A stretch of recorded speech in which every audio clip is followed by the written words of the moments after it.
The third-rate detective Xing Ze met his demise while investigating a mysterious case, only to traverse into the world of Harry Potter, bearing an artifact of heretical origin. However, he soon discovers that this realm is fraught with peril, teeming with enigmatic organizations, ancient magic, and nameless deities. While the savior star Harry Potter endeavors to thwart Voldemort's resurrection, Xing Ze is dismantling a dreadful ritual in a dark and backward town.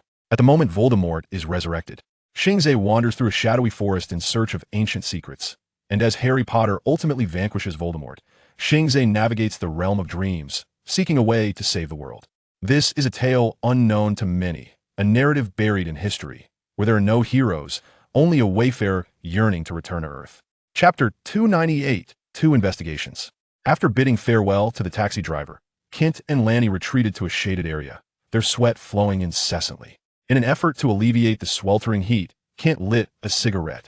However, Lanny stowed away his pipe, as the herbal remedy had begun to take effect, significantly alleviating the pain in his left hand. "What do you think?" Lanny inquired of Kent. "It seems this is a winding mountain road." As an explorer, Kent possessed considerable knowledge of various maps. Lanny harbored no doubts about him, for those who could gain entry into the Exploration Club in London possessed a modicum of skill. The route maps in their possession were not overly complex and could be deciphered by anyone with insight. "What perplexes me," Kent expressed with a hint of frustration as he exhaled smoke, "is that the map clearly indicates a county road leading there, albeit indirectly. Why must they take such a circuitous route? Perhaps that county road merely passes through," Lanny speculated, "with no junctions leading to the destination." Kent took a deep drag from his cigarette, ash falling upon the map in his hand. "This truly makes no sense. Let's see if Kelly and the others can glean any information from the post office. If even the postman travels this way, then we shall follow this route. There are still 3 vehicles left. Shall we take a break?" Kent shook his head, brushing the ash from the map. "No need. Let's inquire promptly. We must gather at that small restaurant. The bus station. May I ask why we are taking such a roundabout route?" "Clearly, there is a road passing through Bicester," Xing Ze questioned the old man. The old man leaned against the wall, belched, and gradually sank down to sit on the ground. "Mike, could you do me a favor and ask him?" Xing Ze handed the map to his companion. "It seems your old friend is about to fall asleep." Mike took the map, crouched down, and posed the question to the old man. The inebriated elder lifted his head, his gaze unfocused, and then shouted, "Hey, old buddy, where have you just been?" "Oh, sir, I would like to inquire why there is no direct route to Bicester, but rather a detour." The old man mumbled something before gesturing erratically with his finger. "The lake, you fool, because of that lake. The road must." A thunderous snore erupted, and Mike stood up, turning to Xing Ze to say, "He's asleep." "I heard that," Xing Ze nodded. "Let's ask others." Half an hour later, Lanny and Kent returned to the small restaurant where they had previously dined. One of the remaining 2 drivers was absent, while the other provided a route similar to the previous one. Xing Ze and Mike arrived afterward, and the group cross-verified their findings regarding the routes, which were largely consistent. "Since they all lead the same way, it must be correct," Kent stated. "Once Kelly and the others return, we shall proceed." A short time later, the restaurant owner called out, "A Miss Kelly is looking for Mr. Kent on the phone." Everyone furrowed their brows in confusion, and Kent rose to approach the front desk to accept the phone from the owner. After a brief conversation, he turned to the others with a grave expression, saying, "Let's go to the post office. Something has happened." Ellie sifted through the scattered documents in her possession. They were disjointed and fragmented, lacking any intersections. What exactly was Frank searching for? "Miss Nix." A sudden call jolted Ellie from her thoughts, and she turned to the front desk, responding loudly, "Here." A young officer hurried over and, upon seeing Ellie, quickly stated, "Ma'am, Chief Reuben wants you to come with him." "Understood," the young lady replied, hastening toward the front desk. Burke glanced at the scattered documents on the floor and reminded, "Please return the documents, Mississippi." "In fact," Ellie said, propping herself on the counter, "I wish to borrow those documents. Could you assist me in organizing and packing them? I will return shortly to collect them." Burke rolled his eyes, but, mindful of the presence of the mundane officer, restrained his remarks and reluctantly agreed. "Just remember to come back for them." He received no response, for Ellie had already vanished from sight. The officer escorted her to an interrogation room, where Reuben had already arrived. He nodded at the officer, who discreetly exited. "What do we have?" Ellie peered through the one-way mirror at the man in the interrogation room, who appeared to be in his 30s, clad in a short-sleeved shirt adorned with a skull pattern, with 2 crossed revolvers tattooed on his left arm. "Has Xing Ze ever mentioned the grocery store outside Frank's apartment?" "Yes, I've heard that one can procure quite a few good items there." "Indeed," Reuben nodded. which is why I sent my subordinates to investigate several times. That store is indeed involved in smuggling. Their goods are diverse, sourced from gangs in the East End and from the old record gang. And this fellow, he's the delivery man, traversing between various gangs, facilitating deliveries. Essentially, he acts as an intermediary. He should be privy to a considerable amount of information, but he only speaks with those in power. I understand. Shall I interrogate him alone, or shall we do so together? Reuben glanced at the young lady and replied, together. This way, the interrogation process remains legitimate. The two entered the interrogation room. Ellie pulled a chair to sit opposite the man, while Reuben seated himself directly at the interrogation table. I didn't expect such a beautiful lady in the police department. Hey, we ask the questions. You only speak when prompted, Reuben warned sternly. All right, no need to be angry. I'll keep quiet, the man chuckled, showing no signs of tension. Name, Reuben continued his inquiry. His imposing stature, especially while seated at the table, lent him an air of authority that would exert considerable psychological pressure on the suspect. Are you inquiring about my true name or my stage name? Ben slammed the table abruptly, the sound reverberating in the interrogation room. Utter one more word of nonsense, and I shall ensure you spend a night below to thoroughly awaken your senses. Worm, the man replied, though it was evident that his response was not solely prompted by Ben's threat. Worm what? Worm night. Well then, speak up, Worm. What do you know? Worm's gaze shifted from Ben to Ellie, and he asked with a hint of confusion. I said I would only converse with the head honcho here. Then speak. But I have my doubts about this young lady's identity. She appears rather youthful, does she not? There are plenty of young detectives in Scotland Yard, Ellie retorted. Nevertheless, I take pleasure in being perceived as young. Worm furrowed his brow. You are from Scotland Yard? Ah, a special investigator. Am I correct? I had heard whispers, but I had always assumed you were a man. Ellie leaned back slightly, her icy gaze traversing the man before her. One of the drawbacks of spending too much time with Xing Ze was the compulsion to analyze everyone. Chapter 299, Interrogation. Unflappable, arrogant in demeanor, and somewhat self-important. If his mind was indeed sound, it suggested he possessed genuine leverage. Ellie gestured to Ben and then inquired, You may converse directly with me if you can provide valuable leads. We will consider making a deal. Worm grinned and extended his hand. Let's put that to the test. I want a cigarette. Ben slowly retrieved a cigarette case from his pocket, deliberately extracting a cigarette and placing it in Worm's mouth. As Worm reached for his lighter, Ellie exclaimed, Hold on, your wish has been granted. Now provide us with what we seek. At her words, Ben immediately retracted his hand, a mischievous grin spreading across his face as he regarded the suspect mockingly. For God's sake, Worm struggled to hold the cigarette, mumbling indistinctly. Must you be so pedantic? Glancing at the two silent figures, Worm rolled his eyes in exasperation. Fine, you are investigating the old record gang, aren't you? I have information regarding them. Do share. Ben gestured for him to continue. However, Worm tapped the cigarette on his lips, and Ben ignored him, instead looking at Ellie. Only when Ellie nodded did the inspector use the lighter to ignite the cigarette. It seems you can indeed articulate yourself here. Worm lowered his head, accepting the cigarette with his cuffed hands. After exhaling a satisfied plume of smoke, Worm said, You are investigating that detective, right? Frank, if I recall correctly? You wish to know why Big Shoes and Iron Hammer set fire to that detective's office, correct? I wager those two fools told you they were merely following orders, oblivious to the details. However, I can provide you with a satisfactory explanation, but I require assurances. Are you negotiating terms with us? Ben squinted. I believe you have misconstrued a fundamental aspect. Only we possess the leverage to negotiate. As for you, you have none. Worm chuckled. I ran away from home at 10 and joined a gang in York. The Revolver Gang. I have no interest in your life story. Ben interjected. Yet Ellie interjected. Let him continue, Inspector. Ben cleared his throat lightly, expressing some dissatisfaction, but he made no move to stop him. After toiling there for a while, I arrived in Liverpool at 15, eager to witness the underground world here. At that time, the leader of the old record gang was still a man, and that girl named Lucy was merely a barmaid. I worked in the East End for 8 years. I imagine you have uncovered my history by now. I encountered numerous individuals and witnessed Lucy ascend to the leadership of the old record gang through ruthless methods and serpentine cunning. Afterwards, I washed my hands of that life. I grew weary of it, but aside from this line of work, I had no other skills. So after exhausting my funds, I returned to my old profession, albeit from behind the scenes. At this, Worm lowered his head and struggled to extract the cigarette from his hands for a puff. Well, Mr. Worm, I have heard enough of your tale. Let us get to the crux of the matter. What do you know about the old record gang and Frank? Ellie inquired. I know Frank is searching for something, but the old record gang is also in pursuit of it. As far as I know, when two beasts set their sights on the same prey, the outcome is rarely favorable. Do you know Frank's whereabouts? I've had the grocer keeping an eye on Frank's movements. You have likely interrogated him already, but it was probably just about smuggling. Of course, you may ask him again, but I assure you, his memory pales in comparison to my notes. Ellie glanced at Rue Ben, who understood and promptly left the table, striding out the door. Well done, sir.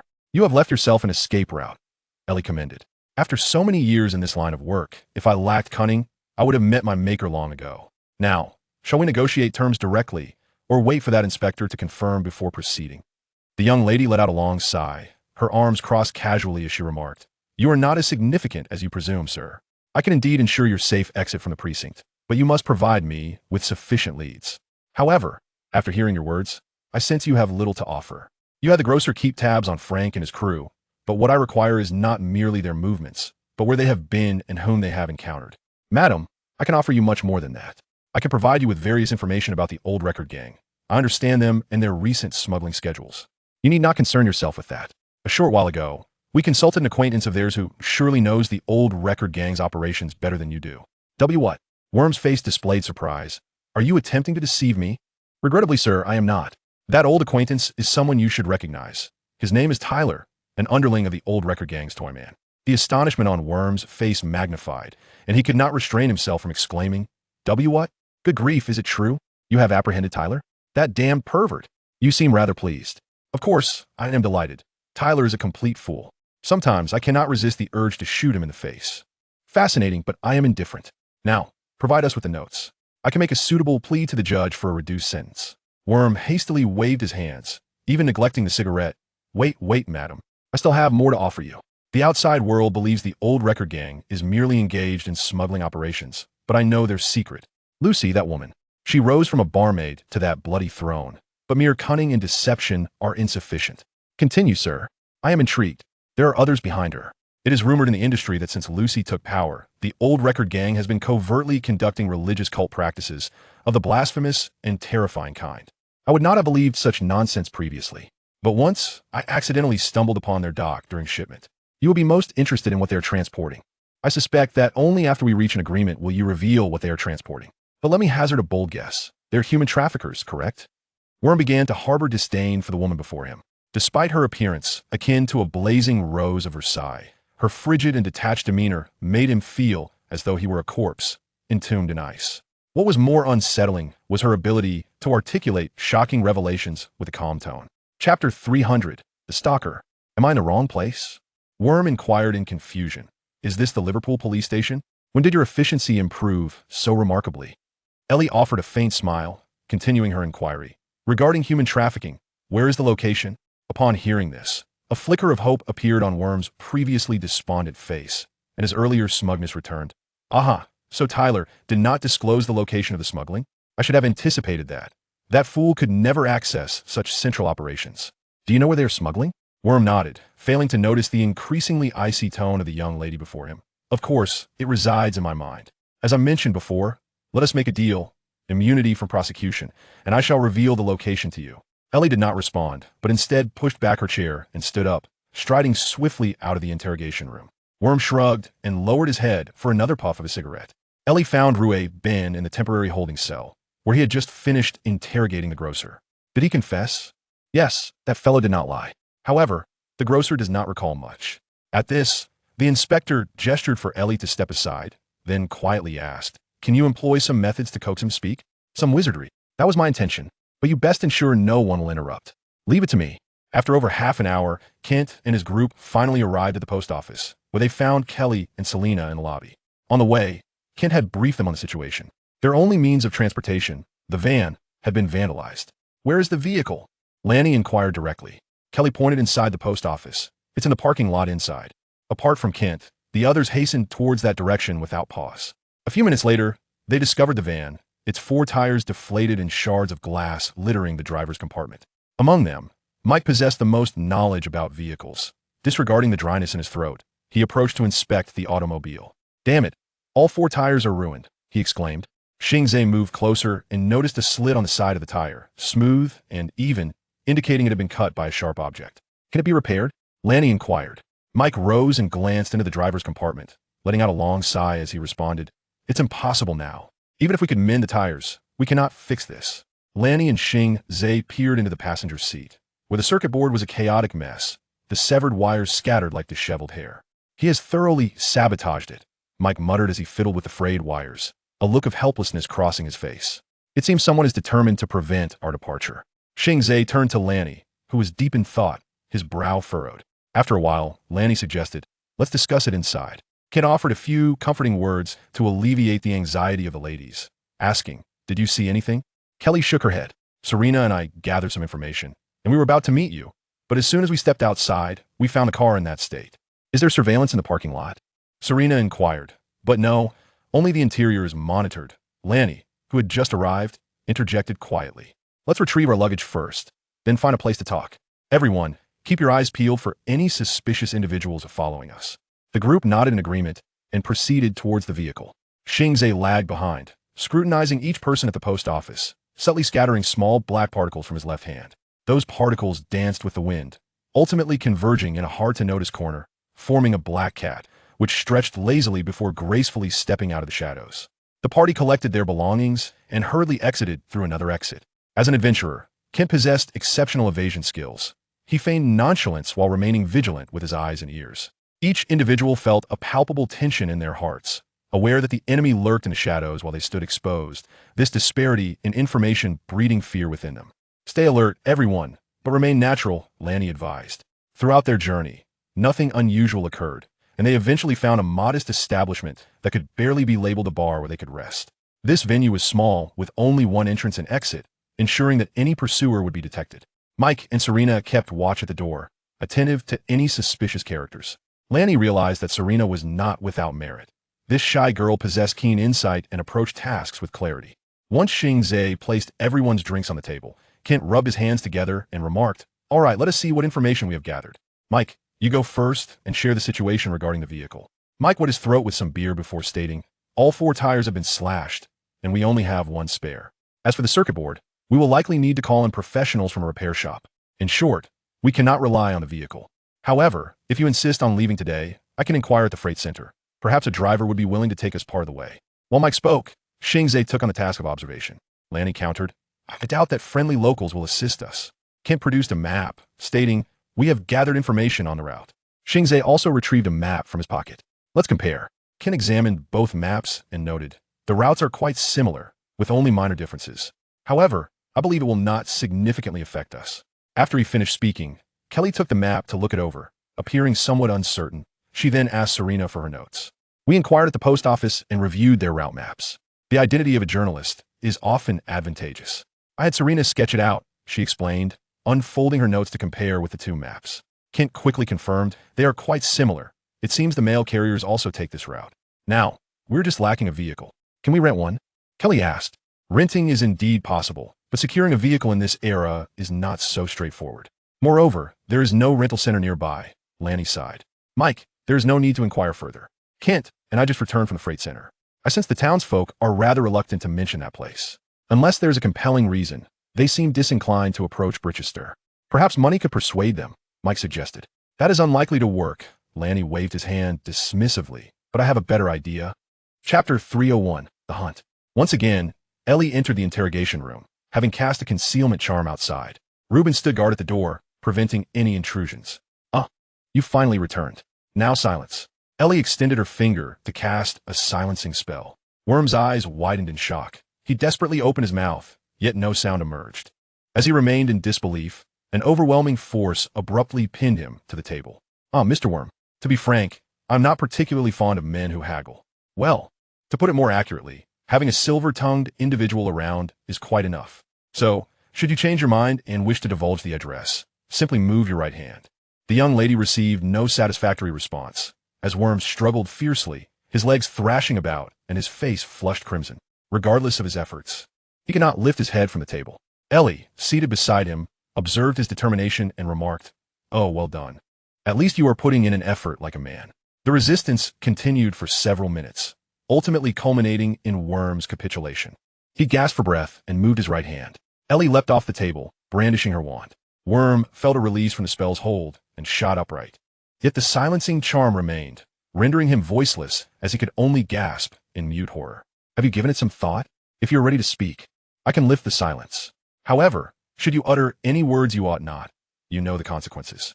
If you agree, nod your head. Worm nodded. With a flick of her wand, the silencing spell was lifted, and Worm inhaled deeply, fearfully asking, What has happened?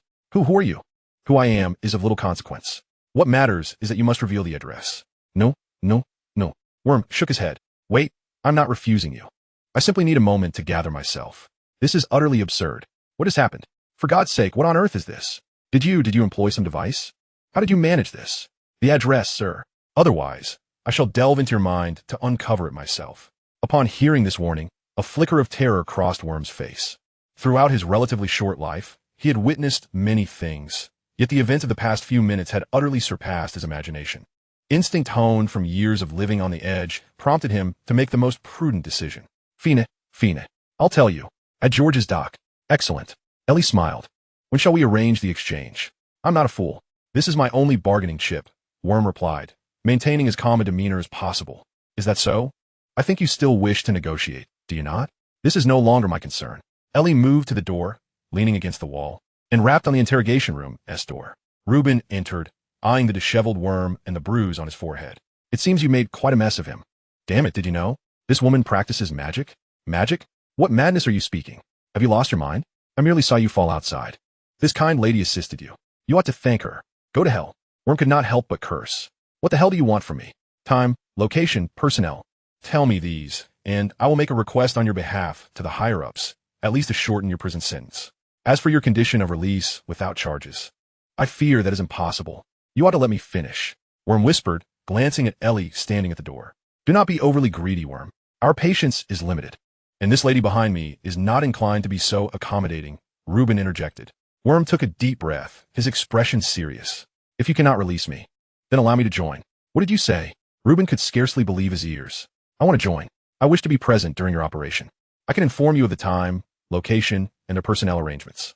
Why do you think I know so much? The inspector leaned back. Having interrogated many criminals over his years as a detective, he saw no signs of deceit on Worm's face. He was earnest. The young lady chuckled softly, waved her wand, and the handcuffs on Worm fell away. Reuben glanced back in surprise. You heard what he said, Inspector. This proposal sounds reasonable, due to his trust in wizardry. Reuben said nothing further. The memory of his wife using magic to stop a car was still fresh in his mind, and over the years, he had dealt with many wizards. It was child's play for them to deal with an ordinary person. Nodding, he said, I will consult the chief to see if we can allow him to join the team. Worm lifted his hands in disbelief, still unable to fathom how the handcuffs had simply fallen off. Who are you really? Does it matter? Ellie retorted. Worm paused, then chuckled and shook his head. Lanny proposed a plan to trap the bear. Since they could not identify the stalker, they would wait for him to come to them. Regardless of what the other party desired, they merely wanted to ensnare them here. Now, the objective was achieved. The entire town had no rental cars available, and the bus station only offered routes to a few nearby towns and several distant major cities. It was evident that even if they attempted to flee, the pursuers would continue to follow. Thus, Lanny intended to catch them off guard, even though Kelly was extremely reluctant to stay overnight. She had no choice but to accept the plan for the sake of the team. The town boasted only 2 inns, and after comparing them, the ladies chose the one located at the end of the main street, for its beds appeared to be cleaner. Lanny and Kent shared one room, Mike and Xing Ze another, while the 2 ladies took a separate room. After the rooms were assigned, they converged in one of them. Kent placed a black backpack on the bed, a large bag that had been hidden under the bench seats of the van since leaving Liverpool. Thank God they did not find this bag, Kent said as he unzipped it. Before their eyes lay an array of firearms and various sharp, lethal close combat weapons. Kelly and Selena gasped in astonishment. Lanny raised an eyebrow, and Mike smiled, while Xing Ze feigned a dramatic exclamation. Jesus, where did you procure so many weapons? In response to Kelly's question, Kent smiled. I have some friends in Liverpool. As long as you pay, they can procure anything for you. Now, pick a usable one. Since this is a bear trapping plan, we must at least have some traps at hand. Chapter 302. The young ladies' actions. Since neither of the ladies knew how to use a gun, Lanny allowed them to choose their companions. Unsurprisingly, Kelly chose Kent, while Selena opted for Xing Ze. This choice surprised Xing Ze. Although Mike appeared disheveled, he was, in fact, a kind-hearted and genuine individual. Moreover, His marksmanship undoubtedly surpasses that of Xing Ze, at least when compared to the current Quentin. Observing the group who had chosen their weapons, Lanny remarked with a smile, "I never anticipated that so many of us would be proficient with firearms." As he uttered these words, he deliberately cast a few glances toward Xing Ze. "Let us opt for lightweight weapons as we head out," Kent suggested, tucking a handgun into his waistband. "It will be prudent for us to move together before nightfall. We can dine together shortly and deliberate on our plans." Lanny approached the window and pulled down the blinds, saying, "Let us go to that restaurant across the street. It's rather quaint." The group expressed no objections to this suggestion. At this juncture, Kent and Lanny's words held the weight of commands. None would be foolish enough to question their authority. Feeling the room was somewhat cramped, Kent proposed, "Since we've decided to stay here, why not explore the town a bit and familiarize ourselves with the layout?" Kelly frowned and replied, "It's too hot outside. I would prefer to remain in my room. It should be fine now, shouldn't it? If the assailants dare to strike in broad daylight, they would need to hide from me and Kelly while sabotaging vehicles," Selena quietly inquired. Lanny retrieved his pipe and pondered for a moment, realizing that it was somewhat unrealistic to expect this group to remain comfortably settled here for several hours. "Then let us split up. Is there anyone who wishes to accompany me outside?" Xing Ze was the first to raise his hand, while Mike shook his head, saying, "I think I'll pass and just enjoy a beer here." "I'll join you," Selena added. "Very well, 3 will suffice." Lanny stepped away from the window and adjusted his gear, taking a handgun and a baton. According to his own admission, the detective's marksmanship was not particularly impressive, but he was well-versed in combat, particularly adept at using a gentleman's cane to inflict pain upon his adversaries. The trio exited the inn, while the remaining 3 chose not to linger indoors. Kelly went to the adjacent room, seeking a brief respite. Consequently, Ken had to pull up a chair at the doorway to remain vigilant about the corridor and Kelly's room, while Mike descended to procure some beer. As the sweltering weather rendered one rather lethargic without a drink, the police chief acquiesced to Reuben's request, but repeatedly cautioned him that any misstep would be his responsibility. Reuben, however, took this warning lightly. The individual named Worm was under Ellie's watchful eye and was once again fitted with handcuffs. If he could escape even under these circumstances, Reuben mused, his presence would hardly be of much consequence. Ellie opened the door to the police vehicle and gestured for Worm to enter. Once she settled into the driver's seat, Worm spoke up, "They unshackled me, only for you to cuff me again. What's the point? I suppose you could easily keep me in my seat with that wooden stick of yours." "Precisely. Thus, it only serves to illustrate how utterly untrustworthy you are in their eyes." "That is true. But aren't you curious about why I did what I did?" "I'm not interested," Ellie replied coldly. Worm shrugged and, recognizing her disinterest, promptly fell silent. They arrived at George's wharf half an hour later, and Worm instructed the undercover officers to halt a block away. Harris, wearing sunglasses, parked the car and approached, asking, "Just one more block. You can't expect us to walk there, can you?" Worm gazed ahead and replied, "That area is swarming with the old records gang. If we were to drive in with so many vehicles, it would undoubtedly raise suspicions. Moreover, Officer Harris, I doubt many in the old records gang would fail to recognize a celebrity like you." Adjusting his sunglasses, Harris grinned. "So, you're suggesting we watch you go in? With this lady accompanying me, you needn't worry about my escape," he asserted. "He speaks the truth, Harris. I'm a newcomer, and few in the old records gang recognize me. I will escort him safely. You can follow at a distance." After a moment of contemplation, Harris remarked, "You must understand. Detective, it's not that I distrust you, but if this lad is correct and the area is riddled with the old records gang's eyes, you could find yourselves in a perilous predicament. They've eliminated officers before, and they want to show mercy just because you're an outsider. At the very least, you ought to have some backup. For heaven's sake, what is wrong with you two?" Worm interjected, pointing at Ellie with his handcuffed hand. "If you ask me, she could take down the whole lot." "Silence. You're not the one to speak," Ellie interrupted. She then turned to Harris, saying, "If anything goes awry, I'll take full responsibility. Go consult Reuben. He will concur." Harris refrained from further comment and walked back to the vehicle. Once he departed, Worm quietly asked, "Is it necessary for my identity to become common knowledge?" "Of course, but does that make you a witch?" "I'm not a witch. I'm a wizard." "Is there a difference?" Ellie narrowed her eyes at Worm, her icy gaze prompting him to close his mouth. Harris climbed into the car and informed Reuben, "They want us to stay back while they go in first. Are their eyes on us?" "Indeed." The chief furrowed his brow and deliberated before stating, "Let them proceed." "Wait. Reuben, are you mad?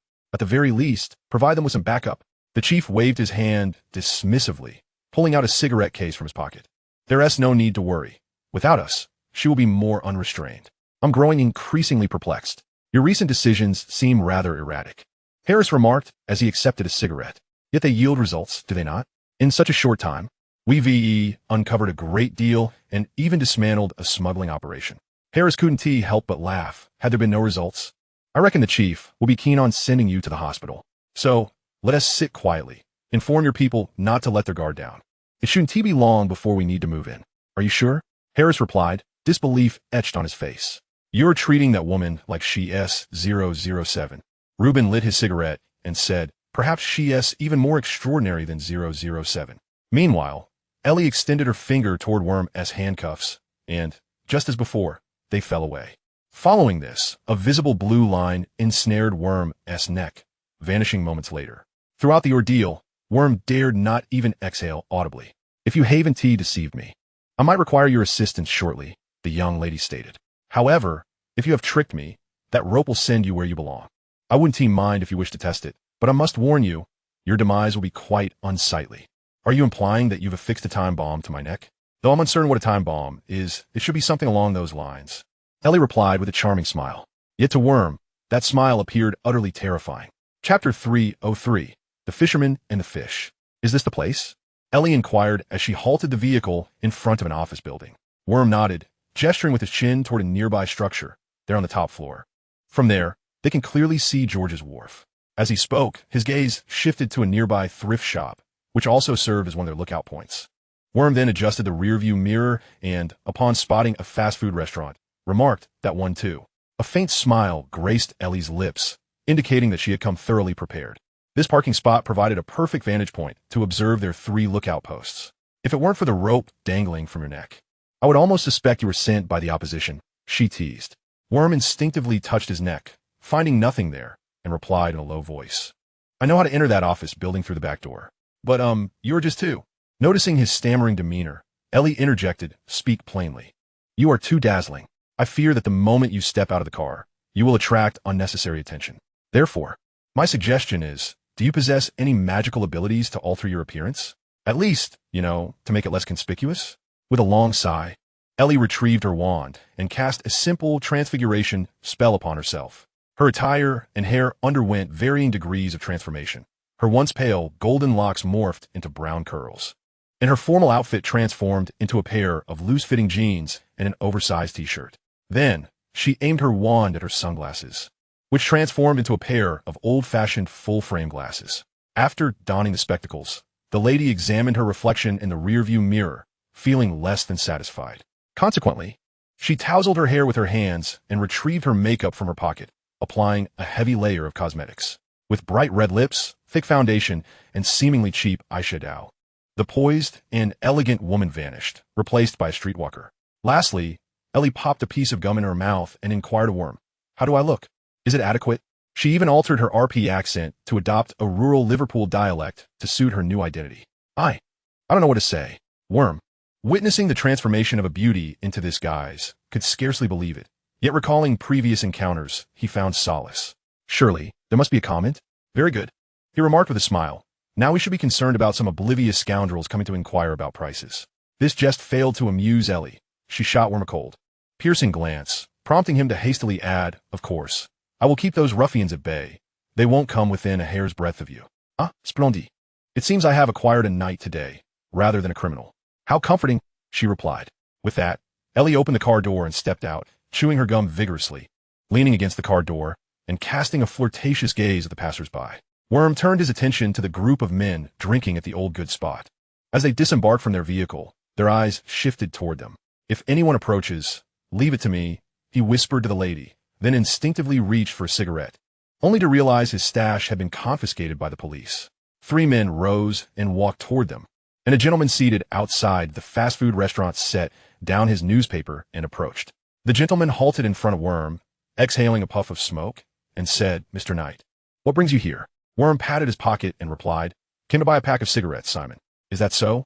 The man, identified as Simon, produced a pack of cigarettes and offered it to him. Take mine. You won't be able to buy cigarettes before I finish my questions. Good grief, Simon. When did we become so distant? Worm retorted, turning to glance behind him.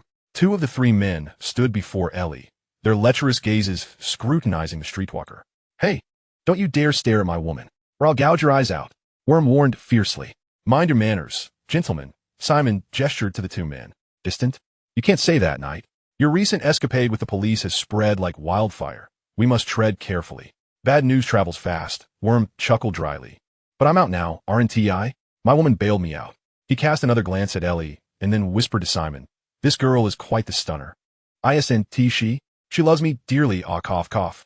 A choking sensation seized Worm's throat, forcing him into a fit of coughing as he nearly choked on his saliva, causing his cigarette to tumble to the ground. Simon stepped aside, frowning, wary of catching something. After a bout of coughing, Worm finally regained his composure, while Ellie turned around, concern etched on her face. Are you all right? And no, it's nothing. Worm hurriedly waved his hand, gasping for air, and then straightened himself, casting an apologetic glance toward Simon. Simon retrieved another cigarette from the pack, along with a lighter, and handed them to Worm. Those cops, damn it, they really laid into you. Worm pointed his abdomen. One of the men beside him spat on the ground and grumbled. May they all rot in hell, those filthy cops. It seems they gave you a thorough beating, Simon observed skeptically. But you haven't divulged anything? Worm caught the insinuation in his words and retorted, Forget it, Simon. Quit being so cryptic with me. If I had revealed anything, would I be swaggering in here? Before Simon could respond, Worm cut him off. Damn it, you don't think I'm collaborating with the police, do you? I can't rule out that possibility. Simon replied, a flicker of wariness in his eyes. You came straight here after being released. That's rather suspicious. I told you. I came to buy a pack of cigarettes. Of course, I also came for other things. I'm afraid we don't have anything to offer you in short term, Mr. Knight. All the goods were seized by those cops, but I still need to eat. You understand what I mean? Simon, I have some subordinates waiting for their supplies. But right now, I have nothing to provide. Weren't you always trading with the East Side gang? Damn it. Did you hear what I said? All the goods from the East Side were confiscated. I need to find another source to placate those customers. The East Side guys might not mind a single failure, but the shopkeepers will. I'm a middleman. Do you understand what that means? It means I have to please both parties. I took deposits from the shopkeepers. If I return all their money, how the hell can I survive in this business? Simon remained unmoved, casually stepping back a pace before saying, in my opinion, buddy, you ought to take a break. A break? What nonsense are you spouting? You're riding high, my friend. No one is going to trade with you now. Take your girl, go to the countryside, or to the beach, take some time to recuperate, and then come back. For God's sake, Simon. They'll kill me if they don't get their goods. Besides, those damn cops will soon freeze my assets, my car, my house, everything. What do you expect me to use for a vacation? Worm glanced at Ellie again and continued softly. Do you think a beautiful woman comes cheap? It's all about money. You have no idea how much it costs to take her for a skincare treatment. It's nearly equivalent to 2 crates of bolivars. Those damn beauty salons make money faster than robbing a bank. You should really have a word with the lady up top. Let her try it out. It's far more lucrative than your smuggling. Consider a beauty salon. I remember it's a damn chain salon.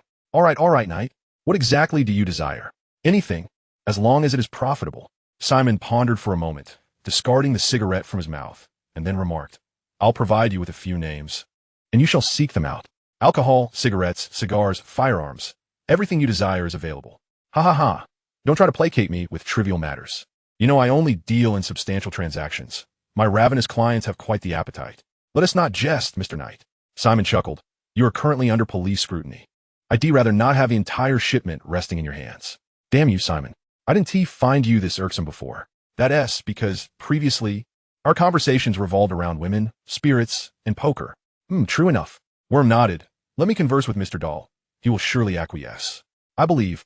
Before Simon could finish his sentence, Worm stepped closer to him, and the man, standing at the side, immediately leaned in. Think carefully, Simon. Over the years, how much have you gained from me? Worm lowered his voice, turning to glare at the man who attempted to approach. Simon waved dismissively at his subordinate, indicating there was no cause for concern. How many benefits have you reaped from me over the years? The clothes on your voluptuous wife. Your 2 sons attending prestigious schools. Damn it, without me, Simon, could you sustain your family on your meager monthly earnings? If I were to falter, how would you support your family? Would you find another like me? I doubt you could, at least not one as generous. Who could afford you such a comfortable life? Simon's lips twitched, his anger palpable. The 2 men locked eyes for a moment, before Simon finally lowered his gaze and asked, What do you truly want? I've told you, I wish to meet Mr. Dahl. I know he is here, in that office building across the street, is he not? My request is quite simple. I need your assistance to allow me to meet your boss. No. Don't reject me just yet. Think it over.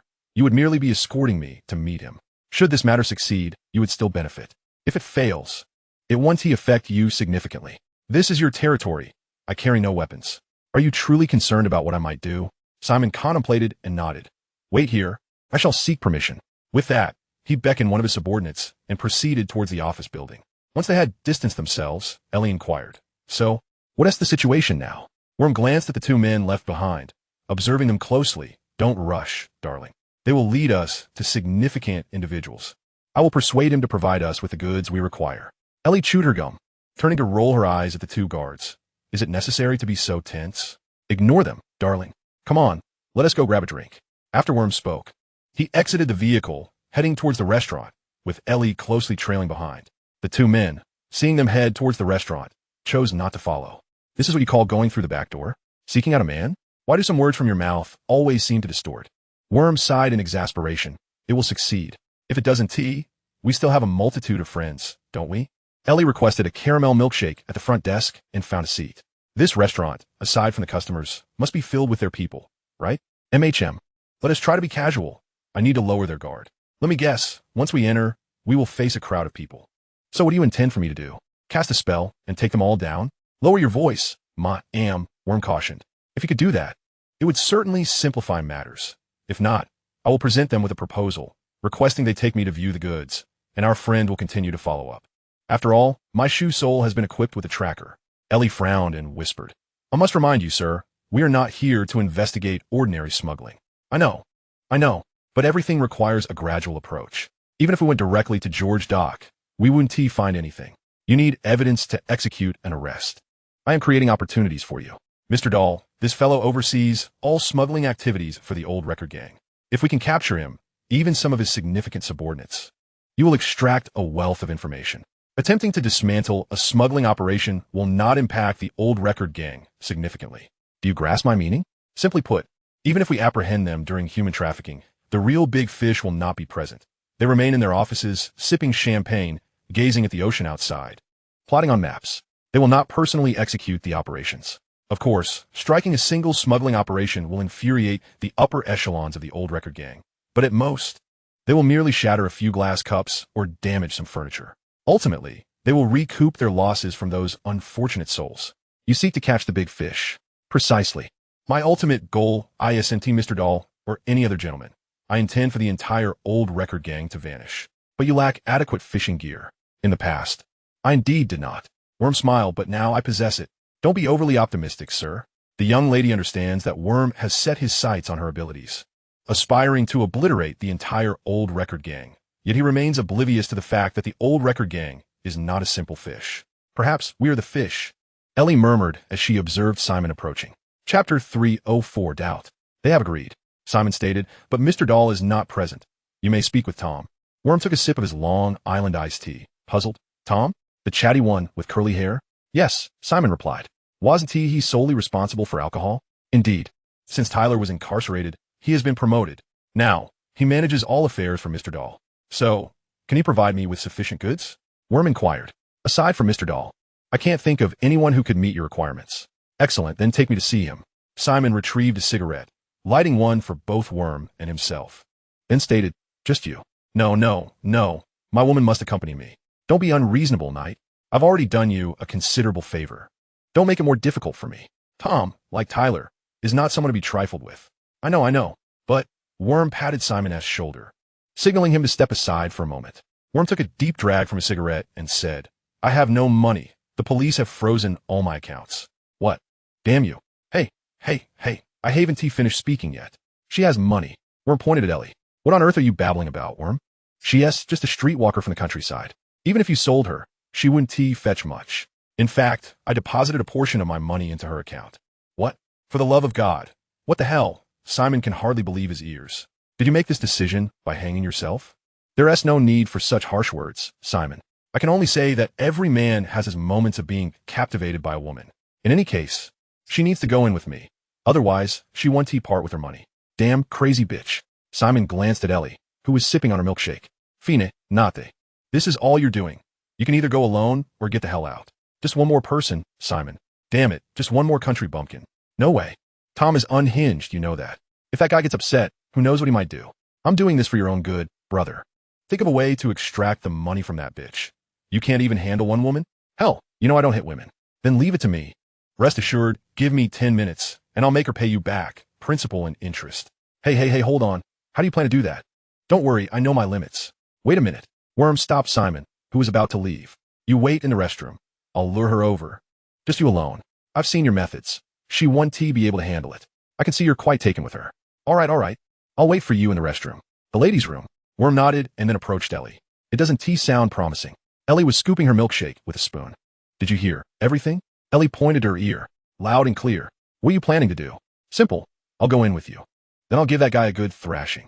Oh, how reliable, but you should know this is their territory. The moment he calls out, a whole bunch will come running in, and your fishing plan will be kaput. Better than being hanged. Ellie smiled faintly. Wait until I finish this, and then we'll go in. Leave everything to me.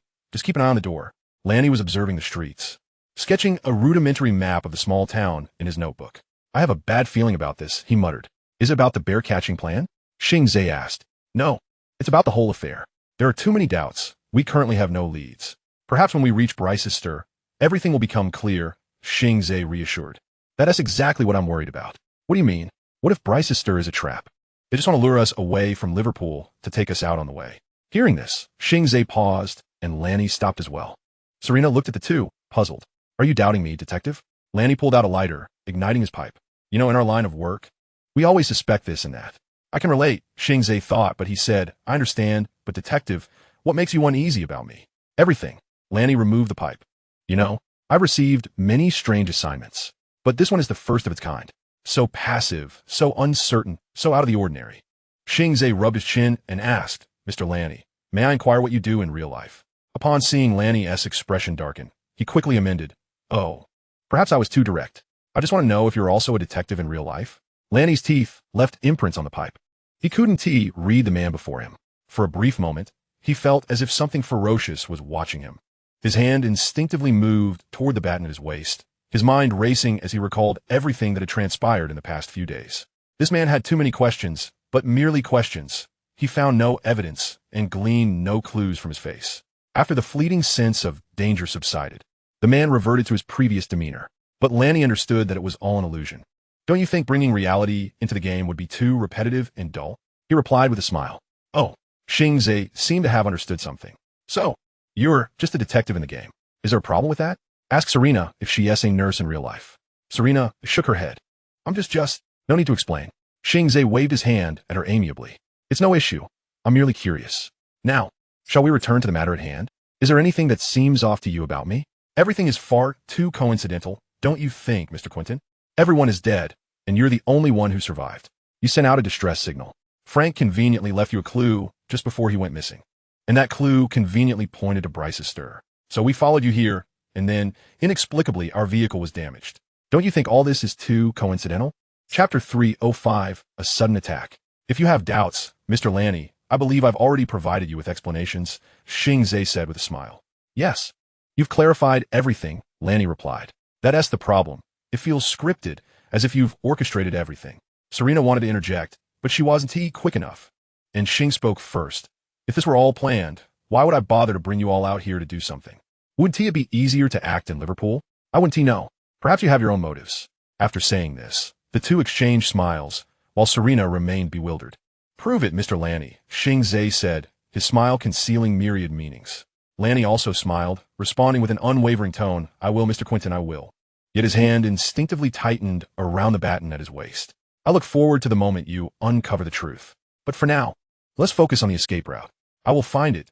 Your cunning tale, Lanny vowed silently, releasing his grip and channeling his tension into the pipe.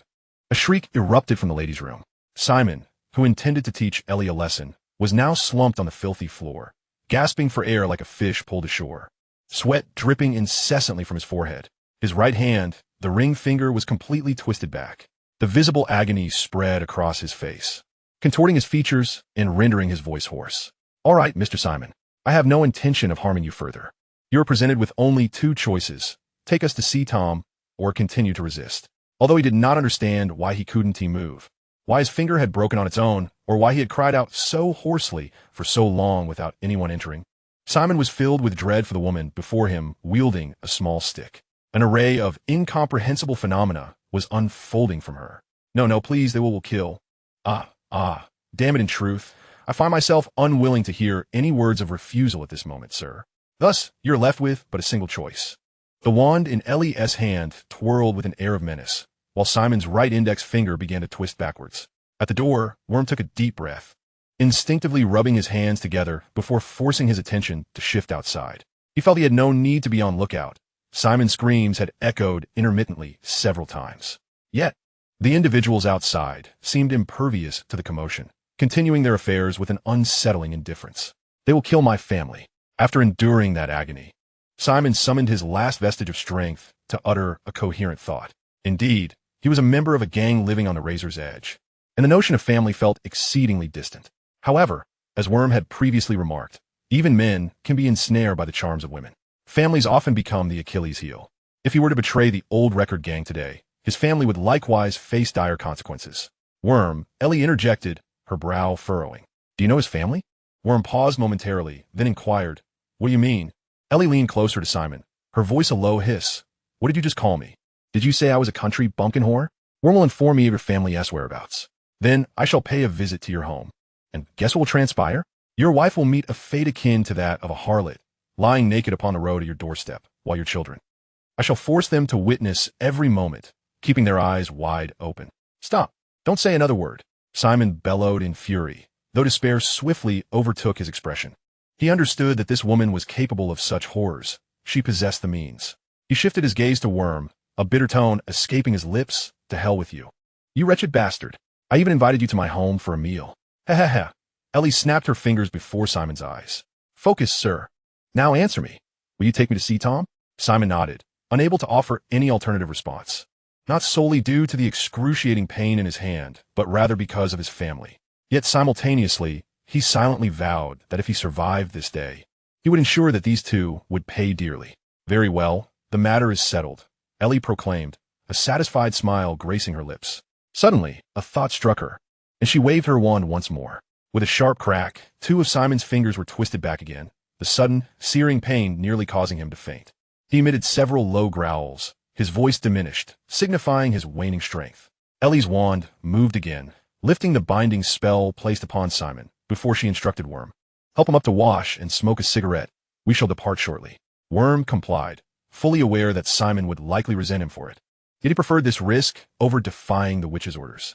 While Simon tended to his ablutions, Worm sidled up to Ellie, whispering, What you just said about finding his family, was that genuine? What? Do you wish to play the virtuous one now? No, it's just, damn. I don't know how to articulate this, but your influence is quite unexpected. I spent some time in prison, Ellie confessed, retrieving a piece of candy from her pocket.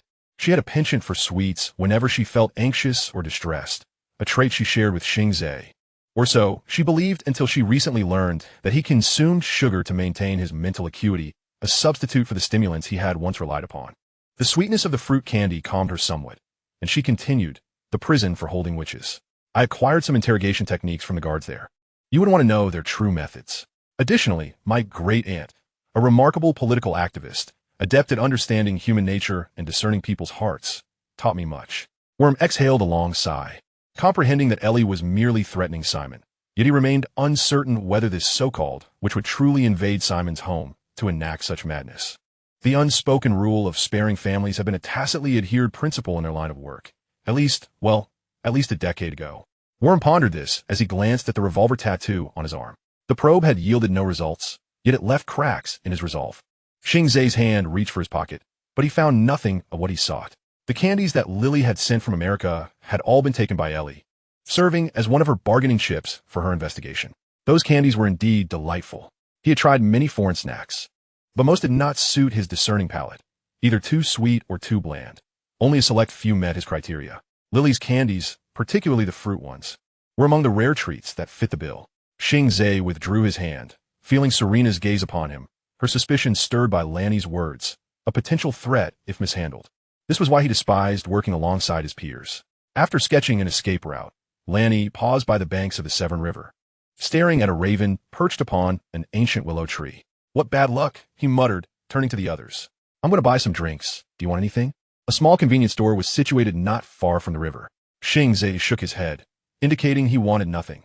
while Serena requested a bottle of water. Having walked long enough to feel parched, once Lanny departed, Xing Ze leaned toward the nurse beside him and asked, "Do you believe him?" Serena lowered her head, nervously fidgeting with the hem of her clothing. I don't know. I've never had much conviction. Whatever others say, I just do. That may allow you to live with ease, Xing Ze smiled, but it could also render you a mere tool for others. I spoke with Mike not long ago regarding their decision to cast us aside, but we truly cannot be of any assistance. Serena's voice grew increasingly anxious. Xing Ze chuckled softly, murmuring, "Be cautious, Miss Serena. Historically, the weak have seldom held a voice. In real life, being obedient poses no issue. But this world is not as romantic as it is depicted in literature. I suggest you cultivate your own perspective on matters." The raven atop the willow caught a warning, and Xing Ze furrowed his brow, directing his gaze toward the convenience store, his acute hearing picking up on certain sounds. "Miss Serena, find somewhere to hide. Quick." Xing Ze's urgent command caused Serena to shudder, and she frantically nodded, scanning for a place to conceal herself. Without further concern for her, Xing Ze strode purposefully toward the convenience store. Meanwhile, within the store, Lanny was engaged in a struggle with 3 assailants.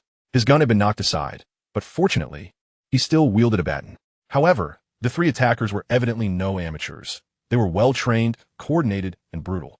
Were it not for Lanny's enhanced physique, he would have surely been incapacitated by now. However, the situation was far from optimistic. His physical strength was limited, and if he continued down this path, he would inevitably succumb. If it were merely 3 ordinary robbers, or even 3 robust athletes, Runny would possess the confidence to confront them. Yet, the assailants were not ordinary individuals. Just as Runny found himself cornered with no escape, the supermarket door swung open, gunfire erupted, and the 3 attackers, likely alerted by the sound of the door, swiftly glanced back before adeptly taking cover behind the nearby shelves. The bullets flew wide. Xing Ze hastily called out to Runny. "Run, hurry!" Runny, quick to respond, seized the opportunity while the assailants were dodging bullets and sprinted towards the exit. After exhausting all his ammunition, Xing Ze discarded his firearm and dashed out of the supermarket. Once outside, he scanned the surroundings, and the cawing of a raven led him to Serena. "Follow me," he shouted to Runny as he made his way towards Serena's position. Unless unforeseen circumstances arose, the town's police would arrive shortly. In this era, surveillance was not yet widespread, particularly in small supermarkets like this one, making it prudent to abandon the gun. Otherwise, once the police arrived, they would find themselves in an untenable position. The regulation of firearms in the UK is equally stringent. Private citizens are prohibited from possessing guns, and even shotguns require a convoluted application process and strict registration. If caught with an illegal firearm, one would find themselves confined within the local police station. The 3 attackers did not pursue them further. The local police arrived 3 minutes later, with the precinct conveniently located in the town center, allowing for rapid response. 2 police cars halted at the supermarket entrance, and 4 armed officers surrounded the area. Observing the scene from a distance, Xing Ze turned to Runny and asked, "Should I flee or surrender?" Runny, putting away his baton, replied, "Surrender. This place is too small, and the cashier has seen me.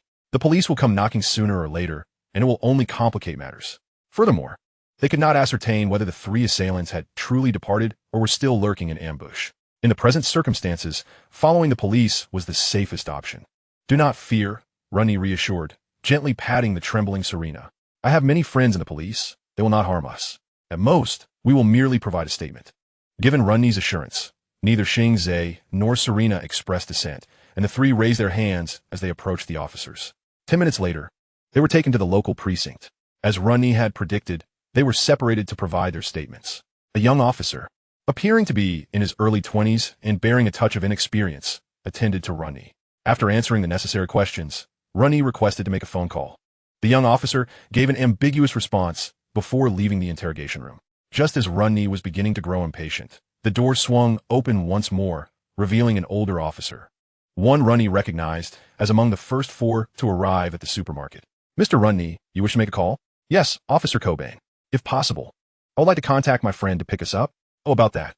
No need to trouble yourself. We have already sent someone to find your friend." "At the Molly Inn, yes?" "Exactly." Runny nodded, understanding how the police had occupied their time. Yet, it was not their fault for taking so long. The town's police force was limited, and handling such a significant case, especially one involving firearms, would undoubtedly keep them quite busy. Chapter 306, The Flyer. Tom was an arrogant young man, probably not yet 30, sporting a slick-back hairstyle and adorned with a heavy black onyx necklace. "Simon," he called out with dissatisfaction. "I said he should come alone. Are you trying to back out?" Upon entering, Ellie surveyed the arrangement of personnel. They were on the top floor of an office building. Apart from the innermost room, the entire floor had been opened up with several tables and chairs scattered in the spacious hall for people to rest. By the seaside window stood several telescopes, presumably for observing the shoreline. There were 8 individuals in total, each wielding lethal weapons, 3 automatic rifles, 2 shotguns, and a few handguns. Tom held a large-caliber revolver. Although Ellie lacked extensive knowledge of Muggle firearms, Worm understood that if the individuals before and behind them fired simultaneously, he would instantaneously become a human sieve. Simon attempted to explain, but before he could finish, the woman beside him vanished. The sudden turn of events stunned everyone until Ellie softly uttered an incantation, prompting Tom and his henchmen to react. Several immediately raised their guns. Although they were unsure why the woman had appeared in that position, their instincts compelled them to act. However, the gunfire did not ensue. All weapons flew towards the young lady, and with a flourish of her wand, they turned to point back at their original owners. Tom, still seated, slowly rose to his feet, turning around to grasp the situation. "Though I do not know how you accomplished this," he said, his lips twitching slightly. "If you dare to fire here." The young lady ignored him, continuing her incantations, silencing charms, concealment spells, and disarming curses unfolded in succession. The weapons from those men were all drawn to her side. The advantage of studying dark arts defense was that one could legitimately engage with dark magic. For only by understanding the enemy's tactics could one devise a counter-strategy. Among those dark arts, many were particularly effective against Muggles. It was in fact thanks to the first Dark Lord, Grindelwald, who had invented numerous spells aimed at Muggles, some of which were notably practical, especially against Muggle firearms and mechanical weaponry. With the necessary incantations complete, Ellie exhaled a sigh of relief, reaching for a retractable baton and tossing it to Worm. "You understand what to do, right?" Worm nodded, a smile on his face. Of course, esteemed miss. Everything was proceeding far more smoothly than he had anticipated. The young witch's abilities had opened his eyes. The others shared in his astonishment, having never witnessed such bizarre phenomena. 2 devout believers even drew crosses from their chests, aiming them at Ellie as they murmured prayers to escape the scene before them. Tom, this overconfident young man, despite being quite frightened, never once revealed his fear. Worm spent some time dealing with the remaining individuals. A few attempted to resist, but were soundly subdued and knocked unconscious. As he reflected on his still sharp fighting skills, he pulled over a chair to sit, the baton stained with blood, sticky in his hands, but he dared not discard it until instructed by the young witch. "Well, now no one is here to interrupt our conversation, Tom," Ellie said, raising her hand slightly, causing the floating weapons to drop, leaving only the large-caliber revolver still in place. Worm raised his hand to interject, inquiring what about him. Ellie's gaze shifted to Simon, who involuntarily shivered at the realization that these two had effortlessly dealt with Tom and his minions. Worm let out a soft sigh. He had hoped that Simon might suffer less, yet that now seemed impossible. Although Simon was hardly a paragon of virtue, he had shared some camaraderie with Worm, prompting him to hold back slightly when incapacitating Simon. "Do not presume you can escape," Tom spat defiantly, even as the tide had turned against him. It was only when the cold barrel of a revolver pressed against his temple that he finally fell silent. The young lady took her seat in the position previously occupied by Tom, resembling a triumphant general returning from battle. She regarded Tom with a steely gaze, stating, "I have a few inquiries to make." "I know nothing," Tom groaned, the pain radiating from his back forcing him to kneel on the ground. He glared at Worm, his voice laced with venom. "You." But before he could finish his sentence, a blow struck his face, sending him reeling. The sharp pain jolted him back to clarity. "I require the details of your transactions and the personnel involved," Ellie stated coldly. "You know precisely what I mean, Tom, so cease your charade of ignorance. This gentleman behind you is harboring considerable ire." "Transactions? What transactions?" Tom retorted. "All transaction information resides with Mr. Puppet. I have no knowledge." Ellie had anticipated this response. Like Taylor, this newly appointed subordinate was unlikely to possess much information regarding human trafficking and its dealings. Rising from her seat, she deftly tossed her revolver to Worm. "He is yours. Extract some information, or I may begin to question the efficacy of your fishing expedition." With that, Ellie strode towards the sole office on this floor, halting at the entrance to unlock the door with a flick of her wand. In stark contrast to the chaos outside, the office was remarkably tidy and orderly. Behind a desk by the window stood rows of bookshelves, laden with an array of documents and files. Ellie casually withdrew one file, perusing its contents, which detail the transaction. From time to location, though crucial elements were veiled in code, likely decipherable only by insiders of the old record-keeping organization. This office likely concealed lists of ordinary smuggling operations, while the truly significant records were, as Tom had suggested, personally hidden by Mr. Puppet. With an overwhelming abundance of material in the office, Ellie could not peruse every item. Yet she knew the Muggle authorities would be keen to examine these documents. Once they had organized the information, she could request a ready-made list. Turning her attention to the desk, she attempted to open a drawer, unsurprisingly finding it locked. After casting another spell, she successfully opened it.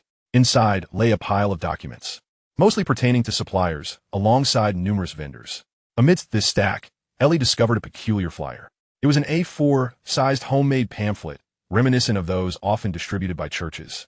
Yet instead of messages of divine salvation, it contained bizarre words and symbols, with a depiction of an Ouroboros on the reverse side. Chapter 307, The Invisibility Object. Ellie approached Tom, holding the flyer before him. "What is this?" Tom lifted his head, his disheveled hair obscuring his face, and spat blood as he replied, "I don't know." In response, Ellie slowly folded the pamphlet, her impatience evident as she turned to Worm. "A big catch? He barely qualifies as a small fry." Fearful that the next moment could spell his demise, Worm tightened his grip, eliciting a cry of agony from Tom. "Think carefully, my friend, otherwise, your hands may soon be broken." "To hell with you, damn it! Ah, damn it!" Ellie toyed with the flyer in her hand, waiting for Tom's cries to subside. Once silence returned, she unfolded the pamphlet, flipping it over to show the Ouroboros symbol to Tom. As a witch well-versed in the study of dark magic, Ellie understood the significance of the Ouroboros. In potion-making, what Muggles regarded as alchemy, it represented pure magical energy. However, in the evolution of potion-making, the symbol had come to signify the cyclical nature of energy or self-destruction. Both interpretations, supported by varying theories, indicated that such a symbol appearing within a human trafficking syndicate was decidedly abnormal, unless someone within the gang had an obsession with alchemy. "What does this symbol signify?" "I told you, calm down, mate, ponder carefully. Your response greatly influences my fate, so I implore you to think." Under the relentless torment of pain, Tom finally capitulated, exclaiming, damn it, only the core members can access it." "The core members?" "Their names. Puppet Jason, the fat man, the big player, and Lucy." "What sort of names are these?" Ellie frowned. "Code names, nothing to worry about. I know them," Worm interjected, releasing his grip on the writhing Tom. "Is there anything else you wish to ask?" Ellie folded the pamphlet once more and tucked it in her pocket. "Inform the authorities suddenly." Worm raised his weapon and fired 3 shots. The young lady rolled to the side as a gust of wind swept past her, followed by the sharp sound of metal scraping against the floor. Worm gazed uncertainly at the empty air before him. The 3 bullets had indeed struck something, yet that entity remained invisible. A foreboding sense of dread surged within him, and he felt the hairs on his neck stand on end. Since becoming a middleman, he had rarely experienced such a life-or-death sensation. The young lady rose swiftly, casting a defensive spell before advancing towards Worm. Meanwhile, Tom wore a bizarre grin on his face. "I told you, you cannot escape." At that moment, the office, filled with documents, ignited, flames and smoke beginning to engulf the floor, causing the air to grow increasingly oppressive. Worm cursed, "Shut up, damn it," as he anxiously scanned his surroundings. He had 3 bullets left in his revolver, yet the strange figure had vanished, despite claw marks on the ground attesting to its existence. Before he could locate the elusive presence, Ellie seized him and Tom, casting a disillusionment charm, and they reappeared inside their vehicle. The thick smoke billowing from the top of the office building attracted the attention of other members of the old record-keeping gang station nearby. The 2 guards stationed by the vehicle, upon witnessing the sudden appearance of individuals inside, instinctively reached for their weapons. Worm abruptly flung open the car door, knocking 1 guard down, then swiftly dispatched the other with his revolver. The gunfire ignited chaos throughout the street, and in that moment, Tom seized the opportunity. Though his hands ached painfully, he exerted every ounce of strength to impede Ellie's South's attempt to drive. Yet, his hands could not reach the young lady. It was as if an invisible barrier separated them. Worm observed the scene inside the vehicle, but did not intervene. There was still a multitude of troubles awaiting his resolution outside. Members of the old record gang surged forth from the restaurant and the thrift shop, brandishing an array of weapons as they approached us with palpable fury. Outside, the police, waiting a block away, heard the gunfire. Reuben cursed under his breath and urged Harris to hasten their advance. Harris activated the siren, flooring the accelerator. and the police car barreled onto the street like a wild stallion. He glanced at the thick smoke billowing in the sky and remarked, "Their signal is rather conspicuous." Ellie, unable to cast spells in plain sight due to the inherent risks and the inevitable attention of the Ministry of Magic, exited the vehicle after dealing with Tom. Bullets flew towards her with unrelenting aggression, yet not a single one could breach Ellie's protective enchantment. Her spell-casting prowess far surpassed that of Xing Ze, making her armor and the expensive magical robe she wore sufficient to withstand the Muggle firearms. Worm crouched behind a wheel, watching as the police car was nearly riddled with bullets. He couldn't help but shout, "If you have any trump cards, dear lady, I believe it is time to reveal them." The young lady offered no response, calmly entering the car and adjusting the rearview mirror, only for the next moment to see it shatter, prompting a frown. "Get in," she finally commanded. Worm discarded his revolver and swiftly slipped into the car, curling up beneath the seats alongside Tom. Ellie waved her wand, casting a formidable protection spell over the vehicle, which, resembling a dilapidated old man, lurched down the main street towards another block. Miraculously, under the enchantment of the young lady, the car held its ground until reinforcements arrived. The influx of police further complicating the already chaotic situation. An inevitable shootout ensued as Ellie exited the vehicle, her gaze fixed on the nearby office building, grappling with the perplexities of the recent events. What had assaulted her? Why had she been oblivious? More alarmingly, the attackers had been invisible. While invisibility charms were not uncommon in the magical realm, Ellie deduced that the creature responsible for their assault, inferred from the claw marks on the ground, could not possibly be human, nor would it likely cast such a charm on itself. Thus, two possibilities arose. There were wizards within the old record gang, and their spell-casting skills were quite adept, or the assailants were inherently capable of invisibility. Moreover, the claw marks evoked memories of those found in Frank's office, suggesting a possible connection between the two. If the attackers were indeed invisible, then Xing Ze's analysis regarding Frank's office would hold true. The creature had likely concealed itself there, launching its assault as Frank attempted to depart with his documents. This would explain the bullet holes in the wall and the distribution of claw marks on the floor. Yet the question remained, how had it entered Frank's office? Although opening a door lock was not particularly sophisticated, Ellie did not believe that the creature's claws were suited for such meticulous tasks. Chapter 308, The Traitor. Setting aside her myriad of doubts, the young lady drew her wand and discreetly cast a wide-area deflection charm on the police officers, reducing their chances of being shot. With the situation escalated to this point, her options were limited. While she could resolve the conflict with a mere flick of her wand, such an action would attract undue attention. In truth, it was already miraculous that she had managed to extract the police car from a hail of gunfire. Onlookers would scarcely believe that anyone had survived within. Yet, upon witnessing Ellie emerge from the vehicle unscathed, the expressions on their faces were a mix of astonishment. Had the gunfire not continued, many would have surely called out in prayer for divine intervention. Fortunately, their wonder was short-lived as Chief Reuben's loud commands swiftly rallied the well-trained officers back into action. Reuben and Harris took cover behind their police car, which had been reinforced to withstand small-caliber gunfire. They positioned the vehicle across the street to form a barricade, but the opposing firepower was overwhelming, making counterattacks difficult. Thankfully, Reuben had previously requested special police support, though they were stationed at the rear of the line to avoid premature exposure. Before long, the special forces joined the fray, and with their firepower bolstering the effort, the ragtag mob soon faltered. The next order of business was to secure the scene, which Reuben delegated to Harris as he approached Ellie. "What transpired, Miss Nix?" he inquired, casting a glance at Worm and Tom seated in the car. "We were attacked," Ellie replied. "It's hard to articulate, but the assailants seem to be linked to Frank's disappearance." The chief glanced back at the chaotic street, murmuring, "Damn it, how am I supposed to write this report?" Lanny was on the verge of losing patience. He could not fathom why the police here wouldn't allow him to make a phone call. Despite being a suspect, he should at least have the chance to contact his lawyer, especially since he wasn't guilty. As he resolved to accompany the officers, the three of them conferred briefly. Lanny quickly concocted a falsehood, claiming he had been inexplicably assaulted by 3 thugs, with the supermarket cashier available to corroborate his story. His accomplice, Xing Ze, had rushed into the supermarket to assist, but was forced back by the thugs' gunfire. After firing, the assailants had fled in panic. Lanny insisted that the 2 guns found at the scene belonged to the attackers. "I reviewed the report, Mr. Lanny. However, I would like you to revisit the scene." "The scene?" Lanny furrowed his brow. "Officer, I don't believe that is necessary. I've told you everything I know." Seeing Lanny's impatience, Coben reassured him, Of course. You must understand, sir, Telford is a quiet town, with only a handful of thefts each month. But now, Three armed ruffians are brazenly committing crimes. For the love of God, we cannot allow such occurrences to persist. Therefore, every detail is crucial to us. The cashier indicated that one of the guns at the scene belongs to you, sir. Of course, that poor fellow may have been mistaken out of fright. Lanny grasped the implication. The gun was indeed a problem, but one he could resolve through his connections with a simple phone call. Damn it, it's just a matter of a phone call. He cursed silently before maintaining a composed facade. May I make a phone call first, officer? Oh, you can call after visiting the scene. Lanny had not anticipated this response. He no longer disguised his displeasure. What? You know I have the right to make a phone call, don't you? I understand, sir. But I insist that you visit the scene first. Lanny sensed something amiss. He surveyed his surroundings and the officer before him. After visiting the scene, I can make a call? Yes, sir, I assure you. Lanny nodded.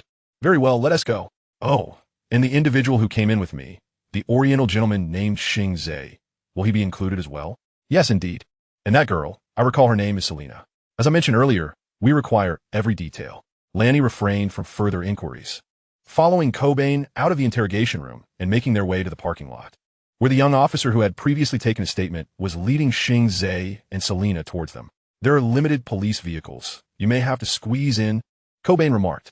Lanny nodded and casually asked, Officer Cobain, did you say you had notified my friends at the hotel? Yes, why do you ask? Oh, it's nothing. I was just pondering why they have not yet arrived.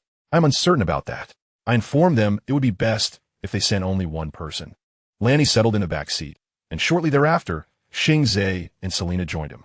The young officer took his seat in the front passenger side and handed Cobain a cigarette, saying, The chief has dispatched someone to the station and the main road to see if they can catch those three scoundrels. Cobain accepted the cigarette and tucked it behind his ear before starting the vehicle, expressing skepticism. There's little hope. If they intended to flee, they would have done so by now. A few minutes later, Lanny, seated in the back, called out, Hey, isn't this the way to the supermarket? Where are you taking us? Calm down, gentlemen, Cobain chuckled cheerfully. Lanny attempted to open the door to exit, but discovered it was locked. Leaning forward, he reached for the metal partition separating the front and back seats, only to be confronted by the glint of a handgun. The young officer, shedding his previous amiable demeanor, coldly warned, Quiet down. I assure you that you'll be safe. Reluctantly, Lanny withdrew, feeling an icy chill emanating from the young man. There was a traitor among the police. He sensed it vaguely, but had not anticipated such blatant deception in their extraction. Were they planning to kill them? No. If that were the case, they would not have led them out through the precinct's front door. Lanny's mind raced as he contemplated how to extricate themselves from this predicament, while Selena beside him was utterly terrified, providing no support. In contrast, Xing Ze exhibited little panic, remaining remarkably composed. As Lanny continued to mull over their dire situation, Xing Ze broke the silence within the vehicle, stating, I presume the destination includes our companions from the hotel, correct? No one responded, and the car fell into a suffocating silence. Was this an interrogation? The thought flitted through Lanny's mind, quickly crystallizing into certainty. There was no other possibility. He surmised they were not here to kill them, but to extract information. Yet, what exactly did they seek? Chapter 309, The Wolf Trap. The police veered off the main road onto a descending path, and after several turns, the asphalt transformed into gravel, the dust clouding the view outside. Minutes later, the vehicle halted at a barn, where the young officer gestured for Lanny and the others to disembark, guns still trained on them. Into the barn, he instructed. Once they had exited the vehicle, the young officer closed the door behind them and drew his weapon, addressing the other officer. Should I go fetch the others, Yuri? The young officer waved him off, replying, Let me ask them a few questions first. You'd best be swift. The precinct will inquire soon, and I can't stall for long. I know. Rest assured, it won't take much time, Yuri assured, stepping forward to find a suitable spot to halt. All right, everyone. I do not wish to harm you. I merely have a few simple questions. If you cooperate, we shall allow you to leave. Is it truly that simple? Lanny replied skeptically. It seems far more likely that once your inquiries are concluded, you'll dispose of us. His words sent a shudder through Selena. Yuri chuckled. You've frightened this young lady, Mr. Lanny. I am not one to indulge in indiscriminate slaughter. As long as you cooperate, I guarantee that any one of you can leave here unscathed. However, should you choose to oppose me, I will be forced to employ more drastic measures. Now, let us dispense with the pleasantries. Tell me, what are you investigating? Lanny glanced at Xing Ze. He needed a decision from him, as he couldn't appear a traitor. To his surprise, Xing Ze boldly spoke. One question for another. What does that sound? A glimmer of intrigue flashed in Yuri's sinister eyes. Sir, I believe you have no grounds to make demands. Sunlight streamed through the barn's roof holes, illuminating half of Xing Ze's body as he shifted to evade the glare. Yuri aimed his gun at him, commanding, "Stay still, sir. I shall not remind you a second time. It's quite hot, and the sun is rather blinding." Xing Ze retorted, "You might want to consider that, sir. If we refuse to speak, you may find yourself spending quite a bit of time here." Lanny was perplexed by Xing Ze's actions. He had intended to answer the questions, but Xing Ze's words rendered the atmosphere decidedly awkward. The officer's gaze shifted from Xing Ze to Selena, and he chuckled softly. "The time is not on your side. Answer my questions, or this lovely lady's head will meet a tragic fate." Selena's eyes widened in terror, and upon seeing the gun, she couldn't help but tremble, yet she remained silent. "We are investigating several homicides and missing persons cases." Lanny seized the opportunity to respond, regardless of his companion's thoughts, as someone had to reply, albeit ambiguously. Yuri's patience wore thin as he demanded, "Be more specific."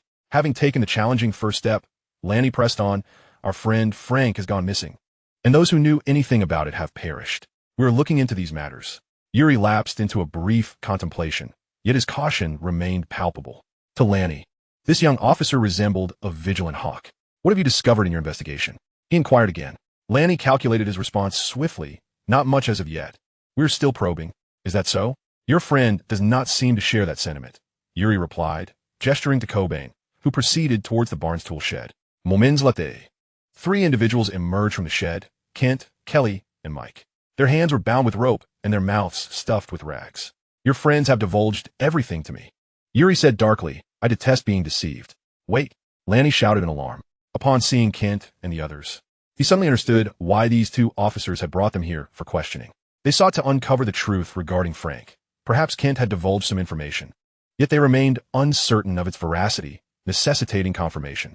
This was precisely the rationale behind their presence here, Ronnie mused, a classic separation of interrogation, allowing for a deeper verification of the information's authenticity.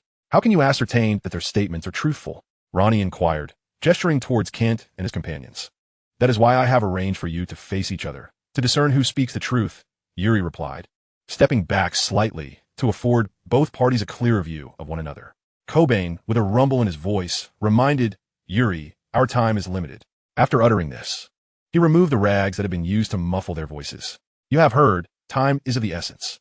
Let's expedite this confirmation," Yuri urged, pondering which side he ought to trust. After a brief silence, it was Kent who broke the stillness. "We have shared all that we know. I shall prove to you that it is indeed true." He then called out to Ronnie. "Tell him, Ronnie, you are aware of everything. Reveal all, and he will let us go."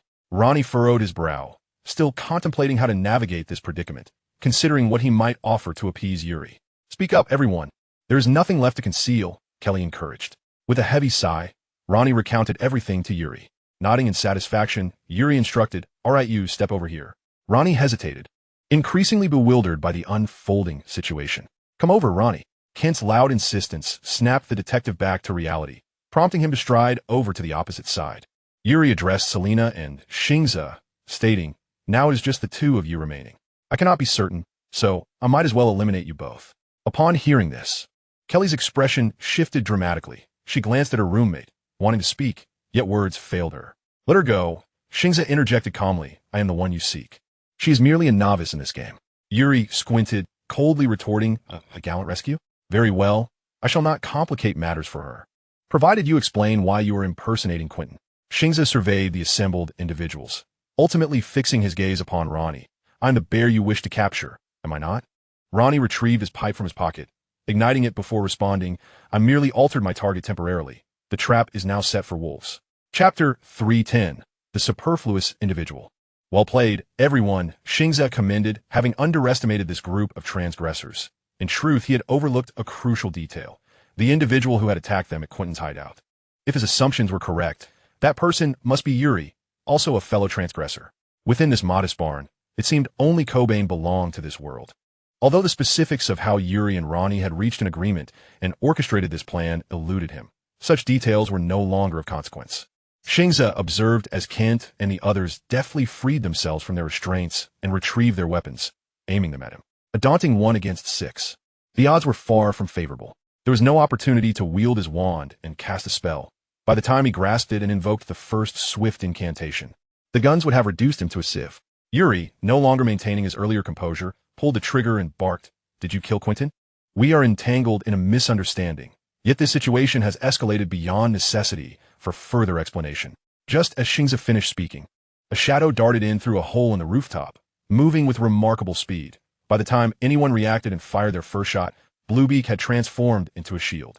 The dark shield absorbed the brunt of the bullets, while Xing Ze swiftly crouched down, shielding most of his body behind it. Selena, startled by the gunfire, nearly collapsed to the ground, trembling as she shuffled backward. Her companions paid her no heed, focusing instead on unleashing their firepower upon Xing Ze. As Bluebeak melded with Xing Ze's arm, the shield's thickness increased significantly, and the bullet wounds began to heal. However, such resilience would not endure for long, faced with such relentless and concentrated fire. Without assistance from Black Iron, the energy and magic required for Bluebeak's restoration and maintenance would be substantial. Yuri, having previously engaged with Xing Ze, understood the implications of granting a wizard time. Thus, he ceased firing and shouted, "Cover me." He charged forward, veering off to the side in an attempt to approach Xing Ze. His decision was sound. Allowing a wizard time was akin to courting demise, yet what he had not anticipated was that Xing Ze was more than merely a wizard. A long, black whip lashed out suddenly, and as Yuri surged forward, he could not halt his momentum. He was forced to sidestep. Time was too short, despite the black, tentacle-like whip grazing past him. Yuri crashed heavily to the ground. The whip showed no signs of abating, continuing its assault towards Ronnie and the others. Cobain, stationed at the entrance, was rendered speechless by the unfolding spectacle, gasping in astonishment as the whip emerged. The others scrambled to evade. Kent and Ronnie, thanks to their enhanced physiques, narrowly escaped the strike, but Mike and Kelly were not so fortunate. Mike was struck by the whip, slamming into a wooden crate and losing consciousness. Kelly, benefiting from Mike's impact as a buffer, narrowly escaped harm, yet her hasty evasion left her covered in scrapes. Ronnie and Kent prepared to retaliate, but upon witnessing Xing Ze raise his hand, another black tendril shot forth from his outstretched hand, anchoring itself to the hole in the ceiling and whisking him away to the rooftop in an instant. Debris rained down as shattered tiles and wood splintered. Kent, cursing under his breath at the gaping hole in the ceiling, had not anticipated that the adversary would manage to escape under such circumstances. Ronnie, however, remained notably composed. While he too felt a twinge of regret upon observing the whip that had assaulted them, he realized that the impersonator of Quentin was not merely the wizard Yuri had described. He took a few steps forward, stooping to retrieve his pipe from the ground, placing it to his lips and exhaling thoughtfully as he mentally assessed the current predicament. During the interrogation, Yuri had approached him, cleverly infiltrating the police station in the guise of a young officer. Upon entry, he had promptly revealed his identity and candidly admitted to damaging the van. Such forthrightness momentarily left Ronnie taken aback, yet he quickly regained his composure, preparing for a potential confrontation. However, Yuri's subsequent words extinguished that notion. "Among you lurks a traitor. I know who it is. He is luring you towards WizardingWorld." He recalled Yuri's earnest expression as he spoke those words. The recording equipment in the interrogation room had not been activated. In fact, a standard on-site record could easily be conducted in the main office without needing to convene in the interrogation chamber. Ronnie, of course, would not take the other party's word at face value, though he had professed his identity as a fellow transgressor and a member of the grave robber organization. The treachery within human hearts was insidious, and countless experiences in role-playing had taught him the importance of trusting oneself. "Am I to believe you solely based on this statement?" "Certainly not," Yuri replied, his expression largely impassive, more austere than anything, speaking with a measured cadence that suggested military experience. "I have come to seek your assistance in Quentin's rescue." "I too, but Frank has sent out a distress signal." "Hold on. This mission can only accommodate 6 participants. Surely, you can devise a more compelling reason." Lanny wore an expression that suggested he considered me a fool. "Indeed, 6 individuals," Yuri reiterated with emphasis. As a quick-witted detective, Lanny promptly grasped the implications, muttering to himself, 6 individuals, 6 individuals. If you 2 arrived in response to the signal, that implies an additional person. That individual. Excellent, you've arrived at the conclusion. No, prove it to me." Without hesitation, Yuri produced a pocket watch, which was, in fact, his cleverly disguised phone. He opened the watch, fiddled with it, and then handed it over. Lanny examined the face, where a string of information confirmed that Yuri had also received the distress signal. Unless there was a system error, the number of participants in a mission is indeed limited. Lanny found himself in a quandary. If there was indeed a traitor among the team, his first suspicion would fall upon Quentin. Yet, he too had produced evidence to validate his presence. This is intriguing. In a mission meant for 6, An uninvited seventh has appeared, who would be so kind as to offer assistance without compensation. More intriguingly, each of them could substantiate their identities. Who is lying? Is it this individual before me, or one of the team members? Doubts swirled around his mind like mist in a forest, prompting Lanny to place his pipe in his mouth and puff a few times to clarify his thoughts. Frank and I are friends, Yuri interjected, producing a photograph, as is Quentin. He slid the picture to the center of the table and tapped a finger on one of the individuals depicted. Chapter 311. The Calculation. Lanny recognized the other two in the photograph. One was Frank, the other Yuri, but the third person was unfamiliar to him. This is Quentin Cadwater, Yuri explained. He could not possibly be of Easter descent. Lanny's previously taught nerves were struck, recalling various encounters with individuals of Asian descent, yet he maintained his composure. Yuri seemed to sense his doubts and presented a report, placing it on the table. I used some connections to obtain this. You may review it before drawing any conclusions. Lanny reached for the report, opening it with great care and seriousness. After a thorough reading, he fell into deep contemplation. After a spell of reflection, Lanny inquired, "Where did you acquire this information?" "Liverpool Police Department." I attempted to inquire, but the personnel there were tight-lipped. "You arrived too late." I could only gather this data before the police department was sealed off. This time, they kept their internal matters well under wraps. So, since Quentin is deceased, Lanny inhaled deeply. Who is this individual? A wizard. I have seen him frequent the Liverpool Police Department. He must have some collaboration with the authorities. Lanny, puzzled, asked, "Collaboration with the police? But he is a wizard." "To my knowledge, wizards and muggles are not meant to intersect. That is merely superficial. In reality, muggles and wizards collaborate in numerous spheres, corporations, government, military, and so forth. The two worlds are not as isolated as you might presume." "So, he is assisting the police in investigating Frank's case?" "It is possible. However, I suspect he is serving others. Historically, few wizards willingly aid muggles. Yet numerous muggle organizations have been known to assist wizards. I visited Frank's office.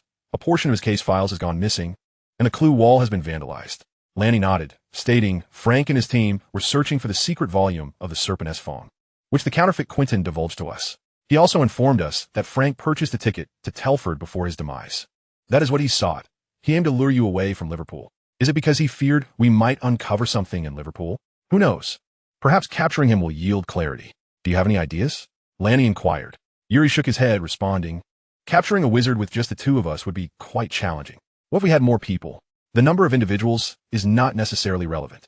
Have you witnessed a wizardess spell?" "I have. They can render an entire battalion unconscious with a mere flick of their wand, or summon flames to incinerate an entire street. I have previously confronted this wizard. He is formidable, possessing physical attributes that rival a professional soldier, not to mention his magical prowess." "Are you suggesting that we might be facing an agile mage? Like Gandalf?" "Ah, no. He is likely far more repugnant." "Precisely. Therefore, to act recklessly against him would only place us at a disadvantage. However, he wishes to integrate with you. While I am uncertain of his motives, we can exploit this. As long as he is among you, he cannot reveal his identity as a wizard." "It seems you have devised a plan," Lanny remarked, "yet I still cannot trust you. Some of my associates are at a local inn." "The Molly Inn? You are aware of it?" "I can find my way there." "What do you wish for me to do?" "Seek out an individual named Kent." Lanny removed his pipe, asking, "Could you provide me with paper and a pen?" Yuri handed over the requested items. After scribbling a message, Lanny continued, "Deliver this along with the pipe and paper to Kent. If he agrees to your plan, return with his reply." The entire sequence of events replayed in Lanny's mind, after which he and Coben proceeded to deliver the message. On the way, Coben informed Lanny that Quentin had asserted his identity as a Scottish detective and requested to meet the chief. Yuri quickly grasped the implications after receiving Kent's endorsement. They first took 3 individuals to the barn, creating the illusion of a kidnapping. Subsequently, they returned to the police station. As anticipated, Quentin had secured the chief's approval and requested to be present during Lanny's interrogation. In response, Yuri instructed Coben to dismiss Quentin, citing the need for the chief's confirmation. Seizing the opportunity, he entered the interrogation room to inform Lanny of the reply and the situation. Thus, Coben's interrogation of Lanny was merely a performance for Xing Ze's benefit, designed to keep the wizard compliant. Blasted, Kelly's shout pulled Lanny from his thoughts. He approached Selena, crouching beside her, saying, "It's all right. Do not be afraid, Miss Selena. I shall explain everything shortly. However, at present, we need you to check on Mike." Selena nodded vigorously, rising unsteadily from the ground, frightened by the ferocity of the gunfire she had just witnessed. She moved to Mike's side and began to examine him. Despite not being a nurse in her own world, upon entering this realm, a wealth of medical knowledge flooded her mind, and she instinctively mastered various first aid techniques. Mike appeared to have sustained no serious injuries, merely having knocked his head and lost consciousness. After administering basic first aid, Selena suggested it would be prudent to take him to the hospital for further examination, just in case. Upon hearing this, Lanny, Kent, and Yuri carefully lifted Mike from the barn. Officer Coben, though rife with doubts, had previously collaborated with Lanny on certain matters, thus refraining from further inquiries. In the town, there exists only a clinic. Should one wish to visit a hospital, they must journey to the neighboring town, a drive of approximately 40 minutes along a rather treacherous road, as Cobain remarked. After Kent and Lanny managed to lift the injured individual into the vehicle, they called upon Selena and Kelly for assistance. Kent stated, "Let us first take him to the clinic. If that proves insufficient, we shall proceed to the hospital." Cobain glanced at Yuri, who nodded in affirmation, prompting him to start the vehicle and depart from a barn. As they watched the vehicle recede into the distance, Kent turned to Yuri and inquired, "Do you possess a car?" "In Liverpool," Yuri replied. "Driving alongside you would expose me, so I arrived on the same bus as you." "Damn, it seems we must walk back to the town," Kent grumbled. Lanny lit his pipe and strode forward, "Then let us hasten. We must check the clinic and prevent that imposter from causing further trouble." Kent quickly followed, questioning, "Do you truly believe you will escape unscathed after enduring so many gunshots?" "You witnessed it yourself." Yuri stretched his arm, acknowledging that although the recent fall had inflicted minimal harm upon his enhanced physique, pain was inevitable. After moving his arm, he continued, "That fellow is anything but normal." At this, Lanny asked with caution, "So, you were unaware before?" "How intriguing, sir. Had I known it would turn out this way, I would not have found myself in such a dire predicament," Yuri replied as he replaced the magazine in his handgun. He pulled back the safety and cautioned, "Let us remain vigilant, gentlemen. That entity may still be lurking nearby." Chapter 312, The Black Knight. Worm accepted the cigarette handed to him by Reuben. During the recent upheaval, he had indeed proven his willingness to assist, at least aligning himself with the police. The fact that the chief inspector himself came to light a cigarette brought Worm a sense of satisfaction, even though the austere interrogation room contained only 3 individuals. And he was still shackled. "Has Tom divulged anything?" he inquired, taking a drag from his cigarette.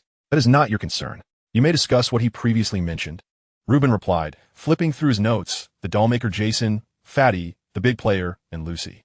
We are all aware that these individuals represent the core members of the old record gang, yet their movements are notoriously erratic, leaving us with scant opportunities to gather information about them." After speaking, the chief inspector retrieved several documents and photographs from a nearby file, searching for a moment before placing a picture before Worm. "This is a photograph taken 2 years ago at George's dock of the dollmaker Jason, Lucy's most trusted lieutenant, correct?" "Indeed, that is him. Yes, I have encountered him a few times, though it was many years ago when he was merely managing nightclubs. Look at him now. Quite the character," Worm observed. "I have heard he has a penchant for collecting dolls. Is that how he acquired his moniker?" Worm raised an eyebrow. "Who told you that?" "Taylor." "Nonsense. Collecting dolls? Huh. Do you take him for a 7 or 8-year-old girl?" "It is because he used to enjoy extracting the hearts of his enemies, placing them into dolls, and returning them to their families." Reuben exhaled deeply. Despite the arrests of Taylor and Tom, 2 mid-level members of the old record gang, and the dismantling of a significant hideout today, progress remained frustratingly elusive. The aforementioned core members of the gang had remained shrouded in mystery, while rumors abounded. Genuinely useful information was scarce. The archive files were nearly all from 3 years prior, the year in which the police department and City Hall undertook a campaign to eradicate Liverpool's gangs, resulting in the disappearance of many factions and the capture of numerous influential figures. They could have expanded their victories and potentially eradicated the gang problem in Liverpool, but the higher-ups abruptly called a halt. It was only 2 years later that Reuben comprehended that nothing begins or ends abruptly. Everything is a political game. The current chief was quite pleased with the present outcomes. Miraculously, there were no casualties among the officers during today's skirmish, many having narrowly evaded bullets. Tomorrow, the major newspapers would eagerly report the entire affair. This should have been a positive development, yet Reuben feared a replay of the events from 3 years ago, where the higher-ups were satisfied with the existing achievements and halted the operation. This was not an impossibility. Consider the current state of the old record gang and the Iron Knights of the East End, both of which had survived since 3 years ago. Without the constraints of other gangs, they expanded like a malignant tumor. Had Liverpool's gang problem been resolved? The answer was a resounding no. The gangs now posed an even greater challenge than they had 3 years prior. Both the Old Record Gang and the Iron Knights had deeply entrenched themselves within the city. Their influence pervasive. Police stations, city hall, hospitals, docks. Everywhere one looked, their presence was felt. This was precisely why this investigation was shrouded in secrecy. Yet even so, scoundrels like Carmichael continued to undermine efforts. As an African-American chief inspector, Reuben had ascended to this position, possessing a keen political awareness. The recent developments had progressed too smoothly.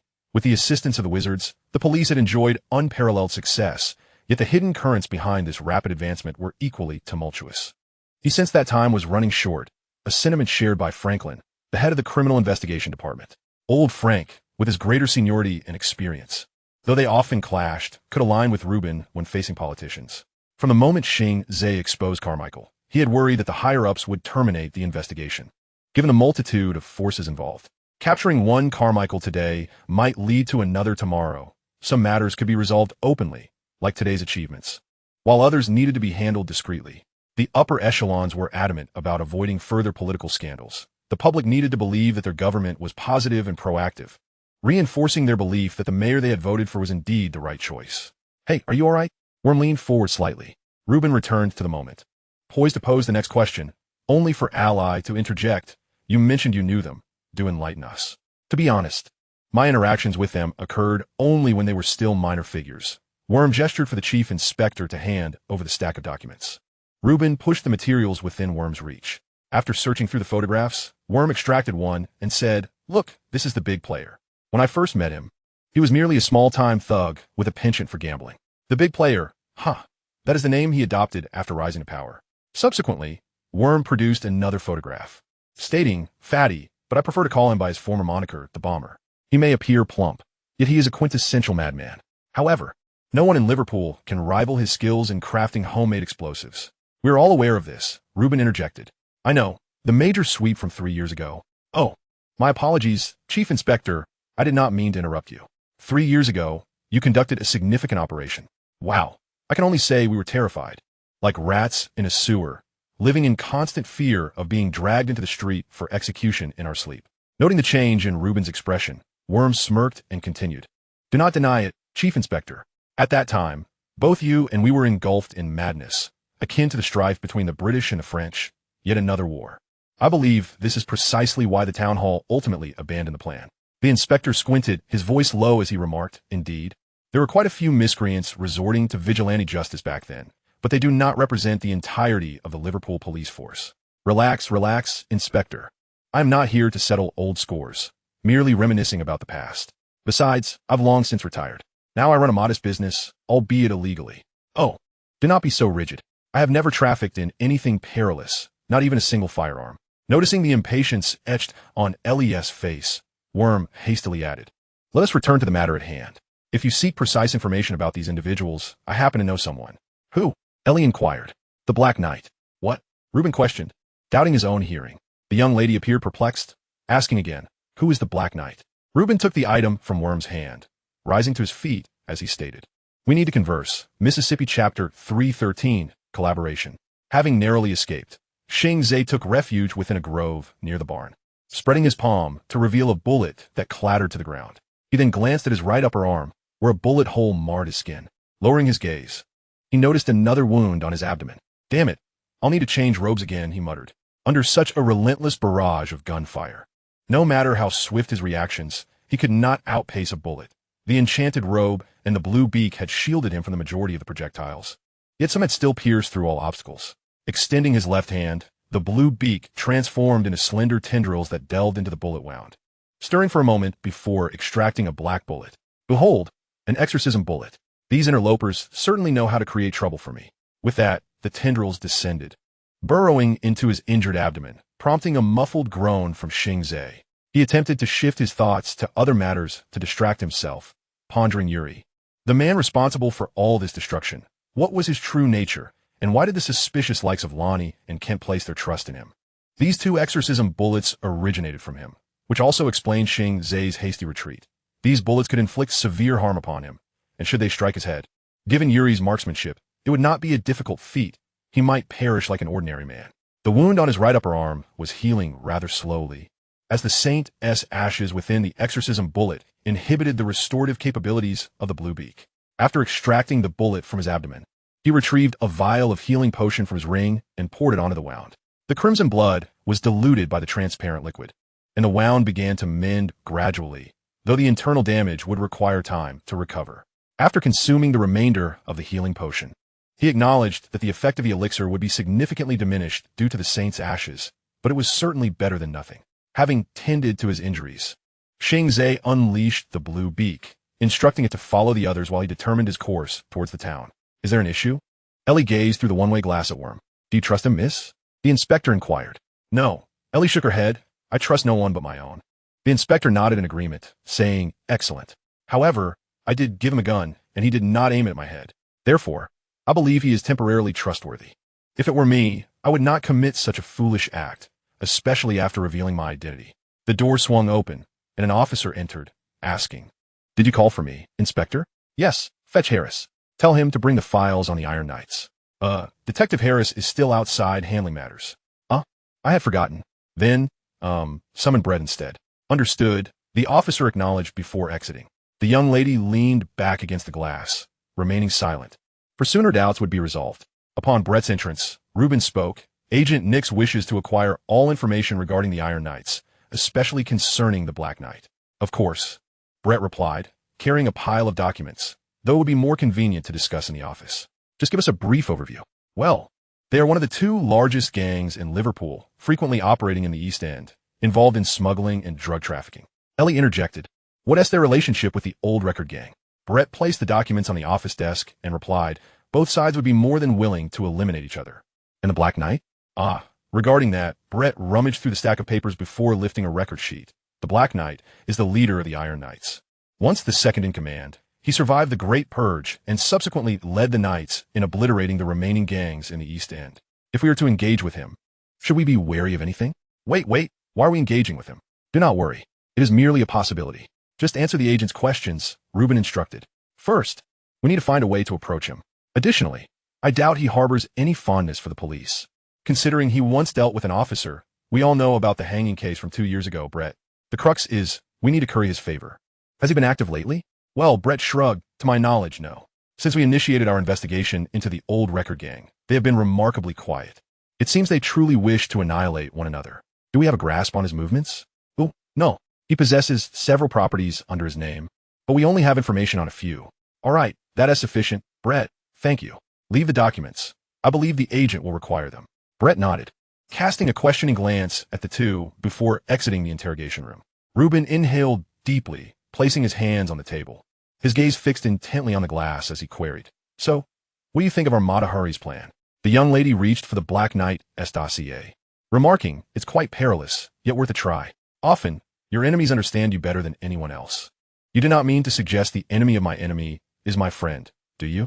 The young lady shrugged, saying, how much information do you possess on the old record gang in your archives? This left Reuben momentarily speechless, and he furrowed his brow, responding.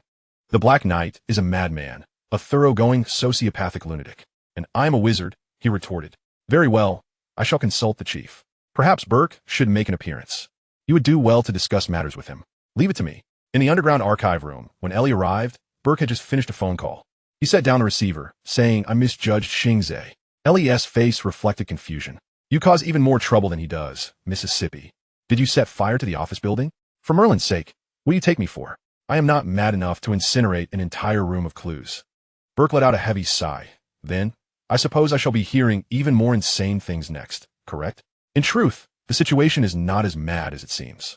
A suspect here has expressed a desire to collaborate with the Iron Knights gang. I am well aware of what the Iron Knights gang entails. This scheme sounds rather perilous, akin to drinking poison to quench thirst.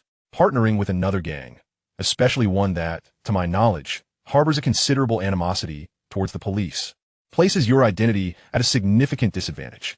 I am a wizard, I retorted. Guns and bombs do not distinguish between identities.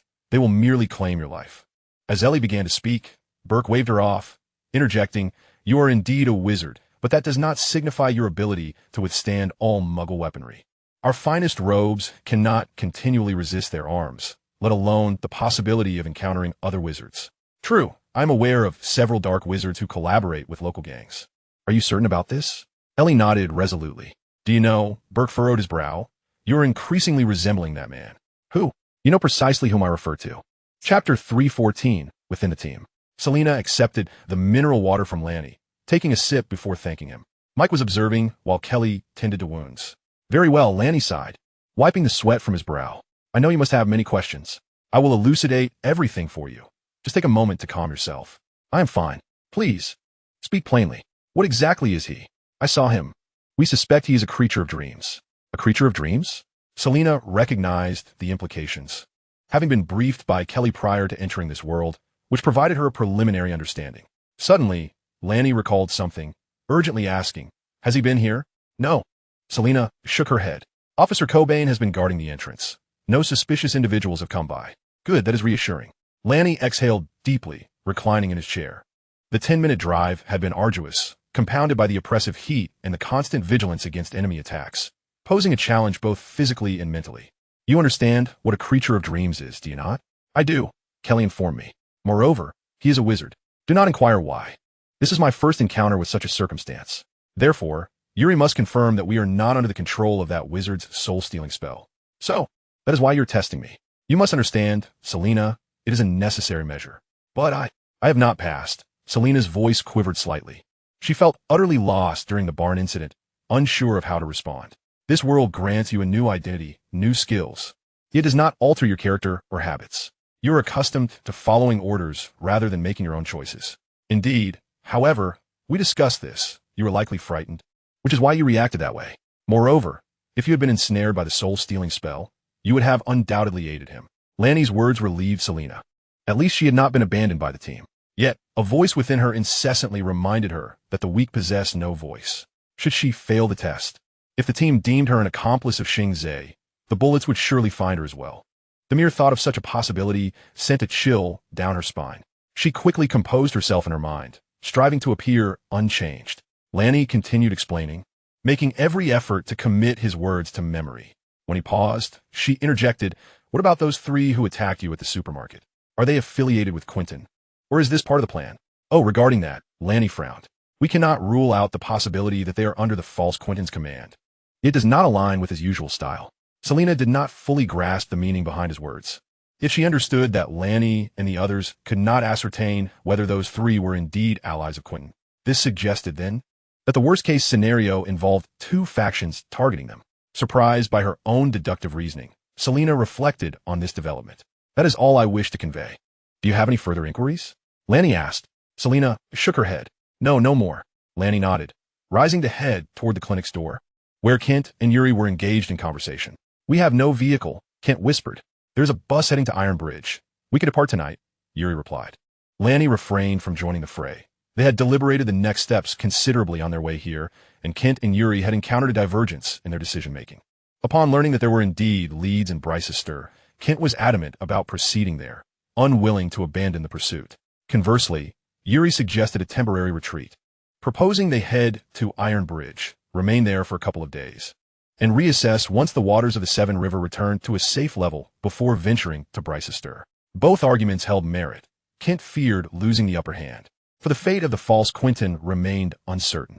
Should he still be alive, he would undoubtedly seek Bryce's stir. Meanwhile, Yuri evidently favored a more cautious approach, recognizing that acting recklessly without knowledge of the enemy's numbers and intentions would only render them targets. However, Lanny suspected this cold-hearted bastard harbored secrets akin to those of the false Quentin, rendering him untrustworthy. Yet, having someone in the team to counter him was sufficient. Kent was not the type to be easily manipulated. It was evident to outsiders that the two were at odds, and Lanny's role was to act as a mediator. He entered the doctor's office to inquire about Kelly and Mike's conditions. Kelly had sustained primarily superficial wounds, requiring only disinfection and basic bandaging. The critical factor was Mike. His awakening would determine which plan Lanny should endorse. In his heart, he leaned towards Yuri, finding Kent's adventurous, reckless strategy overly audacious.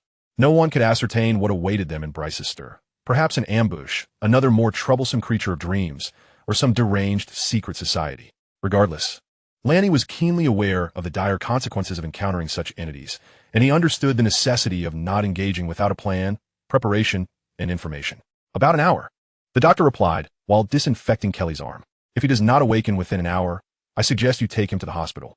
With the answer in hand, Lanny exited the office and returned to the entrance, where Officer Cobain had already been sent away by Yuri.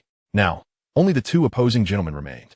Lanny cleared his throat softly, interjecting, "Mike is likely to awaken within the hour." "For heaven's sake, detective, where have you been?" Kent exclaimed, as if he had found a savior. "I can barely endure this stubbornness any longer. You behave like a savage in the jungle, relying solely on brute force. Curse you. Let me enlighten you, you ignorant fool. Savages employ more than mere muscle. They utilize poisons, conceal themselves, and set traps." Yuri waved his hand in frustration. "You know, I did not mean it that way. We possess not the slightest understanding of our adversaries. Do you not consider it tantamount to suicide to dash in a Brichester like this? Suicide? Our detective was just assaulted in a supermarket, and an entity from a dream has infiltrated our ranks. Do you grasp the perilousness of our current situation? What if they follow us to the Iron Bridge? We must act swiftly. Speak up. Lanny, say something." Lanny gazed across the street, weighed his words, and replied, "Kent makes a valid point. Clearly, the opposition is aware of our movements. It is only a matter of time before we are discovered. Continuing to hide serves little purpose." Chapter 3:15 Individual Troubles. Upon hearing this, Kent furrowed his brow and remarked, "That amounts to saying nothing at all. What exactly do you intend to do? Listen, both of you. Caution is warranted. We cannot charge recklessly into a trap like foolish swine, yet we must not bury our heads in the sand like ostriches. The primary concern now is Mike. If he can awaken, let him rest for the night." "Rest here?" Yuri inquired. "Everyone at your station, Yuri," Lanny stated, "although they may not contribute significantly. They are of some use. If we head to the Iron Bridge now, and those rascals follow us, we would find ourselves in a precarious position. Moreover, my bear trap plan remains in play." "Faux Quentin is also aware of your bear trap plan," Yuri reminded. "Therefore, if he decides to trouble us tonight, he will undoubtedly contemplate it first. He may even come fully prepared." "Indeed, Yuri. However, we can alter certain details to achieve an element of surprise. That is the very purpose of setting a trap. The trap can be modified, in size or quantity, as needed. Furthermore, we remain uncertain whether the three assailants who attacked me are affiliated with him. If not, we could be facing multiple dilemmas. Moreover, what if they strike while we are on the bus? We will be stranded on a desolate road, and that would be utterly detrimental. Thus, it seems that remaining here is the safest course. We have the police's cooperation and a familiarity with this locale. During this time, we must deliberate our expedition to Brichester. There is nothing to discuss." Ken exclaimed softly, "We are akin to a band of blind men, utterly oblivious. The clues at our disposal are woefully scant. I propose that once Mike awakens, we return to Liverpool. That fellow's insistence on our departure from Liverpool must surely have a reason behind it. Do not be foolish, Kent. Do you truly believe he will not take action? By the time we return, the evidence will have been thoroughly concealed." "Silence, for heaven's sake. Had you not wrecked the vehicle, we would have already arrived in Brichester. Enough, you two, cease your bickering. Quarreling resolves nothing. We shall proceed to Brichester, but we must plan meticulously beforehand." Lanny intervened to halt their escalating dispute, urging them to calm down, take a breath, and then sit down to discuss matters thoughtfully. "Now, keep an eye on the streets. We do not know when they might appear." Xing Ze turned into a narrow alley, having discarded his previous magical robe and cleansed the blood from his hands and clothes. The blue beak circled above a distant clinic. He was not in haste. As long as he could track the others, no significant problem would arise. Regarding the Brichester expedition, he might need to modify his strategy to lure them there. Or perhaps he need not alter his plan at all, for the clues left by Frank were exceedingly few, and the only usable one was this. After pondering for a moment, he instructed the blue beak to continue monitoring the group while he made his way to a nearby telephone booth. He needed to relay the information he had exposed to Ellie, ensuring she was prepared for any eventuality. Those traversers might very well employ their methods to trace him. Although at the police station, he and Ellie had already assumed the identities of Richard Lee and Nix, who could say how many corrupt elements lurked within the precinct. Moreover, who were those three mysterious assailants? Were they affiliated with the old record gang, or did they have another origin? Compared to those traversers, this matter was of greater concern to Xing Ze. He recalled the number for Reuben's office and dialed it. Shortly, the call was answered. The voice of the inspector came through. "I am Reuben." "It is I, Xing Ali." "Yes. Should I have Miss Nix take the call?" "That would be problematic." "Just a moment." Holding the receiver, Xing Ze cautiously glanced outside the booth. After a brief wait, a female voice resonated from the other end. "How was your journey south?" "Terrible." "Oh, is that so?" "Unfortunately, I have no good news to share on my end either. I have been exposed. That is to be expected." The young lady's tone exhibited little surprise. So, what do you intend to do? Return, or... No, I will continue to follow them. Alert the inspector to pay attention to the internal police force, especially those from Telford. Understood. Is there anything else? Any developments regarding the old record gang? Xing Ze inquired softly. Yes, but not much. I have dispatched a messenger with some information. It should arrive tonight for your perusal. Additionally, I need to confirm some matters before I can provide further updates. Very well. There are 3 assailants here, all seemingly human. I suspect they are members of the old record gang. I will see if I can extract any information for you. All right, let us leave it at that. Hey, stay safe. You too. Ellie hung up the receiver, contemplating for a moment before saying, he has been exposed. We must tread carefully with the Telford police. Telford? Reuben recalled that place in his mind, I see. Now, let us return to our issues at hand. The chief hesitated. What did Burke say? He merely advised me to exercise caution. Very well. I will speak with the chief again to see if I can persuade him to commit. Collaborating with the gang is against regulations, which may pose some difficulty. Additionally, is there anything we should be wary of? The young lady pondered before responding. Do you recall the claw marks in Frank's office? Of course. The inspector replied softly. Xing Ze informed me that those claw marks were left by a creature from the magical world, advising me to exercise extra caution. I was just attacked by that thing in the old record gang's office building. Despite Ellie's nonchalant demeanor, Reuben understood the implications this held for an ordinary individual like himself. Good heavens, are you suggesting that there are wizards within the old record gang? They may be even more troublesome than wizards. In any case, advise your people to be cautious and not to delve too deeply into the investigation unless I can ascertain that you may proceed. Does Burke know? Of course he does. The inspector queried with curiosity. Then, won't the other wizards come to assist? I recall my wife mentioning that the magical world has a government, something called the Ministry of Magic. Do they not concern themselves with rampaging unicorns? It is the Ministry of Magic. Regrettably, Inspector, Ellie shrugged. Had Burke wished for the ministry to intervene, he would not have entrusted this matter to you police officers. Thus, you are left with only me. Reuben sighed in discouragement. As a liaison between muggles and wizards, his burden was considerable. On one hand, he needed to provide cover for Ellie and Xing Ze, while also navigating the scrutiny of the chief and his colleagues to prevent them from growing suspicious. Now, he was contemplating how to make Harris pause, or at least slow down the investigation into the old record gang. He seemed to hear Harris's probing questions. Since the old record gang was associated with sorcery, the Iron Cross was likely involved as well. That was perilous. We would not only have to contend with madmen, but also with wizards. Perhaps it would be prudent to first consider what that friend of ours has planned. Worm, was it? The inspector murmured. Regardless, we are running out of time, Miss Nix. At least in this matter. You must understand, an overly smooth progression of events is not necessarily a harbinger of good fortune. Chapter 316. The Seeds of Uncertainty. Ellie pondered the inspector's words before responding. So your superior wishes to call it a day, does he? Ah, indeed, Miss, Reuben replied somewhat helplessly, surprised that this sorceress had grasped his meaning so swiftly. I can comprehend that. So many lives are intertwined in this matter. A police chief is indeed somewhat at a disadvantage. Tell him, Reuben, inform him that Scotland Yard places considerable importance on this investigation. If he performs admirably, a promotion could very well be within his grasp. Moreover, he must seize this opportunity. It presented a chance to eradicate the old record gang permanently.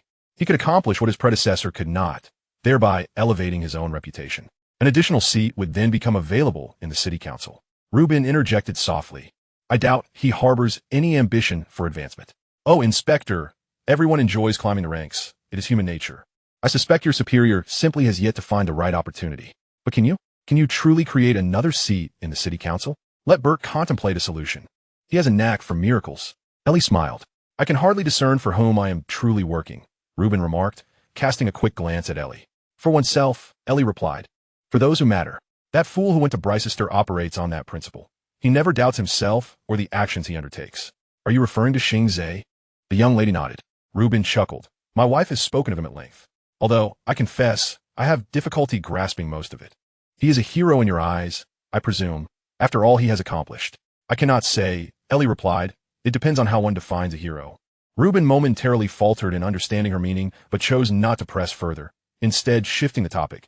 Do you wish to speak with Matahari later? Let us postpone that until tomorrow. I am exhausted and merely wish to return for a bath. Mike exited the clinic before dusk.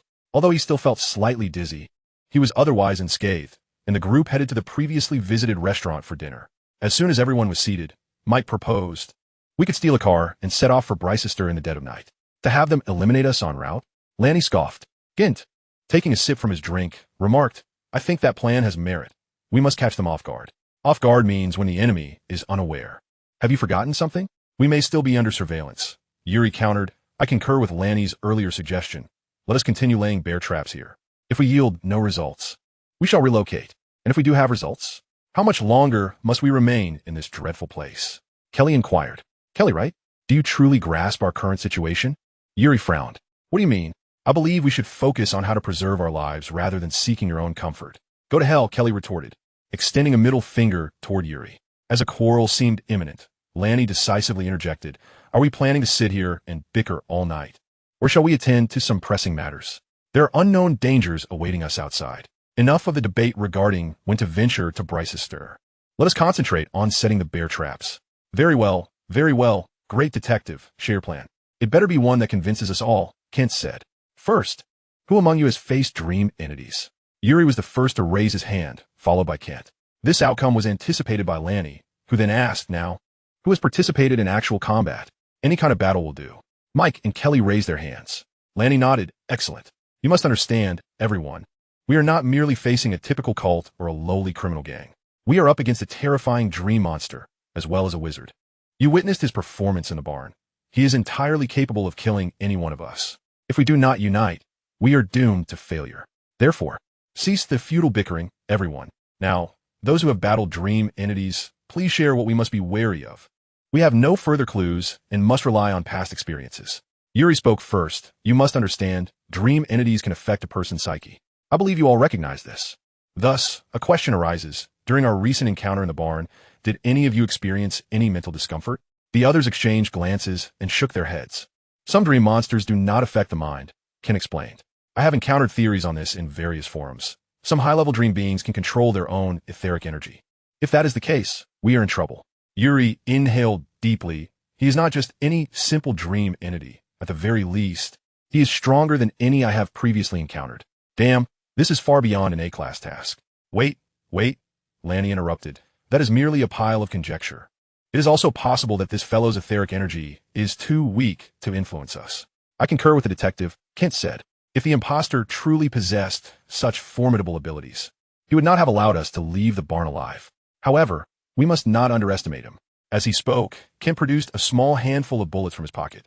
Pointing out a few black ones, exorcism bullets. They are quite effective against dream entities and wizards. I recommend that you all exchange some points for them, just in case. But they aren't cheap, Mike muttered. When your life is at stake, my friend, money becomes inconsequential, Kent retorted. Everyone should prepare at least one magazine of bullets. That is the minimum requirement. If you lack confidence in your shooting ability, then prepare a little extra, Yuri suggested quietly. Selena diligently noted these key points in her notebook. Feeling immense pressure as a newcomer. Although somewhat awkward, she was by no means foolish. She remembered Yuri's words and expressions. Their implications were not difficult to decipher. These high-level investigators could not ascertain the enemy's level of danger, which was evidently not reassuring. Moreover, she had no proficiency with firearms, in both reality and this world. She was a nurse, not an assassin, and judging by recent events, it seemed unlikely that this group would step forward to protect her. Chapter 317, Night Falls. Self-preservation. Serena contemplated her predicament. She must ensure her own survival. Her mother lay in a hospital bed, awaiting the funds she could procure through her points to cover the exorbitant medical expenses. She could not afford to perish in this unfamiliar locale without understanding the circumstances. The unfolding events had far exceeded her expectations, starkly contrasting with what Kelly had previously described. The gunfight in the barn had imparted crucial realizations. The weak possessed no voice. Quentin's words echoed relentlessly in her mind, like the whispers of a malevolent spirit. Are you all right? Kelly inquired softly beside her, jolting Serena back to reality. She shook her head, responding, No, I'm fine. Just feeling a bit anxious and frightened. Don't fret, Kelly reassured, grasping her roommate's hand. Since we have agreed to set the bear traps, let us divide our tasks. Mike, you're injured. Take some rest. Kelly, Kent, and Serena, you will keep watch during the first half of the night. The latter half will be my responsibility along with Yuri. Is that agreeable? The latter hours of the night are often the most taxing, a favored time for nocturnal assaults. Lanny's arrangement undoubtedly aimed to shift the burden onto himself. As long as Yuri had no objections, the others would likely acquiesce. Additionally, only 5 individuals present were proficient with firearms. In Lanny's estimation, Serena would be of no utility in combat. Her expertise lay solely in first aid and emergency wound management. Unless someone sustained injuries, she would merely be a liability. As for the others, Lanny himself was not particularly skilled with a firearm. He preferred close-quarters combat. Yuri's capabilities had yet to be fully revealed. But based on the earlier barn incident, it was evident that he was formidable, perhaps the strongest among them. Kent was an experienced adventurer, excelling in both marksmanship and physical prowess, which was why Lanny assigned him to the first half of the night. As for the female journalist, Lanny held little hope. As her shooting skills were mediocre and her physicality unimpressive, she primarily served as a safeguard. The discord between Kent and Yuri necessitated Lanny to keep them apart, leaving it to fate whether he could contain Yuri alone. Before proceeding, Kelly remarked, "I need to take a shower." Water cascaded down the smooth sides of the bathtub, flowing gently over the pristine ceramic floor, ultimately disappearing into the darkened drain. The perfectly tempered water elicited soft, purring sounds from Ellie, who luxuriated in the tub. Several documents suspended in the air above her. From the labels on the file boxes, it was evident these were records retrieved from the underground archive. "What exactly are you searching for, Frank?" she murmured, her soapy fingers flipping through the pages of a document. Outside the bathroom, an owl swooped in through the partially open living room window, gracefully navigating past the overhead lamp before alighting on the shower head. "Deliver me good news, Parks." Ellie extended her hand, and the letter from a messenger floated into her grasp. The missive, sent by John, indicated that he had arranged a meeting with the warden of Numengar for the following day to discuss Richard Gunter. The letter also mentioned that Edwin and Reiko had uncovered some leads. After encountering obstacles with the Slytherin family, they ventured to the family's origin in the Great Marsh. In several local wizarding villages, they unearthed legends, and upon piecing them together, both believed these tales pointed to an ancient civilization, one inhabited by a technologically and culturally advanced race of reptilian beings. Upon reading this, Ellie recalled the serpent people she had encountered at St. Mungo's, an ancient civilization, advanced technology, and reptilian creatures. All of this corroborated the notion that the serpent people appearing at St. Mungo's belonged to this ancient civilization. The young lady stroked her chin, gradually sinking deeper into the bath. This suggested that the serpent's fong might not originate from the Slytherin family, but rather stem from an ancient civilization, aligning with the long-standing industry rumor that the Slytherin family had received divine favor. "Let us see if John can extract any information from the last remaining scion of the Gunter family," Ellie mused. As night fell, Kelly gazed at the darkening sky, her unease intensifying. She pulled out her handgun once more to check it. The occasional sounds of commotion from the street provided her with a modicum of comfort. "Hey, are you all right?" Ken approached her and asked. "What a foolish question." Kelly replied quietly, "Of course, I am not. Anyone witnessing a creature they cannot even confront with a gun would feel uneasy. Don't overthink it. That will only lead to further distress." "Close the window and come sit with me," Kent suggested. Kelly hesitated, but inquired, "Are they asleep?" "Probably, but certainly not deeply. Of course, with Mike as an exception. He had a rough day." "What about the newcomer, Yuri? Do you trust him?" "Not all." "Then why would you assign him to the latter half of the watch?" "Isn't Lanny still around?" Kelly leaned out the window, inhaling the country night air, which carried a distinct scent. "In my view, a mere detective is insufficient to handle him." "Then do not sleep too soundly," Kent chuckled. "Rest assured, I won't leave the detective alone to monitor that fellow." Good grief. Who could have anticipated that the one assigning us tasks would turn out to be a monster? Yet the clues he provided are accurate. Yuri also believes we should head to Bricester. He claims the leads left by Frank point in that direction. Kelly withdrew into the room, stating, "And therein lies the problem. If he thinks we should go to Bricester, why then did he sabotage our vehicle? Perhaps to delay us, allowing him time to prepare his scheme. Yet no one expected that imposter to be so formidable." "I have a foreboding feeling." Kelly closed the window and glanced at the corridor, where Serena stood guard outside. "I told you not to dwell on such matters. At a critical moment, you will save me, won't you?"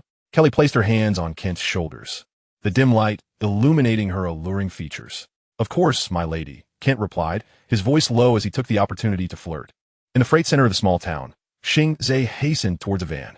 The two men busy unloading cargo seemed to have heard his footsteps and abruptly turned, drawing their weapons. However, their firearms were swiftly seized, wrenched from their grasp in an instant. Xing Ze fleshed a radiant smile, casually discarding the guns onto the ground before lunging forward. The two men hesitated for a moment, but quickly regained their composure, attempting to retaliate. Yet they were no match for Xing Ze's speed. Soon, they lay sprawled on the ground, dazed. The driver of the van, noticing something amiss in the rearview mirror, leapt from the vehicle, only to be struck hard in the abdomen by a rapidly approaching tentacle, leaving him momentarily staggered and gasping for breath. With his other hand, Xing Ze drew his wand and cast 2 magical projectiles at the 2 unfortunate souls attempting to rise, sending them crashing back to the ground once more. Chapter 318, The Calm Before the Storm. Telford is a small place, where outsiders remain conspicuously noticeable. After casually interrogating a few local thugs, Xing Ze identified the trio responsible for the attack on Lanny.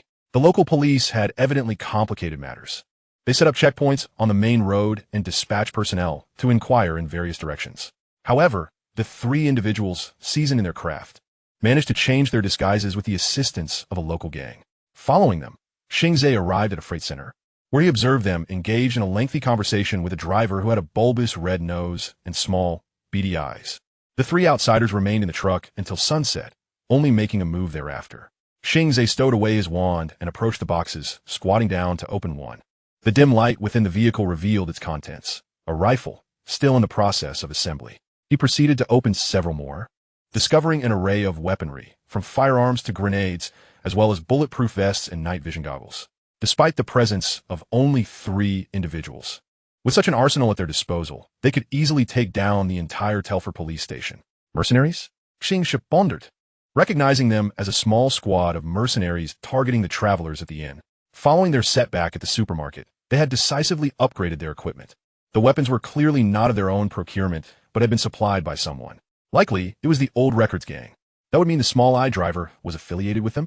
No, he thought, furrowing his brow. He cast a glance at the 3 men lying on the ground and resolved to deal with them first. Minutes later, the van exited the freight center, heading towards the outskirts of the town, eventually stopping at a previously visited barn. Although he had been stopped by the police upon leaving the town, a series of incantations and his identity as a Scottish detective had raised no suspicions among them. He exited the vehicle, opened the back door, and with a levitation spell, transported the 3 men out. Among them, the driver was the only one who had not lost consciousness. As Xing Ze prepared to deal with them, he attempted to resist. It must be said, these professionally trained mercenaries possessed a remarkable resilience to adversity. The 3 were tightly bound, the driver gagged with a cloth, squirming on the ground in a futile attempt to sit up. Xing Ze did not trouble him further, but instead pulled him upright against the tire. I have some questions for you. If you prefer not to meet your end stripped bare here, it would be wise to answer me truthfully. Upon seeing the mercenary nod, Xing Ze removed the cloth from his mouth. First question, who sent you? The agency. The agency? The mercenary nodded. There are agencies across the nation. They send us tasks. Addresses and names? Xing Ze inquired, pulling out a notepad. The sudden appearance of the notepad startled the mercenary, who swallowed hard and, without further contemplation, provided a name and address. Excellent. Second question, why are you here to kill us? Kill? No. Our task was merely to subdue you, unless circumstances became dire. I see, Xing Ze thought, realizing that was why they had not drawn their weapons at the supermarket. Yet, if that were the case, another question arose. Your equipment is sufficient for a bank heist. To subdue us, it seems a bit excessive. Yes, the mission changed, the mercenary replied. The latest directive was to cause a commotion on the outskirts of town, just to draw in the police. Others will handle the rest. What does others will handle the rest mean? I don't know, I truly don't. He didn't tell me much, and we wouldn't ask. Was it that truck driver who instructed you to do this? Yes, it was him. Xing Ze furrowed his brow, as if suddenly grasping something. He stowed away the notepad, and, with a flick of his wand, the mercenary fell unconscious. Gathering the 3 men back into the vehicle, Xing Ze hurried towards the Molly Inn. If his deductions were accurate, these mercenaries were intended to distract the town's police. The Old Records gang had their own plans for the travelers. Perhaps it was not the Old Records gang. Xing Ze harbored doubts that a Liverpool gang could extend its reach so far. Perhaps it was the Serpents. They had issued warnings before, with the 4 bodies bearing embryos.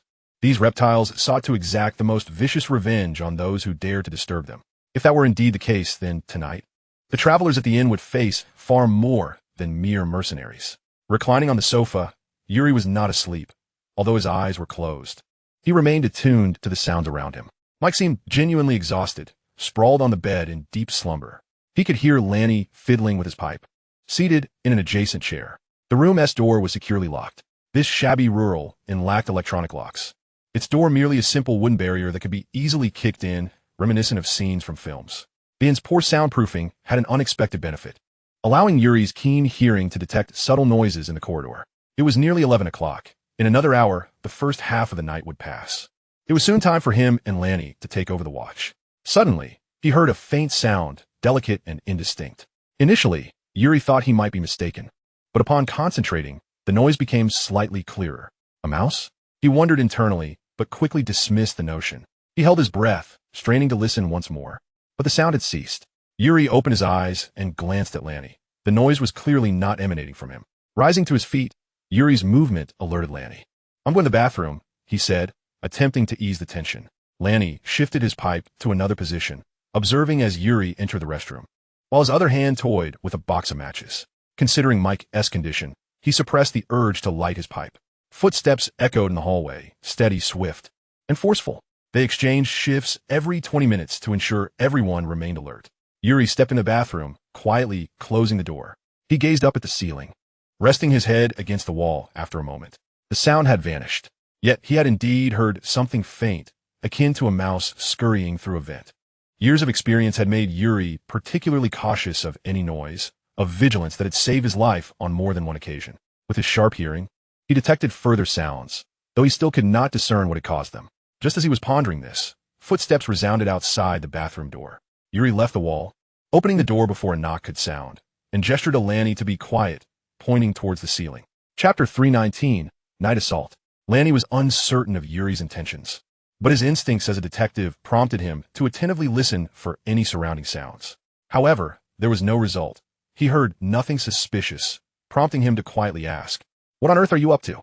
"There's noise in the ventilation duct," Yuri replied, drawing his gun. Runny's brow furrowed as he swiftly drew his weapon. Recognizing the seriousness of the situation, he gestured toward the bed and then indicated the door. Yuri understood and took small, deliberate steps toward the entrance, preparing to notify Kent and the others. Meanwhile, Runny approached the bed, intending to rouse the slumbering driver. The room's door swung open, and Kent, patrolling the corridor with a flashlight, cast a puzzled glance their way, cautiously aiming his gun at the emerging Yuri. "There's something in the ventilation duct. I heard movement," Yuri whispered as he approached him. "The ventilation duct?" Kent regarded the distant opening in the ceiling with skepticism. These antiquated ducts were typically employed for smoke evacuation during fires and were far too narrow for an adult to traverse. Yet, recalling the bizarre abilities of the faux Quentin, a sense of unease gripped Kent, and he quietly replied, "I'll go fetch my weapon." Yuri nodded, aiming his gun at the nearby ventilation duct. The group's heavy artillery was stored in the night watch room. After all, this was a public venue, and brandishing rifles and grenades in the corridor would be most inappropriate. Even though Yuri had connections at the precinct, those ties were better utilized in critical situations, such as reinforcing police presence on street. Thus, every half hour, a patrol car would pass by to ensure their safety. Kent entered the night watch room and gestured to Kelly and Selena, who promptly retrieved a large backpack containing firearms from beneath the bed. Just then, the corridor erupted with the sound of gunfire. Kent disregarded everything else and rushed to the bag, crouching to extract 2 lightweight submachine guns before hastily dashing toward the entrance. The hotel's ceiling reverberated violently, prompting Kelly to grab a suitable firearm and retreat to a corner with Selena, both of their gazes fixated on the source of the commotion. Whatever was in the duct moved with alarming speed, and there was more than one. The gunfire and tumult caused chaos throughout the hotel, compelling guests from the other 2 rooms on the floor to curiously open their doors. "Get inside. Don't come out," Runny shouted at them, his weapon lending a menacing weight to his command, prompting the onlookers to quickly retreat into their rooms. "The police will be here soon," Runny declared. The commotion would certainly prompt Mr. Sanders, the hotel proprietor, to call for assistance, and the patrol officers would arrive shortly thereafter. "I understand," Kent replied, handing his gun to Yuri. "Go inside and grab the weapons." "Where's Mike?" No sooner had he spoken than Mike hurriedly emerged from a room, exclaiming, "God, did I hit my head? Or is the ceiling shaking? Fetch the weapons." Kent barked. The commanding tone left Mike no room for argument as he dashed toward the night watch room. Kent aimed his gun at the ceiling and turned to Yuri, asking, "What's the situation? Is there something in the vent? Did you see it?" "Not yet. It hasn't revealed itself. But I sense it may be preparing to ambush. So I've already given it a few rounds. Perhaps you should consult us before making any decisions," came Yuri's response. But their conversation was abruptly interrupted by a shadow that shot forth from a duct.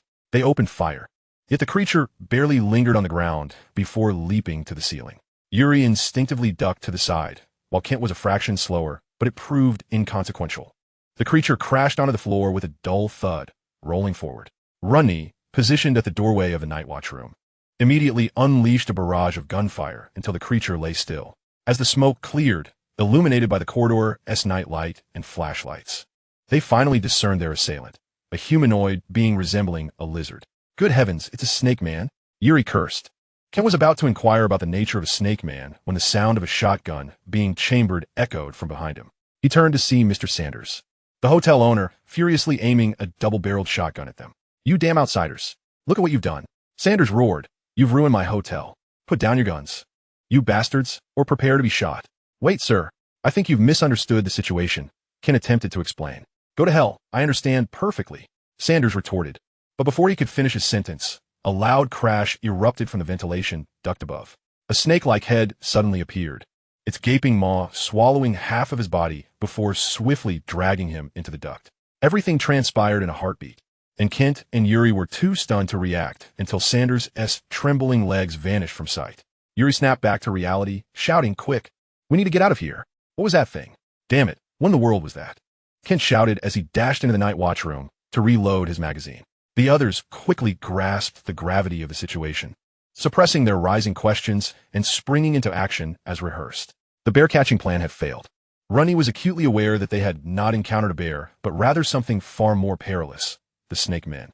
He had only seen fragmented information about such creatures in forums, knowing little more than that these beings once possessed a magnificent civilization and were notoriously difficult to contend with. Bears could be killed, as they lacked human intelligence. Traps would work against them. But these creatures were different. They understood ambushes, traps, and stealth, possessing a blend of bestial strength and human cunning that far surpassed humanity. To combat them would exact a heavy toll, and that price soon manifested as a scaled, muscular arm shattered through the plywood wall, seizing Kelly by her hair. Her piercing scream echoed, and Mike instinctively grasped the scaled hand, but the creature's strength was astonishing, rendering him powerless to intervene as Kelly was yanked towards the wall. Get back, Mike! Runny bellowed. As Mike leaped aside, Runny unleashed a furious volley at the wall. Kent joined in, and they continued firing until the grip loosened, allowing Kelly to struggle toward her companions. Selena quickly embraced her, and the two, shaken but determined, moved to the other side. Chapter 320. The Battle at the Hotel. Yuri raced to the restroom door. The wall behind it concealed the toilet. He signaled to Mike and kicked the door open. The restroom was dimly lit, making it difficult to assess the situation. But two crimson glimmers in the darkness prompted an immediate shooting response.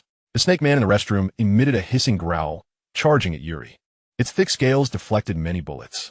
However, Mike, lying in wait, swung his machete as the creature's head appeared, though the blade only left a shallow cut. The force of the blow unsettled the snake man, causing it to crash against the side. Seizing the opportunity, Yuri retreated swiftly, while Runny, wielding a shotgun, charged in, firing 2 rounds at the creature. The powerful shots forced the snake man back into the restroom, splattering yellow-green blood across the room. Mike quickly shielded his face, fearing the viscous fluid would splatter onto him. As the crowd had yet to catch their breath, a series of blood-curdling screams erupted from the far end of the corridor. Kent, closest to the door, peered out and saw that the other residents had fallen victim to the attack.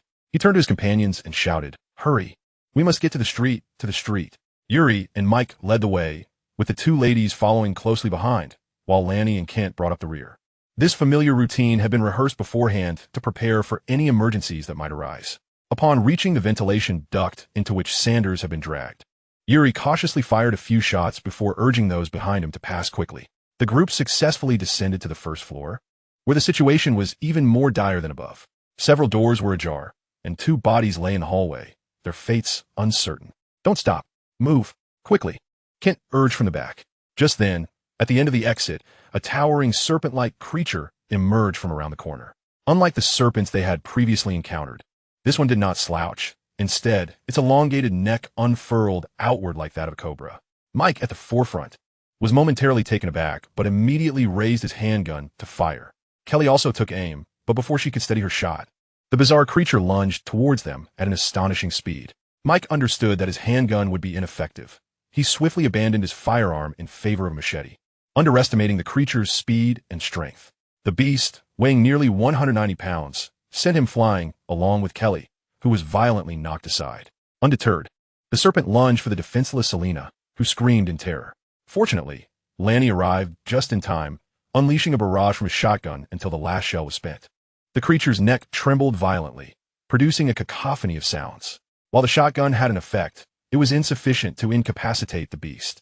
It deftly dodged to one side of the corridor, its forked tongue extending to ensnare Lanny's arm. Kent pivoted to shoot, but found his position perilous. Firing his weapon might inadvertently harm Lanny. Damn it, he growled, drawing his military knife and rushing toward Lanny. Yuri also sought to assist. But the serpent that had consumed Sanders emerged from the ventilation shaft, a grotesque creature over 2 meters tall, with a human-like upper body, hunched back, and a lower half that writhed, its eyes glowing eerily red. Crap, this is utterly nightmarish, Yuri muttered, tossing a grenade in an attempt to slow the creature's advance. Meanwhile, Lanny struggled against the overwhelming force of the serpent, which continued to push him closer. His only hope rested on Kent. However, unexpectedly, the creature's tail lashed out, and in the narrow corridor, Kent had no chance to evade. It felt as though he had been struck by a baseball bat. One side of his body went numb before he was slammed against the wall. Realizing Kent was no longer a viable option, Lanny had to rely on his resourcefulness. But his hands were ensnared by the serpent's tongue, rendering him unable to reach for his knife. At that moment, Selena dashed to his side, seizing the short blade. The serpent, unable to pivot quickly enough, had to retract its tongue. With his hands freed, Lanny swiftly drew his revolver, loaded with 6 rounds of demon-slaying bullets. While these bullets were effective against dreamlike entities, their efficacy against the serpent remained uncertain. 3 shots rang out, but only one struck the creature, and even that was deflected by its hand. Nevertheless, the bullet pierced the scales that had withstood even the shotgun. Realizing the demon bullets had an effect, Lanny hurriedly fired again, but it was too late. The monster was upon him, swatting Selena aside before reaching for Lanny. He evaded its grasp and fired again. But the bullet merely grazed the serpent's abdomen as he leaped backward to create distance. With only 2 bullets left, he knew he had to vanquish the beast with them, or death would be their only reward. In a moment of desperation, he noticed Mike rising from the ground. Hope surged within Lanny.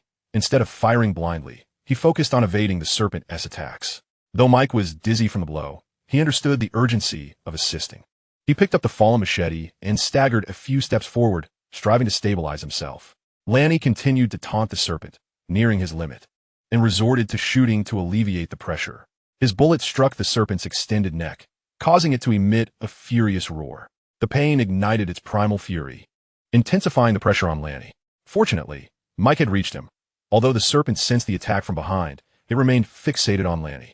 Mike seized the opportunity, channeling all his strength into a strike against the serpent, but tragically, the tail intercepted his machete. Lanny even saw a mocking smile on the serpent's face. Fully aware of their strategy, knowing that the demon bullets posed the greatest threat, not the blade. The creature's sharp claws sliced through Lanny's arm. Overwhelmed, he had no choice but to fire in a desperate gambit, yet the shot failed to find the serpent's vulnerable spot. Just as Lanny believed his end was nigh, the serpent suddenly convulsed, collapsing to the ground after a few gunshots rang out. Kent, clutching his abdomen, held his smoking revolver, exclaiming, "Thank goodness my aim hasn't faltered." "There's no time for gratitude, comrades," Yuri shouted, tossing another grenade before rushing to support Kent as they moved forward. "Mike, check on Kelly. Lanny, attend to Selena. We must leave this place quickly." Chapter 321, Ready to Depart. The group, supporting one another, finally exited the hotel. Upon hearing the wail of sirens, they collectively exhaled in relief. Yuri and the still mobile Mike took up watch to prevent any serpents from emerging. While the likelihood seemed slim, if they had no intention of concealing their existence, they wouldn't have needed to stealthily infiltrate the hotel. Blue and red lights illuminated the 2 intersections, with 4 or 5 police cars converging from either side. The local residents emerged from their homes, drawn by the commotion. The once familiar inn, operating for over a decade, was now engulfed in flames, likely ignited by Yuri's grenade, while the serpent emerging from the ventilation had undoubtedly compromised the sprinkler system, facilitating the rapid spread of the fire. 3 police cars surrounded Yuri and his companions. The officers disembarked, commanding them to drop their weapons and kneel, forbidding any sudden movements. Except for those incapacitated, the others complied. The intervention of law enforcement meant they were temporarily safe, and the serpents showed no inclination to emerge. Before long, they found themselves handcuffed, except for Yuri. The others were injured and were loaded onto an ambulance bound for a hospital in the neighboring town. With only a single ambulance in the entire small town, the injured were crammed into one vehicle, accompanied by a police car containing 4 fully armed officers.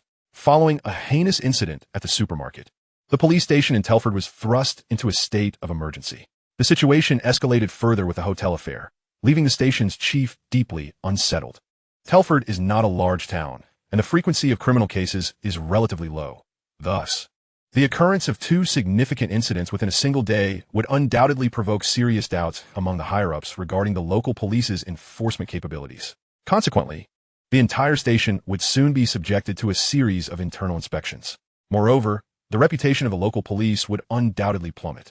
Cobain was en route to the station with Yuri, a trusted officer whose esteem within the precinct was substantial. However, the magnitude of the current situation rendered any assistance from him nearly futile, unless he was prepared to jeopardize his career. Yuri, you owe me the truth. What on earth is happening? If our affair comes to light, relax, Cobain. There is nothing to worry about. No one will investigate you. Remember, I'm registered at the station as a community support officer. No one will suspect you, Yuri reassured him. But you were at the scene, armed, Cobain countered. I possess a firearm permit. If they choose to investigate, my records are available in the system, Yuri replied. The internal affairs team wouldn't concern themselves with such details. Their primary focus would be on why he was present with a group of dangerous individuals at the crime scene. Sitting in the back seat, Yuri shifted his handcuffs and said, just tell them I was investigating those people. Now unshackle me. Cobain slowed the vehicle, retrieving the keys from his pocket and handing them over. Yuri deftly unlocked his handcuffs and inquired, what are you planning to do with those guys? The chief has coordinated with the neighboring town. They will dispatch sufficient personnel to secure the hospital, after which a special task force will take over. That complicates matters. Yuri clicked his tongue.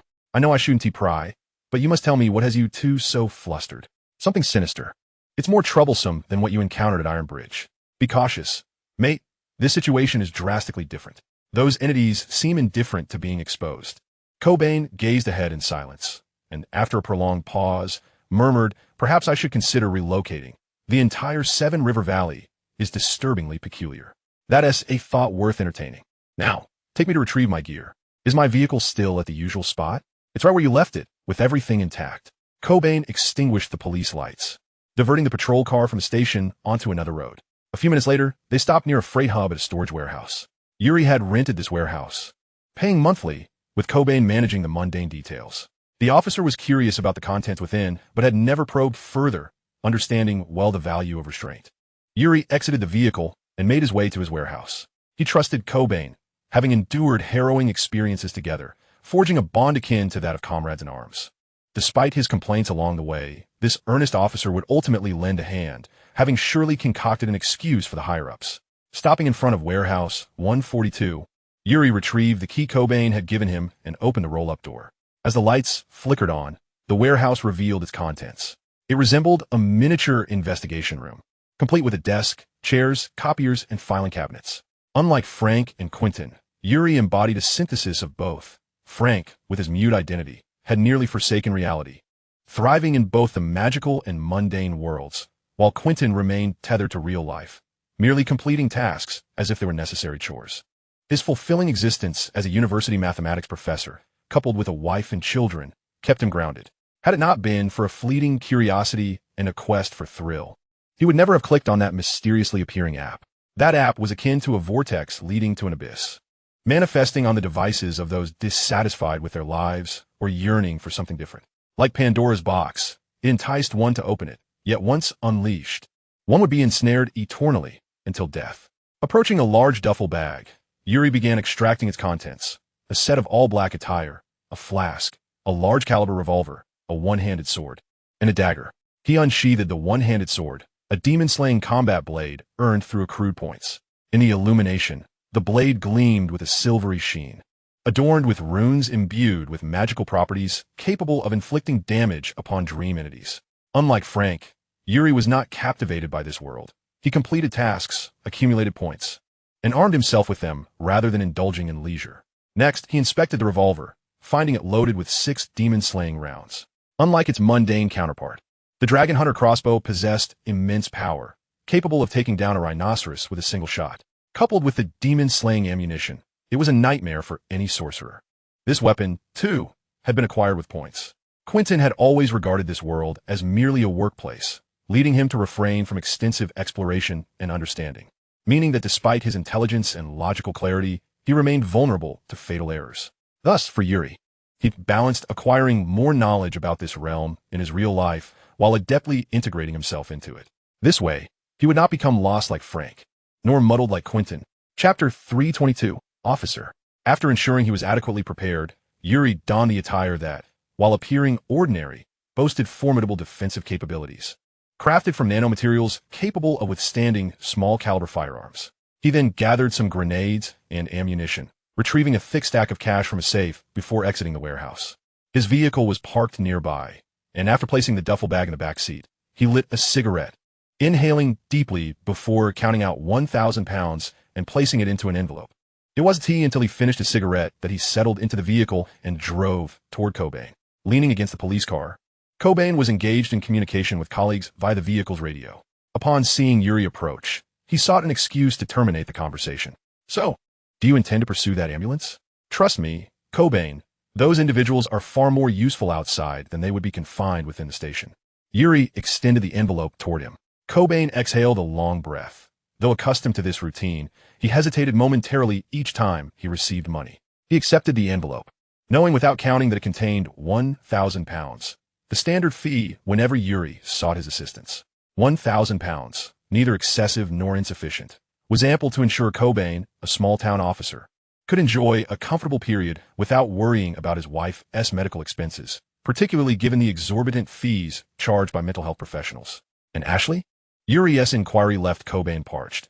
If possible, he preferred not to mention his wife's condition to anyone, even in casual conversation. After the Iron Bridge incident, some malevolent entities followed him home, targeting his sensitive wife instead of him. Had it not been for Yuri's intervention, he and his beloved wife would likely be resting in the church graveyard by now. Although their lives were spared, his wife succumbed to madness. He was compelled to conceal his own fears, weaving lies to comfort her. With the assistance of doctors, medication, and his companionship, Ashley eventually regained a semblance of normalcy. Or so it appeared. At least she no longer forgot about the boiling water. Yuri nodded, choosing not to elaborate further, and drove away from the location. Cobain weighed the envelope in his hand before opening the car door and stepping inside. He intended to check on his wife, as she occasionally awoke from nightmares. In the Telford residential area, Cobain parked his car quietly in front of his house and stealthily entered. The darkness in the living room and bedroom indicated that his wife had not awakened, which was a promising sign. He tiptoed into the living room in search of water. The events of the day had kept everyone busy, and he seldom found a moment to rest. As he switched on the light in the living room, the figure seated at the dining table nearly sent his heart into a frenzy. After nearly 2 decades of service as a police officer, Cobain instinctively drew his sidearm. The man, Xing Ze, signaled for silence with his finger on his lips, and then spoke. Your wife has just fallen asleep. Ashley, correct? I prepared her some warm milk and recited a passage from Longfellow's Hymn to Death, and she likely drifted off around the 12th stanza. What do you want? Cobain demanded, his gaze fixed nervously on the intruder. He vividly recalled the events in the barn and understood that his firearm would be of no use. Yet, what other options did he have? Discard his gun and embrace the man in a gesture of misunderstanding? Cobain had anticipated his demise, but not so soon. He stole a glance toward the bedroom. Even the slightest possibility compelled him to ensure his wife's survival. Put down the gun, Cobain. For your sake, and for your wife's. Xing Ze stated calmly. What have you done to my wife? Did you kill her? Cobain asked, his voice trembling. I am not one to indiscriminately take innocent lives. Your wife's condition is unrelated to your actions. Of course, if you wish to survive, do refrain from impulsive gestures. You know well that merely possessing that gun cannot harm me. Xing Ze's words shook Cobain's resolve. He feared not death, having seen through the veil of life and death after the Iron Bridge incident, but he was deeply concerned for his wife. Incapable of caring for herself in her current state, and they had no children. The best outcome would be for Ashley to be sent to a care facility after his death, but typically, patients like her would end up in a psychiatric hospital. Cobain was acutely aware of the nature of such institutions, and he could not allow that to transpire. After a moment of contemplation, he lowered his weapon and pleaded, May I see her? Be my guest. Xing Ze replied generously. Cobain inhaled deeply, steadied his nerves, and approached the bedroom door. He hesitated briefly before gently pushing the door open.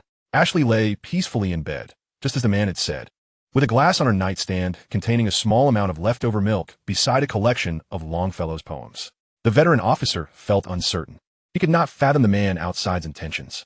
Under Yuri's watchful gaze, the man exuded an aura of danger, capable of ending lives with a mere gesture.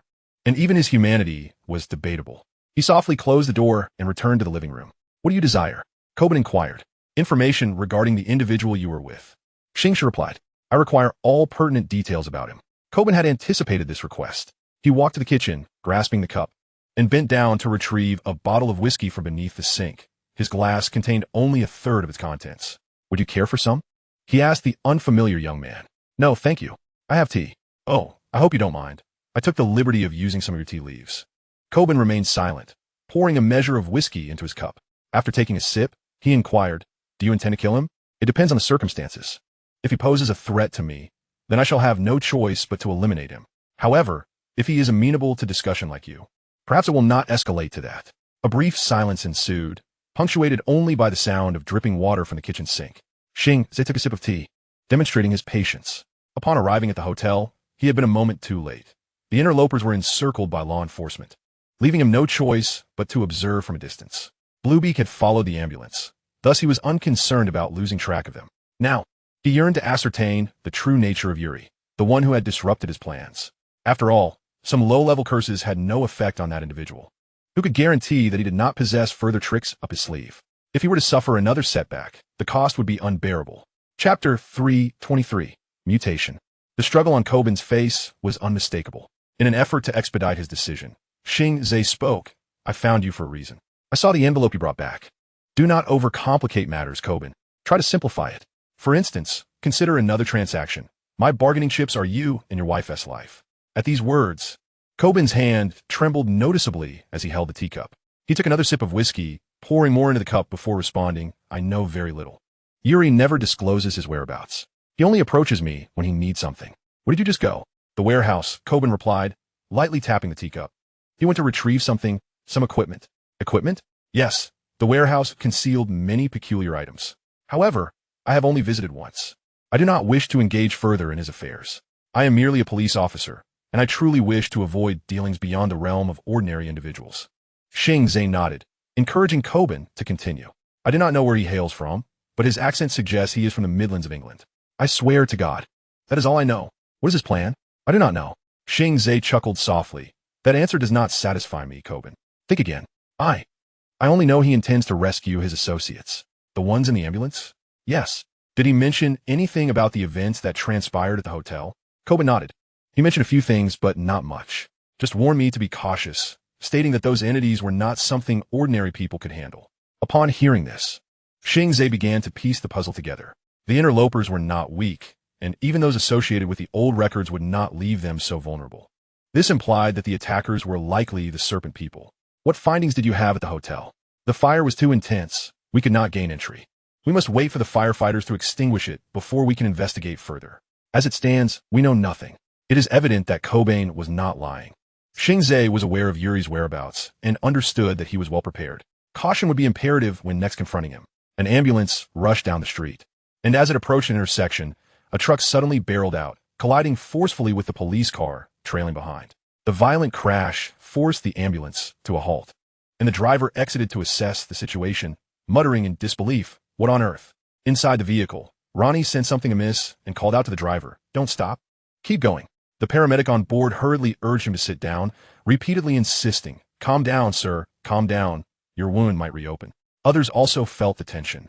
The least injured among them, Selena, swung open the door, and before a nearby nurse could intervene, she leaped from the ambulance. At that moment, Selena heard a noise behind her and turned in panic to see a masked figure standing atop the ambulance. The driver's scream clarified the dire situation to the other passengers, yet it was too late. The paramedic in the front seat was yanked out of the vehicle and executed on the spot by another masked intruder. Paralyzed by fear, Selena could scarcely move until two masked assailants approached from behind, attempting to force her into the vehicle, prompting her to struggle violently. The others inside attempted to resist, but their foe showed no mercy, shooting one nurse in the head, eliciting a terrified scream. Kent restrained Mike, who was trying to rise, recognizing that these intruders were well prepared and determined to fulfill their mission. No tricks, gentlemen, one of the masked figures warned. As long as you comply, your suffering will be minimized. Where do you intend to take us? Kelly questioned in terror. But her inquiry was met only with the heavy thud of a door slamming shut. Xing Ze entrusted the three individuals in the van to Coben. The old officer could hardly believe it. He had expected to meet his demise. Yet this young man not only spared his life, but also delivered 3 notorious criminals to him. Handing over these 3 would be a significant accomplishment. Accolades were secondary. More importantly, he would no longer need to fabricate a lie for Yuri. Simply informing his superior that these 3 were apprehended alongside Yuri would significantly reduce his own suspicions, allowing him to concoct a plausible story later. As he watched the van disappear around the corner, Cobain felt as though he had been transported to another realm. He secured the handcuffed trio in the vehicle and re-entered his home. He approached his bedroom, kissed his wife, then headed to the living room to down a glass of whiskey, discreetly stowing the bottle back beneath the sink. Finally, he locked the door and drove his police car straight to the station. Signals emitted from Blue Note prompted Xing Ze to cease further entanglement with Cobain. Something had gone awry with the intruders. He had not anticipated that, after such a commotion, the old record gang would still be resolute. This series of subsequent plans not only caught the astute intruders off guard, but also left Xing Ze astonished, compelling him to reassess this adversary. The first to arrive at the accident scene was Yuri. In the dead of night, in such a secluded location, this incident might not be discovered until the following morning. The police car lay in ruins, while the vehicle that had struck it had vanished, along with its occupants. Yuri cautiously exited his car to investigate the scene. Based on the tire marks, he estimated the size of the other vehicle. He approached the police car, illuminating its interior with a flashlight. The door had been opened from the opposite side, revealing numerous bloodstains within. Given the volume of blood, the chances of survival for the 4 officers appeared grim. However, there were no bloodstains on the ground nearby, which suggested that the assailants had likely laid down waterproof tarps, indicative of a professional team with adept techniques. Yuri inhaled deeply, raising his flashlight to scan the surroundings, fully alert, with one hand resting at his waist, ever vigilant against sudden attacks. On forums in the real world, many high-ranking investigators shared experiences from their missions, many of which summarized the characteristics of various dream entities. Among these were insights about serpent people, ancient beings skilled in ambush and assassination, proficient in poisons and various biological weapons. While conventional high-caliber firearms could inflict damage, most serpent people possessed thick scales and bioarmor, enabling them to withstand heavy-caliber weaponry. Yuri proceeded cautiously along the road, eventually discovering another set of tire tracks and bloodstains on the ground, likely left by the ambulance. Briefly retracing the events in his mind, Yuri returned to his vehicle. He could no longer pursue. In this era, GPS systems were virtually non-existent, making it exceedingly difficult to track a vehicle, especially since the assailants might have switch cars en route.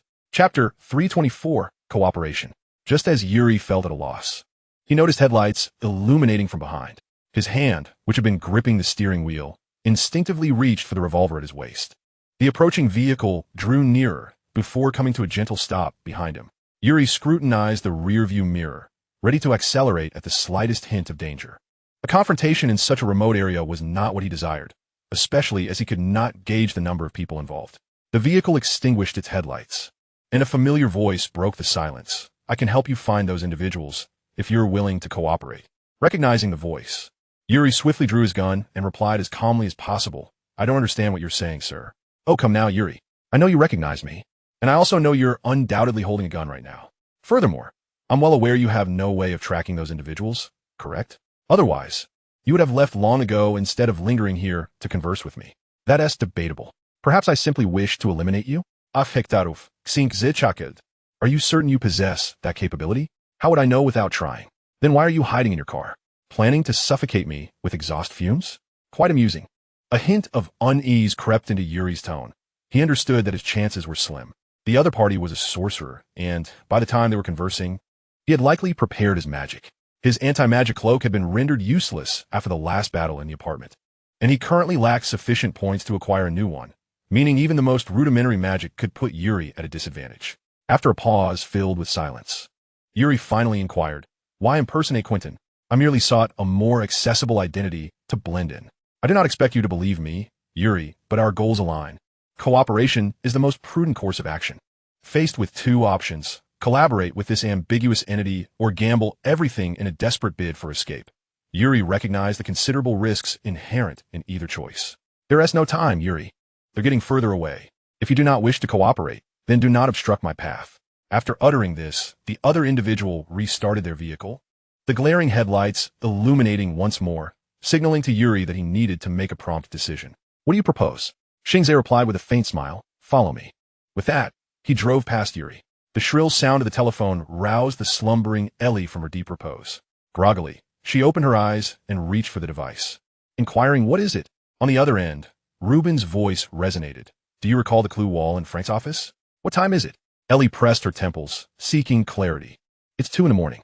Aren't you going to sleep, Inspector? I prefer to ponder certain matters during the night. It sharpens my thoughts." "You must have made some discoveries then." "Indeed, the technical department has organized and salvaged some data," Ruben replied. "I brought a backup home to examine it." "Frank was searching for a person with the surname Kimball, correct?" "Precisely. I might be able to help you narrow down the search." "Go on." "The nursing homes and the homeless shelters. You might consider investigating these locations within the recovered documents." Frank mentioned a nursing home, or perhaps a shelter, but he did not specify which one. "Interesting, I've noted that."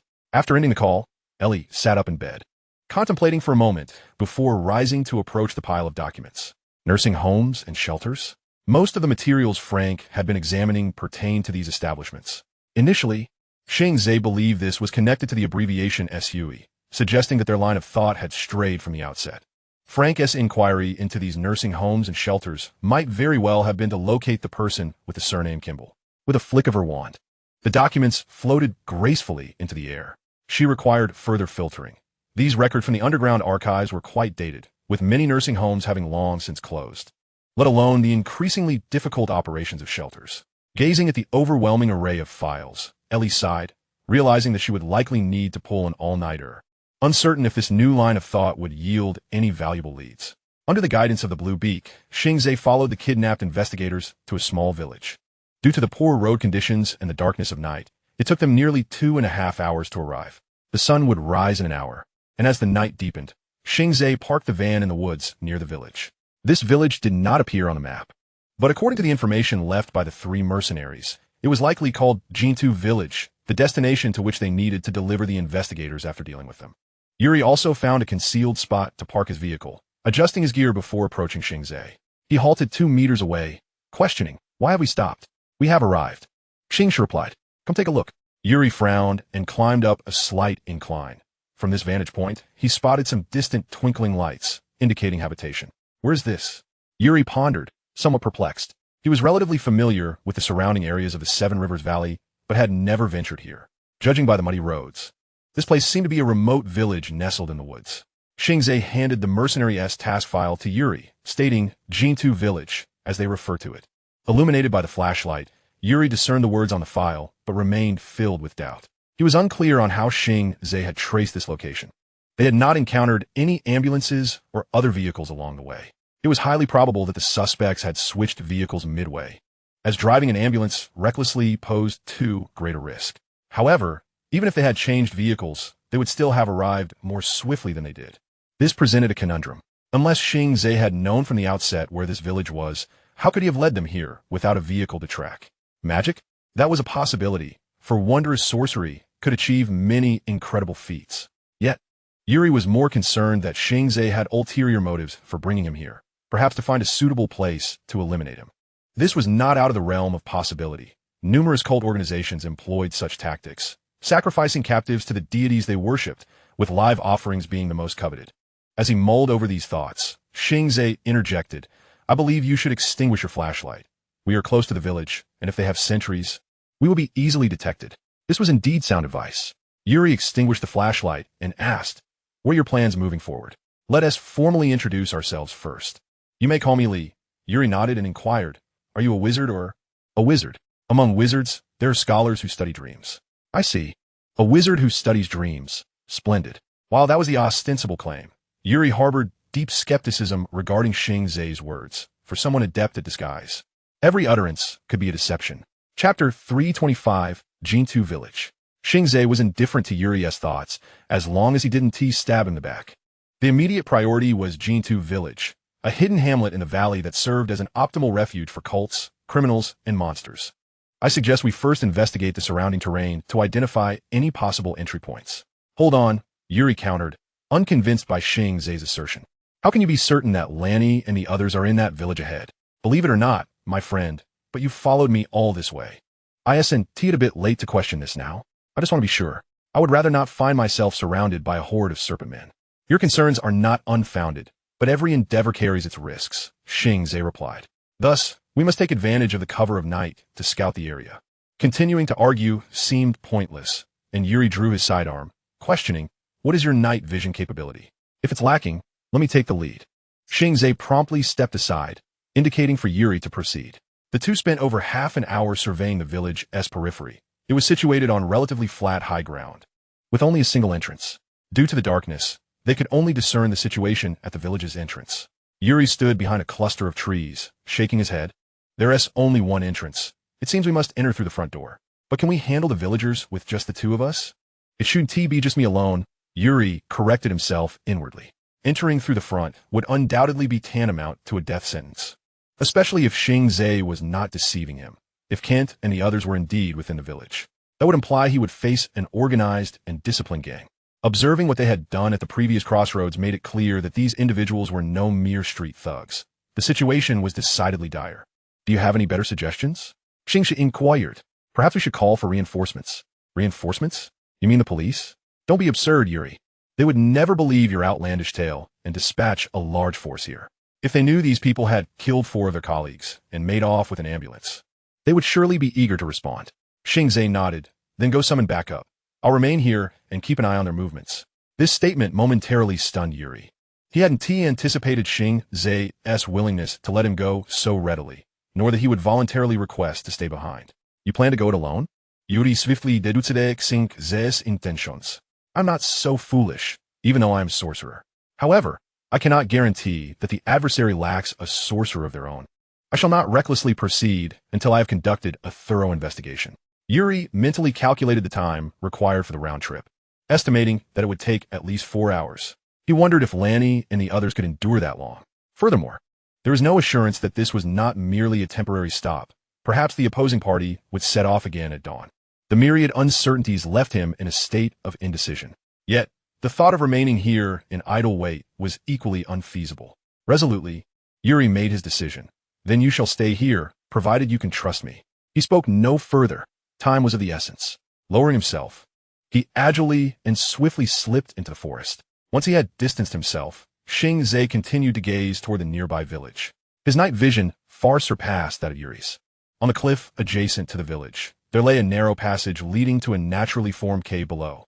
Of course, without Bluebeak's prior warning, Xing Ze would likely have overlooked this passage. Thus, he simply needed to circumvent to the other side and descend through the passage into the cave, relying on his altered body or levitation spell to facilitate his entry into the village. Having made up his mind, Xing Ze set off immediately. The distance from his current location to the village was still considerable, but cloaked by the night, he was unlikely to be detected by any sentinels, unless, of course, they possessed the vision of a night owl. After approximately 20 minutes, he reached the edge of the cliff, and Bluebeak flitted to his side, seamlessly merging into his arm. Following this, Xing Ze descended through the passage. Soon, the sun would rise, illuminating the entire visage of the village, thereby providing him with numerous methods of entry. Illusions and levitation spells could be employed, yet the light also meant a heightened risk of detection. Therefore, upon arriving at the naturally formed cave, Xing Ze had no intention of lingering. He aimed to infiltrate the village under the cover of darkness. As he would soon be aiding a group of investigators in their escape, by daylight, their targets would be all too conspicuous. Just as he was about to cast the levitation spell to land quietly on the ground, an orange glow flickered in the pitch-black cave. Xing Ze furrowed his brow, taken aback by the unexpected presence of someone, or perhaps something, within the cave. He glanced around and stealthily concealed himself by the cave's entrance. Moments later, a man brandishing a torch emerged. His shoulders slumped, revealing his elder status. Like a wraith, Xing Ze silently approached from behind. Seizing the man by the collar before he could react, yanking him backward, the man stumbled, and Xing Ze swiftly locked his arm around his neck. Hush! I wish to know how you came here. From the cave? The man struggled momentarily, but as the pressure on his neck increased, he could only utter, yes, yes. There's a way to the village inside. What is in the village? Is it all the Old Record Gang? Upon hearing this question, the man suddenly burst into laughter. Old Record Gang? No, you wouldn't want to know what lies here. I advise you to return whence you came, outsider. Xing Ze tightened his grip. I'm not pleased with your answer. Tell me, what is the Old Record Gang doing here? After a few fierce coughs, the man weakly patted the ground, clearly gasping for breath. Xing Ze loosened his hold slightly, allowing him a few breaths. Let me go, outsider. If you seek trouble with them, you've chosen the wrong target. I'm not one of them. Is that so? How intriguing. Does the old record gang have volunteers? Damn it, let me go. I'll take you to see something, right in that cave. Xing Ze pondered briefly, and Bluebeak once again detached from his left hand, transforming into a black cat and scurrying into the cave. Hold on, my friend, he continued, tell me more. Not long ago, a few outsiders were brought to your village. Where are they confined? They bring people in every day. You don't understand. This village is a hideout. Hiding what? People. Those bastards are trafficking humans. The man nearly shouted. Chapter 326. An unexpected individual. It seemed my suspicions were indeed correct. Xing Ze thought inwardly upon hearing the man's words. He released the man and pushed him forward, swiftly drawing his pistol and aiming it at him. Don't move. Raise your hands. The man complied obediently with the command, though he could not see what lay behind him. The sound of the bullet being chambered was unmistakably clear in his ears. Good. Now slowly turn around. As the man turned, Xing Ze's night vision allowed him to discern the features of his face. On one side, from his jawline to the right eye socket, he appeared healthy yet pale, suggesting age. The left side, however, was marred by glaring scars that completely covered it. His eyelid drooped, obscured by molten flesh, and half of his nose was torn away, leaving an open pit. Abagast. I am Willard Abagast. Why have you come to Jintu village? The man inquired. To rescue some reckless and self-righteous fools. Abagast shook his head. You should not have come here. It is not too late to turn back. For God's sake. Xing Ze exhaled heavily. Are you attempting to persuade me to go back? Or will you take me into the cave to see something? You have no idea what you are facing, young man. Your friends cannot be saved. No one who enters here ever leaves. Is this hell? Are you the monster that guards this place? Abagast reached for his left cheek, surprised to see the torch lying extinguished on the ground, with only the dim moonlight illuminating their surroundings. It was hardly sufficient to discern the features of his face, at least not for him. Although his left eye had nearly lost its sight, his right eye functioned well. Can you see my face? Xing Ze offered no response. At that moment, the black cat darted out from the cave entrance, nimbly leaping onto his shoulder before swiftly melding into his body. This strange spectacle caused Abagast's expression to shift. He began to comprehend why this young man had dared to enter Jintu village alone. May I pick up the torch? It's quite dark in there. He inquired of the peculiar young man. Of course. Abagast stepped aside, bent down to retrieve the torch, and then asked, I need to grab my lighter. If you allow it. Hurry and light it, damn it. If you truly are a guard, this place is utterly fucked. As he spoke, Xing Ze holstered his pistol. The torch was reignited, and Abagast hastily advanced into the cave, with Xing Ze closely following. The naturally formed cave was not particularly large, but was sufficient to accommodate 4 or 5 individuals. Xing Ze observed several bookshelves filled with books and boxes of documents. At the other end of the cave, a dark passage led downward, likely toward the village. Beside the passage, there was a workbench. I stumbled upon this place by chance. Abagast affixed the torch to the wall and subsequently ignited the oil lamp upon the workbench. The cavern brightened slightly, revealing a flag hanging above the workbench, emblazoned with the emblem of the Ouroboros. According to the information provided by the owl, Ellie, this symbol was also found in a den of the old record gang. Noticing Xing Ze's rapt attention on the flag, Abagast offered an explanation. The Ouroboros, representing eternity, cycles, and the ceaseless flow of life. Do the people of your village adhere to this belief? Indeed, he replied. Ever since that false priest Clyde Ventus arrived, the fools in the village have embraced this notion. They refer to it as the Church of the Whispering Serpent, believing that their deity will grant them eternal life and transformation. Xing Ze listened intently to the man's grievances and interjected, Yet you seem disinclined to subscribe to such beliefs. I worship only the one true God. Upon hearing this, Xing Ze grasped the implication. You are a believer in God. Very astute, young man. I was the original priest here. Yet now, as you can see, they have transformed me into a grotesque being and imprisoned me here as a jest. What is their purpose in capturing individuals? Sacrifice or some ritual? Abagast approached a bookshelf, retrieving a stack of documents, and wiped his mouth with his hand before replying, I cannot say. They do not permit me into that so-called holy ground. However, it seems to me that, aside from sacrifices, they are engaged in something else altogether. Breeding serpent people? The human trafficking by the old record gang was well documented, with numerous leads uncovered in Liverpool, but the situation in this village appeared far more complex. Take me to where they are imprisoned.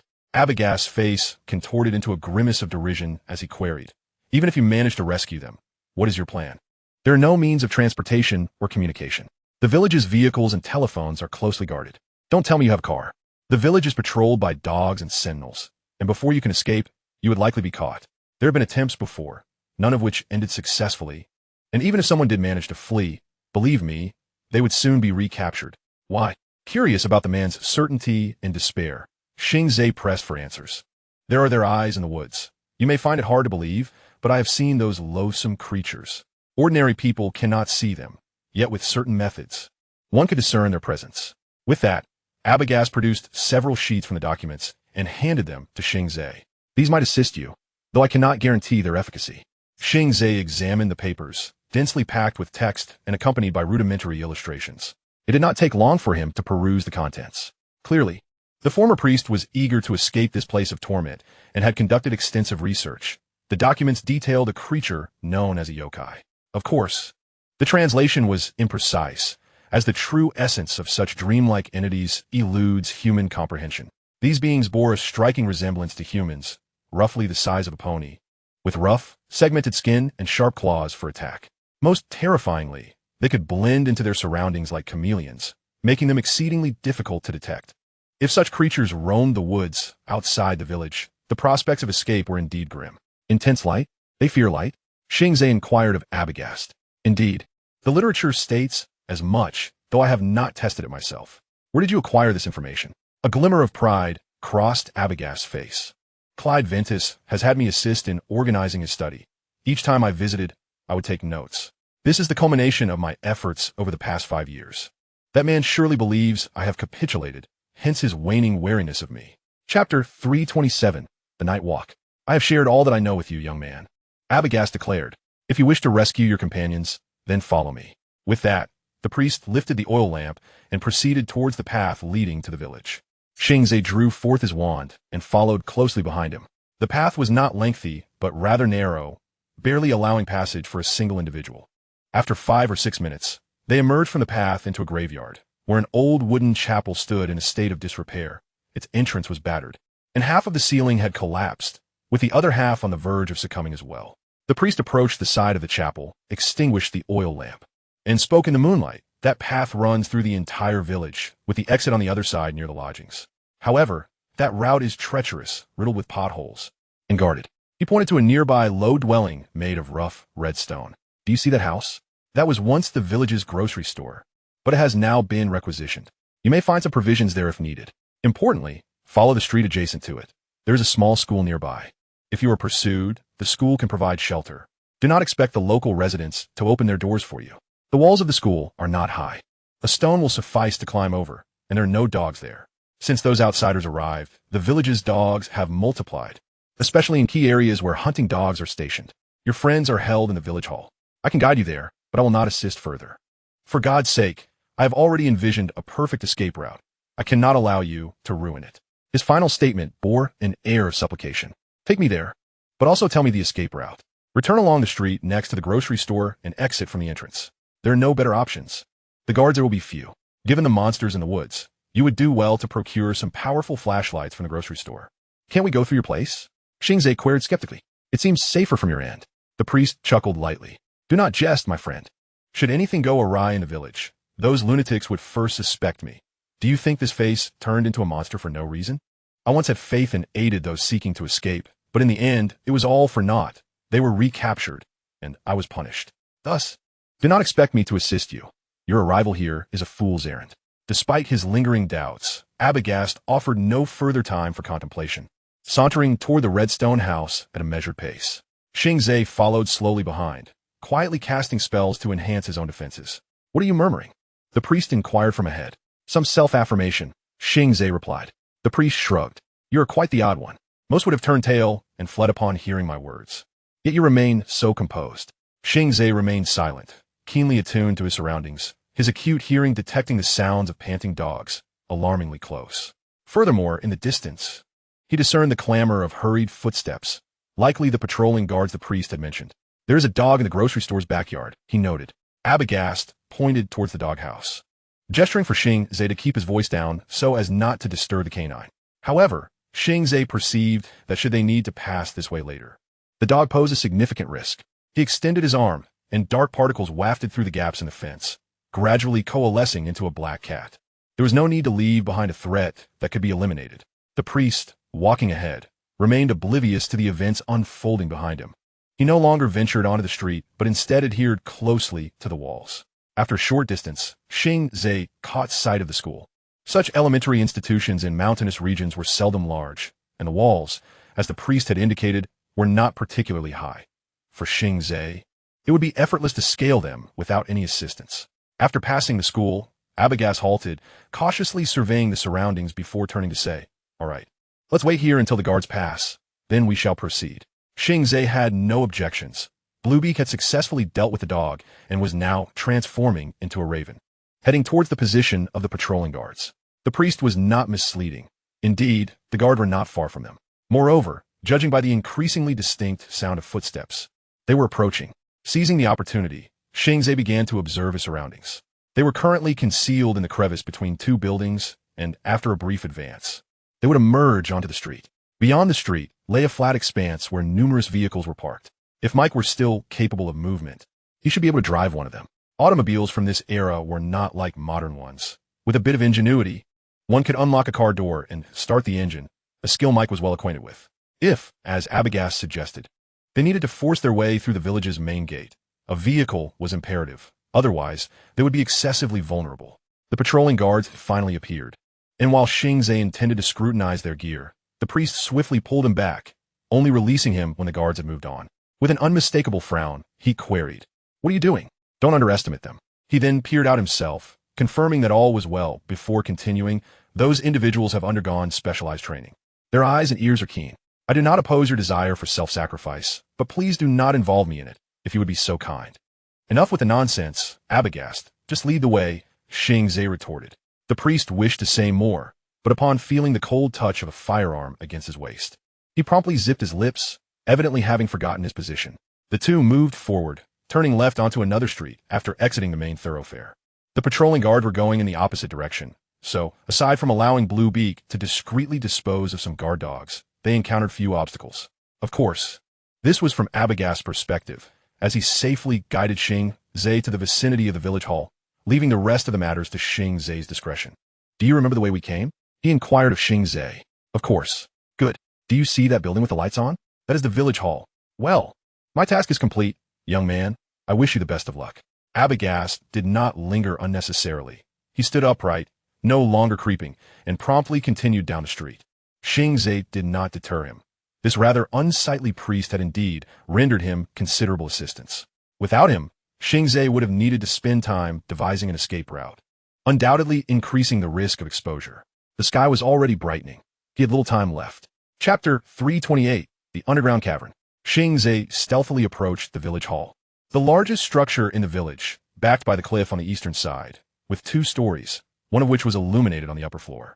Fortunately, there appeared to be no guards nearby, and Xing Ze circled the building, inspecting the surrounding windows. The eastern window was bricked up, while the westernmost window had a somewhat loose shutter. After a brief trial, he successfully opened the window, taking care to minimize noise to avoid alerting anyone inside. Upon leaping inside, it seemed this was the village assembly room. He turned to close the window behind him. He then moved cautiously, as he was unfamiliar with the layout of the room and could only proceed with utmost caution.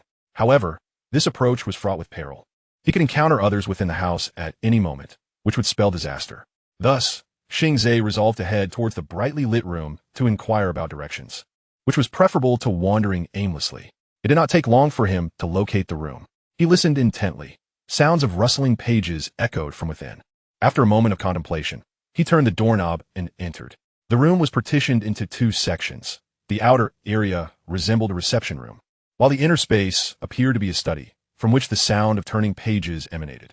Xing Ze gently closed the door and cautiously approached the study's entrance, from where he could see a priestly figure seated at a desk, engrossed in a hefty tome. The individual was so absorbed that he failed to notice someone had entered the room. Xing Ze grasped his wand and quietly cast a silencing charm before stepping into the study. Only then did the figure lift his gaze toward Xing Ze. Startled, he rose from his seat, reaching for a drawer nearby. Yet, Xing Ze was swifter, with a swift flick of his wand. The man was pressed back into his chair by an invisible force. "Let me take a wild guess, Clive Ventus? We are in need of some wizardly materials." Well, perhaps before we proceed, you could answer a few questions for me. Where are the latest batch of captives you have taken? Ventus displayed a sly grin. I shall not divulge anything. I will not betray my deity. In truth, Xing Ze mused. He might not even need to ask. Striding forward, he placed a hand upon Venus's head. Dark particles surged from his arm, flooding into Venus's being. Xing Ze patiently manipulated the particles, extracting the knowledge that Ventus possessed. After about 10 minutes, he withdrew the particles, swiftly organizing the fragmented memories in his mind. Upon discarding the majority of irrelevant details, he pinpointed the location where the investigators were being held, beneath the village hall. They had constructed a subterranean laboratory akin to a mausoleum for the purpose of detaining select individuals and conducting peculiar experiments, or perhaps rituals.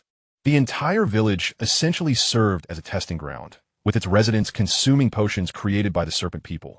Substances capable of altering one's physical constitution and influencing their psyche.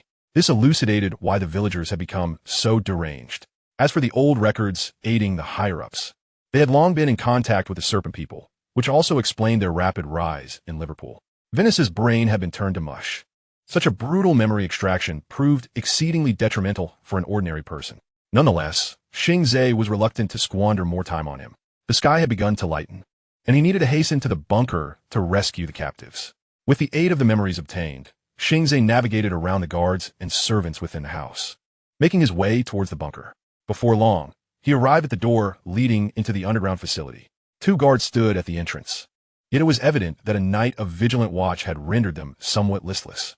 With a whisper, Xing Ze wielded his wand to cast a spell. Upon the incantation's completion, he swiftly leapt around the corner, and the enchantment struck one of the guards, causing him to collapse in a stupor. The other guard, startled into alertness, immediately reached for his weapon, but Xing Ze's left hand had already seized his throat. Abagast was not mistaken. These guards indeed exhibited a level of professionalism that surpassed that of ordinary soldiers, excelling in emergency response, reflexes, and speed. Just moments ago, upon witnessing his comrade inexplicably fall, the remaining guard displayed little panic, swiftly executing an appropriate countermeasure. Alas, he was not contending with an ordinary adversary. After neutralizing both guards, Xing Ze produced Venus's pass and swiped it against the lock. With a satisfying beep, the iron gate swung open, and he hurried inside. Descending the stairs, the uneven, moss-covered rock walls gradually supplanted the concrete ones, and the steps beneath his feet became slick and steep. Ultimately, he arrived at a damp underground cavern adorned with stalactites and stalagmites, where peculiar lichens emitted a dim glow, illuminating the surroundings just enough to avoid total darkness. Furrowing his brow, Xing Ze surveyed the cavern, which, though seemingly natural, bore numerous signs of human excavation. The architects of this place had ingeniously maximized the use of the natural terrain, resorting to artificial supports only when absolutely necessary. It was clear that this locale could not have been crafted by human hands. Its excessive moisture and the strange fungi clinging to the ceiling and rock walls rendered it treacherous for human passage. Anyone wishing to navigate this space swiftly would require utmost vigilance. Xing Ze's understanding of the bunker, more accurately, the underground cavern, was limited. His memories of it had suffered damage during the exploratory process, forcing him to proceed with caution. Fortunately, the area was sparsely populated, with only the occasional rustling sounds, likely from the local fauna. As he ventured deeper, the rock walls became increasingly smooth, the moss and fungi deliberately removed, revealing intricate carvings that emerged as he progressed. These engravings seemed relatively recent, likely etched in the past few years, with serpentine motifs predominating. As he examined the bizarre carvings, Xing Ze gradually came to a halt, retrieving for his ring the local legends and photographs collected by Idwin and Reiko from the Great Marsh. Among them was a photograph of a mural, its patterns strikingly reminiscent of the engravings before him. Certain twisted, coiling, and repetitive designs resembled a form of text, with some characters recurring frequently. According to Venus's memories, one particular spiral carving represented a name, Yig. However, his recollections were maddeningly fragmented. To preserve his sanity, he had resolutely discarded much of the chaotic knowledge. Thus, he could glean no further insights into the deeper significance of this name. Stowing away the items, he refrained from lingering over the wall's carvings and continued onward. Chapter 329, The Invisible Guard. The winding, slick underground passage led Xing Ze to a spacious cavern, at the center of which stood a stone table adorned with various ritual implements. This appeared to be a temple, a place where villagers conducted sacrificial rites and worshipped deities. The dim glow of luminescent moss and lichens cast an eerie chill over the entire site. A strange odor wafted into Xing Ze's nostrils, reminiscent of both blood and raw eggs. The dank, oppressive air enveloped him as if he were ensnared by countless serpents. The already scarce oxygen below induced a sense of hallucination. Xing Ze paused, beginning to comprehend why this place had been constructed thus. The carvings, the ubiquitous glowing lichens, and the convoluted pathways all subtly influenced the minds of those who entered. Taking a few deep breaths to steady his mind, he found himself at a fork in the temple, necessitating a choice. Just as he resolved to take the right path, the sound of approaching footsteps tightened his chest. Quickly, he concealed himself behind the stone table, the noise growing nearer, indicating that something had entered the temple. The sound was crisp, akin to a woman in high heels walking. Yet none would be foolish enough to assume a woman would appear here, especially in such attire. Xing Ze waited, anticipating the sound to draw closer, but inexplicably, it abruptly ceased as it neared the stone table. The silence that followed was palpable. Had the entity detected him? Regardless, Xing Ze was now acutely aware of a foul stench. Gripping his wand tightly, he murmured an incantation. Suddenly, the footsteps resumed, more rapid and intense than before. Instinctively, he leapt forward. The ritual items on the stone table were scattered by some unseen force, their clattering echoing throughout the cavern, yet his assailant remained elusive. The magic he had conjured struck the table, exploding upon impact, but he could not ascertain whether he had struck the foe. The thought of the invisible beast Abagast had mentioned flashed through his mind. He dared not linger in one spot for too long and swiftly shifted his position. Though the attacker was unseen, Xing Ze honed in on the sound to approximate its location. However, the lack of visibility rendered it challenging to predict its next move. A splash resounded from a puddle to his left, prompting him to pivot and evade the assault. Yet, without a clear view of the entity's form, he misjudged the range and direction, resulting in a metallic scrape against his back. Fortunately, the armor he had donned thwarted this attack. Xing Ze surged forward, nearly slipping on the slick floor, but regaining his balance as he surveyed his surroundings. The phantom briefly revealed itself during its assault, a vague, translucent outline materializing. He needed to exploit this fleeting visibility. Footsteps echoed once more, this time from his right. Remaining calm, he narrowed his eyes and slowed his breathing, channeling his magic into his left hand. The outline materialized, first its body, then the claws reaching for him. Inhaling the damp air deeply, Xing Ze sprang into action, his blade slicing upward to sever the claw. Simultaneously, he extended his right hand, unleashing the stored magic within the blue beak. A torrent of searing flames erupted from his palm, engulfing the invisible creature. A guttural gasp escaped his lips as he advanced, plunging the blade into the creature's chest just before its other claw could strike. With an agonizing roar, the beast, resembling a small horse, crashed to the ground, the flames continuing to consume it, the stench of charred flesh soon permeating the temple. Retrieving his blade and extinguishing the flames upon it, Xing Ze did not linger, but hastily made his way toward the passage from whence the creature had emerged. Guard patrolled this area, suggesting that something awaited him at the other end. He hoped it led to the place where the investigators were held, though he was equally aware that he might encounter more of the malevolent creatures lurking within. Regardless of the circumstances, he needed to take a gamble. It seemed that Lady Luck was on his side. Upon emerging from the passage, Xing Ze beheld the investigator imprisoned in a cage, alongside the yellow, semi-transparent cocoons suspended from the cave's ceiling, gently swaying in the mist expelled from the hole above. Within these cocoons, he caught sight of the serpent people floating in a foamy green liquid. Several brown, leather-like cocoons had been breached, leaving them empty. A heaviness settled in Xing Ze's heart as he hurried to the iron cages, using his wand to unlock the iron door. The first cage contained Mike, the burly driver, who, upon seeing another presence, erupted in excitement, cursing vehemently while thrashing about. "Calm down, Mike, it's me." Xing Ze growled. His voice halted Mike's struggles, who blinked in astonishment. "Is it you? Damn, are you in league with these monsters? Who are you talking to, Mike?" Came Lanny's voice from an adjacent cage. "Of course not." Xing Ze gestured urgently. "Get out quickly. We must escape this wretched place before they seal the cave." "Hey, Mike, are you still there?" Lanny called out again. "What is wrong with Mike?" Selena's voice chimed in, followed by Kent and Kelly. "Tell them to be quiet. They'll attract the guards." Xing Ze commanded Mike, who was crawling out of the cage, then turned his wand to unlock the next confinement. Lanny hesitated as he emerged. The dim light momentarily obscured his vision of Xing Ze, leading him to question, "Is that you, Mike?" It's me. Damn. Is that the greeting you reserve for your savior? Xing Ze retorted sarcastically, ignoring the bewildered detective as he continued to unlock the remaining cages. This place was evidently a hatching chamber.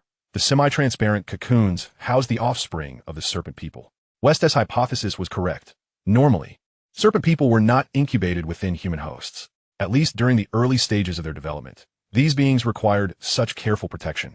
Otherwise, the hatched individuals would likely perish swiftly, just like the serpent person in the hospital. The last 3 cages contained 3 individuals, their consciousness clouded. Xing Ze could see the serpent embryos writhing within their abdomens. It finally dawned on him the purpose behind the trafficking of humans by the record gang. Healthy individuals without ailments were perhaps sent here to serve as vessels for hatching serpent people. These people are beyond saving, Kent grimaced, clutching his abdomen as he approached Xing Ze. I saw them implanted with embryos. We should leave quickly. Kent, are you really going to trust him? Lanny questioned. The explorer exhaled deeply. What other choice do I have, Lanny? Right now, I just want to survive this hellhole, even if it means relying on a demon. Upon hearing this, Lanny ceased his objections. Indeed, escaping was of the utmost importance. As for everything else, they could inquire later. Chapter 330, Hatching Chamber. Except for Lanny and Kent, who bore more severe injuries, the others were relatively unscathed. Xing Ze directed the investigators towards the exit, urging them to go first. Then, he used his wand to extract the consciousness of the 3 bewildered individuals. This painless death spell was often employed by the Ministry of Magic for executions. The incantation was not complex, and with diligent practice, most wizards could master it. If combined with a pensieve, the deceased could immerse themselves in their most cherished memories. However, at that moment, Xing Ze lacked the means to grant these unfortunate souls a peaceful passing. After dealing with the 3, he summoned his magical energy, gathering a fireball at the tip of his wand, which he ultimately hurled towards the cocoons above. To his astonishment, the cocoons were highly flammable, igniting the cave's ceiling in a roaring inferno. Without lingering, he fled the cavern before the flames grew uncontrollable, making his way towards the exit. The flames soon roused the other creatures within the cave, awakening them from slumber, hissing sounds echoing from all directions. What have you done? Kelly, leading the group, turned to inquire. Mike, lagging behind, glanced back, the glowing orange light and the oncoming wave of heat quickly revealing the situation. I think he set the hatching chamber ablaze. Good grief, does he intend to wake up all the serpent people underground? Kent shouted. Has he lost his mind? They're already awake, Lanny reminded, quickening his pace. Though his injured arm began to bleed anew, the bandage soaked through. At this rate, he could not be certain he would reach the exit. Meanwhile, Xing Ze also heard the incessant hissing, retrieving grenades from the ring he had confiscated from the 3 mercenaries. As he ran, he tossed them behind him. The resulting explosions caused the already fragile passage to begin collapsing. The few traversers who had already escaped the passage and reached the temple stared in shock at the chaos behind them. Mike incredulously asked, did he plan to blow this place up all along? Don't stop. We need to move. Kent urged, fresh waves of pain from his injured abdomen causing him to gasp. Are you not waiting for him? Mike queried. If you want to wait, then be my guest. Kent dismissed the others, sprinting towards the exit alone. Kelly snapped back to reality and hurried to follow him. Mike remained indecisive. Even though they had previously aimed to eliminate that imposter, he had risked his life to save them. Regardless of his motives, that alone made it impossible for Mike to abandon him. Lanny leaned against a stone table, watching Kent grow distant, his strength waning. The symptoms of blood loss beginning to show. Selena was desperately trying to staunch his bleeding, but she knew it was futile. The sutured wound had torn due to their flight. Unless a professional doctor with the necessary tools were available, the bleeding would not cease. Go on, you two, hurry. Catch up with Kent, Lanny urged. Don't worry about me. Selena too wished to leave, but after everything they had endured, she could not bring herself to forsake her teammate. At the very least, she wanted to do something to ease his suffering. Mike, Lanny called out with all his strength. Take her with you. If you wish to survive, you must hurry.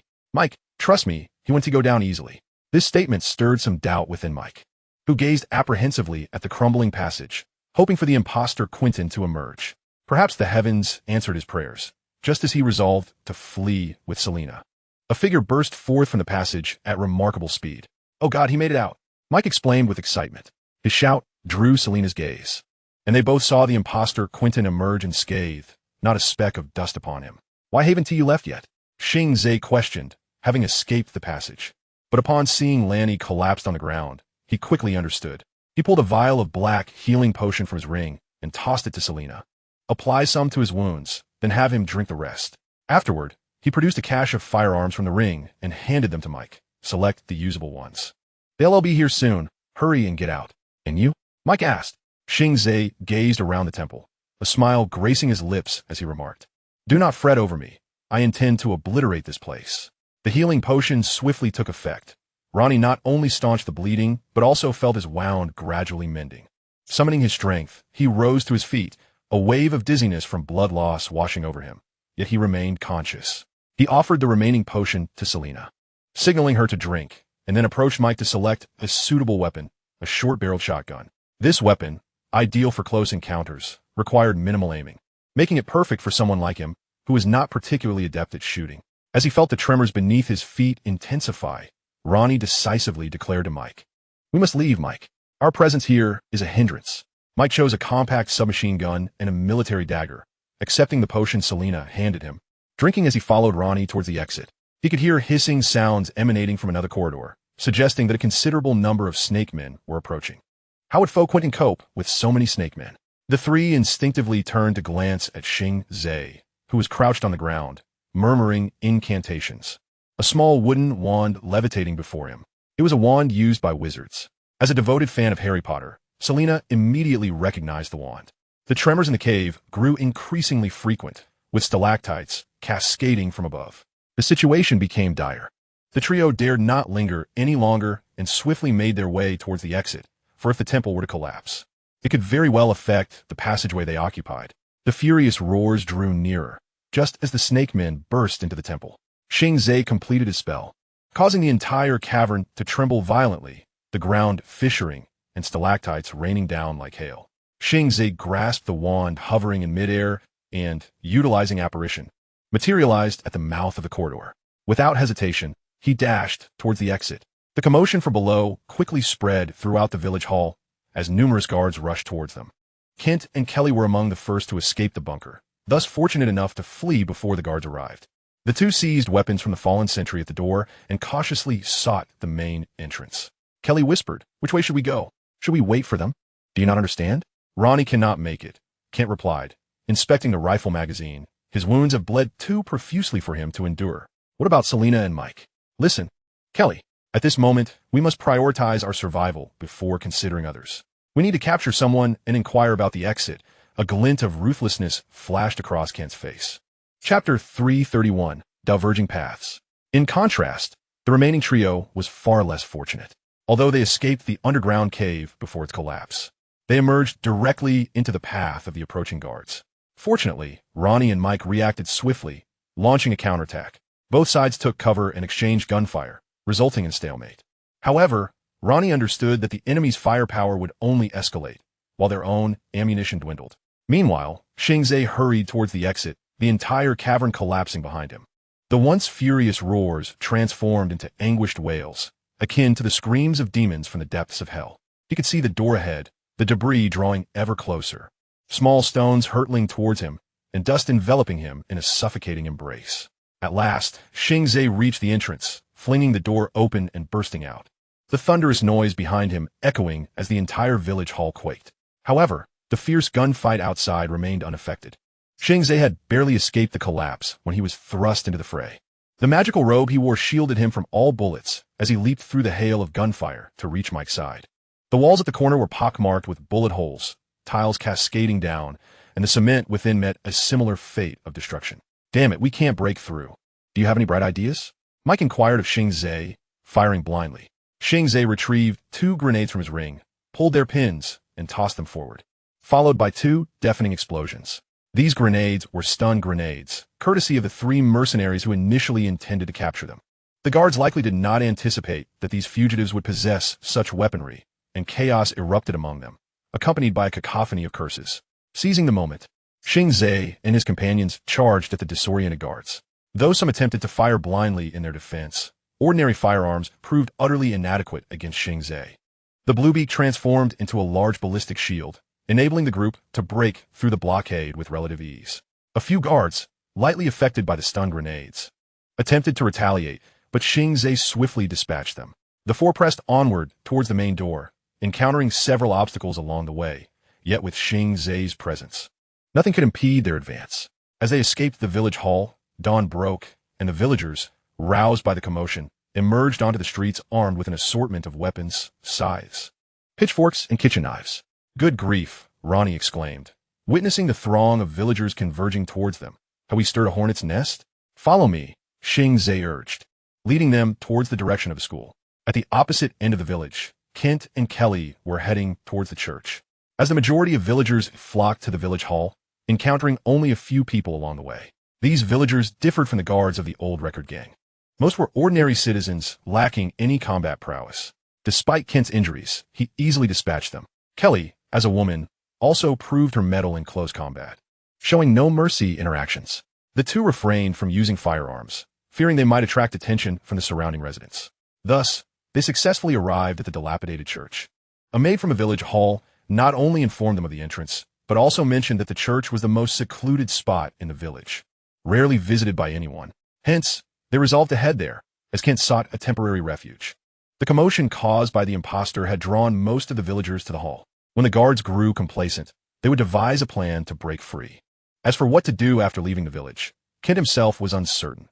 Though he possessed strong survival skills, their situation would become perilous if the village guards pursued them. The church's door was virtually unguarded, and Kent kicked it open, recalling the maid's words that a former priest of the village resided there. If someone lived there, immense supplies were available, and they had not had a single drop of water since last night, desperately needing to replenish their energy and hydration. Search for useful items. Prioritizing food and water, we may need to traverse the forest, and these two essentials are non-negotiable, Kent instructed Kelly, taking on the role of lookout. Kelly entered the church's interior. Though the hall was in ruins, the inner chambers remained relatively intact, making it suitable for habitation. She searched around and soon located the kitchen. The provisions within the cupboard were not abundant, yet sufficient for her and Kent to sustain themselves for 2 days. In addition, she had discovered a few bottles of wine. Just as she was about to gather her belongings and seek out Kent, a voice resonated behind her, commanding her to drop her items, particularly the bottles of wine. Turning around, Kelly was startled to find a fearsome-looking man standing at the kitchen entrance, wielding a wooden club. Although initially taken aback by his appearance, she quickly regained her composure and inquired, "Are you the priest here?" "It's none of your concern, little girl. Place your belongings down and leave. This is not a place for your kind." "That is not for you to dictate," Kelly retorted, tossing her possessions onto the dining table and drawing a pistol, aiming it at the priest. "How amusing. You should reserve your bullets for the rabble, not for me, little girl." Kelly frowned at his words, but there was no time to ponder their meaning. She barked back, "I've already dispatched many, and I'm not about to spare you. Listen, priest, all I desire are food and water. The village provisions are rationed, and you've taken my supplies. What do you expect me to eat?" "I trust the villagers wouldn't stand idly by while a priest starves." Abagast's face twisted in disdain as he intoned, "If you understood the deeds of those who have forsaken their faith, you would think otherwise. That is irrelevant to me. I will warn you once more. Step aside, or I shall fire. I too shall give you one last warning, girl. You would be wise to depart swiftly." With a resounding gunshot, Abagast staggered forward, clutching his chest as blood seeped through the wound, staining his white shirt. His face contorted in disbelief, soon replaced by a smile of resignation as he collapsed to the ground, his breath extinguished shortly thereafter. Kent strode into the kitchen, surveying the food on the table. "Clean this up and see if there are any lighters or matches. If we venture outdoors, we shall need to make a fire." Kelly holstered her gun, nodding in agreement. Although the act of killing a priest weighed heavily on her conscience, he was not like those fanatical villagers who indiscriminately attacked. She found herself bereft of better options at that moment. Kent displayed no trace of remorse as he stepped over the priest's fallen form and proceeded toward the hall. Just then, a voice whispered in his ear. Chapter 332, The Blessing. It was the sound of a serpent's tongue. Kent immediately halted, raising his rifle, scanning the surroundings with caution in an attempt to locate the hidden assailant. However, he was given little time. A shadow flickered past, prompting him to fire. But the bullet missed its mark. In the kitchen, Kelly heard the gunfire and swiftly drew her pistol, aiming at the doorway. Taking a deep breath, she tentatively called out, "Gint, what is happening? Gint." Silence answered her, and soon after, another shot rang out. This time, there was no hesitation. She grabbed the packaged food and water and rushed toward the door. In the corridor, Kent was grappling with the snake man, clearly struggling as he cried out for help. But to his astonishment, Kelly showed no concern for him. She turned and fled, shattering the glass window at the end of the hall with her gun before leaping outside. Watching her disappear, Kent's face paled.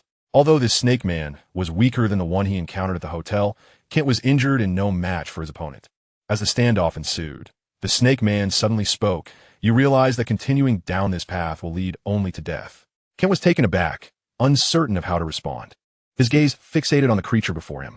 You have another option, the snake man hissed. Like me, accept the blessing of the serpent god. At this, Kent's heart raced. He sensed the creature's grip on him loosening somewhat. The blessing of the serpent god? You were once human? The snake man flicked its tongue, its slitted eyes narrowing as if mocking Kent. After a moment of silence, it declared, Frank, have you not been searching for me all along? What? You are Frank? That mute detective? Kent could scarcely believe his ears. Exhilaration surged within him, yet a flicker of rationality warned him that this could be a trap. But what purpose would it serve to deceive a dying man? Kent understood his fate. He would perish here, in this dilapidated church, all thanks to that selfish, wretched woman. Suddenly, the fury and hatred within him eclipsed his despair. Kent yearned to survive. He refused to die here. He had always managed to turn peril into opportunity, to manipulate his allies toward victory. Yet now, an unforeseen series of events had led him to this predicament. Who could have anticipated that the seemingly oblivious newcomer was a creature of the dream realm? Who could have guessed that this task, marked as Class A, was as challenging as a Class S mission? Who would have thought that, just when they believed themselves safe, these reckless zealots would brazenly attack the Muggle police? What perplexed him most was that the man they labeled a traitor, the creature of the dream realm, would come to their aid, while Mike and Selena, those fools, still contemplated staying behind to save others. Without his companions, his little tricks would not work.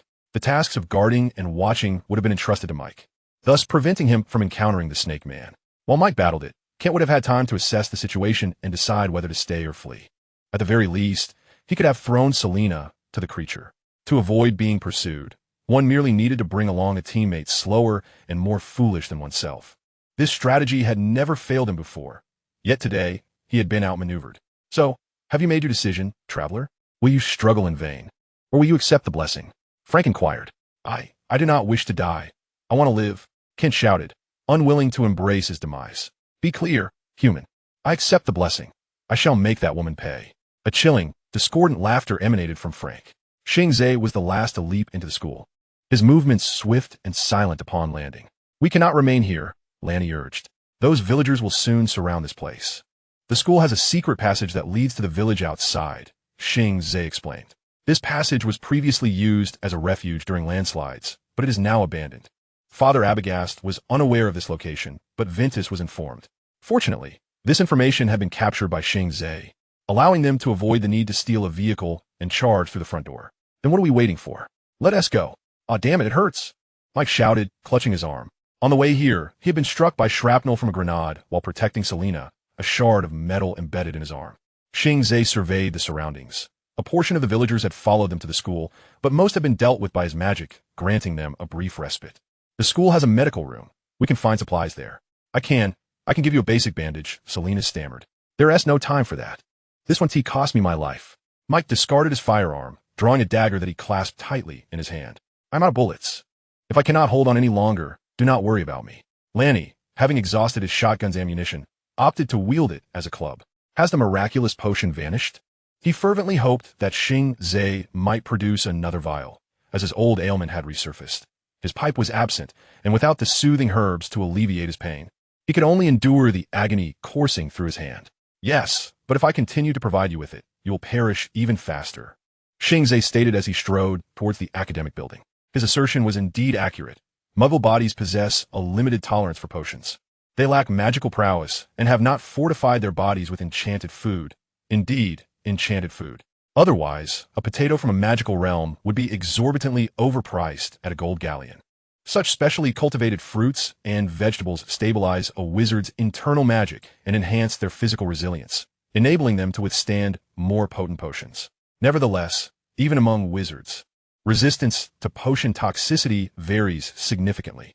Many wizards experience magical turbulence even when utilizing relatively mild healing potions, let alone muggles. Healers at St. Mungo's predominantly employ spells to assist muggles in need. If potions must be used, they are always diluted first. Lanny had just consumed half a vial of healing potion. Although his wounds had mended well, the resurgence of his old ailment was a consequence of the potion's toxicity.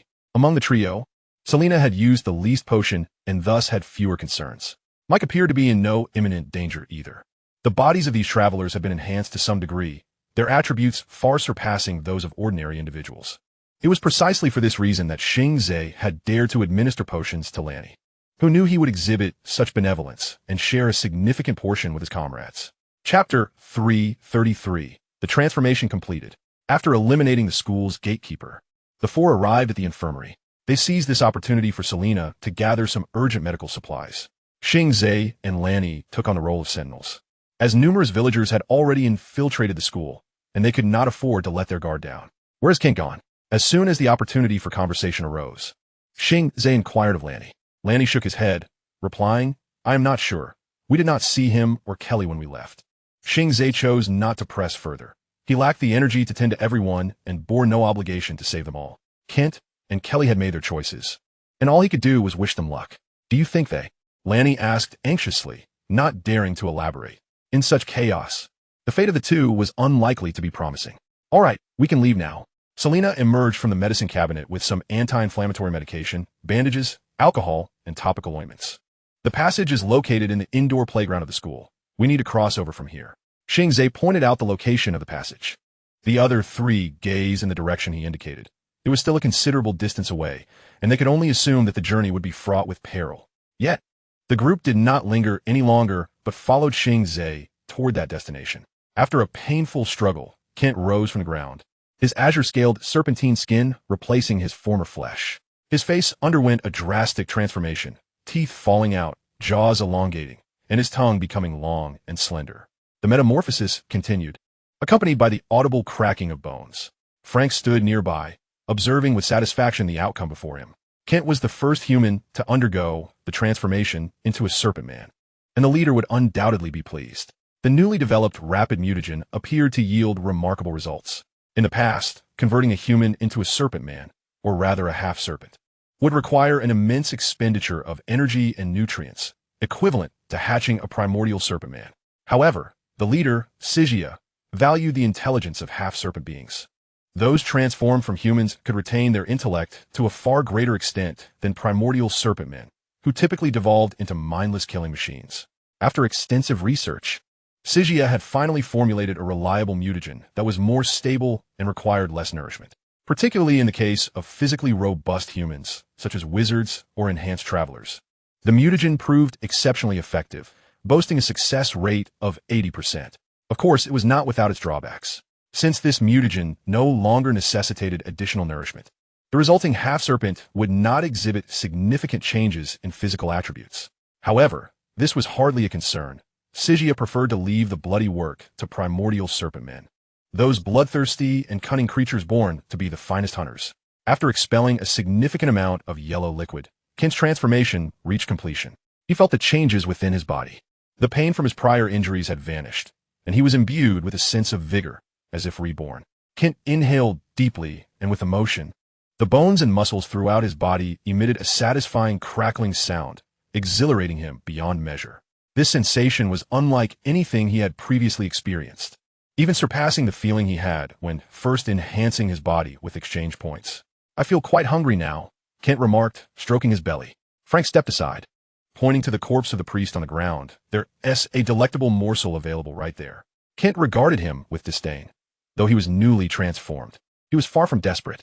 Compared to the long-dead priest, he would much prefer to indulge in something fresh, like the recently betrayed Kelly. "I have a better idea." With that, he suddenly dashed towards the shattered window, leaping out into the open air. Shortly after his departure, a light-colored, large serpent man slithered into the church, swaying its robust tail and powerfully snapping jaws. "I smell blood. What has transpired here?" The muscular serpent man stood at the entrance of the narrow corridor, which was ill-suited for his stout physique. "Two travelers have slain the priest," it hissed, licking its tongue. The great serpent man's lips curled in what could be interpreted as a smile. "Is it Abagast?" "Indeed." That fool, the blasphemer. Oh, by the way, Clyde Ventes has also perished."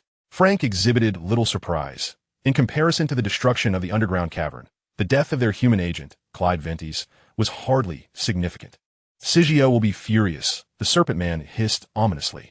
"She will fly into a rage, and we will all face the consequences." Frank cast a disdainful glance at the bulky creature. It was true that Ashenhead Village was their clandestine research site, and Stygia had fought fiercely against the wizards of the Feast of Magic to establish her foothold there. Now, a wizard from unknown origins had obliterated much of her hard work, although the critical experimental sites had not suffered substantial damage. The loss of numerous primordial serpentman larvae was undoubtedly a grievous blow for their kind, known for their low reproductive capabilities. Frank had not been a serpentman for long, but he understood Stygia's temperament. To avoid incurring her wrath, it was imperative to identify the instigator behind this incident. "Have you found the scapegoat?" the tongue inquired. "Two have been located. One has transformed, while the other has fled. The rest are in pursuit. They cannot escape. Leave the remainder to me. They are at the school, and the villagers have them surrounded. The easy catch has flown away." Despite his reluctance, Frank understood that the tongue was Stygia's most capable deputy, and he felt compelled to refrain from further protest, allowing it to claim credit for his efforts. "Your willingness to intervene is indeed a great assistance. However, do not slay them. The travelers are the finest specimens for experimentation, and Stygia requires them. I shall do my utmost, though I cannot make any guarantees. Should hunger strike, I would not hesitate to use one as a snack," the tongue remarked, striding toward the church's exterior. Watching its massive silhouette gradually disappear, Frank squinted, his face betraying disdain. His plan had been intended to be flawless. 3 mercenaries drawing police fire, coupled with an ambush by the serpent folk. Even if the travelers managed to evade capture, he had an alternative strategy to intercept them midway. Although the plan was undeniably audacious, the results were promising. Aside from 2 travelers, all others had been ensnared. Individuals Stygia had long sought as ideal subjects, whether for transformation or to cultivate a new generation of intelligent serpent folk. Yet now, the entire scheme had devolved into farce. Not only had he failed to deliver the travelers, but he had also permitted them to obliterate his sanctuary, a disgrace he could hardly bear. Thus, he was determined to ensure that the wretch who had destroyed the subterranean lair paid a bloody price. Chapter 334. Humanity. Carrie stumbled through the graveyard, never having felt so disheveled. She bore no remorse for abandoning Kent. Had their roles been reversed, he would have undoubtedly done the same. Hiding within the cemetery, she sought an opportunity to escape this dreadful village. However, in her frantic flight, she inadvertently discovered Abagast's secret chamber. Carrie rushed inside without thought, and after groping through the dark corridor, she found herself in a naturally formed cavern. Her eyes adjusted to the darkness, and she easily spotted a torch embedded in the wall. Cautiously, she advanced, fearful of triggering any mechanisms. Everything seemed to progress smoothly. She removed the torch from the wall, struck a match, and the orange flame illuminated her surroundings. Gazing at the cave that resembled a diminutive library, Carrie's mind was awash with confusion, but she had no time to ponder. She hoped to hide there for a while. Yet this meant she would remain oblivious to the events unfolding outside, unable to gauge the opportune moment for her escape. The provisions she had brought would last only 2 days at most. She could not possibly linger there indefinitely. Moreover, it was evident that the place had been constructed by someone. What would she do if that individual returned? Her thoughts tangled like a disarrayed knot. Carrie replaced the torch in the rock wall, found a spot to sit, and focused on her breathing, softly murmuring to herself, calm down, calm down. I can do this. I can do this." After several deep breaths, Carrie regained her composure and scanned her surroundings for anything that might prove useful. Just then, she heard a call from outside, a voice that sounded like Kent's. Her heart raced. She was no fool, aware that this was impossible. Given Kent's state at the time, escaping the serpent folk would require a miracle. Therefore, only one possibility remained. Something was mimicking his voice. The thought sent a chill down her spine, and she gripped her gun tightly, her sole weapon. The voice grew increasingly distinct, amplifying her anxiety. She barely dared to breathe, fearful of being detected.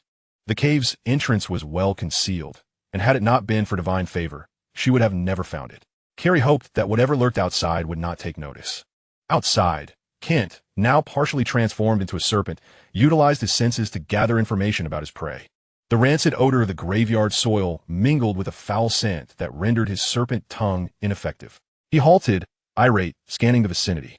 The graveyard was expansive, yet offered few hiding spots, with Carrie's scent intertwined within. Kent crouched, stirring the soil with his hand, and finally discerned the source of the repugnant aroma. Someone had mingled realgar into the earth. Since his transformation, his sense of smell had heightened significantly, making him particularly sensitive to such pungent odors. Though he did not know who had placed the realgar there, it indicated that someone wished to deter the serpent folk from approaching this area. Kent narrowed his eyes, searching for anything suspicious. drawing on his years of experience. He sensed that there must be another hiding place nearby. After a fruitless search, his anger intensified, accompanied by a hunger the likes of which he had never felt before. While his prey remained elusive, would he truly resort to consuming the corpse in the church, as Frank suggested? No, he could not acquiesce. Frank was merely someone who had undergone transformation a few days prior. He had no right to dictate terms. He was the one chosen by the serpent god. A buzzing sensation exploded in Kent's mind, jolting him into clarity as he was astonished by his recent thoughts, a wave of trepidation washing over him. The serpent god? The chosen one? Goodness, these terrifying notions were insidiously influencing him. He understood he was gradually losing his humanity at the moment of complete transformation. He would no longer be human. The last vestiges of his humanity were being slowly eroded, and soon he would become a consummate nightmarish creature. This made him recall that counterfeit Quentin. Did that individual still possess any humanity, or was he likewise under the control of something far more powerful, his actions entirely involuntary? Confusion and uncertainty gnawed at Kent's insides. Despite acquiring powers beyond the ordinary, he was simultaneously losing his right to be human. Was this the price of power? Kent pondered, and after a brief reflection, he arrived at his conclusion. If this was the cost, he would willingly accept it. What did it matter to lose his humanity? As long as he gained strength? He had always adhered to the law of the jungle, firmly believing that only the strong could survive in this world, while the weak were destined to be oppressed. In comparison, humanity was utterly feeble. They were fit only to be slaves. Kent dispelled the confusion in his mind. He should no longer consider himself human, but rather a creature at the pinnacle of the food chain. Indeed, his existence surpassed that of mere humanity. I have found you, woman, Kent thought triumphantly, having discovered several footprints that, by their size, likely belonged to Carrie. Such foolishness, unable to conceal your trail. A creature like you cannot survive a day in the jungle. While he mused on her stupidity, he followed the footprints. Soon enough, he located the hidden passage, situated at the foot of a steep cliff, cloaked by a tangle of green leaves and vines. He steadied himself at the cave's entrance, where the scent of realgar was even more pronounced, clearly indicating that someone had deliberately concealed this passage. Carrie's footprints vanished not far away, but Kent was certain she was within, for he detected that familiar scent, albeit faintly. The hunter, no longer hesitating, charged into the passageway, advancing with unyielding determination. His enhanced vision allowed him to navigate effortlessly through the darkness, while his newly acquired thermal imaging capabilities enabled him to discern the precise location of his quarry. A glimmer of light caught his eye. The blinding brightness compelled him to temporarily disable the thermal imaging, revealing the figure of a woman, Kelly. You've locked yourself in a cage, haven't you? He chuckled. Faced with the serpentine creature capable of emitting Kent's voice, Kelly displayed astonishment, yet she remained unfazed, hurling the torch in her hand forward. Instantly, flames erupted from the ground. Kent was momentarily stunned, his reaction delayed by 2 seconds before he sprinted back the way he had come. Yet the searing blaze obstructed every possible escape route. No, you wretched woman, what have you done? Do you wish to perish alongside me? As the flames grew increasingly ferocious, Kelly let out a cold laugh and fled into another passage. Chapter 335, Distant Dreams. Kent screamed as the flames began to sear his flesh, the excruciating pain driving him into a frenzied rush toward Kelly. Perhaps sensing the commotion behind her, Kelly swiftly turned, aiming her pistol at the approaching serpent man and firing desperately, shouting, "Die! D! D!" Ultimately, Kent collapsed to the ground. The physical disparity between half-serpent and purebred serpent was evident. For the mature, purebred serpent, the damage inflicted by small-caliber bullets was minimal, with some vital areas protected entirely by scales that could wholly deflect gunfire. However, the half-serpent lacked such formidable physical attributes. Despite their ability to undergo shedding and evolution through nutrient absorption, Kent was merely a fledgling half-serpent. The flames ruthlessly consumed his body, slowly incinerating his grand aspirations. The air became thick with the scent of roasted flesh, mingling with the smoke that wafted toward Kelly. Covering her mouth, she staggered out of the passage, erupting into violent coughs, followed by a bout of retching until she expelled every bitter remnant from her stomach, finally regaining her composure. She straightened up, surveying her surroundings. Dark smoke billowed from the cave, which would soon attract the attention of the villagers. She needed to find a way to ascend to the cliff's summit. Earlier, within the cave, she had discovered a barrel of lamp oil, presumably left by the cave's owner for torches, and she also found a passage leading outside. This revelation was like a stroke of fortune for Kelly, She promptly followed the passage out and found a rugged trail leading to the cliff's peak. Initially intending to flee, she reconsidered, realizing the monster would likely follow her through the passage, leading to greater complications. Thus, she retraced her steps into the cave and fashioned a trap with the lamp oil. The outcome proved effective. At least she was alive, while the creature had been reduced to charred remains. With this thought, a smile crept across Kelly's face. Turning to the smoke-emitting cave, she raised her middle finger and exclaimed, "Damn you, you bastard, lick my dust." After wiping the bile from her lips with her sleeve, she gathered her supplies and set off toward the cliff's peak. The trail was steep, and it took her considerable time to reach the summit. Gazing down at the village nestled in the cliff's embrace, memories of her harrowing experiences flooded back, and she smiled once more. She had survived. Yes, she had escaped this madman's village. Now, all she needed was to find a safe city and lay low until the mission's failure, at which point she could expend a certain number of points to return to her original world. Conveniently, she had dragged her roommate, Selena, into the game, and the system had granted her a substantial number of points, enough to cover the cost of her mission's failure. As for Selena's fate, that was no longer her concern. The naive girl still believed that completing a simple task would yield a fortune. Who had instilled such innocence in her? Kelly gathered her thoughts. To be honest, she quite liked Selena, at least as a roommate. She could clean, cook, and do laundry. With a few kind words, she could borrow money from her. Roommates like that were rare. A pang of regret struck Kelly. Upon returning to the real world, she would need to find another suitable roommate. Oh, and before entering this world, Selena had entrusted her with her bank card and PIN, fearing unforeseen circumstances, hoping Kelly would assist in paying her mother's medical expenses. The funds in that account were a waste on the nearly deceased old woman. After pondering it over, Kelly decided to allocate some for the medical expenses, as a final tribute to Selena's spirit. The rest, she would indulge in for her own pleasure. Thus, with a renewed sense of purpose, Kelly swiftly ventured into the forest. Time was of the essence. Escaping the village did not guarantee her safety, for the villagers might still pursue her. With Xing Ze's assistance, Mike and the others arrived at the indoor stadium with ease. Xing Ze motioned for Mike to close the door and instructed Selena to locate the equipment storage room. He then waved his wand, barricading the entrance with everything that could block the door. Just as the magic concluded, Selena called out, "Over here. The storage room is this way." Xing Ze was about to rush over when a massive figure descended from the stadium's glass ceiling, shattering glass scattered across the floor. The sound of the heavy impact sent shivers through everyone present. A colossal serpent man materialized before them. Compared to other serpent men, this creature resembled a crocodile. "Tell me, among you, who destroyed the cave?" The serpent man inquired, its English heavily accented and marred by an unpleasant hissing.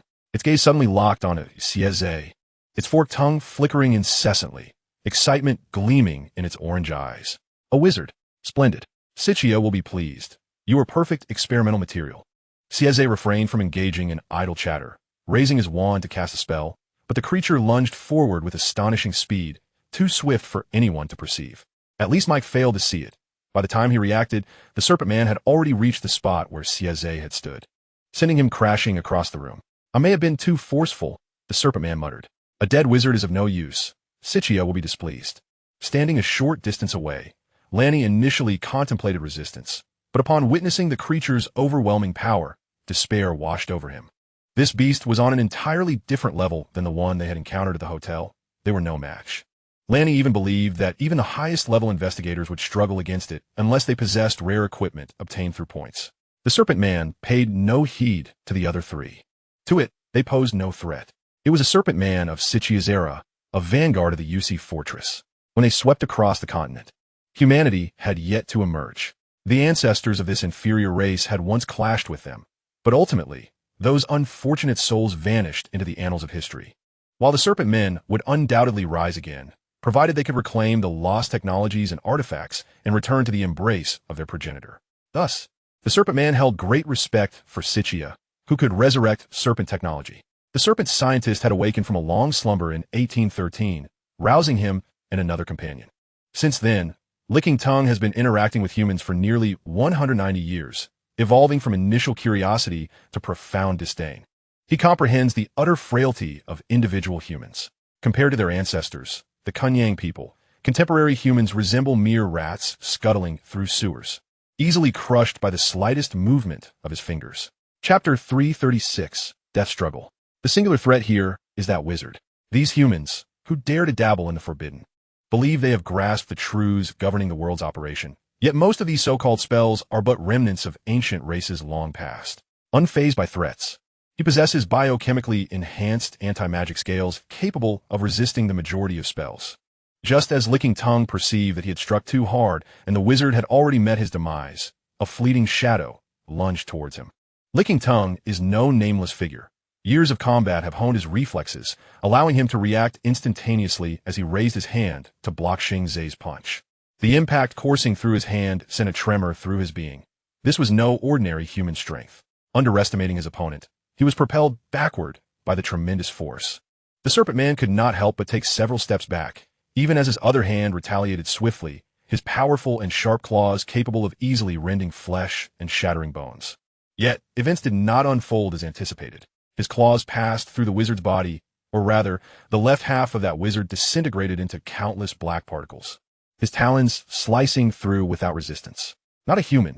The thought flashed through Licking Tongue's mind as he attempted to withdraw his other hand to brace against the next assault, only to find it ensnared by something. Xing Ze's right hand transformed into a black tendril that tightly coiled around the Serpent Man's arm, the dispersed black particles returning to form his body. With his left hand clenched into a fist, empowered by the blue beak, he struck Licking Tongue's face with overwhelming force. Everything transpired too rapidly. Licking Tongue's counterattack proved ineffective, resulting in dire consequences. Xing Ze's fists rained down upon him with the relentless ferocity of a hammer, each blow akin to a sledgehammer swing. Dazed and reeling, the Serpent Man, despite his robust scales, sinewy muscles, and sturdy bones, could not withstand the relentless onslaught of a hammer, relentlessly pounding his visage. This was a humiliation for him. In countless battles, he had never been so beset. From the moment of his inception, he was designed for combat. Slaughter was inscribed in his very genes. As a superior being, how could he tolerate a mere monkey perched atop his head? Just as he contemplated a course of action, his opponent transitioned from punches to palm strikes, directly impacting his chest. This blow lacked significant force, and Licking Tongue felt nothing. He presumed his adversary had exhausted himself, but the next moment, an even more potent shockwave surged from his chest, rendering his proud scales and muscles ineffective. Magic, Licking Tongue comprehended, his eyes widening in disbelief as he gazed at the man before him. The compressed air erupted violently, and the Serpent Man felt an agonizing pain in his chest, the sudden pressure leaving him breathless. He sensed his heart skip several beats, then was lifted off the ground by an uncontrollable force. He witnessed, due to the impact, his opponent's previously restored half-body fragmenting back into tiny black particles. A madman, intending to perish alongside me? Licking Tongue mused, what a fool his regenerative abilities are. Suddenly, he grasped his opponent's intent. His body froze in mid-air as the black tendril that ensnared him was rapidly retracted like a rubber band. Those black particles swiftly coalesced into a black blade, and in the next instant, the blade pierced through his chest. In a desperate bid for survival, Licking Tongue expelled venom from his mouth. Xing Ze hastily withdrew his right hand, the blue beak transforming into a round shield that deflected most of the venom, though some splattered onto his face. The potent toxin invaded his body, forcing him to retreat momentarily from further attacks, creating distance from the Serpent Man. This serpent's prowess did not rival that of a fully empowered wax face, yet remained a formidable adversary. Had Xing Ze not caught it off guard, combined with the disruption of its abilities, it would have required immense effort to subdue. Each large-scale separation and reformation of the blue beak consumed significant magical energy, limiting Xing Ze's capacity to continue such tactics in the short term. Moreover, the two spells stored within the blue beak had been expended, and the previously cast air compression spell was the mightiest he could conjure, yet it seemed to have dealt minimal damage to the Serpent Man before him. Fortunately, he managed to land a strike just in time, enough to buy some time for him to cleanse the serpent venom from his system. This neurotoxin began to react within Xing Ze's body. Consequently, he was compelled to mobilize the blue beak to counteract the toxin spread. While he might not fully eradicate it, at least he could delay its progression. The other three had long been rendered speechless. The recent battle, though merely lasting a mere 10 seconds, had wrought staggering devastation. The wooden floor where Xing Ze had stood lay utterly shattered, and the force of the explosion had shattered the glass ceiling above, raining shards down like droplets of rain. Mike and Lanny had retreated to the storage room as soon as the conflict began, the three feeling as though they were trapped within a superhero film. Is this truly an A-rank mission? Lanny murmured, He had never encountered such a terrifying opponent nor such formidable allies in any previous mission. Licking tongue, clutching his chest wound, chuckled. You made a mistake, boy, yet I must concede you possess considerable skill. However, you should have aimed for my head. Xing Ze drew a deep breath, steadied himself, his vision beginning to blur, relying solely on sheer willpower to remain upright. I feel as though I've heard those words before. Licking tongue removed his hand to inspect. Yellow-green liquid oozing from a wound. Ordinary blades could not harm him. That black blade emerged from the dream realm, and only entities from dreams could inflict such damage upon him. You are not human, wizard. What are you? Despite Licking Tongue's yearning to charge forth and eliminate this mongrel, the proximity of the blade to his heart meant that any sudden movement could result in fatal internal bleeding. For now, he needed to buy time. The neurotoxin would assist in vanquishing his enemy, while he merely needed to wait for his body to gradually recover. The blue beak could not suppress the toxin. As West had articulated, this serpent venom did not exist in this realm, and ordinary antidotes proved ineffective, with magical potions offering limited relief. Xing Ze roughly estimated he had approximately 2 to 3 minutes. If he could slay the towering figure before him within that time frame and consume him whole, perhaps he could still salvage his life. A voice echoed within his mind. Trust your instincts, messenger. Let your instincts take over. That creature is merely a small snake. Silence. Xing Ze, you will die. Do you truly wish to perish in such a humiliating manner? Embrace your instincts, messenger. It is you who fears death. Allow me to take control. The voice within his mind began to roar. What nonsense are you spouting? Licking Tongue squinted at Xing Ze. The neurotoxin could induce hallucinations, but its potency should not manifest so swiftly. Xing Ze extended a finger, shaking it feebly as he struggled to maintain his balance. Wait a moment. I shall send someone else to converse with you. Chapter 337. Counterattack. Lanny discerned that the false Quentin was at the end of his tether. His endurance thus far had far surpassed everyone's expectations. The detective glanced back, observing Mike and Selena searching for the door that led to the escape tunnel. Gripping his weapon tightly, Lanny was uncertain how long he could withstand the Serpent Man's onslaught, yet he hoped to buy even a fleeting moment. Meanwhile, the tongue, perplexed by Xing Ze's intentions, furrowed his brow, speculating whether his opponent had been mentally impaired by the toxin. Given that the venom had entered through his facial wounds, it was indeed plausible that it could have compromised his cognitive faculties. Just as he pondered this, Xing Ze suddenly sprang into action with ferocity, his speed surpassing that of moments prior. As a skilled hunter, the tongue understood the instinctive tenacity of a cornered beast. He never underestimated a foe in distress. Had it not been for his own injuries, he would have swiftly disemboweled his adversary, never engaging in such prolonged banter. Therefore, Xing Ze's desperate struggle was entirely within the tongue's anticipations. Xing Ze, clutching his wound, abruptly unfurled his hand, forming a fist that met the oncoming Xing Ze's strike. The two fists collided, producing a muffled thud. The tongue staggered back a few paces, sensing something was amiss. His opponent's strength had intensified. Was it the imminent specter of death that had unleashed his latent potential? He mused, as his other hand lunged towards Xing Ze. Yet, Xing Ze evaded like a nimble swallow, deftly leaping onto the tongue's back. The serpent emitted a hiss, instinctively reaching behind to grasp his assailant, but was a beat too late. Xing Ze evaded once more, springing off the serpent's back with a powerful thrust. Damn monkey! The tongue cursed inwardly, pivoting as he violently whipped his tail, the formidable appendage sweeping across, shattering the iron railing of the spectator's stand. Xing Ze expelled a breath, crouching low, and at the moment the serpent's tail approached, he leapt upward, narrowly avoiding it. Upon landing, he surged forward like a cannonball. The serpent's claws, poised to rend him asunder, were met with an unforeseen counter. The arm that had been concealed behind him transformed into a blade of obsidian. The knife thrust upward, and neither combatant could retract their strikes in time. The lethal edge pierced through the serpent's claw, eliciting a piercing scream.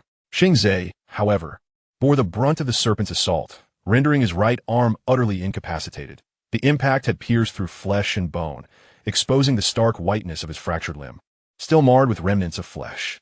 Remarkably, he appeared devoid of pain, pressing onward with his left hand while the black blade cleaved from palm to arm, only ceasing when the tongue's fist sent him sprawling. Xing Ze's right forearm was entirely torn asunder. The tongue, incredulous, beheld as the man rose once more, by all logic. That last blow should have obliterated his internal organs and shattered his spine. He should not have been able to stand again. Something had shifted. The primal instincts and intuition of the beast within the tongue alerted him to an unsettling reality, a long-forgotten fear rising within him. He was neither wizard nor human, but a monster, akin to those birthed from dreams. If previously he had managed to maintain a semblance of humanity, the being now staring blankly at his severed hand was no longer human. Xing Ze's gaze shifted from his dismembered limb to the serpent, a stiff grin forming upon his lips. I am hungry. The tongue's eyes widened in fury as he seized Xing Ze's forearm, discarding it onto the ground, viciously stomping upon it. I shall flay you alive, you little wretch. No sooner had the words left his mouth than he witnessed Xing Ze extend his left hand, the white poplar wand soaring from the debris into his grasp. The serpent was no fool, despite his deep-seated disdain for the sorcery of wizards. He could not afford to underestimate magic at this juncture, given his own injuries. Now, it was imperative for him to conclude this encounter swiftly. Prolonged engagement could cost him his life. Without hesitation, the serpent lunged toward his adversary. Viscous yellow-green blood poured from his wounds, cascading onto the floor, leaving a trail behind the colossal figure. Simultaneously, the wizard nonchalantly waved his wand, a tremendous pressure descending from above, pinning the serpent to the ground. It was the gravity spell of Ptolemy. Recognizing the serpent's robust scales, Xing Ze resolved to treat him as a mere tin can, and the optimal method for dealing with a can was to crush it. Waves of gravitational force descended relentlessly, akin to a colossal pile driver. One must concede, the serpent's physique was indeed formidable. Even under such pressure, the tongue yet drew breath, his scales shattered, revealing the crimson muscle beneath. Time and again, he endeavored to rise from the ground. Confounded, he questioned why such a potent spell required no preparation, why there was no incantation, only a mere flick of the wand. After several waves of gravitational assault, Xing Ze sheathed his wand, unwilling to squander any further magical energy. As the gravity began to wane, the moment the tongue regained his footing, Xing Ze charged at him like a feral beast. Caught unawares, the serpent was collided into. As he attempted to expel venom in self-defense, Xing Ze's left hand morphed into a tendril, ensnaring his mouth. The tongue struggled, the gravity spell having inflicted varying degrees of internal damage. Similarly, his muscles, bones, and scales were grievously harmed. At that moment, even raising a hand to resist was an arduous task, yet the instinct to survive compelled him to laboriously lift his hand. Now was the time for primal instinct to prevail. He sensed the tendril loosening its grip on his mouth.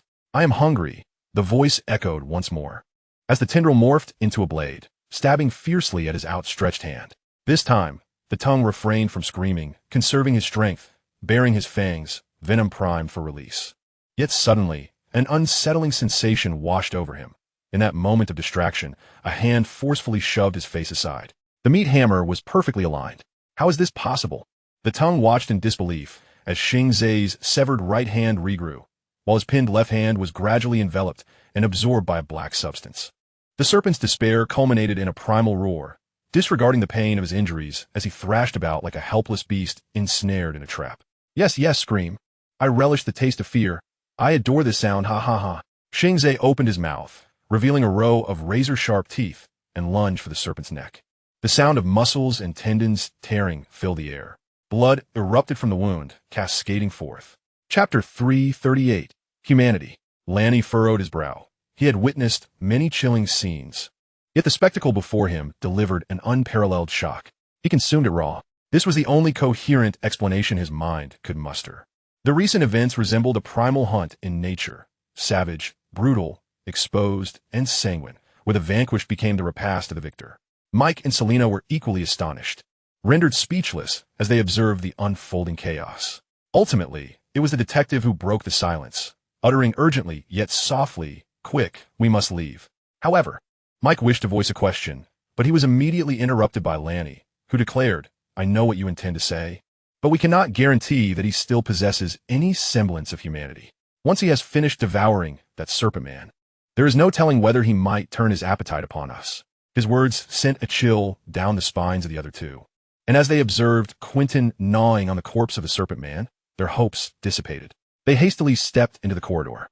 Sunlight streamed through the gaps in the white curtains, akin to a mischievous child leaving a mark in the room, reminding its inhabitants that day had fully broken. Ellie's gaze drifted slowly from the documents across the room to the patches of light on the floor. She exhaled deeply, weariness etched upon her face. Tulp, Top, top. With her wand, she rapped the floor, causing the documents hovering in mid-air to descend in an orderly fashion. The curtains were drawn open, allowing the long-awaited impish child to flood in unabashedly from outside. Rising from the sofa, the young lady shielded her eyes with her hand and peered out the window, muttering, "Another splendid sunny day, indeed." She closed the notebook in her hands, feeling that the efforts of the previous night had not been in vain.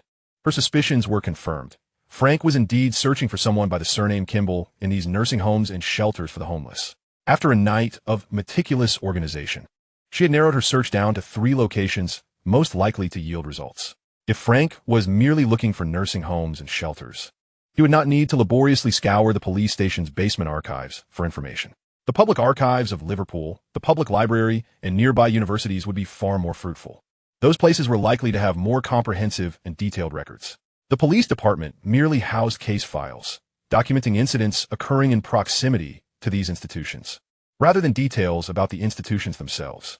This indicated that Frank was likely pursuing locations where some incidents had transpired, potentially leading to the closure of these establishments. Alternatively, it could be that Frank was in search of the very cases themselves. Following this line of thought, and noting that the files in the police archives primarily pertain to cases from 50 years prior, Ellie ultimately focused her attention on 2 nursing homes and a shelter. The 2 nursing homes were situated in opposite suburbs. One, named Tomorrow's Nursing Home, had been the site of a mass food poisoning incident in 1972, resulting in the deaths of 12 elderly residents and 3 medical staff. The aftermath forced the nursing home to close in 1973, with investigations revealing that the kitchen had procured a batch of stale clams, leading to the poisoning. The other, known as Hand in Hand with the Setting Sun, had experienced a shooting incident in 1965 when a gunman stormed in, killing 6 individuals before taking his own life. Similarly, succumbing to public outcry, the facility shut down 2 years later. The police report indicated that the assailant was a former employee seeking vengeance for being dismissed. The last shelter bore no name. It had originally been located near George Dock, but was relocated to the downtown area after a devastating fire in 1955. The fire was caused by arson, though the perpetrator was never apprehended. The blaze claimed over 30 lives and nearly destroyed half of the shelter. Due to the passage of time, the police report contained scant details. Strolling to the window, Ellie admired the shimmering waters of the Mersey River, stretching her limbs to ease the stiffness from prolonged sitting. The silk nightgown accentuated her alluring figure, glowing under the golden sunlight like a goddess from Olympus. "Very well, let us commence our work," she sighed. Darkness, an endless void of blackness, enveloped Xing Ze, whose consciousness drifted within this inky sea. Suddenly, a pair of frigid hands brushed against his cheek, sending a jolt of icy dread coursing through his body. As his lost vision gradually returned, he beheld a familiar silhouette, that of the specter which had never ceased haunting him, akin to a shadow cast by the sun, ever at his side. A bright beam of light pierced through the distance, rendering it blinding. The girl's figure faded like mist, replaced by an all-consuming pain that enveloped his entire being. Xing Ze could not suppress a muffled groan as the surrounding darkness began to converge, attempting to shield him from that radiant beam. Enough! With a roar, he banished the darkness, which retreated like a receding tide, though some stubborn remnants clung to him like moss on a boulder, roaring in defiance as they surged towards him for one final struggle. Yet the light grew ever brighter, ever more expansive. You do not belong to them. One day you shall understand. You have the darkness dissipated entirely. Xing Ze awoke, sunlight cascading from the ceiling to warm his cold body. He cast his gaze upon the disheveled corpse of the serpent man sprawled on the floor, and with disgust, he expelled the remnants of flesh from his mouth. The pain coursing through his body intensified, a sign that his senses were gradually returning. Exhausted magic, broken bones, and wounds began to engulf him. He commanded the blue beak to continue devouring the serpent man, but time was of the essence. The raucous sounds from outside the gymnasium indicated that a throng of villagers was approaching. Taking a few deep breaths, he exerted his strength to realign his dislocated left arm, a brief sting causing him to gasp. His body, now more resilient, afforded him greater endurance against pain, though it did not render him entirely impervious to it. Bending down, he grasped his right knee, and with a sharp crack, the dislocated bone was set back in place. "Thank you, old Huang. Your techniques for realigning bones are always so effective," Xing Ze murmured to himself as the nutrients absorbed by the blue beak began to mend his injuries. The wounds slowly healing. After consuming the majority of the corpse, he withdrew blue beak and limped toward the storage room. Upon reaching it, he found himself substantially healed. His twisted leg had returned to normal. He opened the door leading to the basement, following the glimmer of light not far away. Minutes later, he caught up with a group of investigators. Mike, lingering in the shadows, did not recognize the newcomer and instinctively thrust his dagger forward. However, his hand was intercepted, and he received a punch to the stomach. Not heavy, but painful enough to elicit a yelp. "Do not point the dagger at me," Xing Ze cursed, shoving Mike against the wall. The trio sighed in relief upon recognizing the voice of their comrade Quentin, and Mike, despite the pain, managed a pained smile. "God bless. You're back to normal?" "God will not bless me," Xing Ze retorted, continuing onward. "Do not halt. They will catch up with us soon." Chapter 339, The Pride of Humanity. Frank entered the gymnasium, having already caught the distinctive scent of serpent man blood from afar. The villagers had surrounded the place, creating an impenetrable barrier. Yet upon his arrival, they parted willingly to make way for him. The stench of blood intensified, reaching a nauseating level for the serpent man's acute sense of smell.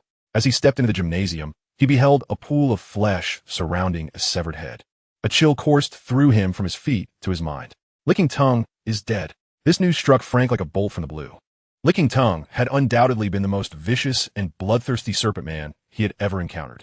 In a frenzy, even Scythia would shy away, and now her lifeless eyes stared vacantly ahead, her body reduced to mere fragments. The individual who dispatched it deliberately left the head behind.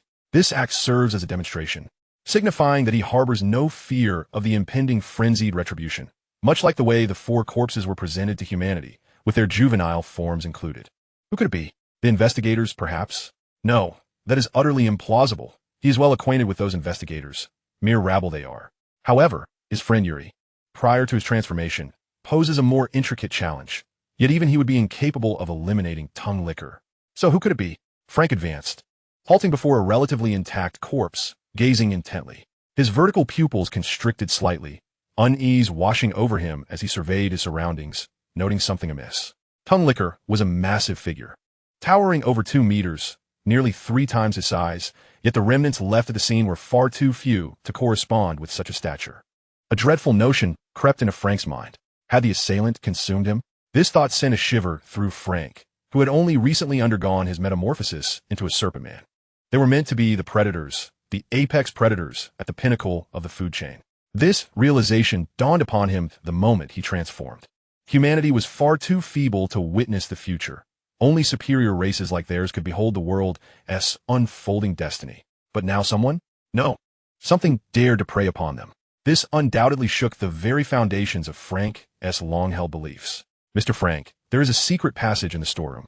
They escaped through it. A breathless voice jolted Frank from his thoughts. He was aware of the secret passage in the storeroom, designed for emergency evacuations. Yet how did those investigators come to know of it? One question after another heightened Frank's agitation, prompting him to address the villager. "Find them. The great serpent god requires a sacrifice." His words ignited fervor among the zealous villagers, who surged madly towards the storeroom. Frank cared not for these foolish devotees. His foremost concern was how to explain this series of blunders to Stygia, for it was sufficient to warrant the most severe punishment from her.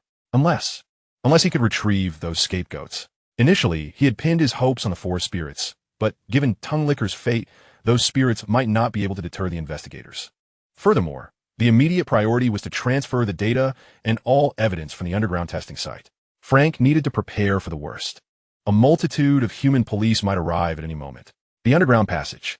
Xing Ze abruptly halted, strainen to listen. The frenzied shouts of the villagers did not escape his ears. Noticing his sudden stop, the other 3 followed suit, their footsteps silenced, allowing the fervent chants to resonate with startling clarity. "Keep moving. Do not head towards the forest upon exiting." Yuri had gone to seek reinforcements, likely en route. They should continue running along the road. Lanny, puzzled, inquired, "What about you?" "Someone needs to buy us some time," Xing Ze replied. "There are enemies lurking in the forest. Being caught between them is untenable." All present understood how slim the chances of survival were for someone staying behind. Lanny, who had consistently advocated for escape, sighed, "I will remain with you. This way, we can buy more time." Xing Ze scoffed, "Staying here will only hinder me." "Go on, Mike. Think of your children. Selena, consider your mother. If you choose to stay, do not expect me to come back for you." Mike and Selena exchanged uncertain glances, unsure of their decision, and turned to Lanny. "You all should leave. I am unfeeling and unbound." Lanny remained resolute in his choice. "You need to join them." Xing Ze refused, stating, I told you, there are monsters in the forest. The more of you there are, the lower your chances of survival. Ugh.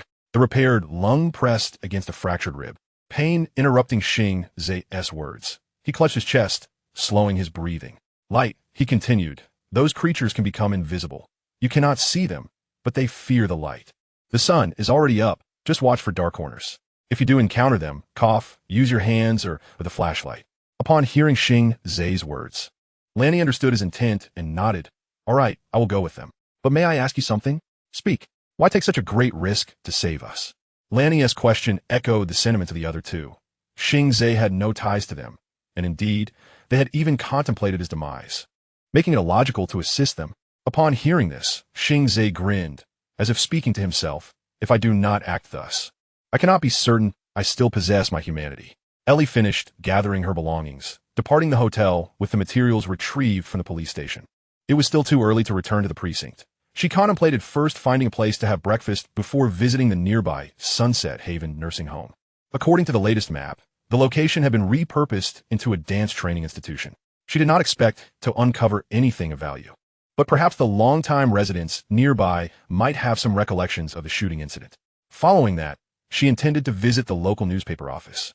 Generally, local newspapers kept backups of every edition for reference, and the nursing home shooting had been quite sensational at the time, surely making headlines.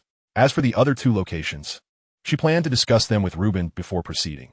Worm's proposal had been approved, but several details still required further deliberation.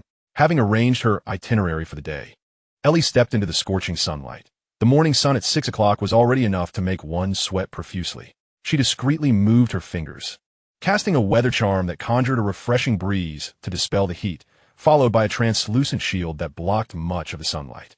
These simple spells ensured that Ellie could move freely amidst the sweltering summer heat. Chapter 340. The Investigation of a Young Lady. For a noble young lady who wished for her carriage to shine brilliantly even in daylight, selecting a low-key, unremarkable, yet tasteful automobile posed quite the challenge for Ellie. Ultimately, with the recommendation and assistance of her assistant, the young lady settled on a black BMW. This seemingly ordinary vehicle boasted commendable performance, ensuring no issues for daily use. The car was ordered 3 days prior and had arrived at her hotel by noon yesterday. The young lady had barely waited a minute in the designated spacious area when the car appeared at the end of the street. William, her punctual male servant, emerged from the vehicle as it came to a halt beside her precisely at 7 in the morning. The impeccably dressed servant approached his mistress and bowed. Shall I drive for you? Ellie shook her head. No need. Take me to the hotel, William.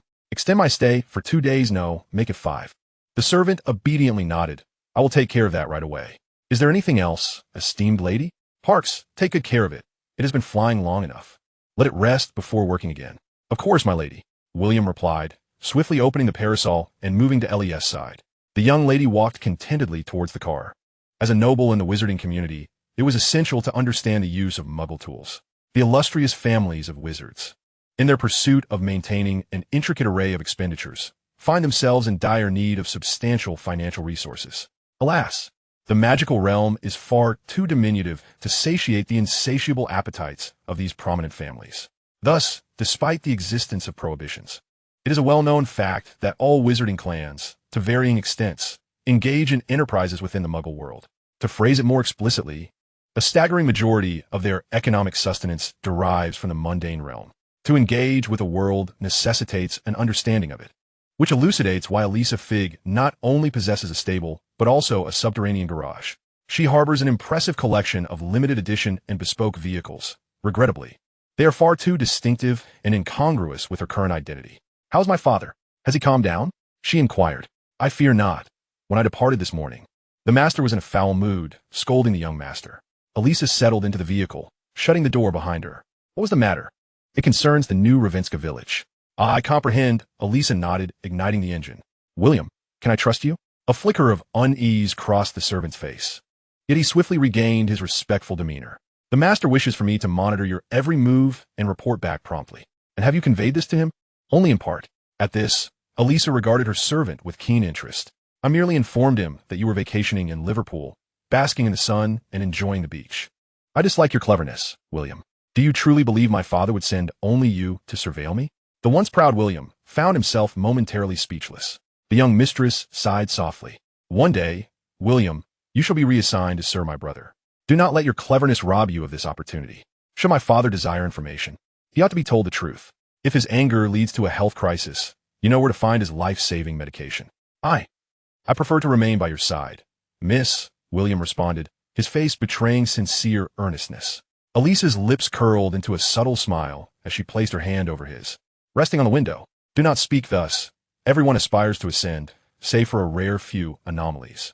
I hold great affection for you, William, but accompanying me will confine you to the role of a mere servant for eternity. William, understanding the implication, withdrew his hand, straightening up just as the sun's rays pierced through the open umbrella, flooding the interior with light.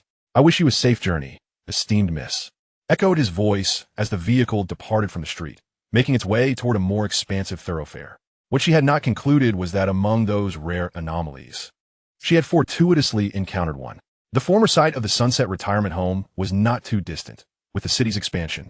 The suburban area once occupied by it now boasted towering edifices, the nostalgic structure hidden amongst them. Elisa parked her vehicle and checked her identification. In the Muggle world, she indeed held an identity, Tanith Tynix.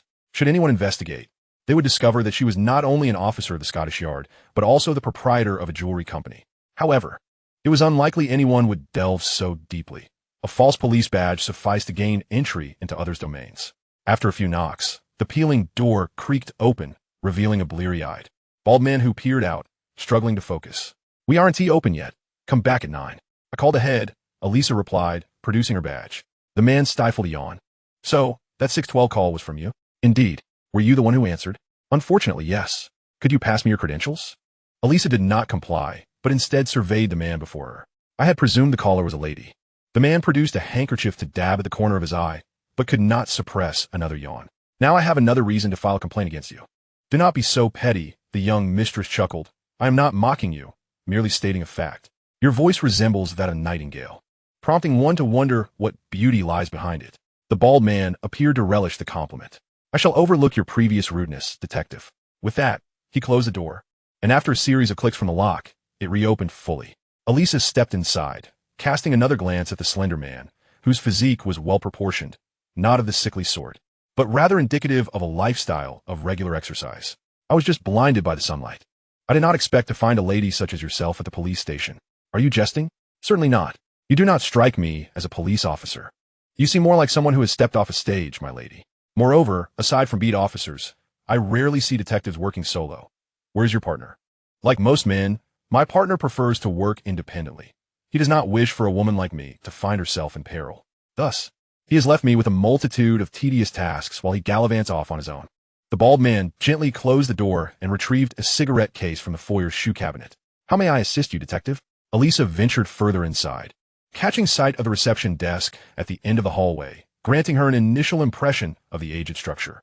Chapter 341, The Curmudgeonly Old Man. Do you know what this building was previously used for? Elisa inquired, retracting her inquisitive gaze. The man extended the cigarette case toward her, shaking his head when the detective declined, then lit one for himself. Before we rented this place, it had remained vacant. Oh wait, there was a shipping company that sought to lease it. What was it called? Let me think.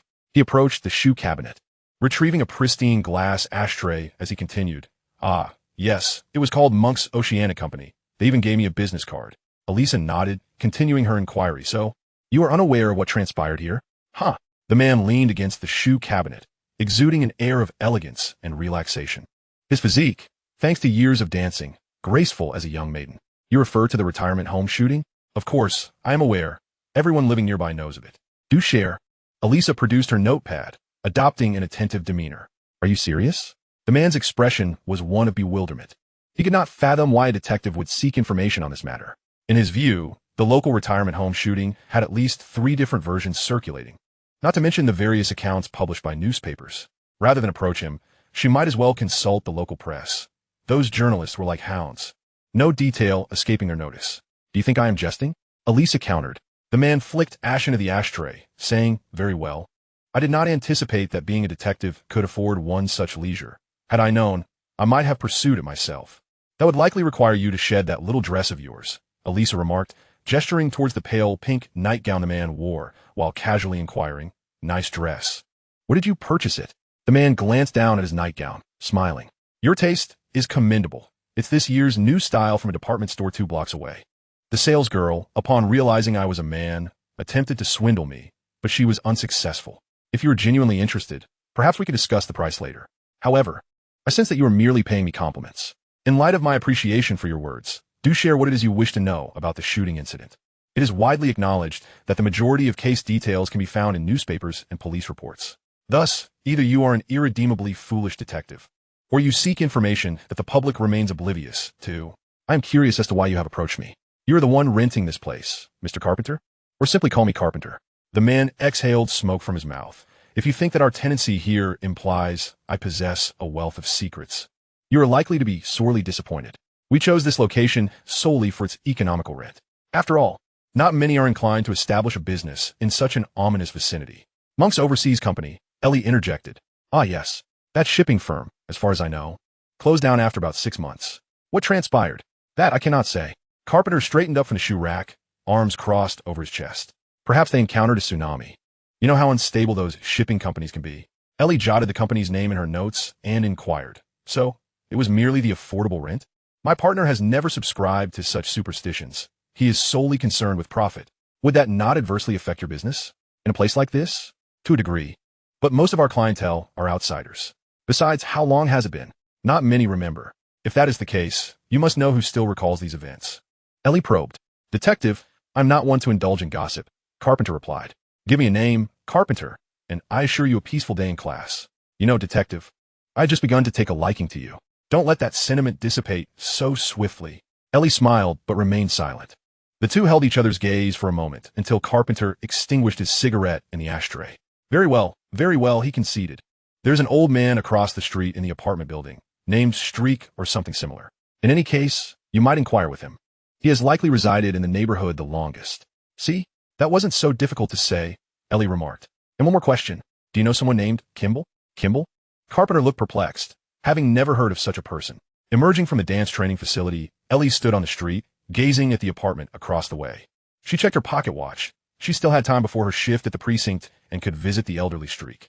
She briskly crossed the street and arrived at the apartment building. The aged structure had a doorbell, which Ellie pressed, only to find it malfunctioning. She exhaled a sigh, rapped her knuckles against the rusted iron door. After her initial attempt yielded no response, the lady intensified her effort, calling out, Liverpool Police Department, open the door. Whether it was her shout or the forceful knocking that prompted a reaction, the iron door finally creaked open. The apartment's manager was a woman in her 30s, glaring, clearly displeased at being disturbed so early. However, upon Ellie presenting her badge, the manager softened her expression somewhat, though she showed no inclination to let Ellie inside. What brings you here, officer? Does Streak reside here? Are you referring to Mr. Scott? That should be him, an elderly gentleman. Then that must be him, Ellie confirmed. Has he gotten himself into trouble again? Why do you say that? Has he done something that warrants my attention? Upon hearing Ellie's inquiry, the manager realized she had misspoken and quickly shook her head. No, he is just a bit peculiar. Take me to see him. May I see your identification? The manager asked cautiously. Ellie nodded and presented her badge for the manager to scrutinize. After a thorough examination, the manager inquired, satisfied now? Can you lead me to him? Please hold on. I will open the door for you, the manager replied, cautiously unlocking the iron door. I apologize, officer. It has never been quite safe here. We must exercise caution. Ellie stepped into the apartment, waving her hand dismissively. It's quite all right. Now, about your previous comment regarding Scott being a bit odd, yes? I suppose so, detective. He has lived here for quite some time. Being elderly, you know how they can be. If you believe all elderly individuals to be thus, what makes him seem peculiar to you? Ellie's question left the manager flustered. She fumbled for words for quite some time before finally saying, You should meet him yourself. Detective. Chapter 342, Possible Leads. Scott resided on the 3rd floor of the apartment building, in the second-to-last room at the end of the hall, the door plate having long since fallen off due to age. The manager approached and knocked on the door, asking, Mr. Scott, a detective is here to see you. No response came. Ellie looked at the manager with confusion, signaling her to try again. Sigh. He is always like this, the manager lamented, knocking once more. Still, no answer echoed. The young lady could not help but ask, is he out? Impossible. I saw him come down this morning, the manager stated assuredly. He must be drunk. This is not the first time this has happened. I suggest you return this afternoon. If he has anything to convey, I can relay it for you. Ellie was unwilling to leave so easily and pressed. Does he have a phone in there? Yes, there's one, but I cannot say whether he pays for it. Why not go downstairs to try? If no one answers the phone, then I shall return in the afternoon. The manager was quite reluctant, although Scott was peculiar. He had been a long-standing tenant, and given the old man's notoriously bad temper, frequently complaining to the apartment owner, she did not wish to attract the owner's ire. Noticing the manager's hesitation, Ellie adopted a stern expression. All right, I see you are in a difficult position. But you must understand, manager. I can have my colleagues contact the owner of this building directly, compelling him to come here and make the call himself. I dare say, receiving such a call so early in the morning will not put your employer in a good mood. So, will you make the call, or shall I? I will, the manager hastily replied, making her way downstairs. After she vanished around the corner of the staircase, Ellie produced her wand and cast a spell on the door, causing it to swing open. She slipped inside. The room was cluttered with newspapers, books, and various magazines, leaving only a narrow path for passage. A figure was bustling about in the kitchen. Judging by the shock of white hair, he was likely Scott. Ellie cleared her throat softly, the sound drawing the elderly man's attention. He turned nervously, and the half-cracked egg in his hand began to drip slowly through the shell's fissure. Oh damn, he cursed, hurriedly grabbing a bowl to catch the egg. If you're here for money, you've come to the wrong place. Do you take me for a thief? A fleeting smile danced across Scott's face as he mused. Though I may be aged, I am not yet addled. I have secured that door with 3 locks, which even the caretaker cannot unlock. Yet here you stand in my living room. Aside from a thief, I can conjure no other explanation. Nix, Scotland Yard. Ellie introduced herself, prompting the old man to raise an eyebrow while he dabbed his hands with a napkin. Scotland Yard, you say? When did the police acquire such remarkable skills in lockpicking? Have they taken lessons from seasoned burglars? Ellie's gaze darted around the room, her eyes lingering on the walls adorned with a plethora of photographs and bulletins. A cursory glance revealed no fewer than 5 clue walls. I knocked just moments ago, but you feigned absence, she stated, being of advanced years. The elderly gentleman pointed to his ear. My hearing is not what it once was. I am often quite hard of hearing. Miss, or rather officer, I strongly suggest you take your leave, lest I file a complaint for trespassing. Furthermore, it would be prudent for you to show me your badge before departing. For impersonating an officer is a grave offense. Ignoring the old man's ramblings, Ellie was captivated by the contents of one clue wall and made her way toward it. Hey, lady, did you hear me? He called out, by God. What sorcery is this? Where did you procure these materials? Ellie pointed to a photograph on the wall depicting the Broken Cauldron pub, encircled by various rumors circulating in the Muggle world about wizards. This is none of your concern. I assure you, madam. Truly, you ought to leave before I lose my temper. At that moment, the caretaker hurriedly entered the room, exclaiming upon seeing Ellie, Good heavens. How did you, Mr. Scott? Did you let her in? Of course not. You foolish woman. The old man erupted in anger. How could you allow a stranger into the apartment? I shall lodge a complaint against you. She is a detective, sir, the caretaker explained helplessly. Have you verified her credentials? Of course. The badge could be counterfeit. What do I often say? The British government is untrustworthy. They have long been under the control of witches, demons, and unknown entities. You must learn to discern. That is why I provided you with a silver sword and holy water. The caretaker waved his hand dismissively, seemingly unwilling to indulge in further debate on the topic. Have you nothing to say, woman? You ought to be acutely aware of your responsibilities. A single misstep could endanger all the residents of this building. I warned you, detective. The caretaker shifted his gaze to Ellie. He is quite an eccentric old man. I believe you have encountered what is defined as an eccentric old man, she retorted. You're utterly incomprehensible, fool. I shall undoubtedly file a complaint against you. Detective, perhaps we should step outside for a moment, the caretaker pleaded wearily. Ellie nodded, and with a soft incantation, her wand appeared in her hand. As her spell concluded, the caretaker slumped to the floor like a heap of mud. The solitary armchair in the living room burst through a mountain of books, catching the unfortunate woman just in time as she succumbed to slumber. With a wave of her hand, the front door slammed shut with a resounding bang. Scott, utterly astonished, was jolted back to reality by the noise, exclaiming, I knew it. I knew you must exist. You filthy, cowardly. His words were abruptly silenced, as if someone had glued his lips shut. The young lady settled herself upon a stack of magazines, stowing her wand, and said, Calm down, old man. Indeed, I am the very wizard you have been searching for. Scott attempted to pry his mouth open with his hands, but soon abandoned the effort, expressing his displeasure with muffled sounds. If you can engage in a calm dialogue with me, I shall allow you to speak.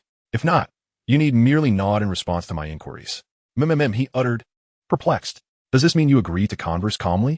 The old man nodded vigorously. Very well. With a flick of her wrist, Ellie dispelled the enchantment on Scott's mouth. Are you here to erase my memory and destroy the evidence? He questioned, his tone accusatory.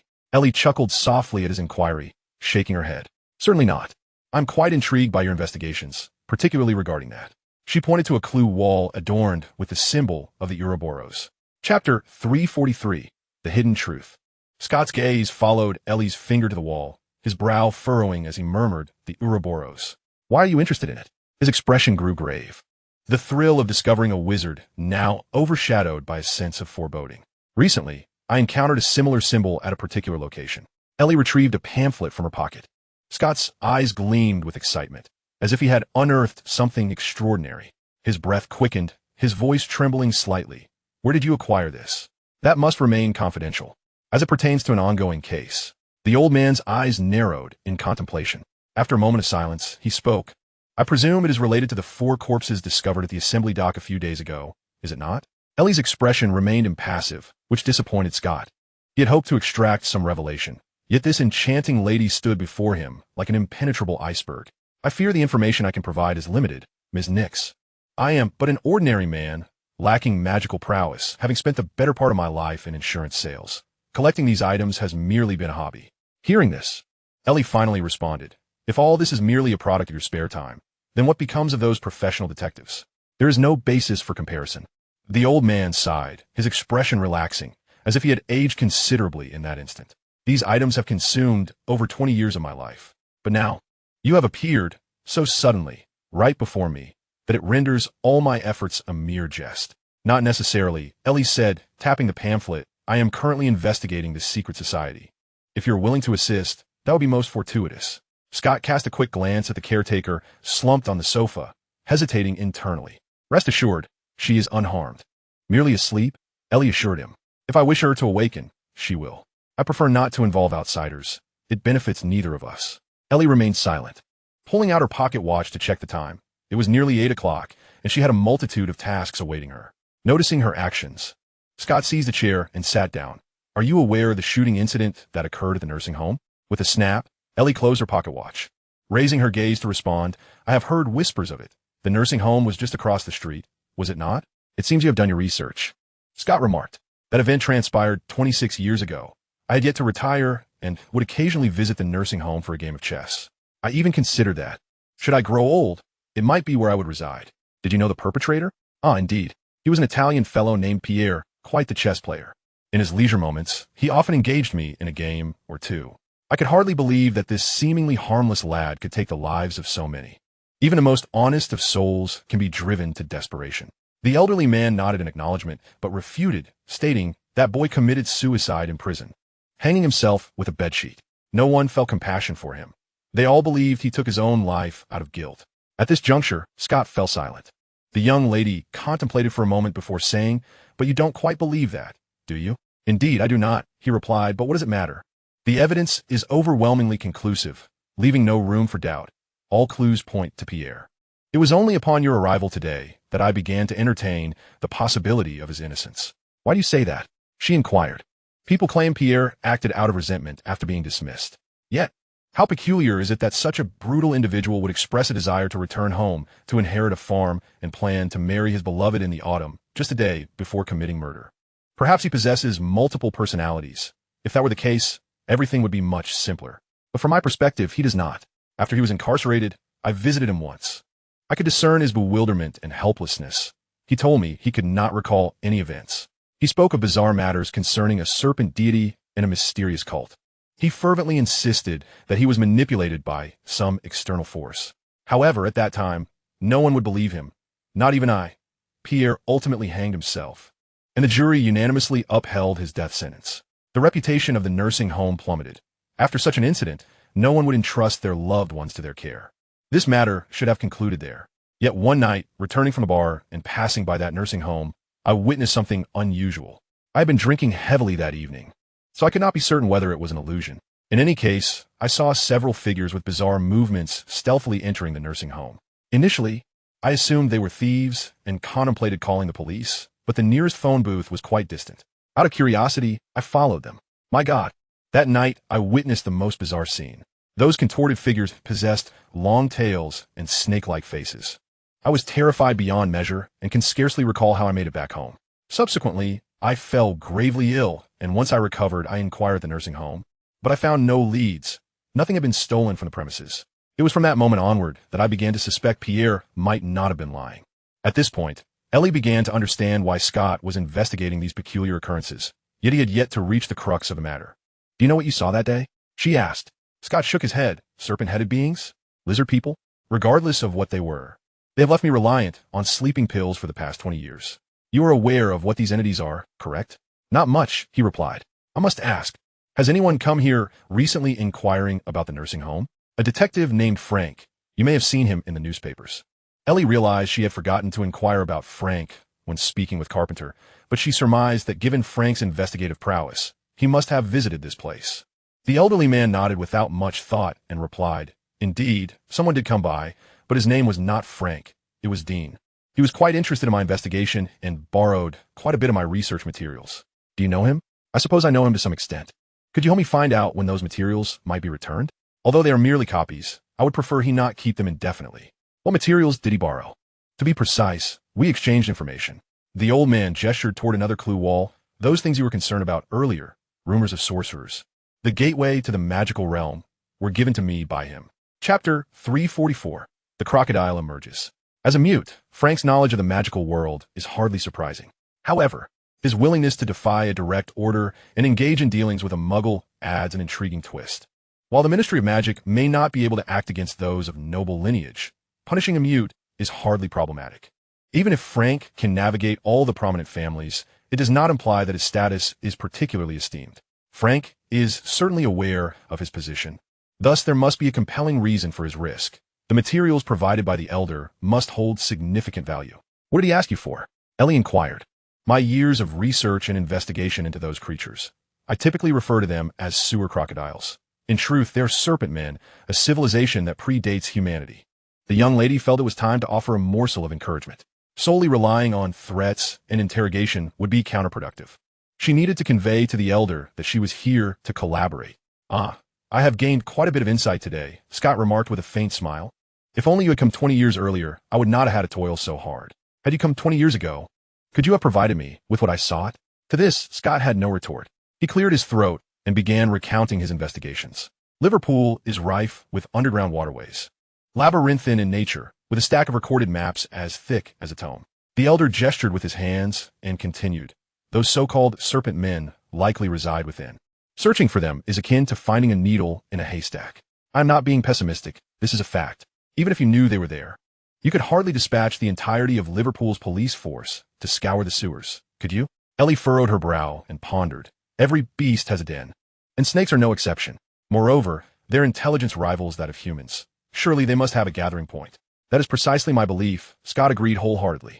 He rose and approached the clue wall, retrieving a map of Liverpool before returning. "Look," he said. "The red circle marks the nursing home where incidents have occurred in recent years. Initially, I was at a loss for how to proceed, but upon reflection, it seems those serpent men I saw that night were searching for something." The room they entered was the nursing home's archive, filled with the information of residents. "I cannot fathom their purpose unless they were in search of someone." Searching for someone? Upon hearing this, Ellie suddenly had a thought. Yet she masked her surprise and continued to listen to Scott's narrative. "Thus, I believe these wretched, grotesque beings may be seeking a resident of the nursing home. Consequently, I invested considerable time and effort gathering this information. Urban nursing homes, natural forests, and sunsets. These nursing homes were all shut down due to incidents." "Wait a moment," Scott said, handing the map to Ellie while he searched around. It wasn't long before he spotted what he sought and hurried over. A small safe was partially concealed beneath scattered copies of unsolved mysteries, making it difficult for an ordinary person to notice. The Elder skillfully moved the magazines aside and crouched to open the safe. A bundle of documents tied with string was extracted, and Scott brushed off the dust before returning to the kitchen. He placed the documents on a modest dining table, gesturing for Ellie to take a look. The young lady was still studying the map, but upon seeing the Elder unfasten the string and lay out the documents like treasures, she approached the table. "These are the various pieces of information I have gathered regarding the nursing homes. Did you share this with Frank?" Scott chuckled softly. "Of course not. I only provided him with a portion. My decades of marketing expertise were not in vain. His bit of information is worth little more than that." A slight smirk appeared at the corner of Ellie's lips as she questioned, but I have no leverage. You are a sorceress, and that is more than sufficient, Scott replied. Besides, I am over 70. What use do I have for these remnants? Alone, I could spend a lifetime seeking answers. Such pessimism, sir. What is the time span of the materials you've collected? From the 1920s to the present. Ellie quickly scanned the documents on the table, her attention swiftly honing in on the incident of food poisoning at the Tomorrow nursing home in 1972. She continued to glance through the files, but found only a solitary case from 1985 regarding abuse at the Natural Forest nursing home. Is that all? That is indeed all, the elder replied. The rest are merely complaints, altercations, economic disputes, and so forth. If we were to include those, the map would be filled to the brim. I was unaware that Liverpool had so many nursing homes. It is a large city, though some nursing homes originally served as shelters for the homeless, which, after receiving funding, transformed into nursing homes. After all, no one wishes to send their parents to a shelter. Hence, with a mere name change and some renovations, people are willing to entrust their loved ones there. How intriguing. I cannot speak for how you treat the elderly over there, Scott said with a hint of resignation. But here, if one becomes a burden to others, they're sent to such places. If one becomes a societal burden, they simply vanish. The two exchanged silent glances until Ellie spoke up. In 1955, there was a fire at a shelter near George Dock. Have you looked into that? Of course. But that documentation has been borrowed by Frank. You must have a backup, right? Not necessary, Scott tapped his head. I remember it vividly. That shelter later relocated to the lower district. I have spoken to several reporters who covered the incident, and they informed me that the fire originated from a trash bin in the archives. Ah, the archives again. Perhaps, as you suggest, they are indeed searching for someone. The most recent nursing home incident occurred in 1985. Does this not imply they have found the person they were seeking? Ellie's deduction prompted a long sigh from the elder. I believe so. Do you understand what this signifies? It signifies that the trail at the nursing home has gone cold. They may have been lurking in the shadows all along. However, dear sir, an alligator is not a fish, no matter how well it can hold its breath. It must surface to breathe. A flicker of surprise crossed Scott's face as he chuckled. You are keeping pace with me, Ms. Nix. Now, let us discuss matters of true significance. Ellie glanced at her pocket watch once more. The hour hand had just struck 8. I can allocate my time before heading to the newspaper towards you. Chapter 345, Voldemort and the Serpent People. Yuri returned, having arrived an entire hour earlier than anticipated. No one at the Telford police station believed him until he called upon Coben. The veteran officer surprisingly cooperated, vouching for Yuri's character to the station chief, ensuring his trust. To be prudent, the chief personally accompanied the two to the intersection. As Yuri had described, the scene was chaotic, and the ambulance was nowhere to be found. The sight left the chief speechless, and even Coben, who had braced himself for the worst, found himself at a loss for words. The remaining tasks were straightforward. All available police forces from Telford, along with neighboring officers, followed Yuri to Jintu village. This modest contingent arrived at the village around 8 in the morning. The command at the scene was not for Yuri to assume. He made his way alone to the spot where Xing Ze had previously been. The place was deserted, a result that both met Yuri's expectations yet defied them. He knew Xing Ze would not foolishly wait for reinforcements, but he could hardly believe that Xing Ze would dare to infiltrate the village alone. What are you doing here? Coben's voice came from behind Yuri, who turned to reply. Nothing, what's the matter? The chief asked me to find you. The villagers are resisting fiercely. Yuri turned to observe the village below the slope. The officers faced intense opposition as the villagers surged towards the entrance, seemingly unafraid of death, brandishing rudimentary weapons and emitting primal roars. These people have gone mad. Coben could scarcely believe his eyes. Yuri said nothing. He drew his pistol, chambered around, and silently descended the slope. The officers took a full half an hour to break through the frenzied villagers, employing everything at their disposal: tear gas, flashbangs, and more. In such a large-scale confrontation, gunfire was inevitable. With the continual arrival of reinforcements and riot police, the chaotic resistance finally began to subside. Meanwhile, Lanny and his two companions descended the hillside without encountering further incidents, fortuitously flagging down a police car en route to provide assistance. As for Xing Ze, the throng of villagers flooding the passage had been largely cleared. He showed no mercy, consuming the fervent ones to nourish his body in preparation for the next wave of serpent attacks. However, he did not wait for the serpent people. Even after dispatching a dozen villagers, the remaining ones fled in terror. Xing Ze approached, stepping on the foot of a villager attempting to escape, and inquired, "How many of you are above?" The man let out a terrified scream. Anyone witnessing their comrades being devoured by a gelatinous substance would be petrified. Xing Ze pressed down harder, and the scream quickly morphed into a wail of despair. No, please, I beg you, spare me. Will you spare those you captured when they beg for mercy? No sooner had he spoken than the blue beak lunged at the man. Before the police could arrive, Xing Ze had vacated the passage. His injuries had largely healed. After absorbing the essence of the licked tongues, the residual serpent venom within him ceased to pose any threat. He followed the footprints of Lanny's trio all the way to the roadside. Along the way, he found no signs of struggle, no bloodstains. The air bore no trace of gunpowder. All of this indicated that the three had likely escaped. Perhaps they had flagged down a passing vehicle. Or perhaps they were walking back to Telford along the road. As long as they stayed on the main road, they would inevitably encounter a passing car. There was no need for Xing Ze to concern himself with the fate of the three.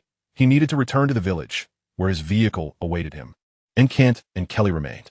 Most importantly, Xing Ze felt he had overlooked something significant. The sequence of events involving Jintu Village, the Old Record Society, Liverpool, and so forth lacked a crucial connective thread. He needed to find someone who could elucidate the matter. On the other side, the road leading to Leicester. Frank sat enveloped in the darkness of the carriage, the freight train racing along with a tumultuous jolt. Its shadowy gaze swept back and forth within the confines of the car, meticulously inspecting the contents. Aside from the materials from the underground laboratory, there were also several serpent folk hatchlings and human slaves. Time was of the essence. The items it could salvage were limited. The wrath of Scylla would soon descend. And at this moment, it was contemplating how to shift the blame onto the tongue-tied, seeking a suitable rationale to mitigate the impending punishment. It intended to lay low in Leicester for a while, as the Muggle authorities would be frantically searching for any possible leads following the incident in Ashhead Village. Though this fervor would not endure for long, the brevity of human life precluded them from indulging in futile pursuits for an extended period. Once the storm had passed, it could seek out another locale akin to Ashhead Village. The forests surrounding the Seven River Valley were dotted with several remote villages, all of which would serve as excellent breeding grounds. The folly of humanity rendered them easily swayed, a truth that Frank, once a human himself, had come to understand deeply. He was acutely aware of human weaknesses and knew how to exploit them. However, at this juncture, their objective was not this, but rather something of greater significance. The revival of serpent folk civilization necessitated certain sacred artifacts scattered across the globe, most of which resided within a magical realm. Scylla had long aspired to breach this magical world. Yet those wizards were evidently far more cautious of dream creatures than muggles.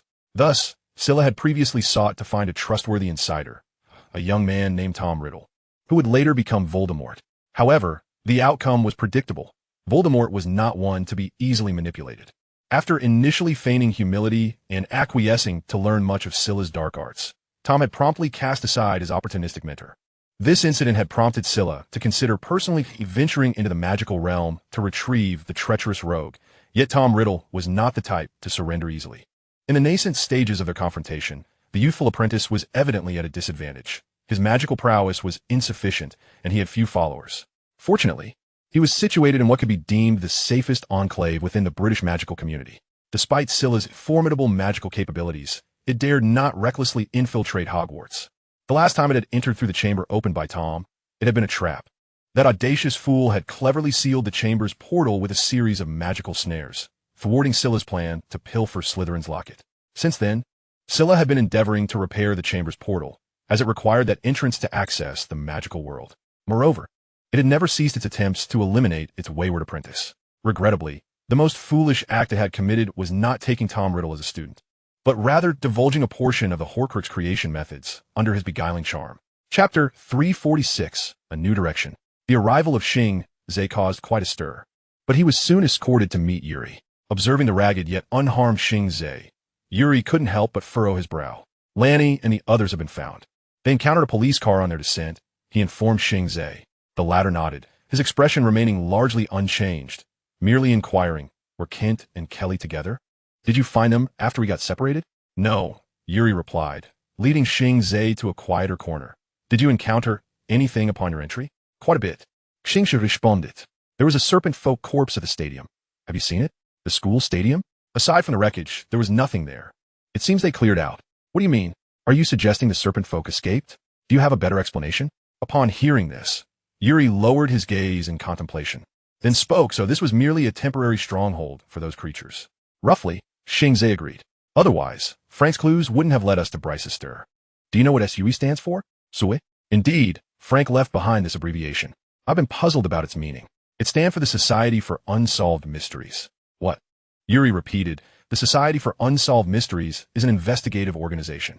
Only investigators of a certain rank can join, and there's one in Liverpool. No, it couldn't be in Liverpool. Is there one in Bricester? Yuri seemed to grasp something, nodding as he said, yes, there's one at the local university. In fact, that Society for Unsolved Mysteries is among the oldest in all of British history. That makes sense. Frank is likely headed there. I assume you plan to go to Bricester shortly, correct? Precisely, Yuri replied. I won't intrude. I still need to locate Kent and Kelly. At the very least, I must find their remains. Afterward, I'll return to Liverpool, where the mysteries left behind are just as pressing as those in Bricester. It appeared Yuri had made progress in Liverpool. Otherwise, he would not have so readily relinquished the lead in Bricester. Xing Ze pondered how to extract useful information from him, considering collaboration as a viable option. However, after witnessing his true identity, it seemed unlikely these investigators would be willing to cooperate. Mutual assistance in life-threatening situations was one matter. But once the danger had passed, it would be another entirely. Suddenly, Xing Ze recalled the village priest, that eccentric fellow who seemed to possess considerable knowledge. Perhaps he knew the whereabouts of the serpent folk. Have you encountered the priest residing in the village church? He's dead. Damn it. Xing Ze cursed inwardly, sighing as he said. How about extending our collaboration? I have friends at the Liverpool police station. If you wish to investigate further, they could be of great assistance. Do I have any other options? Yuri replied, his tone laced with resignation. Most of the investigators who attended are dead, even if I uncover the truth. I have no means to eliminate these creatures. Very well, that alleviates some of my concerns. Xing Ze had not anticipated Yuri's acquiescence would come so easily. He had planned to employ some coercion and persuasion. You did not come to rescue us, did you? After much internal conflict, Yuri finally voiced his thoughts. Xing Ze did not respond, shrugging as he made his way toward the church in the village. The young lady examined the map of Liverpool, deducing the probable areas of serpent folk activity based on the locations of the troubled nursing homes and shelters. Initially, the serpent folk primarily operated around the assembly docks in the city center. Scott explained, the nursing homes and shelters that encountered issues were all concentrated in that vicinity. However, after the largest shelter in the city caught fire, their attack pattern shifted. Ellie interjected. It appears that the serpent folk's assaults are reminiscent of a pursuit of someone's trail. If we solely consider the locations of the attacks, no discernible pattern emerges. However, when we factor in the timing and chronology, these incidents reveal a connection. Scott spent many years unraveling the connections between these attack cases, yet he could not indulge in premature joy. All of it was predicated upon a hypothesis, necessitating further evidence to substantiate his claims. The most prudent course of action would be to visit the site of the incident at the Natural Forest Nursing Home, to ascertain if one Mr. Kimball could be located. Moreover, the Tomorrow Nursing Home should not be overlooked. It is widely speculated that the occurrences at the Natural Forest may somehow involve the Serpent Man. It remains uncertain which nursing home was ultimately targeted by these Serpent Men. Additionally, there is something I believe you ought to be aware of regarding the Old Record Gang. Scott remarked that they seem to harbor a peculiar veneration for certain strange entities. I have observed them for a while, but the danger was too great, compelling me to ultimately withdraw. You should exercise caution around those individuals. That flyer was procured from their territory. Scott exclaimed with considerable excitement. Look, I told you so. I always knew those bastards were up to something sinister with their cultic practices. The Liverpool police ought to have resolved this issue long ago. Ideally, they should also deal with the Iron Knights in the process. It seems you harbor strong opinions regarding the Iron Knights. Naturally, this area has suffered immensely due to their presence. Those reckless bikers, utterly devoid of reason, show no mercy to either the elderly or children when they resort to violence. Eli stood and inquired, "May I take these materials with me?" "Absolutely not," Scott flatly rejected, "though you are a sorceress. I cannot place my full trust in you just yet.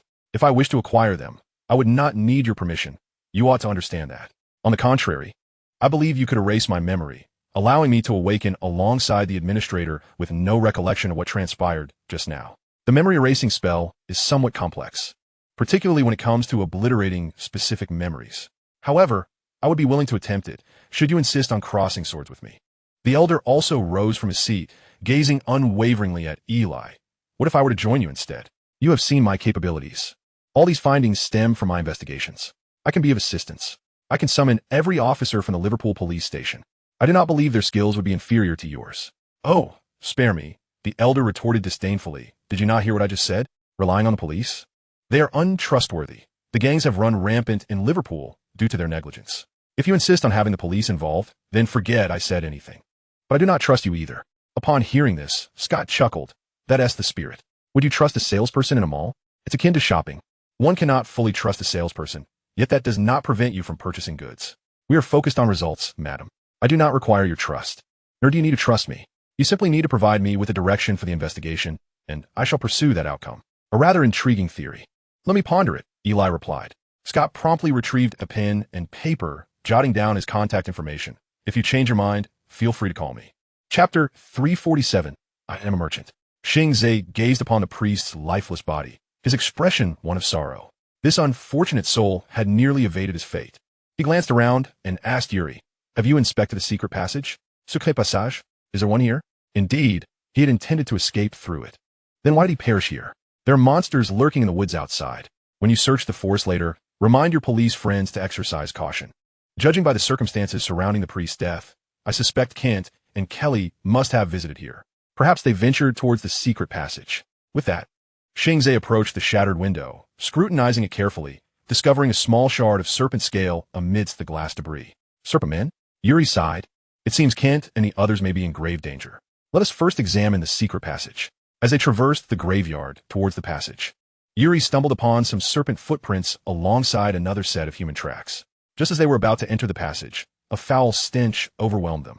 Xing Ze drew his wand and cast a minor hurricane charm, instantly refreshing the air within the tunnel. Despite having witnessed Xing Ze's magical prowess before, Yuri was still taken aback. The two stepped into the corridor, soon discovering a charred serpent body. I take back what I said earlier, Yuri remarked. Perhaps those two are unharmed. However, I only found a set of human footprints outside, which should belong to Kelly based on their size. A conundrum indeed. Xing Ze pointed toward a path leading into the cave. You might want to investigate that direction, but do not venture into the forest alone. Are you not coming with me?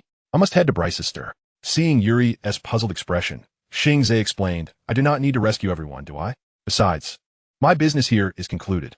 Though I am unsure of what you mean, I sense you are not entirely here for the purpose of rescue. Everyone has their own motives. Do they not? Xing Ze smiled. Oh, be wary of the creatures in the woods. Those serpent men may have forgotten to take them along.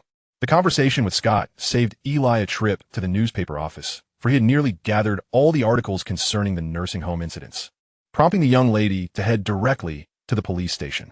Reuben awaited her in the office. Compared to Xing Ze, this which was far more agreeable, her investigative skills rivaling his. Have you reviewed those materials again? Eli poured herself a cup of tea and replied, Indeed, I have uncovered some things. We shall discuss them in detail shortly. How is Worm faring? In solitary confinement, with a separate bed. At least it is far more comfortable than for other criminals. Have you visited him? Not yet. I wish to accompany you. Reuben stated, I believe he is eager to speak with you now. The young lady drained her cup of tea. Then what are we waiting for? The two proceeded to the temporary cell, where Worm had been eagerly leaning against the iron bars, awaiting their arrival. Upon seeing Eli, he exclaimed, Damn it, I have assisted you so much. And this is how you treat an ally? Shut your mouth, Worm, unless you wish for every criminal in here to learn of your collaboration with us, Reuben whispered. This admonition had the desired effect, and Worm reluctantly silenced himself. If he wished to continue in this line of work, he could not allow his associates to discover that he was cooperating with the police. Damn it, what is the situation now? Eli stepped forward, speaking softly. We have agreed to your plan, but you must understand, Worm, if you dare to pull any tricks. For God's sake, with you here, what tricks could I possibly pull? That remains to be seen. Hurry and get me out of here, both of you. I haven't slept in a cell since I arrived in Liverpool, Worm pleaded. 10 minutes later, Worm was escorted into an interrogation room, awaiting the arrival of a specialized undercover team. The lengthy wait compelled him to ask Eli, Hey, do you want to discuss that thing we encountered upstairs?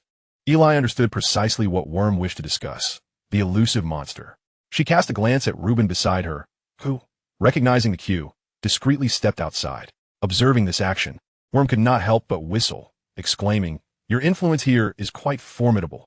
I indeed did not misjudge you, as even the inspector must heed your words. Flattering me will yield you no advantages, Worm, she replied. I am not flattering you. I am merely stating a fact. Worm chuckled before reverting to the previous topic. What is that thing? Something did indeed attack us, did it not? His smile faltered, revealing an expression that teetered between laughter and despair. The unseen assailant had left a significant psychological mark on this hardened gangster. The young lady merely nodded in silence. Good heavens, what could it possibly be? You are aware that I spent last night wide awake, my mind consumed by thoughts of that creature. You would not wish to know, she replied. Worm, evidently dissatisfied with this answer, pressed further. If we are to collaborate, I must at least confront what I am dealing with. Drawing her wand, the young lady stated. This world is filled with myriad phenomena that defy rational explanation, sir. I cannot elucidate every detail to you. Are you implying that even you do not know what that thing is? You may interpret it as such. Upon hearing this, Worm's mouth twitched slightly as he inquired, am I too late to reconsider my choice? What do you think? I must truly be a fool for even contemplating collaboration with you. Eli raised an eyebrow, intrigued. I am equally curious. Why do you wish to assist us? Is it a fear of imprisonment? Yet, from my perspective, you seem rather unconcerned about the prospect of incarceration. Would you prefer the truth or a fabrication? The young lady made no choice, merely regarding the man before her with a cold stare. Ultimately, Worm, unable to withstand her gaze, waved his hand dismissively. All right. I have no qualms with smuggling, be it alcohol, tobacco, or firearms. However, there are two things I cannot abide, drugs and human trafficking. My sister succumbed to addiction, which is why I resolved to leave the revolver gang for Liverpool. As for human traffickers, I perceive them as a more vile breed than drug dealers. I have witnessed those girls, lured from all corners of the globe, crammed into a foul-smelling container. You would not want to witness that a second time. So your agreement to assist us stems solely from your disdain for the old records gang's involvement in human trafficking? Indeed, it is as simple as that. I have already informed you. I am a businessman, not a villain. As he spoke, Worm rolled up his sleeve, revealing a tattoo of a revolver. Do you see this scar? I carved it myself. Chapter 348. Some preparations. Their conversation was interrupted by Harris, who entered the interrogation room, followed by a throng of individuals. Among them Brett, whom Eli recognized, while the others were unfamiliar. Once everyone had gathered, Brett began outlining a series of regulations and a general plan. The entire process consumed about an hour, during which technicians equipped Eli and Worm with listening devices, tracking instruments, and other necessary apparatus. The plan was straightforward, centered around Eli and Worm. Harris dispatched 3 teams of detectives to follow them, with Reuben serving as the overall commander responsible for coordinating the police personnel. Harris was assigned as the field commander for the first team, the Falcons, while technical personnel like Brett comprised the second team, the Elephants, and the third team consisted of the emergency unit, the Wolves, who would respond immediately to any danger that might arise. Before their departure, Reuben called Eli aside, advising the Wolves require 5 minutes to mobilize. If you sense something amiss, signal the safe word. You do remember the safe word, do you not?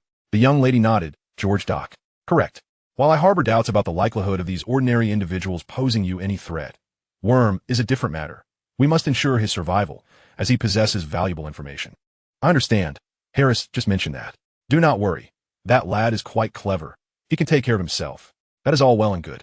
Oh, and when you mention the crocodiles in the sewers, we need to evacuate, right? Are you certain?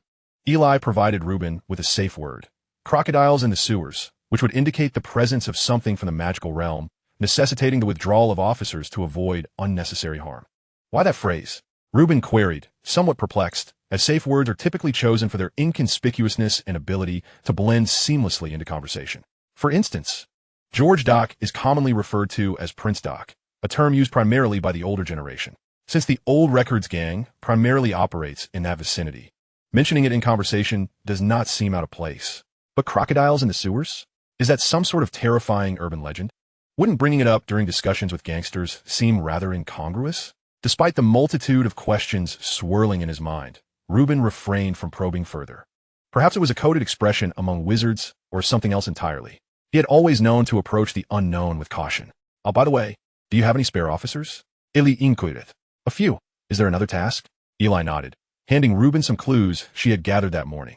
Let us begin with these nursing homes and see if we can locate someone by the name of Kimball. As far as I know, these nursing homes and care centers have been around for quite some time. Uncovering information may prove quite challenging. Eli contemplated, acknowledging the validity of Reuben's words. Sending police to investigate these places would be akin to sending headless flies. They would have no idea where to start. Can we locate some former staff from those nursing homes? They should possess some knowledge. It may be worth a try. The individual named Kimball? I doubt they would still remember after all this time. No. I will arrange for someone to inquire. You only need to help me find these people. Oh, that poses no issue. I will set someone to work on it immediately. Excellent. I need to make a phone call now. Eli approached the nearest telephone and dialed Scott's number. An elderly voice answered on the other end. Hey, I was just wondering when you would call. How can you be so certain it is me? No one else would be calling me at this hour, since my wife passed. I have rarely been in touch with the children. They all believe I am mad. Do you have a car? I do. I have work for you. So you wish to collaborate with me? The police will thoroughly investigate some nursing home staff, and I would like you to speak with them. Good idea. I had intended to do that as well, but personal records are locked in the archives, accessible only to specific individuals. May I speak with your police friends? Perhaps they could issue me a permit, allowing me to access those records. That is unlikely. You might as well stay home and await news. There must be something I can do right now.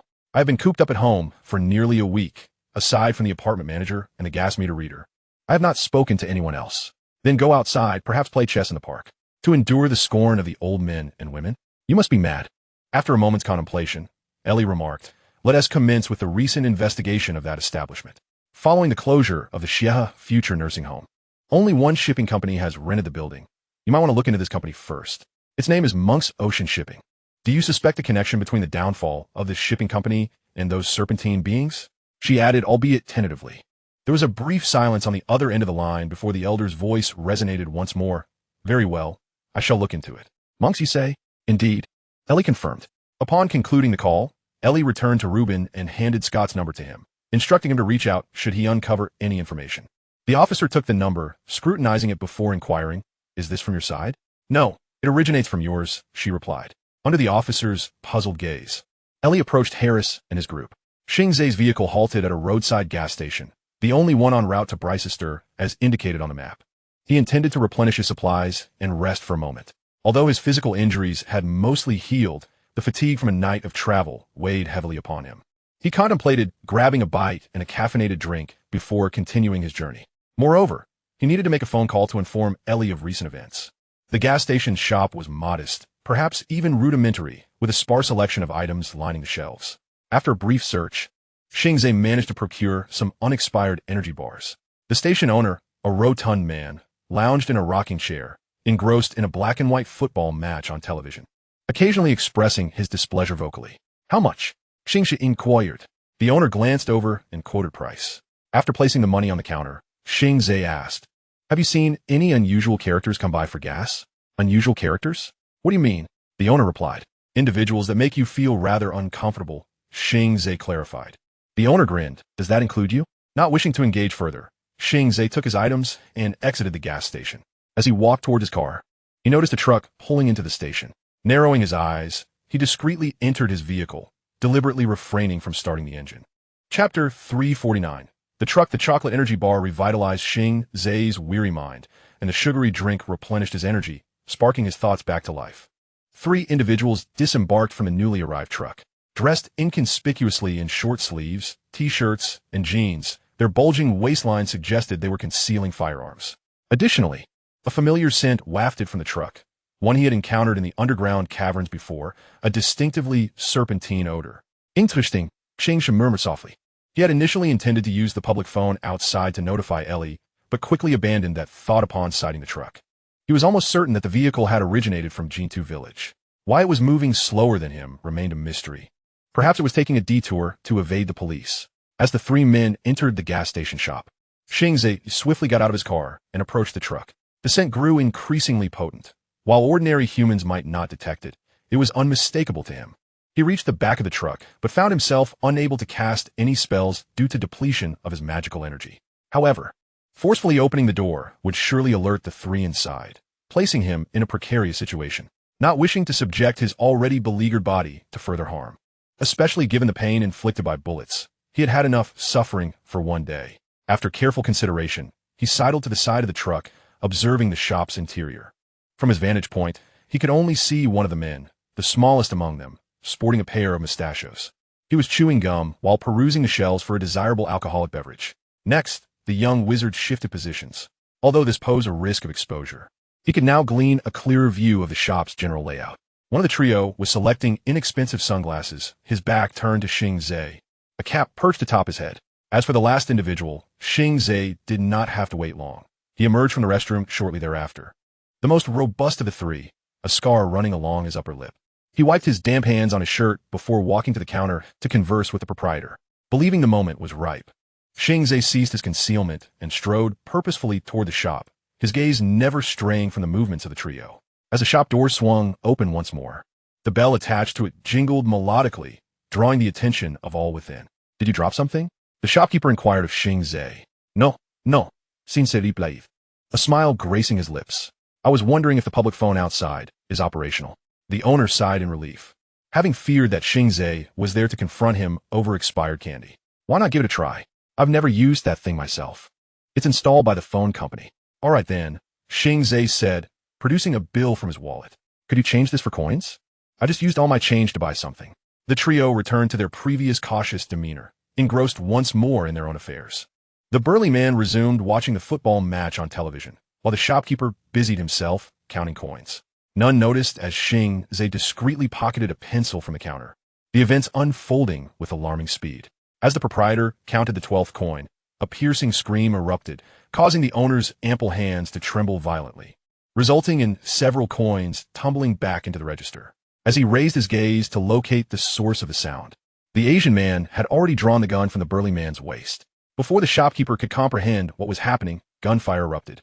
Fear rendered him incapable of grasping the coins in his hands, which cascaded to the floor like raindrops, producing a sound reminiscent of the doorbell. He was grateful for his quick reflexes, instinctively crouching down. The not-so-tall counter barely shielded his corpulent frame. Amid the relentless gunfire, a pained groan piqued the shopkeeper's curiosity, prompting him to open his eyes. He beheld the burly man on the ground, wailing in agony. The yellow pencil that had pierced his right hand, his usual accounting tool, laying beside him. At that moment, the gunfire abruptly ceased, leaving only the sounds of pained cries and curses. The proprietor heard nothing else, too fearful to rise and investigate. "I apologize for the mess I've made of your establishment," the Asian man's voice echoed. The shopkeeper screamed in terror, repeatedly pleading, "For the love of God, the money, all the money is in the register. Take whatever you wish. Please, I implore you. Spare my life." Xing Ze shrugged, discarding the gun in his hand. To ensure the lives of the three men, he had deliberately aimed to avoid vital areas, significantly complicating his shots. Fortunately, apart from the long-haired man in the hat, the other two sustained only minor injuries. The burly man's right hand had been pierced by the pencil, and to prevent him from standing, Xing Ze made sure to shoot him in the right foot after dealing with the other two. The man with the mustache had a perforated ear, and it would be challenging for him to find a willing bride henceforth.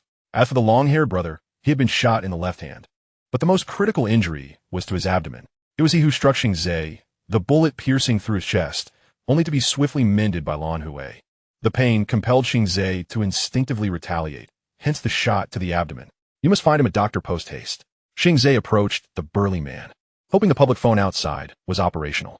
As he spoke, Xing Ze crouched down and retrieved the car keys from the man's belt. He refrained from further questioning and briskly exited the shop, making his way to the rear of the truck. As the cargo door creaked open, an overpowering stench wafted forth. The compartment was filled with foam boxes, each containing ice and frozen fish. Xing Ze casually set aside several fish, remarking, "Clever," using the fishy odor to mask the stench. Beneath the frozen fish lay several plastic containers, each filled with a vivid orange-red liquid, the source of the pungent smell. It appeared that in their hasty transport, some vials had shattered within the other foam boxes. The foul scent was a direct consequence of this mishap. He returned all the vials to their original places, leaped down from the truck, shut the door, and re-entered the store. The shopkeeper had risen from the floor and, upon seeing Xing Ze return, immediately raised his hands in surrender. "Have you informed the police?" Xing Ze inquired. The proprietor shook his head vigorously, his jowls quivering. "I'll call them later. I have more questions for them." Xing Ze replied. All right. It's your call." Xing Ze approached the burly man, who had now sat up and was cursing incessantly. "Tell me, where are you headed?" "Don't expect me to." Incorrect answer. Xing Ze swiftly seized the pencil, prompting another howl of agony from the man. "We're going to Birchester. Xing Ze turned to the mustached man, a smile gracing his lips. "Look, at least there's one intelligent soul among you." Chapter 350. The Agents. "Give me the address. Were you planning to deliver the goods in the truck?" Xing Ze asked the mustache man. "The seafood market in Birchester." "You fool. Where else would frozen fish be sent?" The burly man retorted, inhaling sharply. Xing Ze turned to him, and under his icy gaze, the burly man shrank back, unable to maintain eye contact. Listen, clever one. I'm not concerned about the fish. I'm interested in what lies beneath them. So I will ask again. Where are you taking those items? The mustached man covered his injured ear and pleaded, Birchester, 290, Lance Avenue. Can you call a doctor? For God's sake, I'm bleeding. What are those substances? What are they for? I swear, I'll tell you everything. Just please get me a doctor, the mustached man begged. Upon hearing this, the burly man shouted again, Shut up, you fool. Have you forgotten the teachings of the divine? Don't forget, we are engaged in a sacred task. You are betraying the divine. Well then, I can now ascertain that you truly hail from the village of Ashenhead. So what? The burly man sneered. You will suffer the most vicious curse known to man. Xing Ze chuckled and shook his head. Worry not, my friend. I'm already deeply ensnared by a curse. Adding another makes little difference. He then raised his voice toward the mustached man. Just tell me the truth, and you shall receive what you desire. I assure you. I don't know, sir, truly. We don't know what those things are for. We are merely responsible for their transport. Xing Ze directed his gaze at the burly man and asked, Does your God permit lying? After posing several key questions, Xing Ze instructed the shopkeeper to notify the nearby hospital and the police. He left a note for the shopkeeper to deliver to the arriving officers. This note was addressed to Cobain, requesting his assistance in suppressing the events that transpired here to prevent Xing Ze from becoming a fugitive. Having completed these tasks, Xing Ze dialed the Liverpool police station, intending to update Ellie on the developments here, but was informed that she was out on an important mission, the details of which could not be disclosed. Xing Ze refrained from requesting to speak with Superintendent Rubin. He regarded Ellie as a savvy woman, and the detectives at the Liverpool station were no fools. In contrast, his own situation appeared far more perilous. According to the information he received, the truck had not originated from Ashenhead, but rather from Liverpool. The three individuals were members of the Old Record Gang, under the command of Mr. Puppet. They had initially been tasked with delivering the items to Ashenhead, but decisively altered their course upon sighting numerous police vehicles. The truck's fuel was only sufficient to reach Ashenhead, prompting them to stop at this gas station, awaiting further instructions. Barring unforeseen circumstances, this batch of agents was destined for Birchester. They had encountered such situations before. However, starting this month, the delivery point in Liverpool had changed from Birchester University to 290 Lance Avenue. Xing Ze abandoned the notion of visiting the Unsolved Mystery Society at Birchester University and resolved to head to Lance Avenue instead. He left a voicemail for Ellie and specified in his note to Cobain that the truck should be sent to the Liverpool police station. At that point, Burke would be able to transport the agents to St. Mungo's for analysis to ascertain their purpose. Though the old man would likely grumble, he would have no choice but to endure a few complaints for the sake of the serpent's fawn. The situation had grown increasingly convoluted. This investigation had long since deviated from its intended path, with the sewer-dwelling snake men, the Old Record Gang, the Travelers, and various factions vying for dominance. Yet the artifact, originating from the Slytherin lineage, remained elusive, akin to a specter hidden within a fog. Xing Ze returned to the truck, taking with him a box of agents. He felt an urgent need to proceed to Birchester, sensing that time was of the essence. As for the three ruffians, after Xing Ze displayed his police badge, the shopkeeper assured him with a thump on his chest that he would keep a close watch on them. Worm led Ellie into an upscale nightclub. Despite its glamorous exterior, the odor within was quite indescribable after a night of revelry. A janitor was busy cleaning up the littered floor, while a heavily tattooed man behind the bar counted the previous night's earnings. With his characteristic foolish grin, Worm approached. Hey, Florence, how's business? The man looked up, his thick brows knitting together, and responded curtly, Worm, huh, did you just come from the police station? Spare me the sarcasm. I'm here to ask for a favor. Not a chance. The man flatly refused, his tone resolute as if dismissing a salesman. Worm shrugged. I haven't even told you what it is yet. It's surely nothing good, Florence retorted, casting a glance at Ellie. The young lady had changed into a different outfit. She was adept at disguise, now appearing as a street junkie with disheveled hair, dark circles under her eyes, cheap lipstick, and an occasional sniffle. Coupled with her inexpensive short sleeves and torn jeans, she resembled a drug-addicted streetwalker. When she emerged from the police station restroom in this guise, no one could believe their eyes. Until she spoke, the police remained oblivious to the ongoing conversation. On the journey here, Worm had inquired about her skills in disguise, wondering if the magical realm also had its share of film actors. The response was that this capricious sorceress had spent time in prison, where she encountered many individuals and learned quite a bit.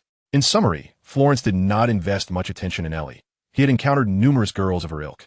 To him, Ellie was nothing extraordinary apart from her youth and beauty. These girls were all the same, and drugs and diseases would soon wither their allure. Damn it, Furs. Over the years, I've secured many valuable things for you. Is this how you treat your friends? Are you jesting? Friends? Worm, you know full well that in our line of work, there are no friends, only interests. Then for the sake of those interests, help me with this. Let's discuss the benefits first. Florence closed the thick ledger and withdrew a cigarette from the pack. Hey, give me one. Ellie interjected, her filthy hand outstretched, prior to entering. She had scooped a handful of dirt and rubbed it between her palms, showing no semblance of politeness. Chapter 351, Acting. Florence did not offer Ellie a cigarette. Instead, he lit one for himself and, after taking a puff, asked, "Where did you find that stray cat, Worm? What about the previous one?" She left. You know how those bitches fawn over you when you're wealthy, but once you're down on your luck, they vanish faster than anyone else. That's true. But there's no need to settle for just anyone. Florence cast a disdainful glance at Ellie. Things are not as you perceive them, Furs. Do you wish to earn some money? Florence chuckled, for everyone loved money. However, one must live to spend it. You know the rules, Worm. Once you're in the clink, I can't conduct business with you for at least a month. Oh, and don't forget about the last shipment. If you can't provide it, then return the money. To hell with the rules and the last shipment. Do you know who this girl is? No, I don't care to know. All right, Worm. Don't waste my time. If I were you, I'd start thinking about how to settle your debts. She asked with the old record gang. Really? Florence feignait exagérée de surprise. How rare. A prostitute from the old record gang. Before I have security escort you both out, you might as well leave on your own. Wait. Furs. Don't call me Furs, Worm. My name is Florence. What on earth are you thinking? Allowing a member of the old record gang to step into my territory? Are you planning to have her switch careers? Of course not. She knows some things. Some significant information regarding the old record gang. Worm's words were once again interrupted as the nightclub owner impatiently exclaimed, "Of course, you believe the words of a drug-addicted streetwalker, don't you? You're utterly doomed, my friend. Now, before I lose my temper, get out." "I'm not a streetwalker," Ellie interjected suddenly, crossing her arms, her expression akin to a frightened rabbit. "I used to gamble underground." Ellie momentarily faltered, staring blankly at Worm. The casino, Worm completed her thought, genuinely admiring this sorceress, and even suspecting she had employed magic. From the moment she entered, she had maintained an impeccable facade. Her accent, her nervous yet wary gaze, coupled with her recent stammering, led one to believe she was merely a naive girl from the countryside. She used to handle money at the underground casino, Worm stated. So? Florence replied, perplexed. Worm leaned forward and whispered, "She knows the timing of the money transfers, the vehicles involved, and the locations of the underground casinos." What do you think that implies? Upon hearing this, Florence's expression shifted. These disreputable underground casinos catered to the wealthy and influential, where stakes were high, and even several film stars took part. Such casinos functioned as a miniature social circle, relying entirely on cash transactions. In a single day, or rather, a single night, there could be considerable profits. Can you imagine? Those prominent figures, their pockets brimming with cash, unable to enter legitimate casinos due to their public personas, have no choice but to unleash their desires in these places. You never know what could transpire there. It is even said that the famous film The Wizard Thibaut and the Yellow Biscuit was negotiated there. Don't expect me to believe your fairy tales, Worm.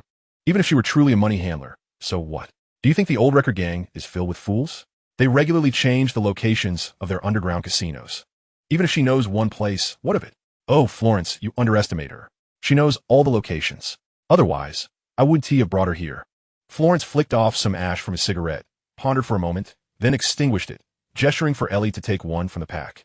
Ellie, however, waved her hand dismissively. "I need something stronger. Give me a drink." "Are you serious?" Suddenly, the girl charged toward the bar. Glaring at Florence, she shouted, "Screw you, you damn fool. The dignitaries I've encountered in my life are beyond your wildest dreams. I am not some pathetic streetwalker. My hands." Ellie raised her hands. "The money that has passed through these hands is countless. I've poured drinks for the former mayor of Liverpool. And you? I imagine you've merely stood behind this damn bar, counting change, occasionally sticking your fingers in those holes." Florence's expression darkened significantly, and even Worm appeared flustered. Ellie's outburst had not been part of the plan. Outside, Harris wore a look of incredulity. He shouted at the officers in the car. "What the hell is she doing? Someone explain to me what the hell is going on." Inside the nightclub, Ellie continued her tirade, her voice trembling. "They're searching for me out there. You know how those bastards treat traitors. So, don't waste my time any longer, damn it. 334 Phoenix Street. If you don't believe me, since I'm going to check." Florence fell silent for a moment, narrowing his eyes as he scrutinized the unruly girl, attempting to discern something unusual in her expression. He had encountered many so-called traitors, but most were either spies from the old record gang or undercover officers. And given Worm's recent experiences, it was highly likely they belonged to the latter. However, after much contemplation, he found no discrepancies. Acceptance or rejection, both thoughts struggled within Florence's mind. Worm finally snapped back to reality, pulling Ellie aside, and then smiled apologetically. Look, Florence, sending someone to check 1T cost you an arm and a leg. If all this is true, how do you think the Black Knight will view you? I bet you 1T be standing here, counting money at dawn. Florence shot Worm a cold glare and said, so, how can I coax her into revealing other locations? It surely won't be that simple, will it? I need you to take us to see the Black Knight. I knew it. Florence's countenance once again radiated with a smile, one imbued with confidence, a smile that signified she had guessed the outcome correctly. The Black Knight. Did he think he was some kind of nightclub courtesan, accessible for a mere pittance? Worm had anticipated this reaction from her. Although Ailey's brief interjection had slightly exceeded his expectations, the overall effect was still quite favorable. At the very least, Florence harbored no doubts regarding Ailey's identity. Now, all he needed to do was to play his part with a touch more authenticity. Chapter 352, The Human Heart. Worm did not consider himself a particularly skilled actor, yet he possessed a gift for eloquent deception. He believed there was little distinction between the two. Florence was merely a lookout for the Knight's gang, having held this position for quite some time. By the time Worm arrived in Liverpool, he had already been manning this post. Following the purges 3 years prior, the club's owner had been incarcerated, while Florence had miraculously escaped unscathed. Naturally, he had inherited the nightclub, transitioning from a mere lookout to a manager. It had been 3 years since then. This was a relatively easy job. Compared to being a lookout, it spared him from dealing with drunks, gamblers, and troublemakers. One merely needed to settle the previous day's accounts, remit the lion's share, and tally up one's own profits. Occasionally, he would convene internal meetings to address provocations from rival gangs and manage bothersome police inquiries. For Florence, this task was even less taxing, as he did not have to handle the finances himself. The Knight's gang employed a specialized accounting firm that sent representatives to assist with the monthly clearances. All he had to do was present a neatly organized ledger to the bald, bespectacled, rotund man, and even if the accounts were muddled, it would not matter. The accountants were there to rectify such discrepancies. Thus, he primarily served as a messenger, relaying requests to the upper echelons and passing down orders below. Much like a connecting screw, years of acquaintance had led Worm to discern that Florence was not one to rest on his laurels. He had once been full of vigor, robust in health, and strong in his fists. They had even had a scuffle once, though neither could recall the specifics due to inebriation. A tough man relegated to managing a second-rate nightclub, counting coins at dawn. Most might consider this a stroke of luck, but for Florence, it was hardly a boon. If this is true, Firth, think about it. You should at least have me overseeing the entire street, not just a rundown nightclub. I'm doing just fine here. Huh, that's the silliest joke I've heard all day, Worm replied, shaking his head. This place is so decrepit that only dock workers would frequent it, and the women here are far past their prime. Then I am quite curious as to why you still come here, Florence remarked, delivering a rather dull quip. Send someone to check it out? Mate, send someone to check it out. You'll understand, I don't need to exert myself excessively to deceive you. That's rather uncertain. The tactics employed by the police are far more nefarious than ours. Oh, for heaven's sake, do you suspect us of being police informants? If that were the case, why would I seek you out? Surely it would be more prudent to approach Vera. She is currently quite favored by the Black Knight, and our relationship is amicable. Perhaps you prefer a less risky endeavor. A less risky endeavor? Helping the police apprehend you? Nonsense. Have you committed some unspeakable act? I told you. This place is so wretched that only dock workers would come here. Just look at the cigarette butts on the ground, and take a whiff. Do you know what I smell? Firth? What? Nothing at all. This place is as clean as a nun's undergarments. If I truly wished to unearth something, why wouldn't I go to Vera? Florence's face visibly contorted with anger, and he impatiently produced a cigarette, lighting it as he declared, Don't you dare mention Vera again. Even if you went to her, it would be the same. You know the Black Knight rarely meets outsiders. I am well aware, Worm replied, producing his own cigarette. But so long as someone serves as a bridge. Hey mate, I'm offering you this opportunity. If you don't want to pursue it, that's fine. I will simply take my leave. You know I will eventually find someone, right? Are you Vera's lapdog? Florence scoffed. Then you seem to have forgotten one crucial detail. The Black Knight is currently on the police's wanted list. And you are a fellow who has just emerged from the precinct. I know, but we're not heading to his hideout. Let him designate a location, and you simply take us there. We needn't even meet face to face. We could communicate via walkie-talkie. Is he still not at ease? Police? For God's sake. When did he become so cautious? Back in the day, He hung a cop from a flagpole without a second thought. In those times, officers trembled at the mere mention of his name. "Be quiet, Worm. You're saying too much," Florence admonished, gesturing to the two cleaning ladies, who wisely exited the scene. Worm wore an expression of smug satisfaction as he chuckled. "I once met him. You should recall, back when he was just a motorcycle-riding punk." "Yes, I'm aware. You've been in Liverpool for quite some time, Worm. That is precisely why I have yet to have someone escort you out." Once the cleaning ladies had departed, several individuals entered through the nightclub's back door. It was evident that these newcomers were members of the Knights gang, each adorned with tire tattoos on their arms. Florence beckoned one of them over and whispered in his ear. The man nodded and swiftly exited with the others. Worm understood that Florence had ultimately placed his trust in them. He had always been an ambitious man, particularly when he was outperformed by a woman. Men's pride often reigned supreme in such psychological contests. Sometimes, matters were that simple, devoid of any intricate motivations. Merely a question of respect. Worm gestured for Ailey to sit beside him while he continued to engage Florence in trivial conversation. Proving their assertions correct would require some time, but not an excessive amount. The underground casino did indeed exist. This information had been relayed by the police. Harris and his team had been monitoring the high rollers for quite some time. The latter was hardly a shrewd individual. As Worm had previously noted, he was merely a somewhat fortunate gambler, lacking in intellect. And luck, well, luck is bound to run out eventually. It was only a matter of time before the police apprehended the high roller, yet they were reluctant to act for a straightforward reason. They wanted to capture Lucy.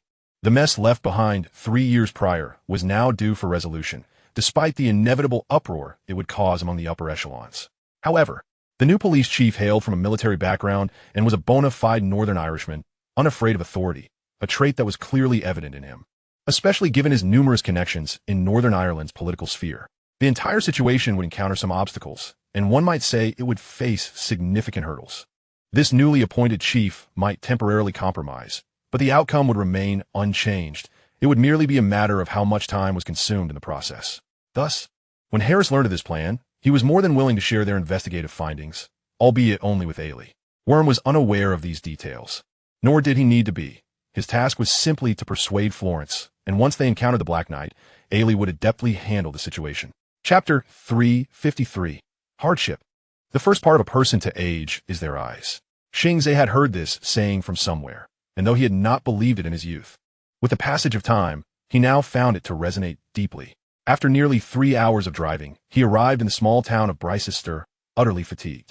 Not even energy bars and sugary drinks could revive his drowsy mind. Thus, he sought refuge in a budget hotel, intending to rest before venturing to Blue Silk Avenue. Just before exiting the vehicle, he caught a glimpse of himself in the rearview mirror, specifically his eyes. In his original world, he was already in his 30s, with the aftereffects of alcohol, cigarettes, and an unhealthy lifestyle weighing heavily upon him. He vividly recalled when he first entered the profession, embarking on a nearly 10-hour drive with his mentor to pursue a crucial lead. At that time, he was youthful and brimming with energy, managing 7 hours of driving without feeling fatigued. Instead, he was filled with excitement and anticipation. For that lead would help them unearth a den of scoundrels preying on the retirement funds of the elderly. Now, however, he regarded his current self with a sense of disillusionment. Xing Ze gazed into his own eyes, recognizing the youthfulness of his body, yet fully aware that he was in his 30s. He understood that the painful experiences and tribulations he had endured would not vanish simply because he inhabited a different body. They remained entrenched within him, like a seed buried deep in the recesses of his mind, ready to sprout amidst the torrential downpour of memories. Why should he save those unfamiliar traversers? Was it because Mike had shown him a photograph of his daughter? Or perhaps because Selena mentioned her ailing mother?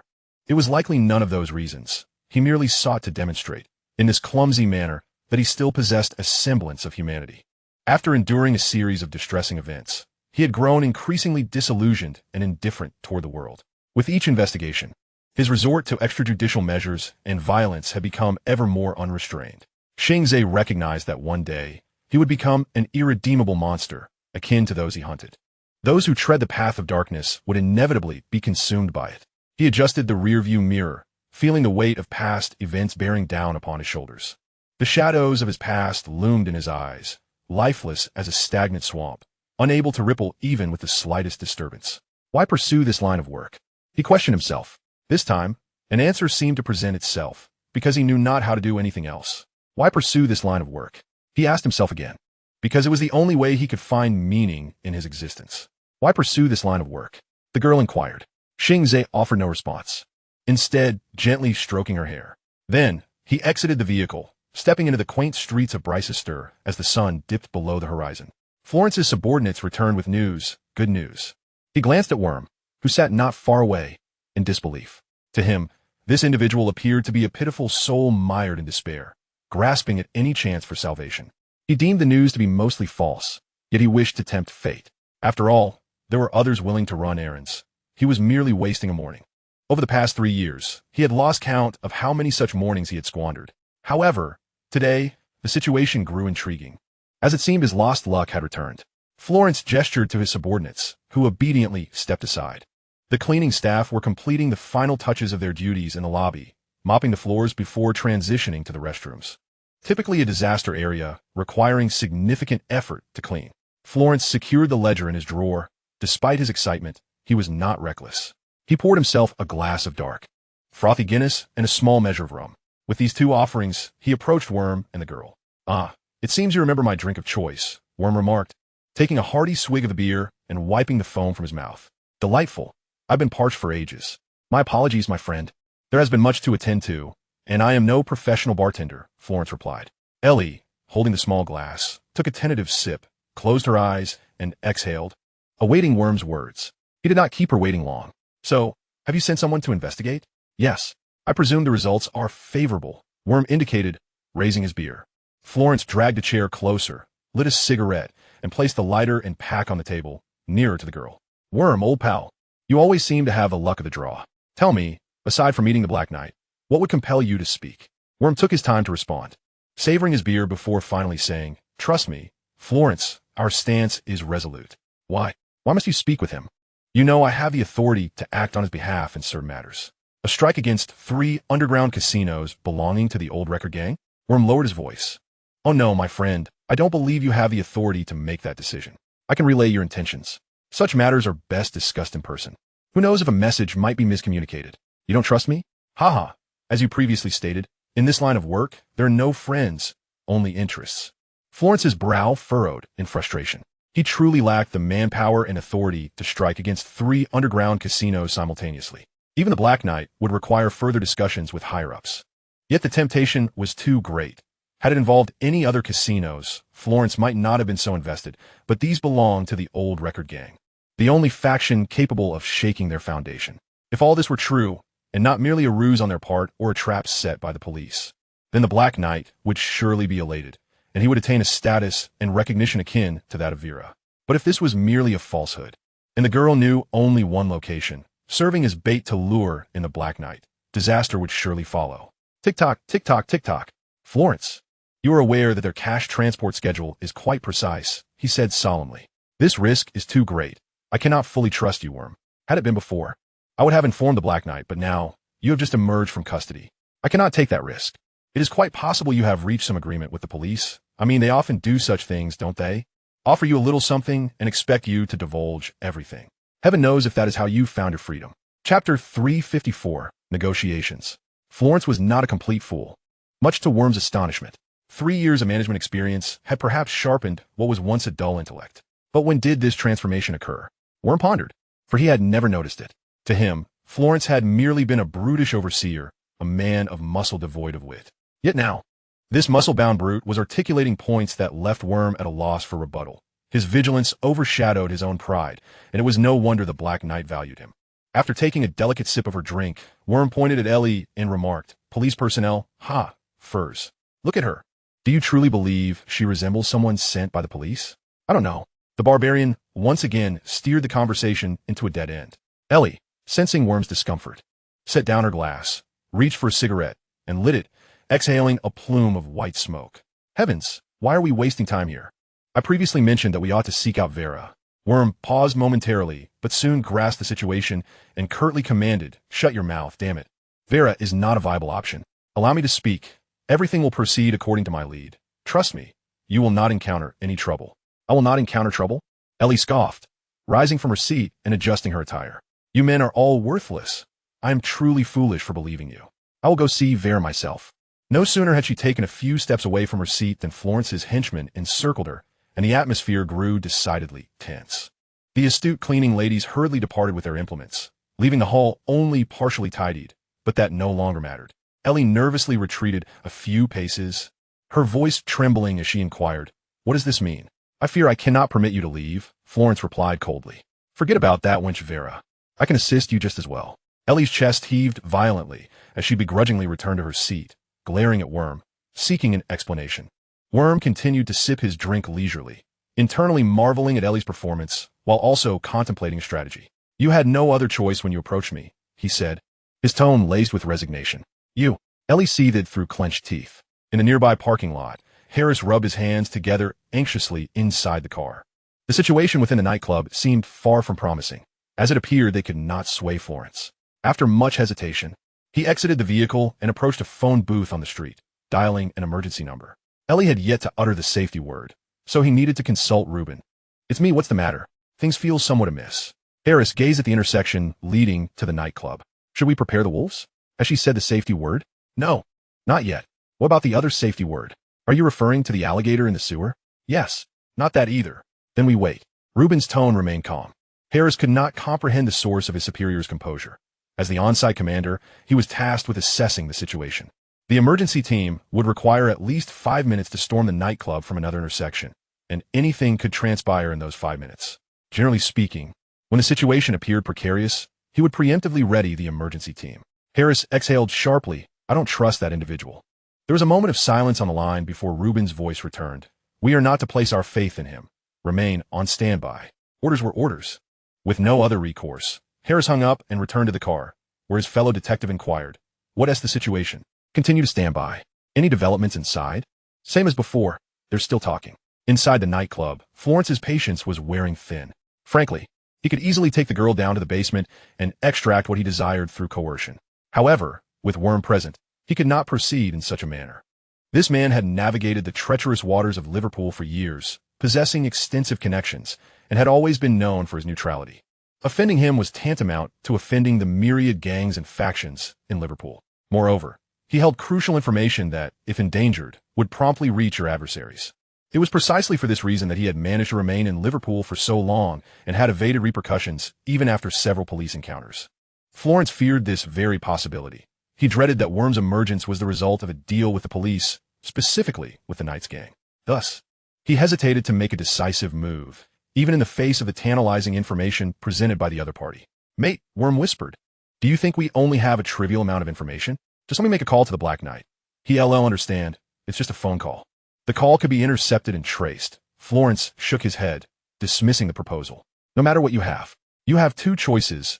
Either negotiate with me, or I'll have my men converse with you." Worm spread his hands in exasperation.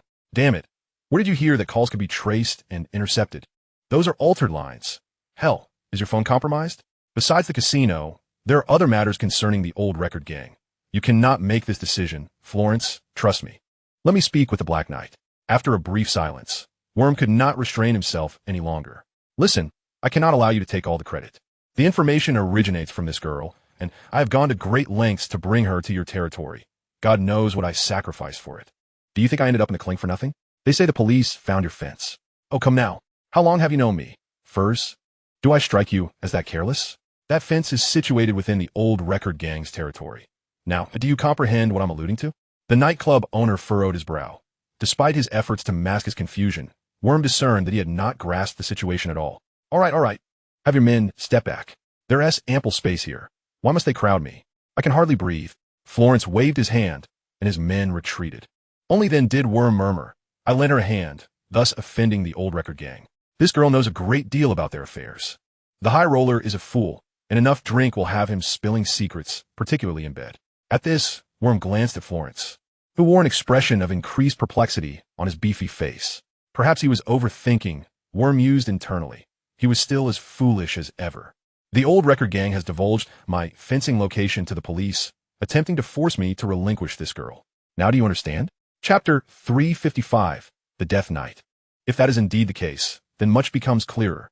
Florence pondered similarly. Worm had maintained a neutral stance, while the old record gang had shattered this equilibrium, prompting him to seek retribution. The best way to retaliate against the old record gang would be to align with their adversaries. It seemed Worm had been cornered this time, and it was no wonder he and the girl were so anxious and tense. Florence's doubts began to dissipate. He had not been mistaken. This man, ensnared in a quagmire, had reached a point of no return. Once he severed ties with the old record gang, his options would be severely limited. "Give me a moment," the nightclub owner stated. "Help yourselves to whatever you desire from the bar. Alcohol, beverages, food, it's all in the house.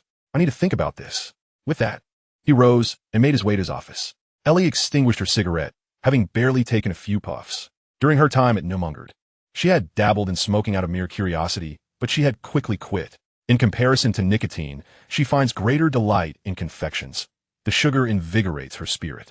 Casting a glance around to ensure all was well, she whispered, "What's the situation now?" "Patience. Allow him a moment to ponder," Worm replied. "He must be seeking the higher-ups' counsel. If the Black Knight opposes us, we may need to resort to some unconventional methods." Worm downed a hearty gulp of beer and leaned in closer, murmuring, "How much do you know about the Black Knight?" Clearly, this inquiry was not solely directed at Ellie. They were equipped with miniature listening devices, and any officers on standby outside could overhear his words. "A black man tall. He evaded capture during the purging campaign 3 years ago and subsequently returned to unify all the various gangs in this area, forming the Knights gang alongside the other 3 knights. I recall they refer to themselves as the 4 Horsemen of the Apocalypse, correct? He claims the title of the Black Knight, embodying death. Few are aware of his true name. He once led a faction of radicals in retaliatory actions against the police, resulting in the deaths of 3 officers and 1 detective, who, it is said, was stripped naked and hung from the flagpole in Central Square. The officers outside were privy to this information. It was hardly a secret." Harris chuckled softly. "What a nonsense." The detective seated beside him queried, "Isn't that the case?" Harris removed his headphones, having grown weary of the tales surrounding the Black Knight. That figure had been mythologized, labeled as a so-called Death Knight, a supposed cop killer. The deceased officers were hardly saints themselves. Harris's words prompted frowns from the detectives in the vehicle. They had heard whispers of this matter, but only those who had participated in the investigation truly understood the entire case, and Harris was among them. He had been involved throughout the investigation, one of the few who remained until its conclusion. Yet, even so, disparaging his colleagues was hardly commendable. Nonetheless, Harris appeared devoid of any remorse or concern, chuckling lightly. Believe it or not, those officers were consistently pocketing bribes, mostly sourced from the Knights gang. Their retribution stemmed from collecting money, yet failing to deliver. The atmosphere in the car darkened. Harris's assertions had previously been mere rumors, while the precinct had not explicitly prohibited discussions of such matters. Everyone understood the unspoken rule to keep silent as it pertained to the reputation of the police. Now that the rumors were validated, it left an uncomfortable taste in everyone's mouth. Harris rolled down the window, lit a cigarette, and declared, "So, be cautious, everyone. Don't presume that money from the mob comes easily." No one in the car responded, for they were all too aware of the stains on their own hands. At least when heading to church, none could confidently claim to be virtuous. Worm grinned, his newfound caution significantly influenced by the old record gang. Thus, whenever matters related to this surfaced, he would invariably become proactive. "Are you suggesting he will certainly acquiesce?" "Of course. Do not regard these individuals as untouchable figures. They are no different from ordinary people, governed by their desires and emotions. Harnessing these sentiments wisely will enable you to navigate among them." Ellie nodded, leaning back, hoping the Black Knight's fury had not been extinguished by his timidity. Otherwise, it would be quite the disappointment. Rest assured, he will comply. Blue Silk Avenue was not difficult to locate. This moribund little town boasted few renowned streets, and Blue Silk was among them. Xing Ze was uncertain whether the locals referred to it by that name, but he had no desire to delve deeper. A brief respite had somewhat revitalized him. He had fallen into a profound slumber, devoid of dreams. Had it not been for a truck blaring its horn as it passed, he likely would have slept through the day. Fortunately, this budget hotel sat right by the road, and the passing truck served as a complimentary alarm clock. Xing Ze rose, freshened up, having changed into a spare set of clothes prior to his arrival. Otherwise, given his previous appearance, the well-versed innkeeper would likely have called the authorities. After completing his ablutions, he stepped out of his room and approached the front desk. The innkeeper, a gaunt middle-aged man, had an overflowing ashtray before him, and crumpled, empty cigarette boxes littered the corner. Xing Ze placed the key on the counter, and the innkeeper reached for it, then rummaged through his drawer to toss a few crumpled bills onto the counter. "Are there any noteworthy places to visit in this town?" Xing Ze feigned the demeanor of a tourist. The innkeeper looked up, his bloodshot eyes scrutinizing the outsider. "Do I resemble a tour guide?" "Not at all. Xing Ze shook his head. But you must be a local. The innkeeper inhaled deeply from his cigarette and replied, to be honest, young man, I spend most of my time here at the inn. Perhaps you should purchase a map.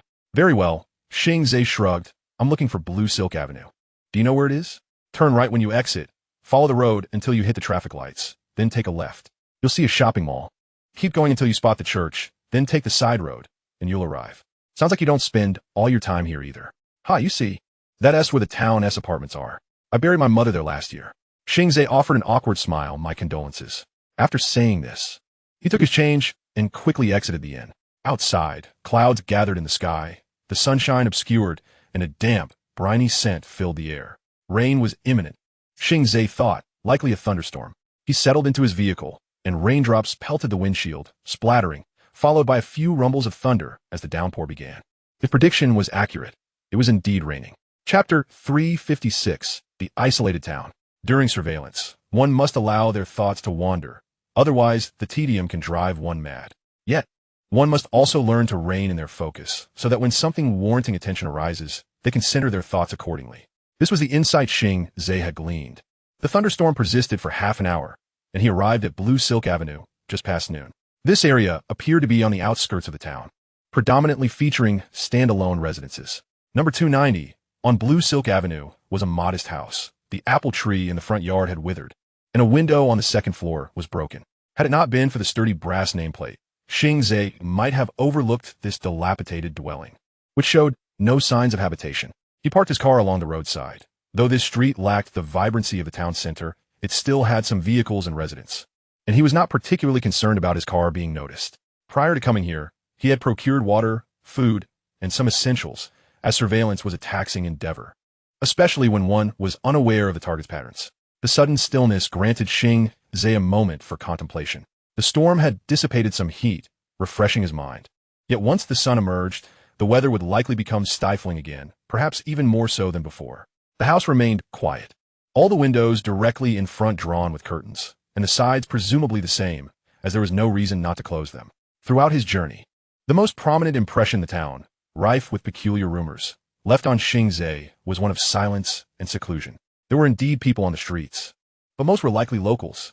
On the bustling commercial street, the number of shops was scarce, offering a limited selection of goods. Most restaurants served only fast food, with just one establishment qualifying as a proper eatery, albeit with a menu featuring only simple dishes. Xing Ze meandered there for about an hour, unhurried, knowing that the delivery truck would not arrive today. It was the snake people who should be anxious. Eventually, he settled at a small sausage shop. Modest in size, yet abundant in offerings, with fried chicken, French fries, and hearty soups in addition to their signature sausages. Salads could be ordered as well, provided one informed the proprietor in advance. The establishment was run by a couple, while their daughter served as the waitress. She was a freckled girl with vibrant red hair, embodying the quintessential rural maiden, exuding a naive charm. You must be from out of town, she smiled, her figure slightly plump, adorned in a handmade, solid-colored apron. How did you discern that? Xing Ze countered with a grin. Oh, it's quite simple. You exhibit a distinctly different demeanor compared to the locals. It's easily noticeable. Emily, serve the dishes, came a shout from within the shop, prompting the young waitress to turn and head inside, leaving Xing Ze with his thoughts. With no tea available, he ordered a Coca-Cola, a beverage universally accessible even in the most rural of locales. After a modest meal, he observed Emily handing her apron to another girl. Shortly thereafter, emerging from the shop in a different outfit, he rose to follow her, catching up at an intersection. Emily appeared surprised, but did not display any distaste. She halted, seeking an explanation. Do you need a ride? Xing Ze clumsily inquired. I assume you're headed to the university? In that moment, he felt rather like a naive country bumpkin. Your pickup lines are quite pedestrian. The girl chuckled heartily. At least I made you laugh, he replied, unabashed. Well, if that's the case, you did reasonably well. However, I'm curious how you inferred I was going to college. In response to her question, Xing Ze gestured towards the books she clutched. Not many would consider a history of Western civilization as light reading. Haha, Emily laughed, her facial expressions so vivid that she hardly resembled a local. You are quite amusing. But thanks, sir, the college isn't far. I can walk there myself. Alone? Oh, that's out of the question. I cannot allow a lovely lady to stroll the streets unaccompanied, he insisted with a playful tone. You certainly know how to flatter. Are all men from your region so eloquent? Not at all, Xing Ze said earnestly. Please, miss, allow me to accompany you to the university. Emily did not object. A hint of delight flickered across her face, as if she had never received such compliments before. "Are you here for tourism?" she inquired. "I rarely see Easterners around here." "Yes, I'm here to explore, hoping to find someone to ask about local attractions. Yet, it seems the locals are rather reticent." Emily sighed with a smile. "There's no need to be so diplomatic. The inhabitants are indeed quite insular. This is a secluded town, and typically, only students and scholars venture here. Oh, if you're looking for something to do, there's a lake outside of town where you can fish." Xing Ze shook his head. "To be honest, I'm not particularly fond of fishing." "Oh, then your options are limited. The only other place worth visiting is Brichester University, which is arguably the most historic site in our vicinity. I've heard there are many intriguing tales associated with it," Xing Ze ventured. Upon hearing this, Emily blinked, as if uncovering a secret. "Uh-huh, I see. You're not just a tourist, are you? A journalist, perhaps? Or a mystic? Or maybe a folklorist? It seems many people of your ilk have visited here." "Indeed, the majority of outsiders that come here are typically such individuals," she replied. "Unfortunately, neither of those titles applies to me," Xing Ze shrugged. "I am truly just a traveler, curious about the local legends. Think of me as an amateur enthusiast of the mysterious." "There are certainly more like you," Emily remarked, her demeanor lightening considerably. "So what would you like to know?" "About Lance Avenue," Xing Ze said. "Are there any recent rumors surrounding it?" Emily appeared slightly taken aback. "I thought you were going to ask about the lake." Xing frowned. "The lake? What's wrong with it?" "Oh, nothing much. Strange occurrences happen there every year. Drownings, peculiar fish caught by fishermen. In short, bizarre happenings abound." "All right. And what of Lance Avenue?" "As far as I know, there's nothing particularly odd about that place. It's close to the cemetery, and there are often some obviously fabricated tales." They continued along the street, Xing Ze slightly stepping aside to allow Emily to bypass a puddle. "Could you elaborate on those obviously fabricated tales?" "Are you serious?" The girl gasped. "You can find those tales in any random piece of local literature. I'm merely an amateur enthusiast of the mysterious. Perhaps those tales would suit me perfectly. I would comprehend anything too sophisticated." "Well, that is indeed true." Chapter 357, Fuzzy Memories. The journey to Brichester University was not particularly long, yet Emily seized the opportunity to share some rumors about the cemetery with Xing Ze. In her view, these tales were merely human fabrications, and, as a history student, she possessed her own methods for discerning oral legends. Moreover, Emily briefly introduced Xing Ze to Brichester University, a hidden gem in this isolated town, renowned in the fields of history, archaeology, and folklore, arguably ranking among the best in the UK. In particular, its folklore studies could only be rivaled by Miskatonic University across the ocean. Additionally, Brichester University excelled in psychology, astronomy, and other subjects. This historically prestigious institution, like Oxford and Cambridge, is a comprehensive research university. Yet due to its poor geographical location and inconvenient transportation, it lacks widespread recognition. Emily inquired how long Xing Ze would be staying, mentioning that they would host a small gathering at a bar that evening, with students of folklore attending, who would possess extensive knowledge of local legends. She suggested that Xing Ze might inquire with them. However, Xing Ze could not ascertain how long he would remain. If there were discoveries on Lance Avenue, he might find an answer today. Thus, he expressed gratitude to the warm-hearted girl and noted the name of the bar. As they parted, Xing Ze noticed a distinctive decorative button at Emily's collar, emblazoned with the symbol of the Eye of Truth, evidently belonging to some university society or perhaps another organization. He felt a flicker of familiarity with that emblem, yet could not immediately recall where he had seen it. Since his body had been enhanced, so too had his mind, granting him exceptional memory capabilities. Generally, he could remember even the most trivial details from the past. After Emily's departure, Xing Ze scrawled hurriedly in his notebook, striving to document the fleeting glimpse of information he had acquired. Yet, merely a short span of time had elapsed, and the details of the pattern on that button began to fade from his memory. With a recollection that was less than lucid, he managed to sketch the design on paper, though any discrepancies in the details remained uncertain. As his scattered thoughts gradually coalesced, Xing Ze diverted a fraction of his attention to surveil the house, while the majority was employed in the quest to retrieve that elusive pattern from his mind. The first image that sprang to mind was that of individuals, adorned in opulent and resplendent attire, both men and women alike. Following this, he envisioned a spacious hall, illuminated by dazzling magical lights, accompanied by the melodious strains of a waltz. He felt he was nearing the brink of recollection, the rhythm of dance echoing in his ears, accompanied by a distinct fragrance. It was the scent of Hyacinth Larabelle, the enigmatic woman who had graced the Shafik family. As the memory sharpened, He recalled the brass ring upon her hand, emblazoned with the symbol of the Eye of Truth. Intriguing. Xing Ze marveled internally, pondering why this recollection remained so nebulous.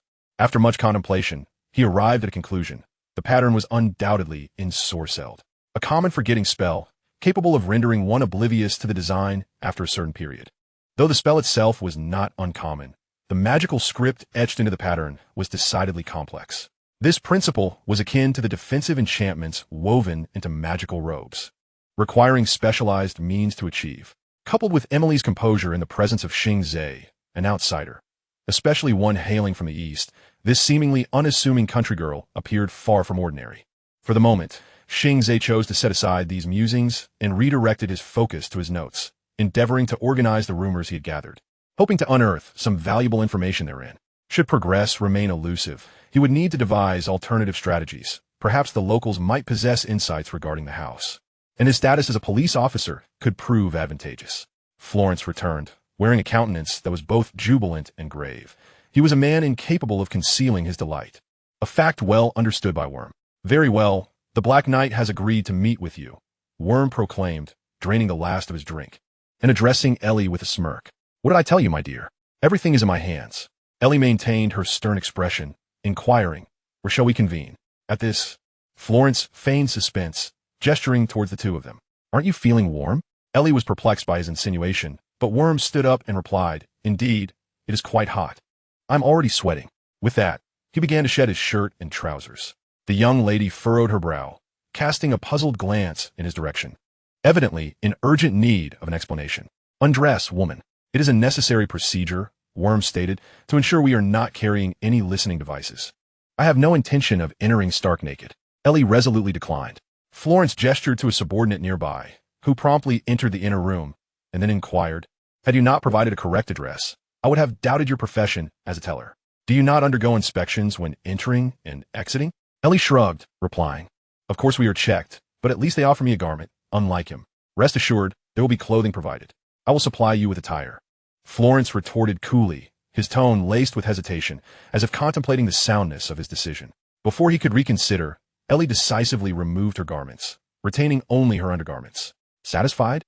Florence did not linger on the site. For a man accustomed to numerous nightclub proprietors, a country girl clad in lingerie held little allure. The subordinate who had retreated to the inner room emerged with 2 sets of clothing, and as the pair changed, Florence instructed his men to inspect the discarded garments for listening devices. Once confirmed free of surveillance, he conceded, "Very well, follow me." The technical team at the precinct had anticipated such scenarios and thus concealed listening devices within shoe soles. While this would compromise audio quality, it ensured discretion. Generally speaking, gangsters would not be astute enough to consider such tactics. The pair followed Florence through the back door and into a vehicle donning hoods. A team of detectives monitored the rear exit, and as Florence's vehicle departed, they immediately pursued. Harris did not rush to follow. He needed to ascertain whether any other vehicles were trailing the target vehicle. Many gangs would deploy a decoy to ensnare the watchful police, only to dispatch another car to follow, the latter ready to alert the former should anything seem amiss. As expected, 5 minutes after the target vehicle had departed, another car exited the nightclub's front entrance, proceeding along the same route. Indeed, a classic case of the mantis stalking the cicada, with the yellow bird waiting in the wings. Chapter 358, Unmasking. Harris radioed the lead vehicle, advising them to temporarily abandon the pursuit, while he set his own vehicle in motion to follow the newly departed car. Several vehicles wound through the streets of Liverpool, twisting and turning for a full 20 minutes before the target vehicle finally exited the city, heading towards the northern suburbs. The number of vehicles dwindled along the way.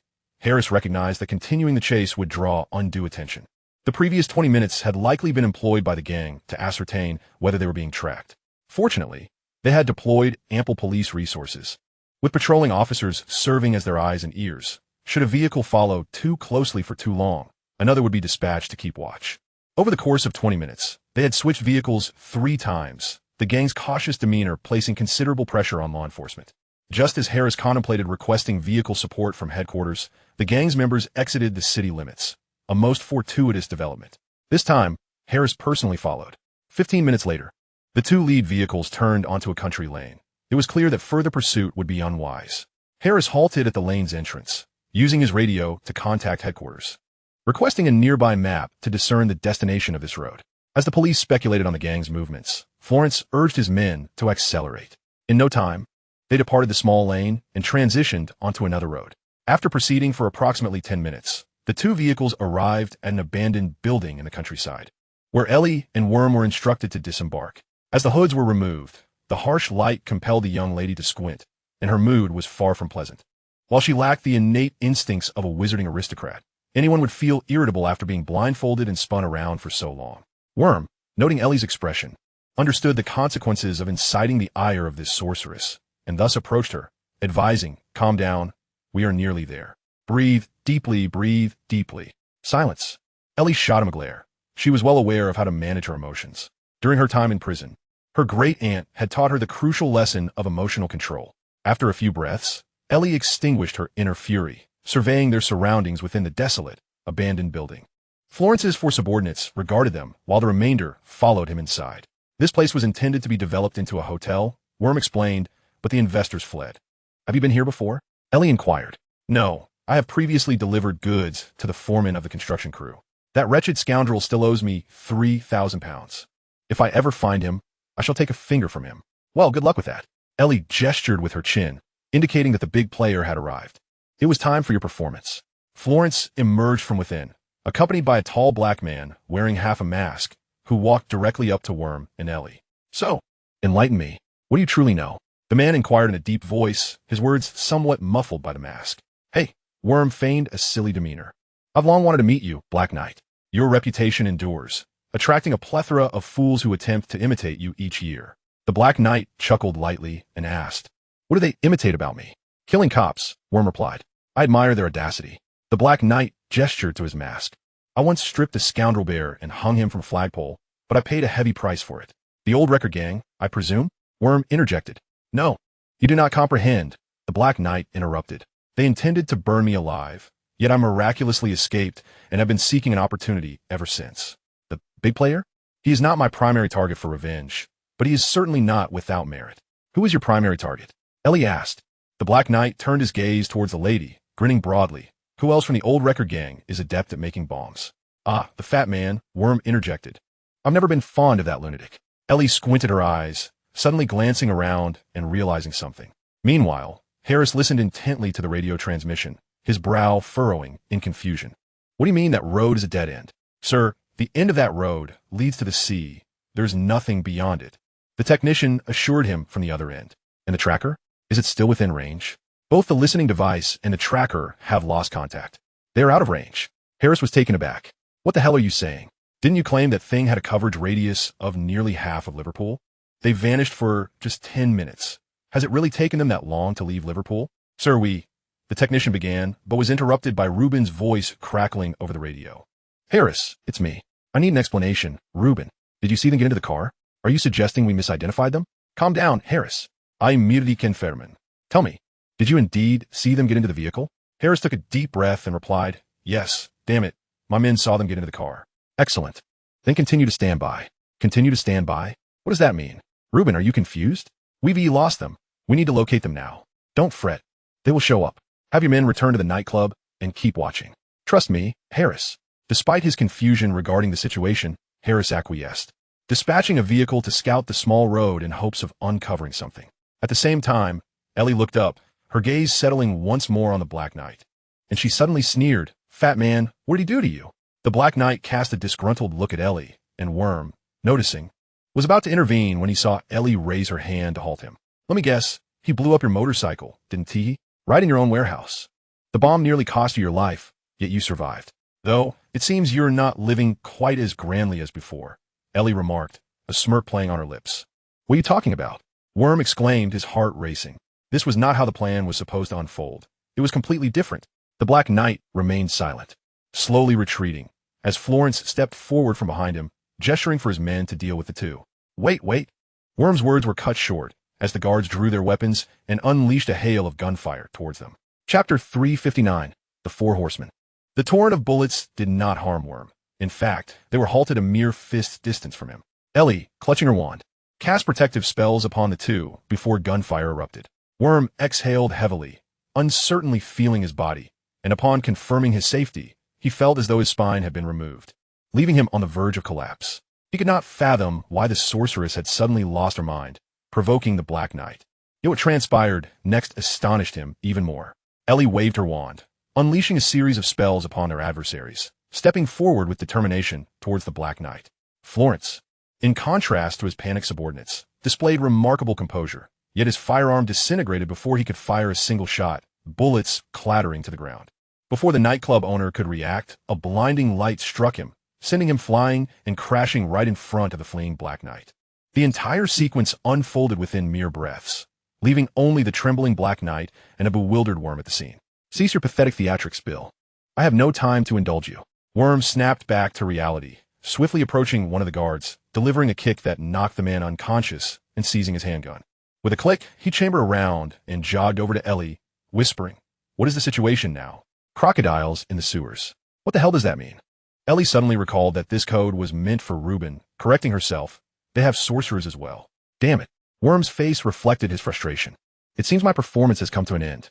Is backup on the way? I'm afraid it's just the two of us." "Splendid," Worm lamented, handing the Black Knight over to Ellie as he advanced towards Florence. The lady stood before the black man, her wand gathering a glimmer of light, a sight that terrified him. "Stop, please. I'm not the Black Knight. I can see that." Worm, while inspecting Florence, turned in confusion. "You're not?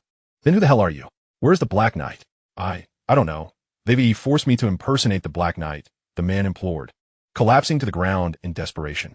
Ellie ignored him, instead waving her wand. The tip of it shot light towards one corner of the hall, and the surrounding scenery began to shift. Worm hurriedly rose to his feet, scanning the area warily, adjusting his breath and preparing to shoot. Moments later. For more figures appear before them, and the vast, empty hall floor revealed a massive, intricate magical circle. The place where Ellie had previously unleashed her magic was precisely one corner of the magical circle, where a ram's skull was supposed to be placed. It had now been reduced to mere fragments by the force of magical energy. "I presume you are Bill, the Black Knight, the Death Knight?" "Huh, such an amusing title," Ellie remarked, pointing at the black man seated in the wheelchair. The man, concealed by a mask, rendered his expression indistinguishable. Yet the tension in his clenched fists suggested a profound fury and astonishment.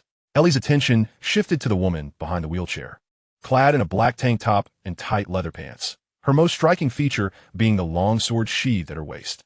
"War," the young lady chuckled disdainfully, her tone replete with scorn. "It appears the 4 leaders of the Knights Guild are all present. Now, why not introduce the remaining 2 gentlemen?" One of the tall, slender men inquired, "Are you a sorceress?" As you can see, Ellie shrugged her shoulders. "Do you require me to elucidate the situation to you 4 jesters once more?" The 4 horsemen, the upper echelon of the Knights Guild. Worm had not anticipated encountering all 4 at once. When he first arrived, he had established his footing in Liverpool through sheer determination, having crossed paths with many, including the Slender Man. However, he was no longer the brash youth he once was. He was now Hunger, one of the 4 horsemen, and the man in the white coat beside him was likely Pestilence. Were it a decade ago, Worm would have felt no trepidation. Back then, he relied solely on his fists. But now, after witnessing Ellie's magic in recent events, his confidence in his own strength and firearm had diminished. His only hope rested with the sorceress beside him. Thus, he cautiously retreated a few steps, inching closer to his lifeline. He hoped for the police to return for assistance, but knowing that they were all sorcerers, it was evident they could easily deceive ordinary law enforcement. "Though we know nothing of you, we are 4, the Black Knight in the wheelchair intoned gravely, suddenly extending his hand towards the imposter. The black man barely had time to cry for help before he visibly withered away. "Dark magic," Ellie mused silently, a smile gracing her lips as she remarked, "I can smell the foul stench of your clumsy spells. None of you are born sorcerers, are you? This is precisely why I find you ignorant usurpers so tiresome, believing that a mere smattering of knowledge grants you mastery over the arcane." No sooner had she spoken than a long sword whistled through the air, embedding itself forcefully into the concrete floor before Ellie. War stepped forward from behind the wheelchair, loosening her limbs and displaying a menacing grin. "What of sorcerers? I have dispatched many true sorcerers. They are nothing remarkable." As she spoke, she turned to her companion, instructing, "She is mine." "Wait, War, do not underestimate her." The Black Knight called out, but War had already lunged forward, despite having witnessed astonishing magic. Worm could not help but be astonished as he beheld a living being transformed into a lifeless corpse. When he saw the woman charging towards him, his instinct urged him to fire back. Yet an unseen force thrust him away. Ellie had cast a mental spell, skillfully dividing the intangible magical energy into two streams, one to push Worm aside, the other aimed at War. However, that force did not strike War. She seemed able to perceive the flow of magic, evading it with a deft spin. Though slightly awkward, it did not hinder her advance towards Ellie. Ellie furrowed her brow, questioning inwardly, have these individuals enhanced their bodies? Yet she quickly realized the folly of her inquiry. Muggles seeking to wield dark magic must either forge pacts with malevolent entities or employ special means to augment their bodies to withstand the effects of dark magic. Judging by their condition, it was evident they had undergone some form of enhancement. This is intriguing, the young lady thought, a subtle smirk curling at the corners of her lips. Chapter 360. Each reveals their powers. She was not named War. She had her own name, Alarica Galache. However, she had abandoned that name when she castrated her stepfather with scissors. At the age of 15, her mother remarried, and the man who was meant to take her father's place violated her. Consequently, she slipped a sedative into his drink and then used scissors to castrate him. Alarica had known from a young age that she was different. She lacked empathy, feeling no compassion for people or things. When she mutilated that man, her bloodied hands did not tremble, nor did her breathing waver. Everything occurred as naturally as eating or sleeping. To her, it was all the same. Soon, she was sent to a juvenile detention center, where her mother feared her, referring to her as a demon. The monotonous days of her life came to an end with the arrival of an elderly man. Alarica still remembered the roughness of his calloused hands as they caressed her cheek, akin to sandpaper. The pain he inflicted brought not only discomfort, but also terror. The old man introduced her to another world, one vastly different from her previously mundane existence. She became a part of the magic banquet, studying those profound and ancient spells. Upon reaching adulthood, she finally learned the old man's name, Edward Mendez. Eventually, she was dispatched to Liverpool, where amidst the chaos, she, along with 3 others, established the Knights Guild. Among the 4, she was the most gifted, having genuinely entered the realm of magic. Consequently, she had devised her own methods to deal with sorcerers. Once they were up close, they found it exceedingly difficult to cast spells. She had successfully eliminated numerous sorcerers using this strategy, whether through close combat or stealthy assassination. Regardless of the method employed, the outcome remained the same. War approached the sorceress's side, abruptly reaching out to summon her longsword back, only to be taken aback when it did not return. She furrowed her brow, glancing at Ellie. The sorceress extended one hand towards the longsword, which trembled violently, seemingly caught in a tug-of-war between 2 forces. Ellie turned her gaze to War, grinning. Is this all the skill you possess? The observing Black Knight sensed an anomaly and promptly commanded, go assist her. She cannot handle this alone. Hunger stretched out his arms, his clothing unfurling as if animated, the fabric flowing like water towards the sorceress. At that moment, Worm had just risen from the ground. Though he could not comprehend the sorceress duel, he understood that Ellie was now beset on all sides. Without hesitation, he raised his gun and fired at War. However, the bullet disintegrated rapidly in midair, rusting and crumbling until only a fine powder struck War. The Black Knight turned to Worm, retracting his hand. His power was the most formidable among the 4. Yet the price he paid was equally terrifying. The assassination attempt by the Old Records Guild had failed. He had survived the explosion, and Mendez, along with the Mad Doctor, had healed him using forbidden techniques, rendering him a half-man, half-ghost monstrosity. He understood his value. To Mendez, he was merely an experiment, one among many. And it could be said that all 4 of them were experiments. However, War had always believed herself to be a special entity, convinced that she was sent by the magic banquet to monitor the 3 of them. What a laughable notion of loyalty, while Hunger remains utterly indifferent to such sentiments. His singular aim being the refinement of his abilities in order to secure a place within the ranks of the cult of the feast. As for Plague, that lunatic has long since lost his sanity. Once the assistant to the Mad Doctor, he quickly became a test subject himself, his mind perpetually clouded, convinced of his own brilliance. Thus, among the 4, he alone possesses clarity and a keen perception of the situation. However, he is weak and can only endure in silence. Confined to his wheelchair, under the frigid gaze of the Black Knight, Worm felt an involuntary shudder, bewildered as to why the bullets he fired bore no effect. Yet, he had no desire to comprehend, for now was the time to flee. Just as the Black Knight intended to resolve this troublesome insect with magic, Eileen's spell suddenly struck, causing the floor to tremble and shatter, the ground heaving like a tidal wave towards the other 3. Hunger reacted with alacrity, halting his incantation and swiftly dodging to the side. Plague, however, exhibited no intention of evasion, merely standing dazed as the upheaving earth crushed him. The Black Knight, in a more brutish fashion, concentrated all his magical energy, swiftly carving a passage through the approaching wave, emerging unscathed. Yet, he was astounded by Eileen's magical prowess. This woman adeptly suppressed the war sword's magic, while simultaneously casting spells, a level of control over magic not typical of ordinary sorcerers. Rather than dwell on his astonishment, he unleashed his corrosive abilities upon Eileen. He was known as Death because he could hasten the decay of matter, metal reduced to rust, stones to sand, and humans to desiccated corpses. With mere intent, anything could swiftly perish and be obliterated. Although this power could not be wielded multiple times within a single day, it sufficed for the current predicament. A surge of formidable magical energy surged forth, yet the young lady remained unperturbed. Her specialization in dark magic defenses, rendering her well-versed in various malevolent spells. The Black Knight employed a withering curse, and although she could not fathom how he managed to cast without a wand, she had encountered many a dark sorcerer with bizarre methods, including one who utilized a cauldron as a medium for casting.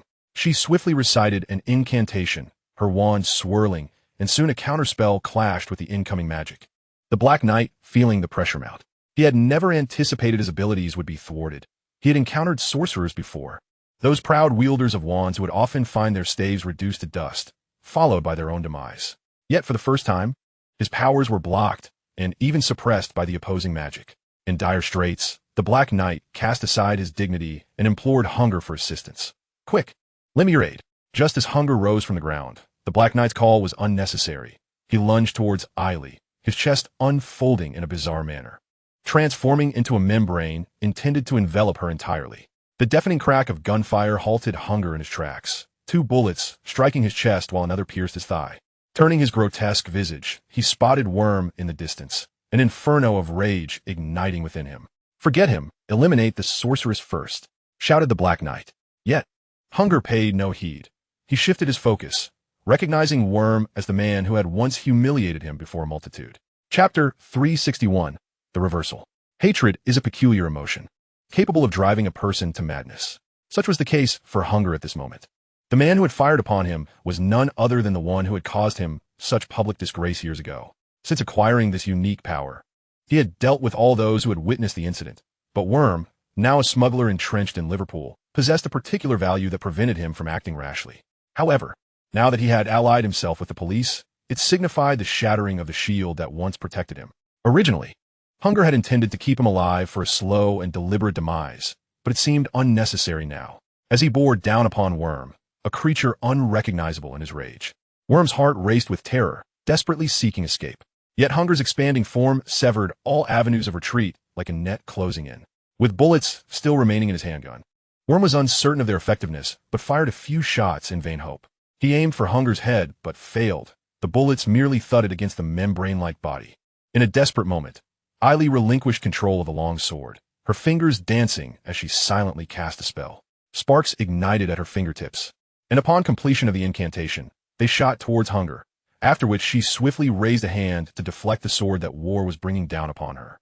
Strength was not Eileen's forte. She was forced back several steps by War's overwhelming power, her guiding magic faltering as the Black Knight's magical energy struck her left hand. Fortunately, her attire was composed of a robe woven with magic, and the defensive spell absorbed much of the energy, though the robe began to visibly decay and dissolve. Va, having regained the long sword, felt emboldened, increasing the force behind her strike.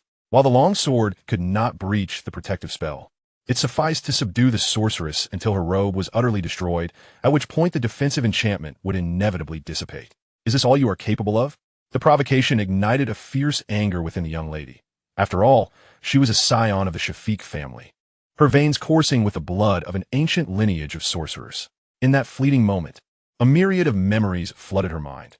Her loss of control and fear in Ravenska village, her father's indifference to her involvement in family affairs, and thoughts of her exceptional brother. In her final recollection, she envisioned the man who had vexed her so. Had he been present, perhaps things would not have been so arduous. He would have discerned the trap set before them far sooner, or he could have effortlessly dealt with the 4 clowns from the circus, rather than leaving her in such disarray. A surge of competitive fury welled within her.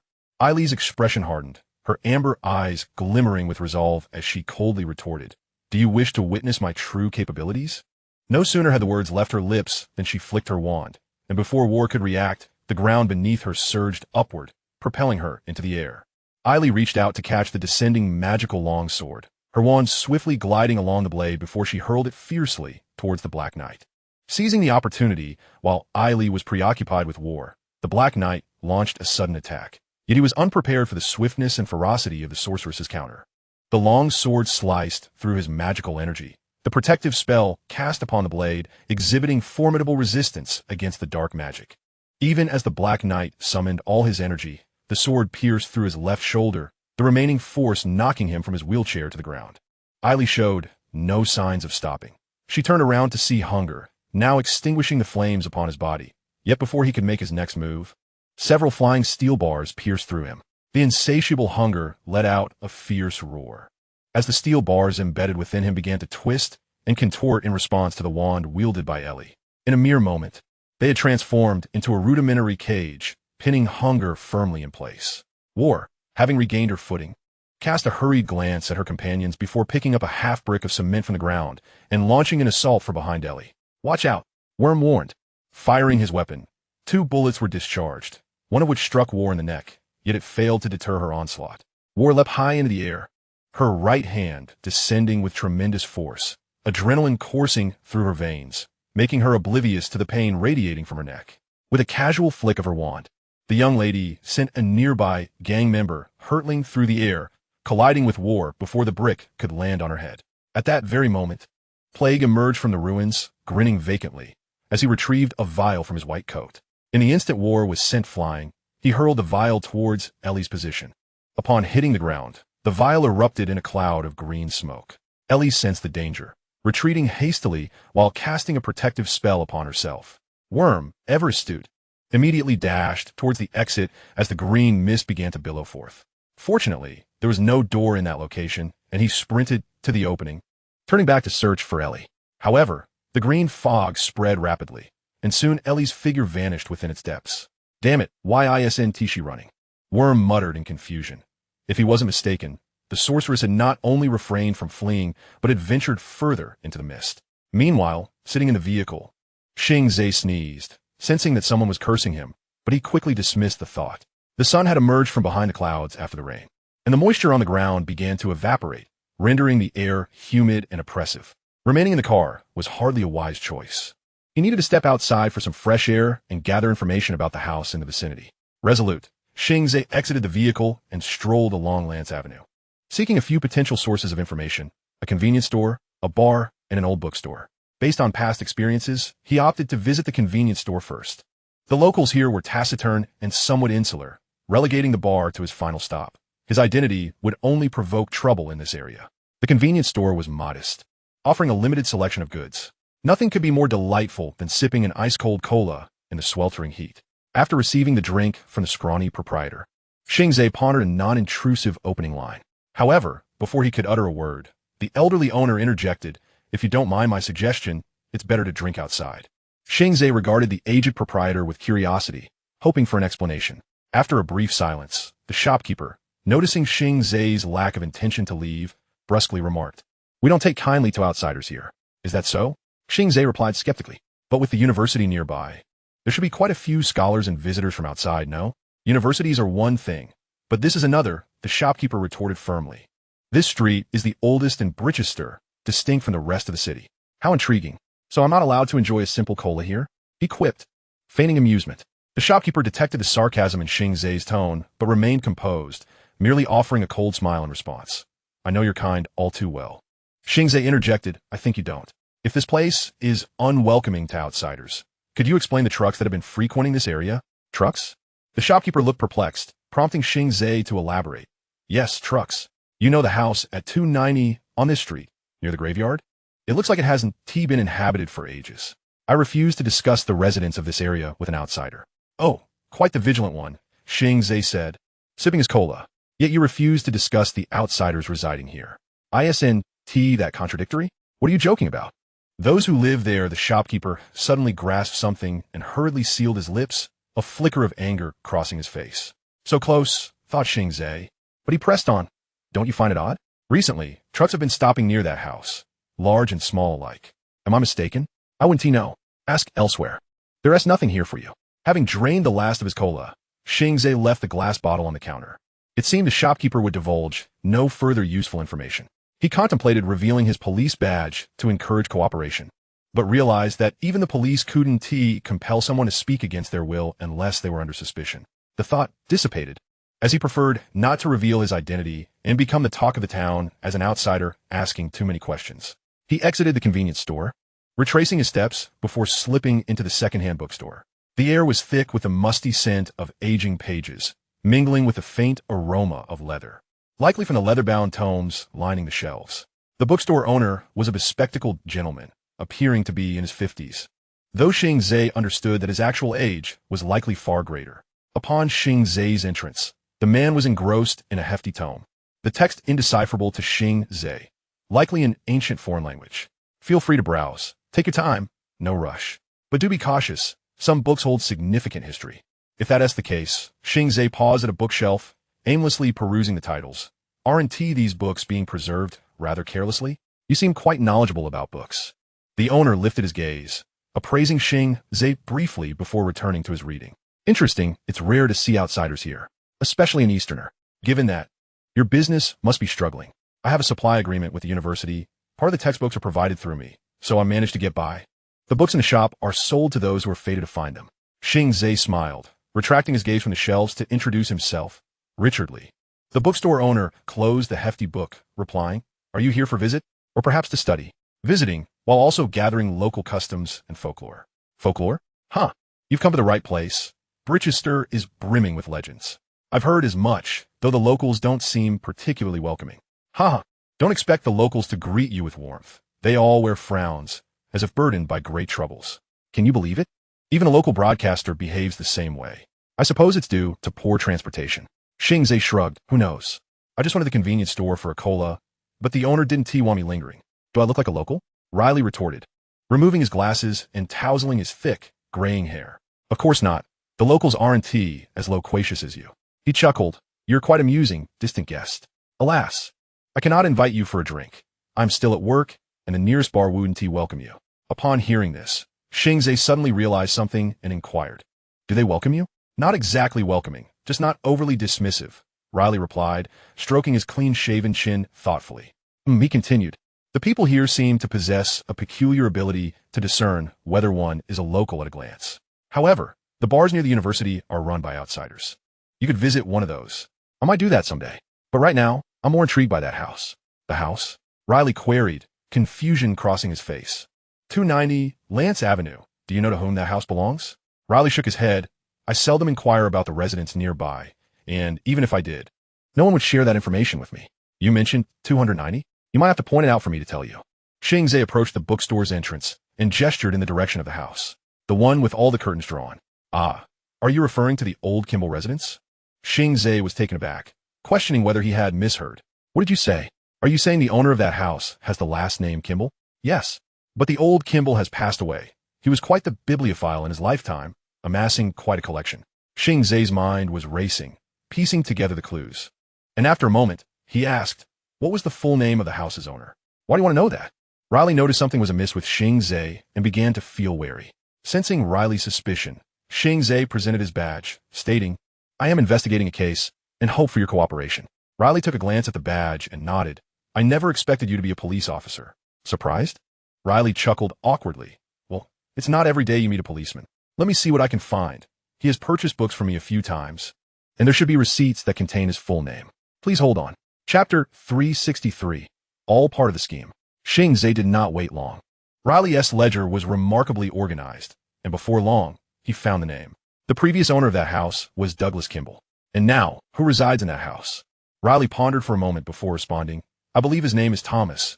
He seems to frequent the local bars. The locals don't harbor much animosity towards him." "Thomas?" The name stirred a memory in Xing Ze. Thomas Kimball. Thomas Kimball.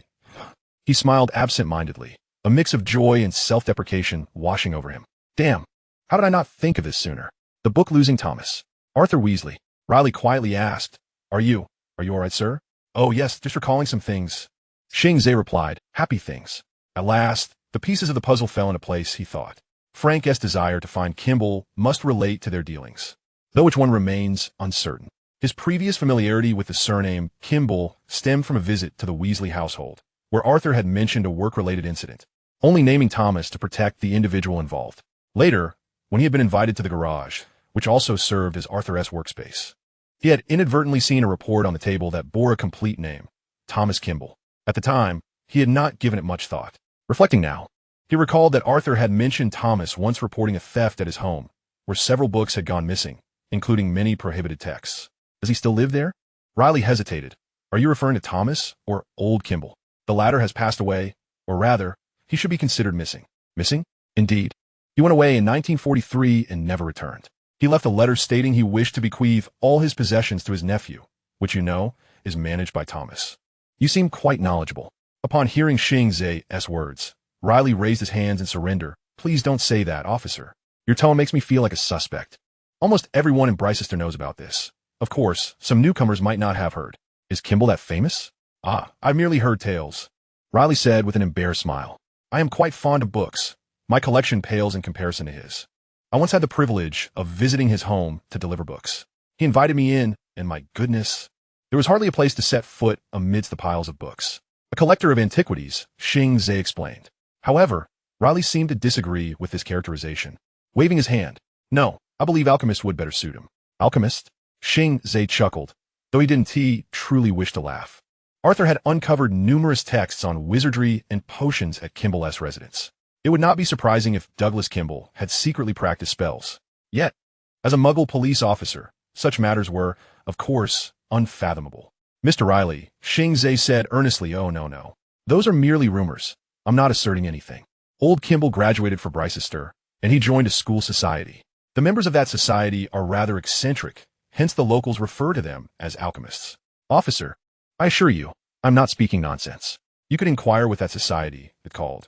The Society of Unsolved Mysteries? Ah yes, that's it. You know, I've looked into it. Riley nodded thoughtfully. Has there been any news regarding old Kimball? The townsfolk believe he has died, even his brother. They found a plot for him in the local cemetery and buried an empty coffin. This was all conveyed to me by his nephew. That lad can't hold his secrets when he has had a drink. Does he still live here? That, I'm not certain about, Riley said helplessly. I only encounter him at the bar. He seldom visits the bookstore. I mean, he is indeed a clever man, well-versed in many subjects. The books left to him by old Kimball would suffice for a lifetime. There's no need for him to come here. As he spoke, Riley glanced towards the house's direction and continued. I haven't seen him in quite some time, and I can't recall the last time we met. You might try the bar. Oh, never mind. You'd only be mocked there. Perhaps inquire at the school. Thomas works there, and you should be able to find him. Xing Ze nodded, but showed no sign of leaving. Instead, he asked, has anything peculiar happened around here recently? Peculiar? What do you mean? I find it rather peaceful. Just another monotonous day, one after another. Are there any large vehicles that frequent this vicinity? Heavy trucks, perhaps for transporting goods. Ah, now that you mention it. Riley seemed to recall something. Indeed, a few days ago, I visited a bar where an elderly resident lamented about being awakened in the middle of the night by the noise of trucks. It must be the delivery trucks you mentioned. However, there's hardly anything in this area that would necessitate the use of such large vehicles. I suspect he was merely inebriated. It appears that the bookstore owner is of no assistance in this matter. Xing Ze then inquired, may I borrow your phone? Riley glanced at the telephone on the table and replied, of course, please feel free to use it. Xing Ze dialed the police station, but upon learning that Reuben was occupied, he hung up the phone. He thanked the bookstore owner, contemplated briefly, returned to his vehicle, and set off towards the university. As he watched his car depart, Riley approached a bookshelf, retrieving a few books. To his surprise, the bookshelf creaked open, revealing a strikingly beautiful woman emerging from behind it. Did you divulge everything to him? Sunleer Yazebis inquired of Riley. You could clearly hear it. Madame Sunleer, Riley responded with a faint smile. I have grown accustomed to it. Sunleer surveyed her surroundings, bitterness flickering in her eyes. Those damned serpent men killed my best student. It is time for them to reap the consequences. Julia's demise is indeed tragic, yet it has provided us with significant leads, Riley remarked. At the very least, we have discovered that old Jeanbo is connected to the Hawkins family. This opens a pathway to uncovering the fangs of the serpent. A glimmer of hope shone in Yazebis' eyes as she whispered, there's no need to rush. Xing Ze will guide us to that book. Chapter 364, The Flames of Vengeance. Riley leisurely approached the counter, reaching for a glass and a bottle of fine Macallan whiskey resting within a glass vessel. He swirled the contents, awakening the dormant spirit. Pouring 2 small glasses, he offered one to Sunleer and kept the other for himself. He was not one to champion individualism. He firmly believed that personal strength is limited, and only through teamwork can true success be achieved. Thus, he found Xing Ze's significance to Yazibi's somewhat perplexing. Of course, he acknowledged that Xing Ze was an exceptional wizard, detective, and warrior. Indeed, this young man was remarkable, with a sharp mind, swift movements, and clarity of thought. Yet, as he perceived, the feats one individual could accomplish were invariably few. Even King Arthur did not ascend to his throne alone. He required an army, Merlin, and his knights. Do not rely on him too heavily, Madame Sunleer. You make him seem like our sole beacon of hope. Sunleer took a delicate sip of her drink, leaving a faint imprint on the glass, and shook her head. You do not comprehend, Riley. I can perceive a person's soul. I have no doubt in that, Riley concurred. So, what does his soul appear to be? Radiant like gold, or ablaze like fire? Oh, I still remember how you once described my soul as akin to sand dunes. That resonated deeply with me. Sunleer offered no response, quietly consuming her drink as if wrestling with a decision. Riley gradually withdrew his smile, awkwardly standing by with his glass, uncertain of what to say, ultimately opting for silence. Nothing at all, she finally spoke after a prolonged silence, except for the overwhelming darkness. I cannot see any light within it. Riley was bewildered. According to Sunleer's words, Xing Ze must be entrenched in a quagmire, incapable of rescuing himself, let alone attending to other matters. Observing the perplexed expression on Riley's face, Sunleer continued, You would not believe it, old friend. You cannot fathom the struggles of one who navigates the darkness alone.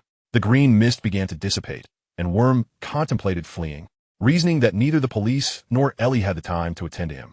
He merely needed to discard his shoes and find any vehicle to escape this place. Whether he had car keys was inconsequential. His initiation into the revolver gang involved stealing cars, and there was no vehicle he could not break into or start.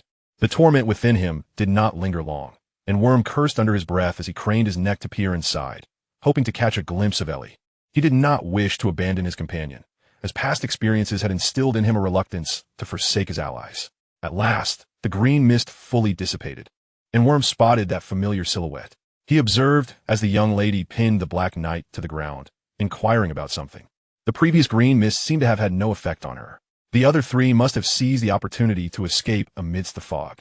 And as for Florence and his subordinates, regrettably, none had survived. Their corpses lay in a pitiful state, their faces colored a ghastly shade of liver, eyes wide with terror, spewing white foam. Despite the mist's disappearance, Worm still hesitated to approach. As his taut nerves relaxed, he began to feel unwell. Suddenly realizing that he stood in the wind's path, he acknowledged that, although not much green mist had wafted past, he had inhaled at least some of it. Nausea and dizziness set in, and Worm leaned against the wall to retch. Ellie turned to glance in his direction and asked, How are you? I'm fine perhaps. Worm replied, retching again, gesturing for the young lady to disregard him. Ellie sighed, choosing not to pay him any further mind, and instead turned to the Black Knight, asking, Now tell me, what do you know about Detective Frank and the old record gang? The Black Knight did not resist. He had already known he was doomed the moment his companions abandoned him. Any futile struggle would only lead to unnecessary torment. As his mask was removed, it revealed his grotesquely contorted face. What do you wish to know? There is much to speak of regarding both. Let us begin with Frank, shall we, Bill? Ellie waved her wand, and the Black Knight let out a pained cry, followed by a foul odor. The young lady stepped back a few paces, using her magic to destroy the dark enchantment clinging to the Black Knight.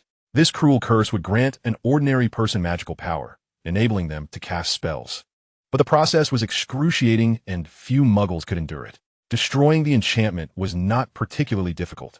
During her time in Numengard, she had consulted a dark wizard well-versed in this technique. As long as one identified the corresponding sigil of the spell, it could be easily obliterated. What have you done? The Black Knight gasped in agony. Tell me what happened to Frank. Where is he now? Ellie showed no intention of answering, merely continuing her inquiries. The Black Knight was acutely aware of the changes within him. He sensed the absence of magical currents around him and found himself unable to summon the magic within. Yet, he was unwilling to believe it. The power he had sacrificed so much to acquire was now so easily erased, leaving him resentful, his heart screaming and roaring, even wishing to rise and fight back. but his crippled legs only allowed him to remain seated, glaring at the woman before him. "Speak up. It will spare you some suffering," the young lady urged. "My patience is limited." Bill hung his head, and after a surge of intense rage, his spirit lay in ashes. He was no longer the fearsome Black Knight, nor the harbinger of death, but merely a disabled middle-aged man. "Kill me," he murmured softly. "I no longer wish to continue living. At least in the end, I could die like a person." The young lady pondered this for a moment before responding. "Do you not long to witness the downfall of the old record gang with your own eyes?" Her words shone like a beacon in the night, igniting a flicker of hope within Bill's heart as he uncertainly raised his gaze to the woman before him. "Do you not wish to see the fate of the one who has turned you into this? Surely, you wouldn't want to miss that, would you?" Bill attempted to speak, yet only managed a stammering sound, overwhelmed with emotion. That was the very motivation that had sustained his will to survive. The singular reason for his existence was to ensure the fat man paid the price. Eli also discerned the fervor in Bill's eyes and continued, "Tell me everything you know, any information regarding the old record gang or Frank. I promise you, they will pay." Her words acted like dry tinder, instantly igniting the smoldering embers of Bill's despair. He asked solemnly, "Can you guarantee it? That I can achieve the vengeance I seek? Tell me everything, and the fat man is yours." Chapter 365, Clues Emerge. Before escorting the Black Knight to the police station, he divulged a plethora of information. However, bereft of the support of incantations, his body required urgent medical attention. Eli sat in Reuben's office, lost in thought, gazing out at the bustling streets. The booming voice of Harris occasionally echoed in her ears. Clearly satisfied with the outcome, having not only apprehended a leader of the Knights gang, but also extracted substantial information about both the old record gang and the Knights gang. These leads would prove pivotal in the future, aiding them in the eradication of Liverpool's underworld. Yet, Eli remained indifferent to these matters, allowing her mind to relax momentarily. She had absorbed an overwhelming amount of information that required careful organization. The office door swung open, and Reuben entered. Noticing Eli in a trance, he softly inquired, "Have I arrived at an opportune moment?" The young lady snapped back to reality, inhaling deeply before replying, "I was merely contemplating some matters." "Very well. Perhaps I should not pry, but I am curious. What did Bill reveal to you? Is there anything I need to know?" "Much. But grant me a moment to organize my thoughts. Also, let Worm in." A flicker of uncertainty crossed Reuben's face as he asked, "Are you certain you wish to include him?" "To be honest, I was planning to discuss with the chief about imposing some punishment, blacklisting him, and then sending him on his way. No, he possesses extensive knowledge of Liverpool. I require a guide, and he is well suited for the role. If that is your desire, I shall summon him." Eli nodded, picking up a pen and paper to begin organizing the clues swirling in her mind. According to the Black Knight's revelations, the higher echelons of the old record gang had been collaborating with the Serpents. The old record gang provided the Serpents with essential experimental subjects and materials, while the Serpents supplied them with advanced narcotics and biotechnologies. Thanks to these advancements, the leaders of the old record gang had long since transcended the ordinary. This was why they could contend with the Knights gang. As for the reason behind the collaboration between the cult of the Grand Banquet and the Knights gang, it stemmed from the Serpents and the cult vying for control of Liverpool's underworld. Their former fierce confrontations had evolved into a current state of mutual competition, leveraging local gangs to outmaneuver one another. The Black Knight was unclear about the specific motivations, but he had occasionally overheard fragments of conversation among the warring factions. The cult of the Grand Banquet had shifted its focus. Their aim was to resurrect the Archbishop, Edward Mendez. Only the Archbishop could guide the cultists into a new world after destruction, which is why the cult invested much of its energy in that direction, leaving their conflict with the Serpents in a stalemate.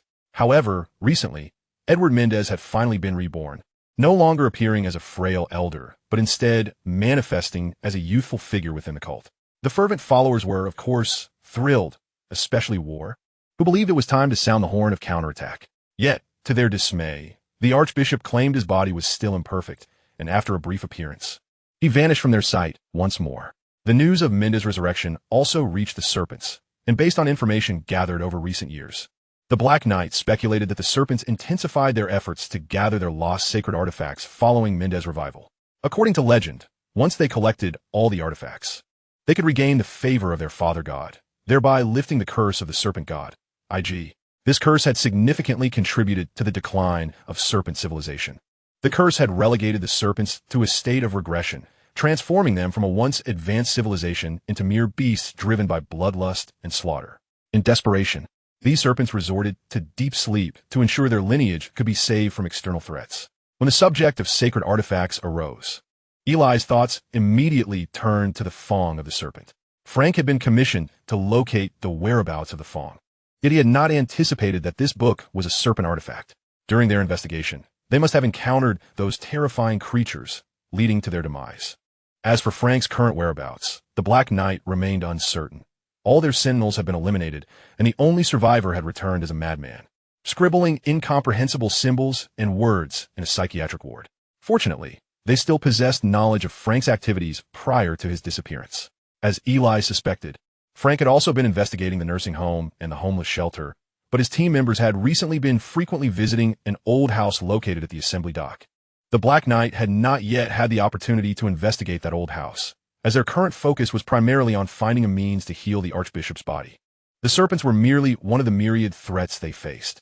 Eli paused her writing, contemplating that the serpents, feeling the pressure of Mendez rebirth, were desperately searching for sacred artifacts to prepare for the impending war. The Fong of the serpent had yet to be found. What are the other artifacts? Where had those sacred relics gone? At that moment, a thought flashed through Eli's mind. The family from the Great Swamp, bearing a snake as their family crest, was rumored to have received divine favor. The Slytherin family, the young lady nearly exclaimed, as she finally connected the dots. The ancestors of the Slytherin family may have discovered the serpent's artifacts, leading to their rapid ascension to a top-tier family status in the realm of magic. If this were true, Eli mused aloud, it would explain why Edwin and Reiko encountered obstacles within the Slytherin family. It also clarified why it had sought a mute detective to investigate this matter. The Slytherin family wished to keep their secrets hidden from the magical community. What Slytherin? What family? Worm questioned as he entered the room. Reuben, standing behind him, furrowed his brow and cautioned, "Close your mouth and sit quietly over there." No sooner had he spoken than Reuben added, "No, not there, further away." Worm, who had just taken a seat, was forced to shuffle over to the edge of the sofa, grumbling, "I helped you capture the Black Knight. For heaven's sake, that was the Black Knight. To me, he looked like nothing more than a terminally ill cripple. Have you officers been so inept that you couldn't even apprehend a disabled person?" Worm's sarcastic remarks left the inspector speechless. The latter's expression darkened, ready to erupt, but Ellie interjected, "Enough of this bickering. It serves no purpose. Let us instead focus on the clues I have gathered. For the love of God, I have fulfilled my obligations. You cannot treat me this way." Worm could hardly believe his ears. If the police were discussing the case and leads in his presence, it indicated he had not extricated himself from the situation, implying he still needed to collaborate with them. Chapter 366, A New Plan. Worm began to regret his decision to ally with the police, as it diverged significantly from his initial intentions. He had merely aimed to assist the Liverpool police in locating the old records that led to the smuggling routes, thereby redeeming himself. His offenses were not overly severe. The items he smuggled were limited to tobacco, alcohol, and a few other rare commodities, all in modest quantities, at least, according to the police's current findings. He might face a sentence of 3 to 5 years, but with good behavior, he could potentially earn parole. Based on the previously established agreement, all he needed to do was provide critical information to secure his freedom. The police would overlook his smuggling charges. Though he would end up on a national blacklist, it was preferable to incarceration. However, given the current circumstances, it seemed the police still expected his assistance, which unsettled Worm. Previously, after betraying the old records gang, he could retreat to the territory of the Knights and continue to enjoy his freedom.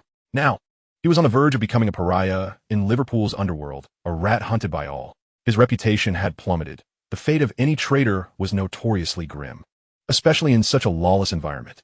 Thus, Worm was desperate to escape. Even if he couldn't flee, being imprisoned was preferable. The gang's influence, while formidable, would be severely limited within prison walls.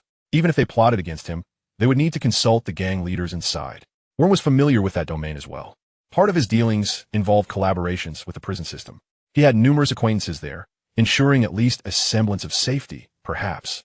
After the storm passed, he could abscond with his wealth to Ireland or France. He had hidden a portion of gold bars, worth roughly £300,000, buried beneath the cement floor of his rural cottage. A mere 20-pound sledgehammer would suffice to unearth it, after which he could live a life of leisure. So, you mean to say that all four were slain by magical creatures? A race endowed with the same intelligence as ours, which once possessed an ancient civilization. Reuben summarized after listening to Ellie's explanation. You may indeed think so. These horrifying beings reside within the labyrinthine sewer system of Liverpool. At present, that appears to be the case, Ellie affirmed. The inspector exhaled heavily, exclaiming, "Goodness, this is more fantastical than those horror films.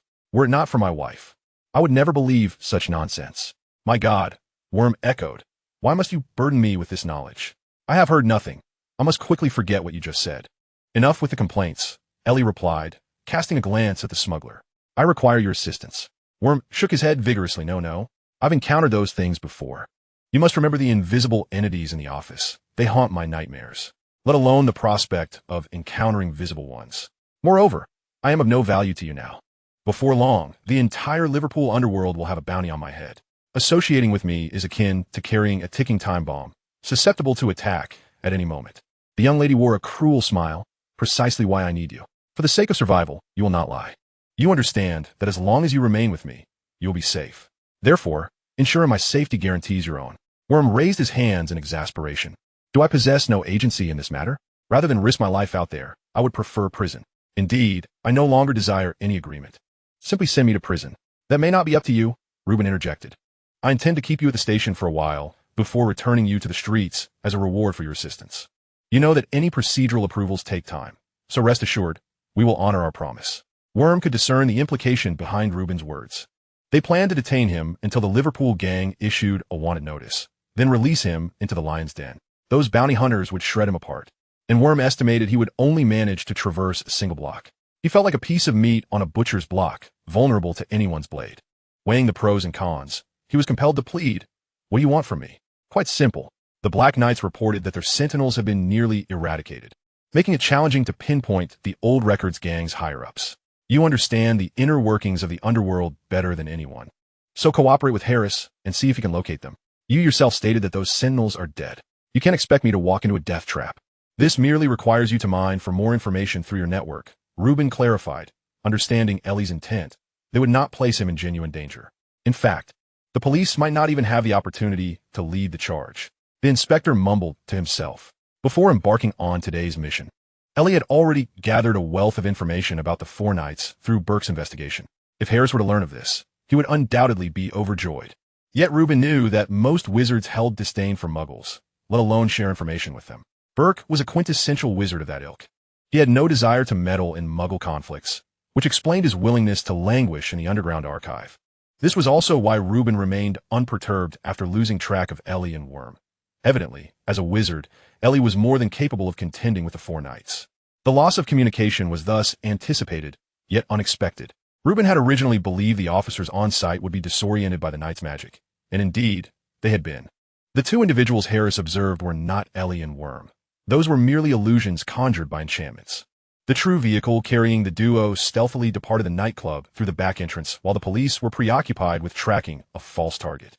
Traveling in opposite directions was why the tracker had ceased functioning. However, Reuben did not anticipate that the spell would also disrupt radio signals. Fortunately, everything was resolved smoothly. Although Harris's group remained oblivious to the unfolding events, their excitement and motivation surged upon witnessing the arrest of the Black Knights.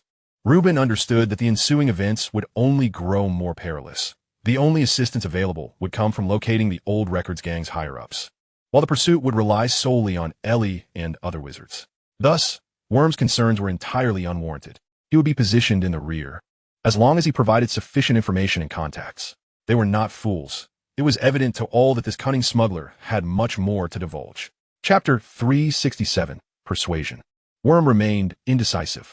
Observing his hesitation, Ellie signaled to Reuben, "Allow me to speak with him." The inspector shot a glare at the smuggler, reluctantly vacating his seat as he made his way to the door. Before exiting, he cautioned, "If anything arises, I shall be just outside." The office door slammed shut with a resounding thud, prompting a long sigh from Ellie. She refrained from speaking immediately, instead contemplating how best to articulate her thoughts. A damp sponge, when squeezed, inevitably releases water. The same could be said for Worm.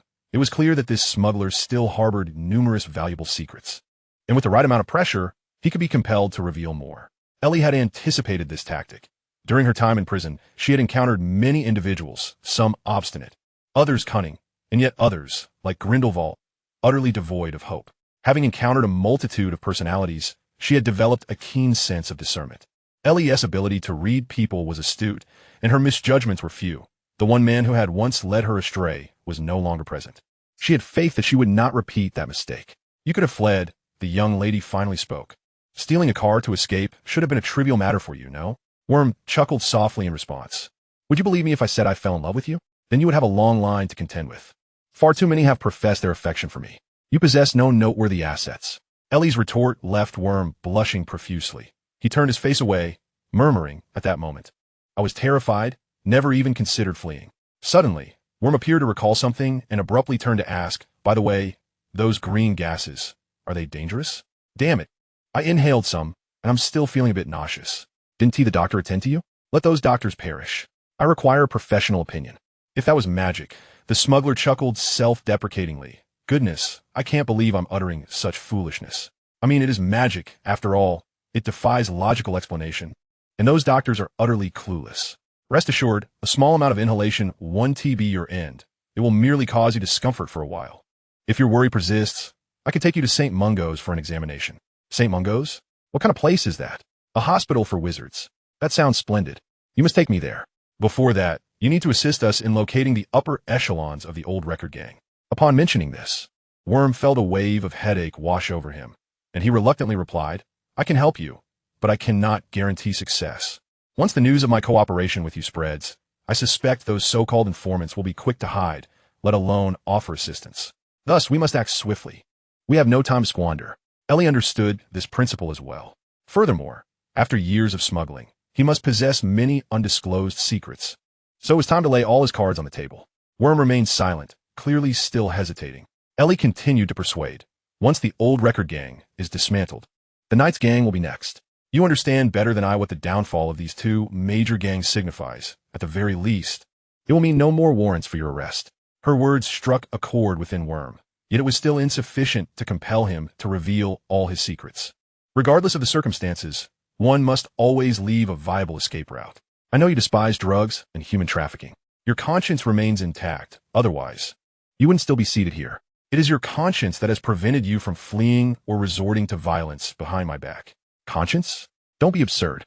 Worm burst into laughter as if he had heard the most ridiculous joke. You speak to me of conscience? Good heavens, your method of persuasion is truly abysmal. If I had a conscience, I wouldn't be on this path. The young lady shrugged. Suit yourself. I have encountered many twisted individuals like you. Let us consider this a transaction. I will arrange for Reuben to provide you with witness protection. Upon completion of our task, you can continue your life under a new identity.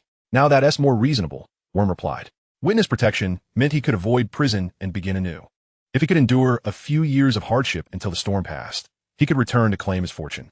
Yet, what truly spurred him toward a decision was not merely the prospect of witness protection. He could not articulate what it was. Perhaps, as Nix had suggested, he still possessed some semblance of conscience. Yet who could say for certain? Afterward, Ellie summoned Reuben, and the three of them discussed the matter of witness protection. The inspector indicated that he would need to consult the chief, but there was hope, as long as they could dismantle the two major gangs in Liverpool. Offering a small favor to an inconsequential smuggler would not be a hindrance. What else do we need to do? Reuben inquired, suspecting that Ellie would not merely request a trivial task. Do we still need that luxury sports car? Ellie's lips curved into a slight smile. Of course. We are still searching for it. As of now, we have no leads. I believe I know where it is, if I'm not mistaken. It should be at Liverpool University. Are you certain? How could it end up there? The inspector was somewhat perplexed. He had instructed officers to keep an eye on various upscale hotels and leisure venues, but he had not anticipated the car being at Liverpool University. The Knights gang scouts had discovered that Frank's team had visited Liverpool University, where they had met with a history teacher and an architecture professor. Reuben's mind was quick. He immediately speculated. Were they inquiring about Liverpool's water system? Most likely. I'll head to the university shortly. And you two investigate this law firm. Ellie handed a note to Reuben, upon which was inscribed the name Roche Law Firm. Reuben was familiar with the place. It was one of Liverpool's long-established firms, specializing in inheritance and land disputes. I don't understand, the inspector remarked. Frank visited this firm, accompanied by a stranger. According to the Knights gang's information, that man lingered in Liverpool for less than 2 days. After visiting the firm, he went to the property management center and then flew back to America. America? The inspector suddenly grasped the implication. Do you think that stranger is Frank's employer? Frank's employer is no simple matter. Ellie mused internally, but outwardly she said, "It is quite possible. If we find this individual, we will uncover what Frank and his companions were truly up to, and where they went before their demise. To locate the serpent's lair, perhaps? Reuben was indeed clever, and Ellie was quite satisfied with his deductive reasoning. However, Worm, standing aside, was utterly confused. He had intended to comprehend the situation, but upon hearing the term serpent, he decisively abandoned the effort. Chapter 368, Infiltration. Moss climbed the ancient brick walls, and in the sunlight, the entire structure exuded a sense of profound history. Passing through the grand archways and traversing the vaulted corridors, Xing Ze found himself within the confines of Bricester University. For a moment, he could scarcely discern the era in which he existed. The antiquated style and dusty corners transported him back in time. Yet, upon entering the interior of the academy, the gleaming glass windows and the concrete-structured classrooms brought him back to the present. The brass lampposts flanking the corridors housed bulbs rather than wicks, while colorful banners hung from the time-worn stone walls, celebrating some occasion. The wooden directional sign at the corner had been deliberately weathered to appear aged. Such matters left Xing Ze feeling conflicted as he lingered by the map at the entrance, searching for the address of the unsolved mystery society. However, it was evident that no one would be foolish enough to mark such an entity on the college map. With a furrowed brow, he pondered. Bricester University resembled a city within a city, boasting a comprehensive system of amenities, including shops, residences, restaurants, and a greenhouse for fruits and vegetables. Not to mention a campus hospital rivaling a proper medical facility. Even if the university's exterior were to fall into disarray, as long as the water and electricity functioned, life here could continue unabated. Yet this also posed a dilemma. It was easy to get lost, although maps were provided at each entrance. The intertwining of old and new buildings rendered their utility quite limited. After a moment's contemplation, Xing Ze resolved to seek assistance from an acquaintance, determining the direction of the history department as he set forth. Emily had evidently joined some society at the school. Such secretive organizations were quite common abroad, with some well-known societies requiring an extensive series of rigorous tests for entry.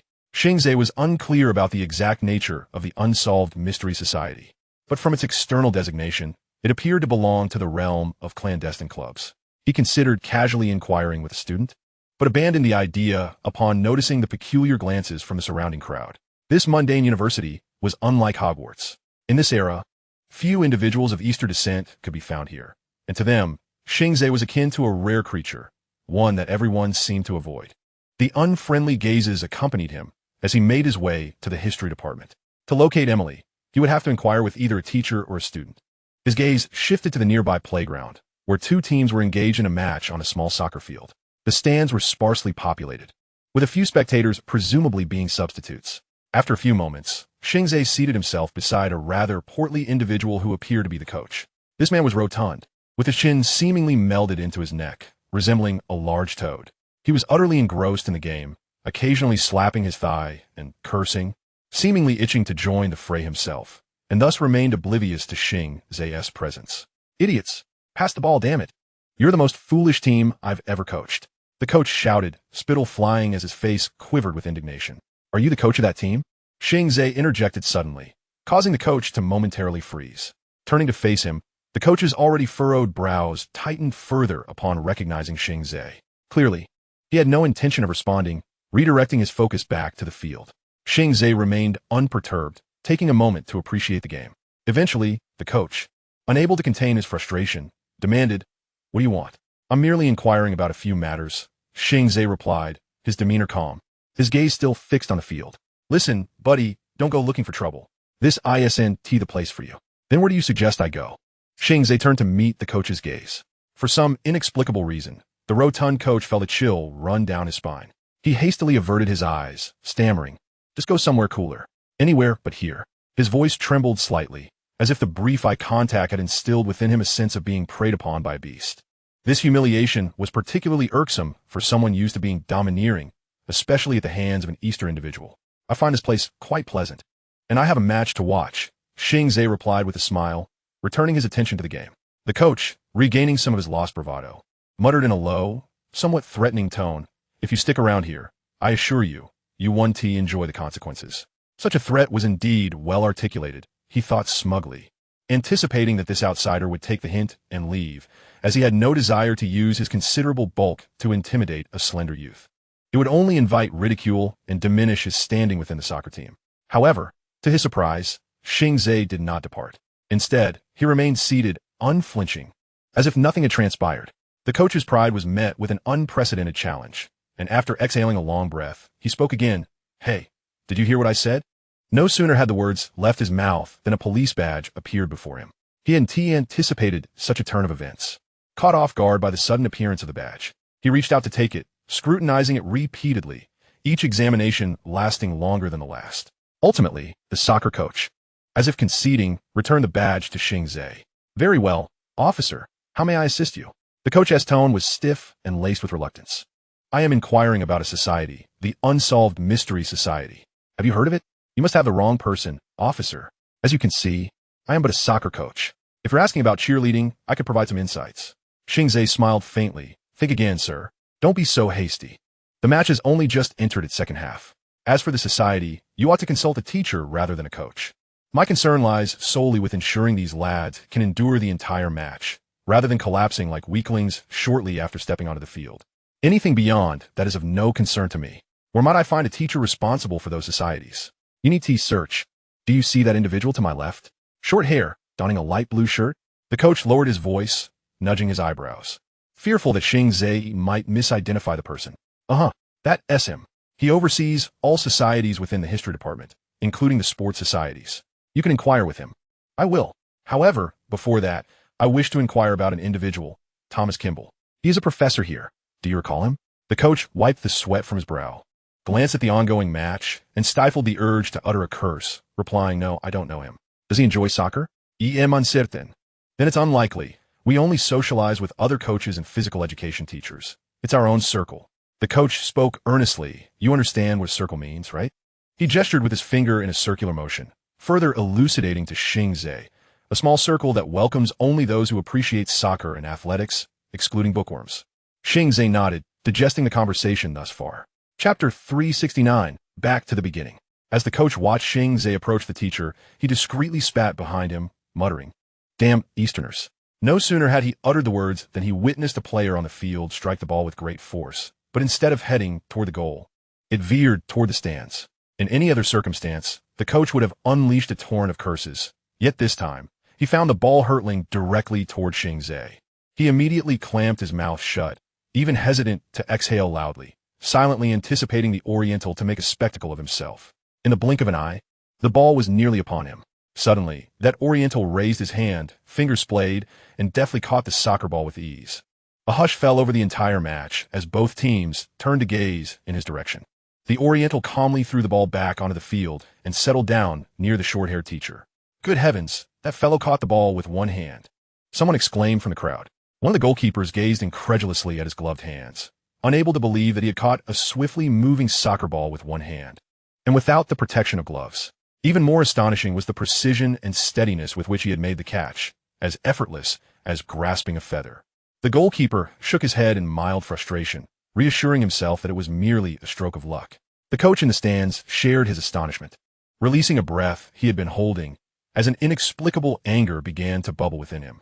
Observing the situation on the field, he could not restrain himself from rising to shout, Continue the match, for heaven's sake, what on earth are you all doing? The coach's tirade continued unabated. Xing Ze, however, remained unfazed. As he settled down, the short-haired teacher turned to him and remarked, That was quite the catch. But he quickly amended, I should say, exceptionally impressive. Have you ever played as a goalkeeper? No, I haven't, Xing Ze replied. Oh, that's quite unusual.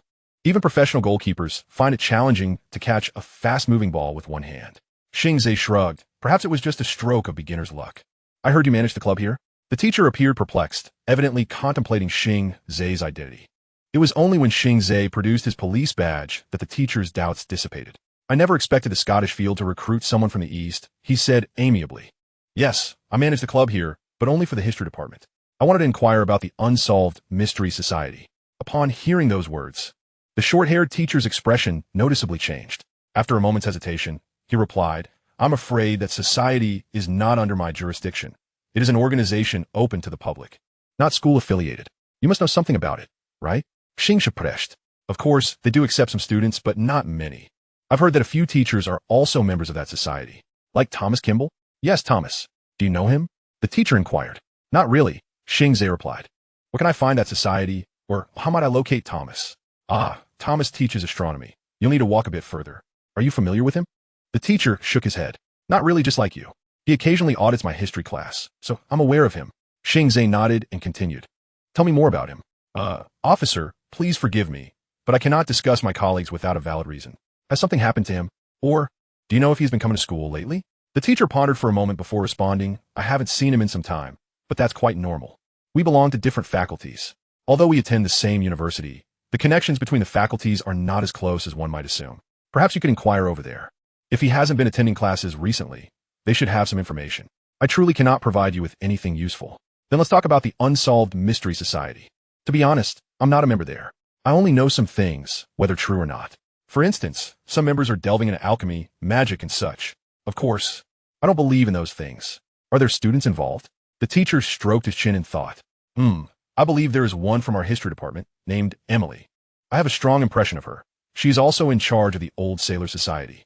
Upon hearing the name Emily, Xing Ze felt an unsettling sensation. Coincidence? He mused internally. Yet, he was not inclined to believe in coincidence.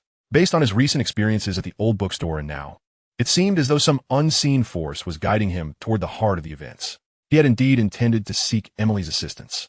But since someone knew the location of the Unsolved Mystery Society, there was no longer a need. To be honest, he did not wish to engage too much with Emily. Not because he disliked her, but rather because he did not want to entangle himself with another woman. The enigmatic Sunleer Yezebel, with her piercing gaze that seemed to see through souls, filled him with a sense of danger. Yet, after a considerable detour, he found himself returning to his initial choice. To Xing Ze, this could hardly be deemed a coincidence. Amidst a plethora of doubts, he continued to inquire, do you know the location of the Unsolved Mystery Society? The society does not disclose its location, and to my knowledge, they do not have a fixed place. Their meetings are held in various locations to evade detection. Heaven knows who they are wary of. I have no desire to find out. Do you know what outsiders call them? Alchemists. That is one term, but many regard them as madmen or lunatics. I have never advocated for students to join that society. All right, Xing Ze frowned. It seems we must seek out Emily. With the assistance of the short-haired teacher, Xing Ze located Emily in a classroom within a teaching building. The teacher originally intended to summon her, but Xing Ze declined, opting to wait for her to finish. Half an hour later, the class bell rang, and students streamed out of the classroom. Seizing the opportunity, Xing Ze intercepted Emily, who was scrutinized by her friends with wary eyes. Oh, it's you, Emily exclaimed, surprised by his presence. Are you here at the academy to gather information? No, I'm here to learn about the society you joined, Xing Ze replied, deliberately omitting the name of the Unsolved Mystery Society to prevent her friends from viewing her as an outlier. Emily's expression shifted slightly, and she feigned calmness as she responded. Let's find a quieter place to talk. Xing Ze nodded in agreement. The girl's companions appeared uneasy, but after Emily's persuasion, they reluctantly departed. Chapter 370, Numerous Clues. Emily led Xing Ze to the central garden of the teaching building, where there were few people, making it an ideal spot for conversation. Upon arrival, Emily expressed her gratitude. Thank you for not revealing the name of my society. The Old Sailor Society? That name doesn't exactly inspire confidence, Xing Ze quipped lightly. You can't be serious, Emily laughed. Are you referring to the old sailors? If that's the case, I will be disappointed in you. Xing Ze's smile faded as he asked, so was all of this premeditated? Was I destined to be led to you? Of course not, Emily replied with a bright smile. If you're investigating at the academy, some of our members would gradually guide you. But who would have guessed you would choose to dine at my family's small restaurant? To be honest, we were all quite startled. We always assumed you would opt for the nearby Chinese restaurant, which would likely suit your taste better. Perhaps it is fate. Chinese restaurant? Oh, spare me. That hardly qualifies as authentic Chinese cuisine. Xing Ze shook his head. By the way, is that little restaurant genuine? Are those truly your parents, or merely? You are as suspicious as the rumors suggest, sir. Hearing this, Xing Ze glanced at the students passing through the corridor, many of whom regarded them with curious yet cautious expressions. He should have sensed that the people here held hostility and wariness toward him, while this girl never exhibited any exclusion upon their meeting. Of course, it's my parents. We haven't reached the point where everything is fabricated. Your society is rather dull. Isn't it? Xing scoffed. If you need something from me, you could simply say it outright instead of sneaking around. Would you believe it? Emily retorted. Xing Ze narrowed his eyes, admitting that he indeed found it hard to believe. Unless he had verified it himself, he would never place his trust in a sudden, unfamiliar organization. The answer was quite evident, was it not? Well, I can see that I 1T easily trust you. So, what exactly is going on? Emily exhaled heavily. Thomas Kimball has gone missing. What we can ascertain at present is that something has invaded his home. We require your assistance. Hold on. You can't just expect me to jump into action. I am not a private investigator here to clean up your mess. The truth you seek can only be revealed by Thomas himself, and without him, we cannot provide you with the answers. Hearing this response ignited a fire within Xing Ze. He spoke in a low voice. Listen, I don't have time to help you find someone. Tell me everything that transpired, or else. I 1T hesitate to confront your president myself. To Xing Ze's threat, Emily remained unfazed, responding calmly. Promise to help us investigate that house, and I will divulge everything. Goodness, does this mysterious society not even have a single man among you? Most of us are merely ordinary individuals, lacking the esoteric knowledge to compare with true sorcerers like you. Xing Ze was slightly taken aback and asked irritably, You know I am a sorcerer? What else do you know? Quite a bit. We are aware of the existence of sorcerers, but no one is foolish enough to broadcast it. For you sorcerers would promptly erase our memories. Are you not afraid of me using a mental control spell on you? I have faith in some sorcerers and their methods, but I do not believe you would resort to such measures. This response surprised Xing Ze. The young sorcerer furrowed his brow, waiting for an explanation. You're a good person. Xing Ze chuckled. I believe you are somewhat mistaken about me. No, Lady Yezebeth has informed me about you. She has provided me with ample information regarding your character. Your actions cannot be deemed villainous. That is merely the image portrayed in the documents, not the reality. Let us not waste any more time. Of course, let us walk and talk, Emily said, turning towards the corridor. Xing Ze let out a frustrated sigh and hurried to keep pace with her. It's me. Do you have any new leads? The pencil in the lady's hand tapped rhythmically against the desk. On the other end of the line, Scott's voice came through. Nothing useful has surfaced. There indeed were some incidents involving that shipping company, but we have yet to establish a definitive link to the Serpent People. All right, where are you now? I shall come pick you up, and then we can head to the University of Liverpool. The university? Why are we going there? I will explain later. Scott did not press further, but provided an address. The lady hastily jotted it down on a blank sheet before rising to exit the office. Reuben has taken Worm to find Harris. Thereafter, he intends to investigate the office personally. Spotting Ellie passing by, he approached her and inquired, Off to school? The lady nodded.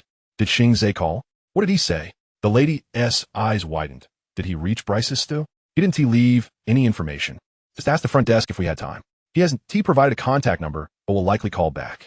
All right, if he does call, have a front desk connect him to the University of Liverpool. Reuben acknowledged and turned to head towards Harris. Half an hour later, Ellie picked up Scott, who scanned the surroundings cautiously as soon as he got into the car. Observing his demeanor, the lady asked, What are you doing? Just ensuring no one is tailing us. Scott replied earnestly, You don't have a listening device on you, do you? I did previously. Scott furrowed his brow at Ellie. For the mission, it's gone now. She had to clarify. I hope you're not deceiving me. I found some leads.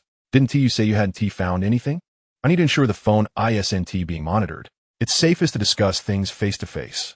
Ellie pressed her fingers to her forehead. I'm beginning to regret bringing you along. Just hear what I've discovered. You can regret it later. Go on, old man, she said as she started the car towards the University of Liverpool. Following your suggestion, I spoke with a former employee of that shipping company. Only one was willing to answer my questions, and it cost me £100. By the way, can I get reimbursed for this? Let us first ascertain if this lead is worth $100. According to him, the primary reason for the shipping company's closure was mismanagement, but there were some undisclosed issues. Over the years of operation, 5 employees disappeared. 3 were security guards, and 2 others, a cashier and a data clerk. The only commonality among these disappearances is that they all occurred at night. The 3 security guards were working the night shift, and the cashier was overtime on the day of their disappearance, as was the data clerk. Quite intriguing, isn't it? Why haven't there been any reports about these incidents? Ellie asked, puzzled. Because the company suppressed the news for the sake of its reputation.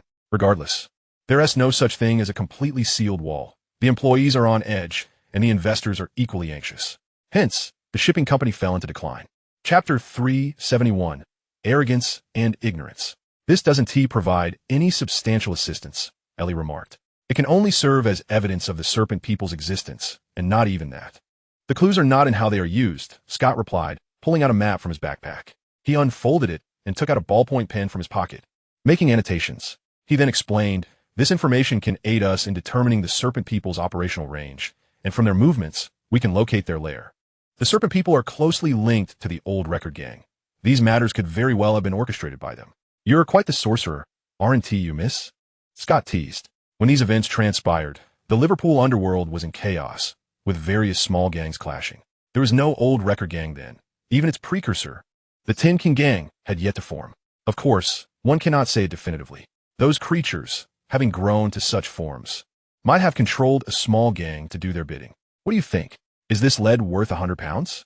£100 seemingly appeared out of nowhere in Ellie's hand. She pinched it between two fingers and offered it. If it truly can pinpoint the Serpent People's lair, then it's worth it. Otherwise, it's merely another urban legend. The old man promptly took the money, asking, "Any leads from the Liverpool University?" Frank has been there. He met with a history professor and an architecture professor. I surmise he may be delving into the sewers of Liverpool. Is he also investigating the Snake Man?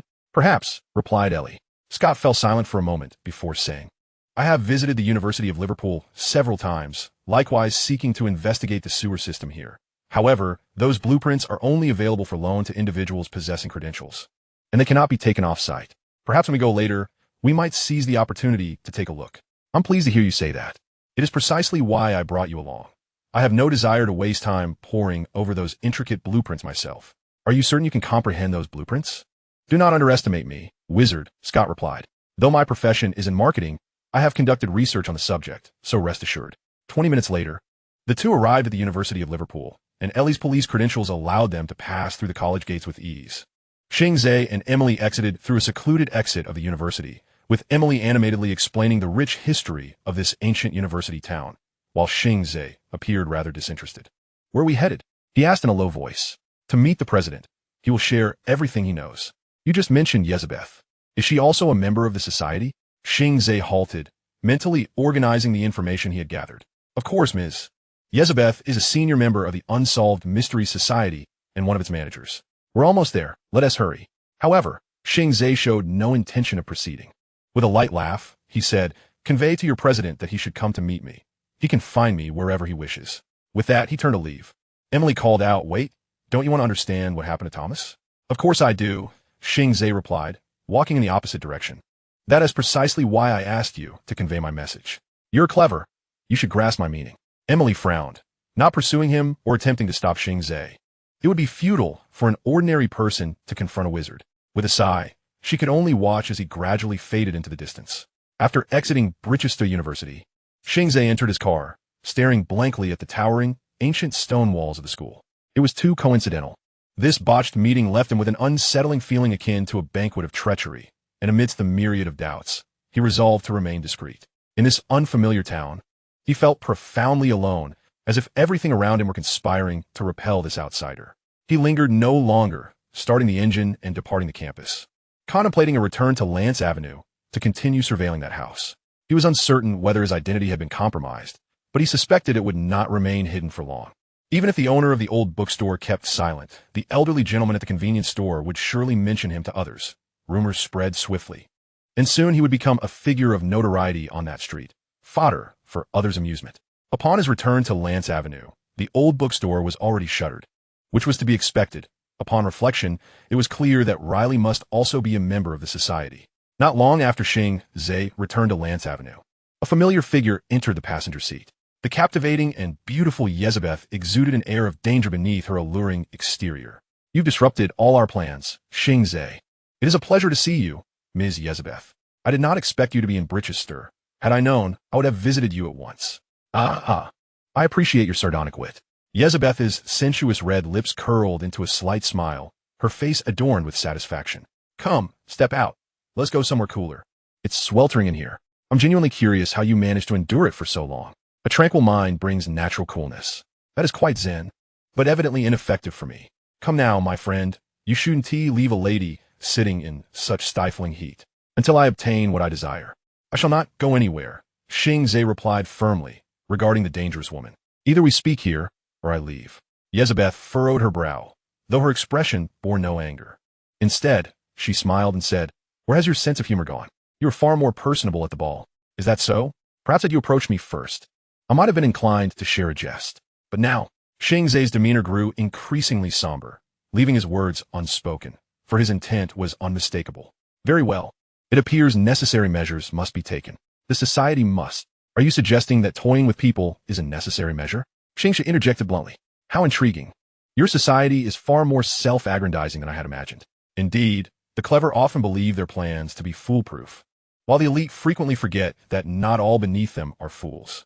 Arrogance is a cardinal sin, Ms. Yezebeth, though it is not the most deadly. Simply pray to your deity and heed his emissary's admonitions, and you may find rebirth. But ignorance is the most terrifying, for it blinds one to their own folly. Yezebeth's smile widened, and she complimented, "Ah, see, your sense of humor has returned." Chapter 372, Confrontation. Xing Ze was uncertain of Yezebeth's true intentions, yet he sensed there was something amiss. Until he acquired the information he sought, he would not easily acquiesce to whatever this woman proposed. Yezebeth was no fool. She perceived Xing Ze's thoughts and could only endure the stifling heat of the car while explaining. Few in the upper echelons of the society have genuinely ventured into the magical world. They remain mired in a rather superficial understanding of it. Thus, they are unaware of your actions within that realm. At least, not many would truly comprehend your exploits. They prefer to delve into the dazzling magic and bizarre incantations. As you said, they hold themselves in high regard, eager to prove that muggles can also learn magic. That is of no concern to me, Xing Ze replied impatiently. That is an internal conflict of your society. Do not say that. It is certainly relevant to you. It is precisely because of this that they have underestimated you, leading to this series of tests. If they knew who you were, I believe things would not have become so convoluted. Xing Ze chuckled coldly. Yezebeth was indeed clever, deftly shifting the blame entirely onto others while donning a pitiful expression that few men could resist. So they sent you to express their apologies? One could say that, but more accurately, it is a formal invitation. They wish to invite you to the society's secret gathering place to discuss certain matters. What do you know of old Gimbal? I've heard this house once belonged to him. Gutnish Xing Ze. Are you certain you want to discuss this here? Xing Ze smiled at her, saying, I am indeed certain. If you deem it inappropriate, I can investigate on my own. After a long silence, Yezebeth finally sighed. You are truly obstinate. Very well. Old Gimbal is also a member of our society, and it was he who recommended Thomas for membership. As for his disappearance, to be frank, I do not know much.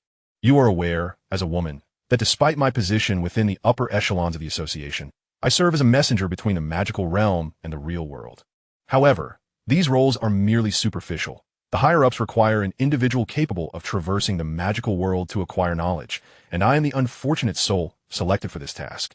A bridge, you see, exists solely for the purpose of communication, with its other functions being negligible, perhaps even devoid of self-awareness, murmured Xing Ze. Yet in his mind, he pondered, a muggle spy dispatched to the magical realm? No, given this woman's shrewdness, she would never willingly become a pawn or a tool for another. What secrets does she conceal? Yizhe Bei seemed neither refuted nor endorsed Xing Ze's words. Instead, she continued, You must understand, Xing Ze, Thomas's disappearance is no mere coincidence. We believe he has suffered a curse akin to that of old Jean Boer. A curse? Xing Ze's interest was piqued. Indeed, old Jean Boer had been engrossed in the study of curses prior to his disappearance. However, his research has been sealed by the association, accessible only to those at the highest levels. At this juncture, Yizhe Bei paused, gesturing with her hands, lamenting, unfortunately, as I mentioned earlier, despite my elevated status, I lack the authority to peruse such materials. Nevertheless, I possess my own means of procuring internal information. Xing Ze furrowed his brow slightly and inquired. So you know what curse old Jean Boer was researching, correct? I surmise that, in exchange, you desire my presence at the association's gathering? You are astute, Xing Ze, which is one of the reasons I hold you in high regard. However, I would not mind divulging Douglas's research to you right now. As for my motive, I merely wish for you to comprehend that I am not your adversary. Yizhe Bei ceased her cryptic remarks and stated plainly. The curse Douglas is investigating originates from IGG, though I am uncertain of the accuracy of this name. In any case, I find myself utterly incapable of deciphering it. As she spoke, Yizhe Bei retrieved a document from her wallet. Upon handing it to Xing Ze, she explained, I had someone extract a portion of his manuscript. You may take a look. Upon seeing the distorted, illogical text upon the document, Xing Ze's mind jolted awake, the fatigue brought on by the summer heat dissipating, replaced by astonishment and dread. He recognized these ancient and peculiar symbols from the murals in the underground caves of Jean 2 village. He now grasped their approximate meanings. The symbols that repeatedly appeared within those murals were indeed IGG, as Douglas's research indicated that IGG is the father of serpent men, an ancient deity who had once cast a curse upon his progeny. The reasons for this curse, however, remained unwritten by Douglas. The serpent god's curse, Xing Ze silently mused. A curse cast by IgG upon his descendants. But why would Douglas be investigating this? It made no sense whatsoever. This incomplete document had successfully captured Xing Ze's attention. He recognized that to uncover more, he would need to venture to the gathering point of the Unresolved Mysteries Association. Yi Bei sensed his wavering resolve. As a woman accustomed to navigating various power dynamics, she possessed an innate ability to read people, constantly deciphering their hearts, a skill in which she held considerable confidence. Even if you continue to linger here, you shall yield no results, she urged, for those entities have already detected your presence. You have long since revealed yourself. In truth, Xing Ze understood that remaining in place would yield no benefit. The Serpent Men would undoubtedly have established surveillance along Lance Avenue, and foreign vehicles like his would soon be flagged as suspicious. His original plan had been to investigate the house once his magical energy had been restored. However, he never anticipated that the local Unresolved Mysteries Association would seek him out, particularly in the form of Yi Bei, a woman he was most reluctant to encounter. He meticulously folded the document and returned it, his voice steady as he asked, "What do you know about the state of that house? Spare me the falsehoods. You managed to replicate the manuscript. Thus obtaining information should not pose a challenge for you." The Serpent Men, Yi Bei replied succinctly. "I cannot ascertain what they are, yet I have encountered references to this species in ancient texts. If you wish to obtain further information, you must find Thomas. He is our association's most renowned researcher of ancient civilizations." Xing Ze sighed inwardly, realizing that everything pointed back to Thomas Jean Boer. Was this mere coincidence? Or was the woman before him spinning a web of lies? Yet his once prized perceptiveness proved ineffective in deciphering her. Her expressions, movements, and even her tone betrayed no hint of deception. It was precisely this that unsettled Xing Ze, for when one deliberately conceals a lie, they typically exhibit unusual behavior. And this woman was anything but ordinary. Chapter 373, The Hawkins Family. A police badge enabled Ellie to effortlessly acquire everything she sought. It must be said that possessing such a pass significantly conserved her magical energy. Even without incantations, the Muggles were more than willing to comply. Frank had never been to Liverpool University. Instead, the lady driving the luxury sports car arrived. In the visitor's log, Ellie discovered the name, Julia. No surname, merely a first name. This provided little assistance in ascertaining the woman's identity, leaving her with only the knowledge of this unfortunate woman's name. The two first visited the history professor, a tall, dark-skinned man in his 50s with a graying beard. He introduced himself as Chewat, having previously taught at Oxford University before relocating to Liverpool University for academic research. "What is your area of expertise?" Ellie inquired, as she understood that Oxford was Britain's premier institution, and teaching there was no small feat, especially for an individual of African descent. "The history of the African slave trade," Chewat replied, standing by the office window, gazing out towards the estuary. "Liverpool is a city steeped in blood. Every brick, every inch of land here is soaked in the blood of those enslaved." "Fascinating, but we are not here for that," Ellie interjected promptly. "I wish to inquire if a woman named Julia visited you on July 18th. Do you recall?" Chewat retrieved his attention, pondering for a moment before responding, "That was some time ago.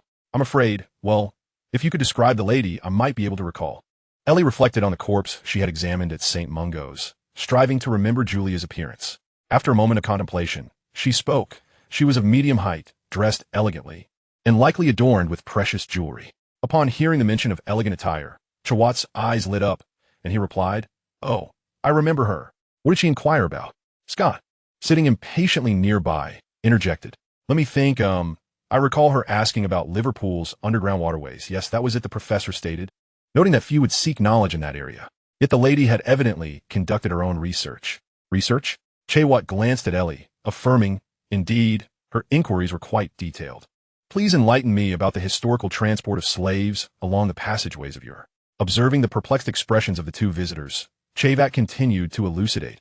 "As I mentioned earlier, in the year 1565, Liverpool was merely a quaint fishing village, home to a mere 138 households. However, with the advent of the slave trade, it rapidly ascended to become the second largest commercial port in Britain.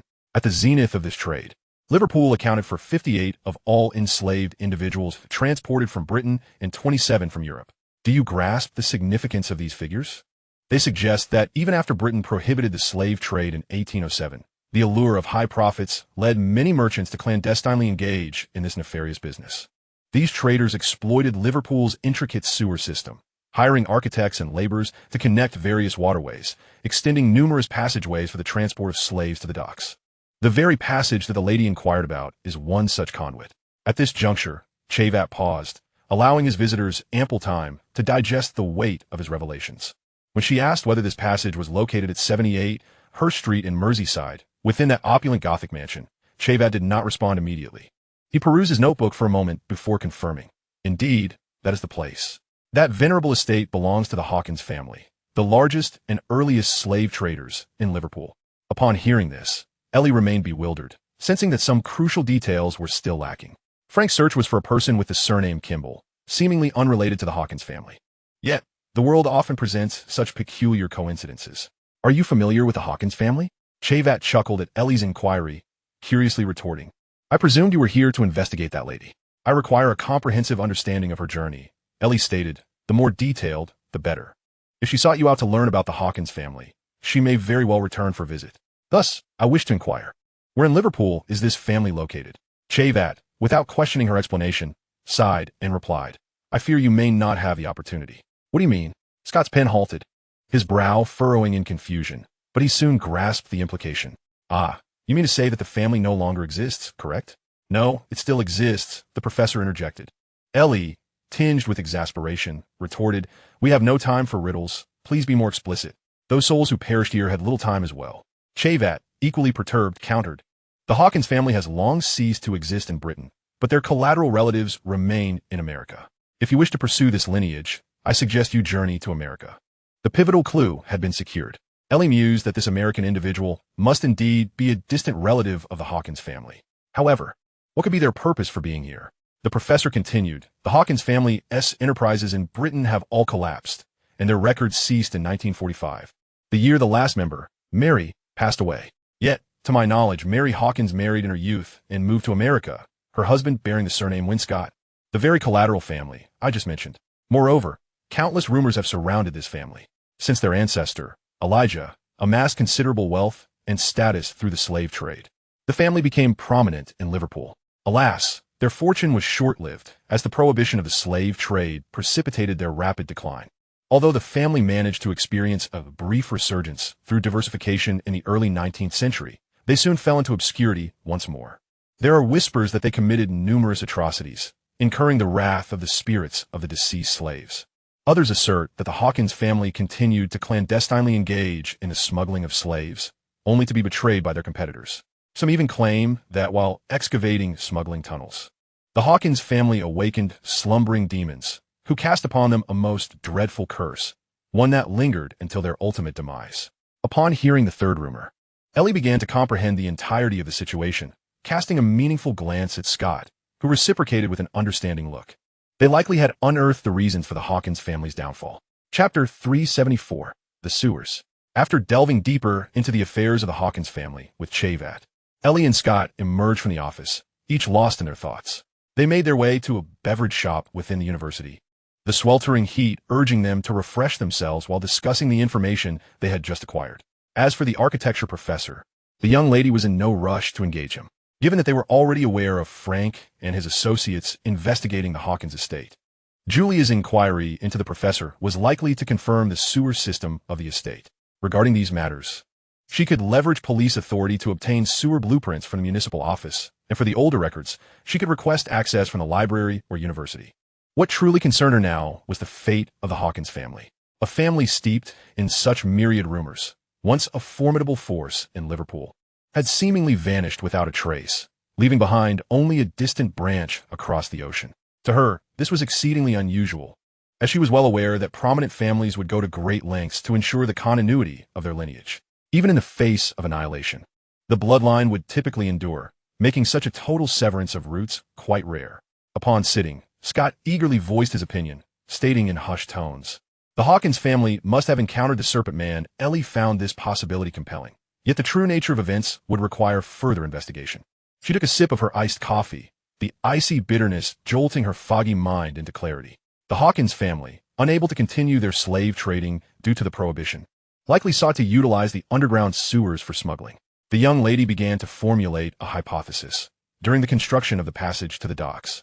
They encountered the Serpent Man precisely, Scott exclaimed with enthusiasm. They encountered the Serpent Man, leading to the family's downfall. However, if that were the case, it had been a long time since. The prohibition was enacted in 1807. If the Hawkins family intended to use the underground passage, the construction would not have taken too long after that. Yet, you just heard that the last legitimate heir of the family died in 1939.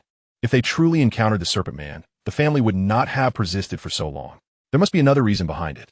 Upon hearing this, Scott fell into contemplation and soon proposed another theory. Perhaps they engaged in some sort of transaction.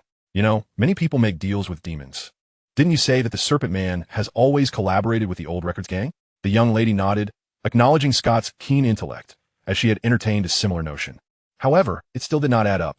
Despite the Hawkins family's brief resurgence through diversification thereafter, it ultimately proved to be fleeting. If they had truly forged a partnership with the Serpent Man, their trajectory should have been smooth, much like the current success of the old records gang. Thus, she was increasingly convinced that the Hawkins family had disturbed the serpentine beings dwelling underground while constructing the tunnels, thereby provoking the vengeance of these ferocious beasts. Albeit the serpents were not yet as formidable at that time. Had this decayed civilization possessed the capacity to rival humanity, it would not have languished in the sewers for such an extended period. Even in the present day, they merely lurked behind the old record shop, subtly manipulating events from the shadows. Reflecting on this, the young lady sighed. All that transpired remained conjecture and speculation. Although some clarity had emerged, new questions swiftly followed. Where lay the lair of the serpents? She could not possibly enlist all the police in Liverpool to scour the sewers. Furthermore, who exactly was Kimball, the individual Frank sought? And what role did he play in this intricate web? Of course, an immediate query demanded resolution. Why had Julia parked her car at the academy without driving away? The question seemed trivial, yet Ellie could not refrain from pondering it. As a child of privilege, her companions were predominantly the offspring of luminaries and affluent families, where cars, attire, jewelry, and even an inconspicuous handkerchief served as symbols of status. These possessions denoted one's social standing, embodying identity and representation. Julia evidently hailed from a wealthy lineage. From Shavat's words, it was apparent that this lady was articulate, her demeanor poised and uninhibited, her thoughts remarkably progressive and distinct, a clear testament to her quality education. It seemed implausible that such a woman would abandon her beloved vehicle to traverse the streets of Liverpool. Thus, either someone was escorting her, or she possessed another means of transportation. But why would she go to such lengths? One must understand that wealth brings not merely material comfort and spiritual fulfillment, but also significant convenience in daily life. A single coin can elicit gratitude from a beggar on the street, while a $100 bill affords one the polished service of a high-end restaurant. And $1,000 enables a stay in an upscale hotel, complete with meals and various amenities. This is the essence of convenience. Once accustomed to such a lifestyle, one finds it exceedingly challenging to adapt to a lesser existence. You know where the tea leaves in your cup originate. Acknowledge their considerable cost. Understand the precise temperature required for brewing, and are aware of how many times to filter. Yet ultimately, that cup of tea is handed to you by another, rather than being brewed by your own hand. By the same token, Julia possessed a vehicle, one that substantiated her identity and facilitated her movement through Liverpool with ease. Why would she forsake it? Ellie chose not to dwell on this conundrum any further. Her father inquired, "Mark the Hawkins estate on your map, and see if there are any new discoveries." Scott nodded, swiftly retrieving the map, marking it with fervor before scrutinizing it attentively. He soon replied, "There appears to be no discernible change. Then let us assume the estate is the serpent's lair and investigate further." "Indeed," Scott remarked, re-examining the details. "If we take the estate as our point of departure, the most recent attacks on nursing homes and shelters occurred nearby.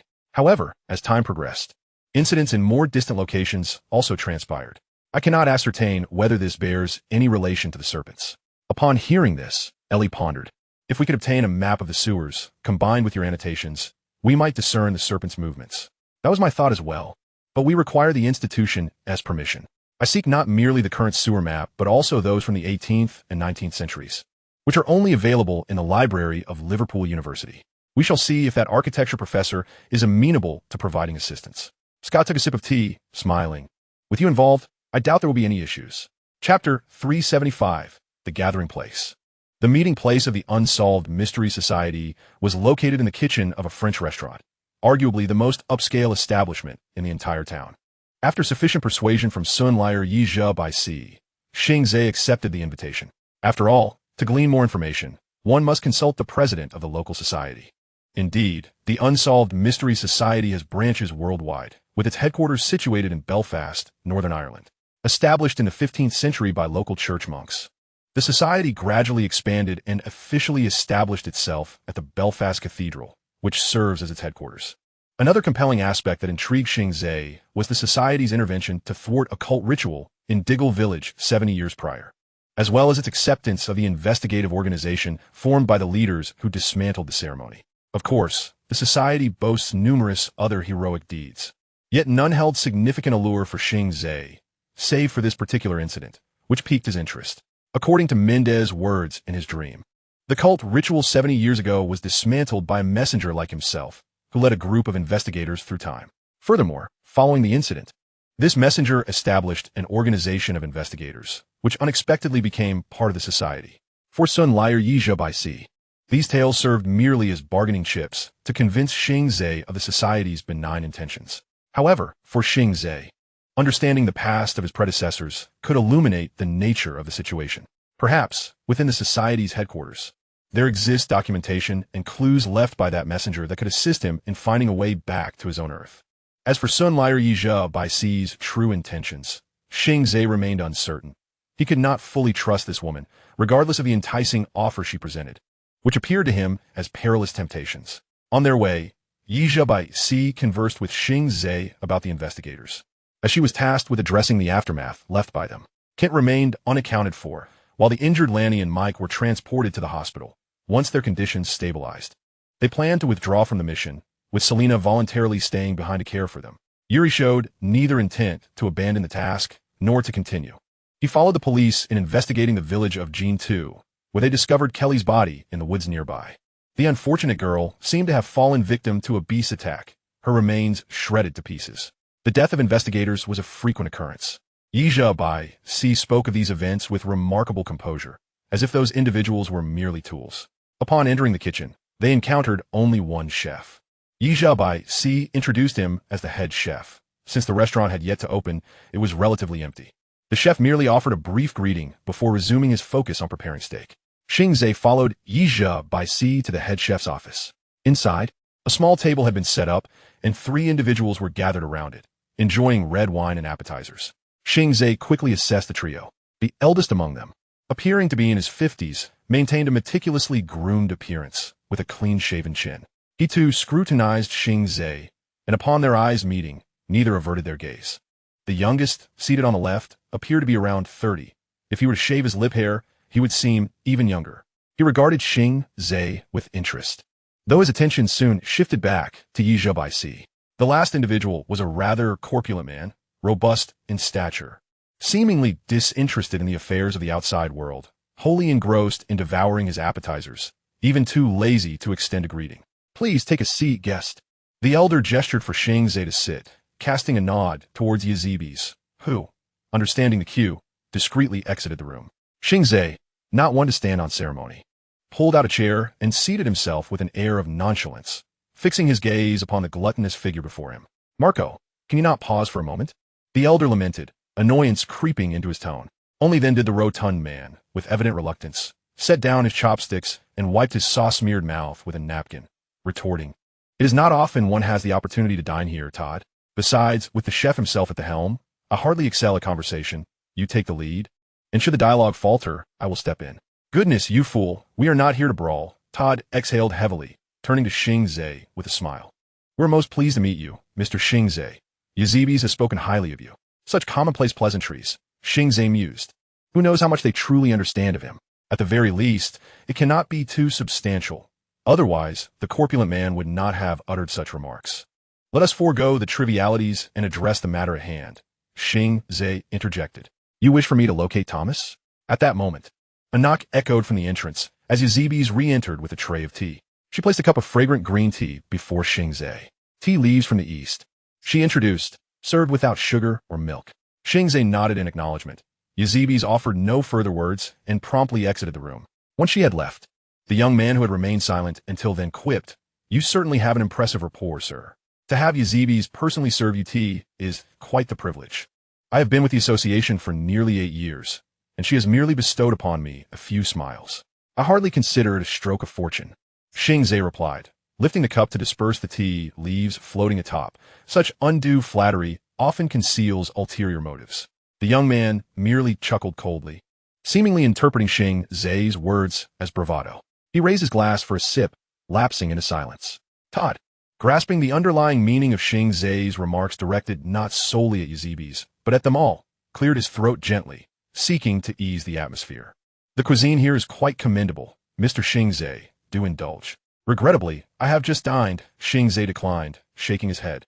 Now, regarding Thomas. What has transpired? And what do you know? In light of Xing Ze's straightforwardness, Todd abandoned any lingering pretense of politeness, responding candidly. Information is scant. However, we dispatched a few individuals to that old mansion, and they uncovered no useful leads. We can only conclude that he is missing, though we suspect there are malevolent forces at play there. This much we know. How do you ascertain there are malevolent forces? Xing Ze inquired. Marco, enlighten us, Todd urged. The rotund man took a hefty gulp of his lemonade before declaring. Those we sent reported being assaulted by an unseen entity, though they could not discern what it was. And the cameras failed to capture anything. Is there a possibility of deceit? Xing Ze's question caused Marco to furrow his brow, and he waved his plump hand dismissively. Impossible. They are all seasoned members, incapable of fabricating lies. Upon hearing this, Xing Ze's mind began to piece together the situation. He sipped his tea and inquired, by the way, I'm still unaware of your respective identities. Perhaps we ought to introduce ourselves? Chapter 376. The Feast of Hades. The unpredictable young man had disrupted Todd's rhythm, prompting him to clear his throat once more. I'm a local association president. You may call me Todd. The elder gestured towards the corpulent man. This is Marco, primarily responsible for the association's field operations. Marco, with food still in his mouth, managed a few incoherent sounds as a response. Todd continued with the introductions. And this is when a young man interjected, extending his hand towards Xing Ze, Roman, in charge of internal affairs. Xing Ze offered a faint smile, shaking his hand. I suppose I need not introduce myself. You all must have reviewed my dossier. Todd's smile turned slightly awkward. We have merely acquainted ourselves with your deeds. Information beyond that is scarce. After all, individuals who can freely traverse the magical realm are exceedingly rare. Very well. Do you have any plans? Surely. We cannot simply storm into that house. Xing Ze redirected the conversation back to the topic at hand. The head chef entered the room, bearing 3 plates of steak, expertly placing them before the guests, clearly a task he had performed many times before. I hope you enjoy, gentlemen. New friend, would you care for something? No, thank you. Xing Ze waved dismissively. I have just had lunch. Ah, then please enjoy your meal. I shall not intrude further. The chef smiled and exited, closing the office door behind him. To Xing Ze's surprise, Marco did not immediately sample the succulent steak, but instead remarked, we are not that foolish. We have conducted thorough investigations. He turned and retrieved a briefcase from behind him, presenting it to Xing Ze. All the information is within. Feel free to peruse. Xing Ze opened the briefcase, examining several documents, including the architectural plans of the mansion and a rough map of the nearby cemetery. Seizing the opportunity, Marco quickly cut a piece of steak and popped it into his mouth, chewing with evident satisfaction. Delicious, cooked to perfection, he praised before turning to Todd. Whom do you intend to take with you? Upon hearing this, Xing Ze closed the documents and replied, if you wish to send someone with me, there is no need. I prefer to operate alone. Todd, who had yet to touch his steak, contemplated briefly before stating, what if we were to accompany you? This proposition halted the actions of the other two, with Roman being the first to respond, nonchalantly replying, I have no objections. What about you, Marco? How long has it been since you last ventured out? Are you still capable? Marco, clearly incensed by this remark, furrowed his brows and retorted softly, mind your words, Roman. While I was out excavating, you were still drinking milk. I have no objections. With both men having offered their consent, Todd turned to Xing Ze, seemingly awaiting his response. Anticipating such a condition, Xing Ze contemplated before saying, let us discuss the plan first. Most of this material consists of mere topographical maps and photographs, lacking in practical value. These are, of course, valuable, Marco asserted, reclaiming the documents without ceremony. The topographical maps and structural layouts will enable us to devise a strategy and determine our reconnaissance route. Those photographs confirm the presence of malevolent forces within the house. Did you not observe the claw marks depicted in the images? They're the remnants of those dreadful entities. Furthermore, the previous group of association members who entered reported encounters with malevolent forces. Marco had consistently emphasized the existence of malevolent forces. Xing Ze surmised that these must be the very entities he had encountered in Jintu village. Such invisible creatures would evade capture by cameras, corroborating the reports from those association members regarding unidentified assailants.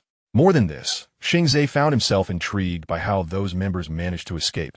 The entity's speed was considerable, its claws exceedingly sharp, and with its ability to become invisible, it seemed improbable that any prey could elude its grasp.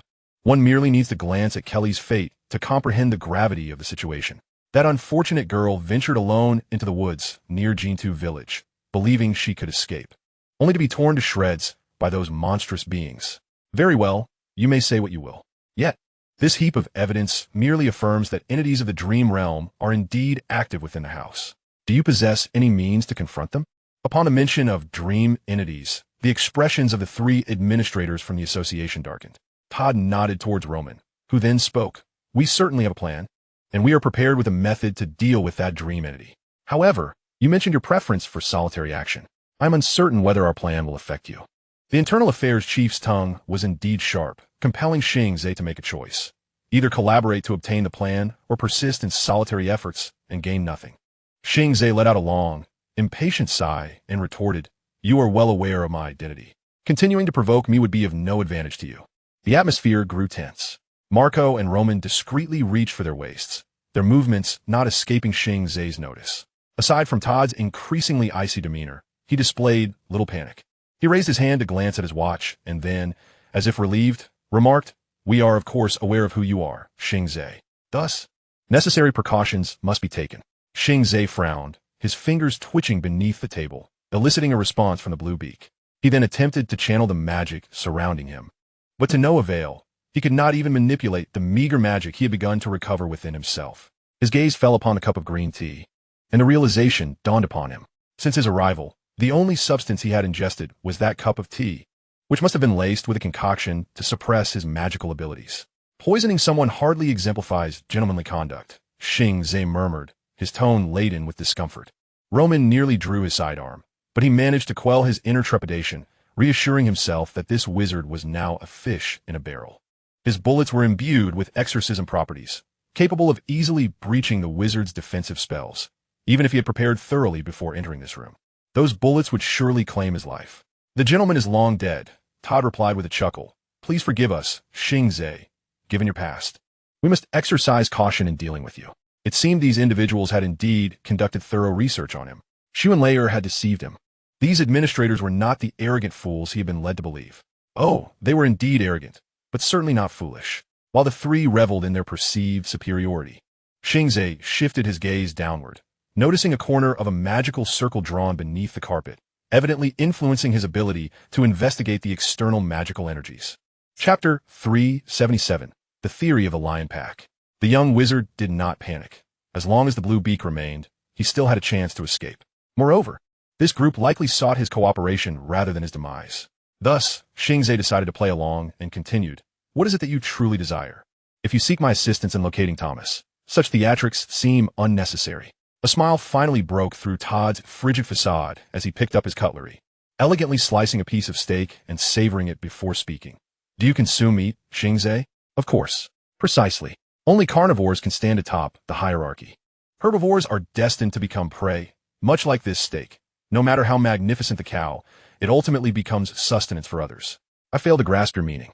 If you wish to engage in a philosophical discourse, I fear you have chosen the wrong audience and the wrong time. Haha. You are quite amusing, Todd praised, wiping the sauce from the corner of his mouth with a napkin. What I wish to convey is that we are all carnivores present here. We share commonalities. Why not collaborate? The theory of the lion pack, Xing Ze mused inwardly, then remarked aloud. Only a limited number of male lions can exist within a pride.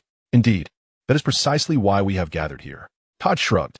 Xing Ze could not suppress a laugh. He shook his head and replied, Do not jest, Mr. Todd. An outsider male lion must either defeat the reigning leader to take control of the pride or become a casualty of the duel. Which do you believe I am? Roman interjected. We are not mere beasts. We recognize the value of useful allies. Collaborate with us, Xing Ze, and assist us in locating Thomas. I shall grant you everything you desire. I recall you were investigating the whereabouts of the serpent's tooth. Yes? If we can recover Thomas, the book shall be yours. Hearing this, Xing Ze raised an eyebrow. You possess the book? Seeing is believing. Without evidence, why should I trust you? The evidence lies in the fact that we are still conversing with you, rather than having put a bullet in your head. Marco chimed in. And what about the plan? Xing Ze's tone grew impatient. I have been inquiring about your plan, yet you evade the topic. Even if I agree to collaborate, I must ascertain the plan's viability. Patience. Xing Ze, Roman replied leisurely as he sipped his red wine. Our plan involves starting from the cemetery to locate the entrance to the passage, then proceeding through it to enter the house. I assume you have reviewed the general map of the cemetery. Roman paused, continuing only after Xing Ze nodded. We have discovered that a certain truck has been making regular trips to the cemetery. Some members aided in the investigation and found that transactions were occurring there, along with a secret passage used for these dealings.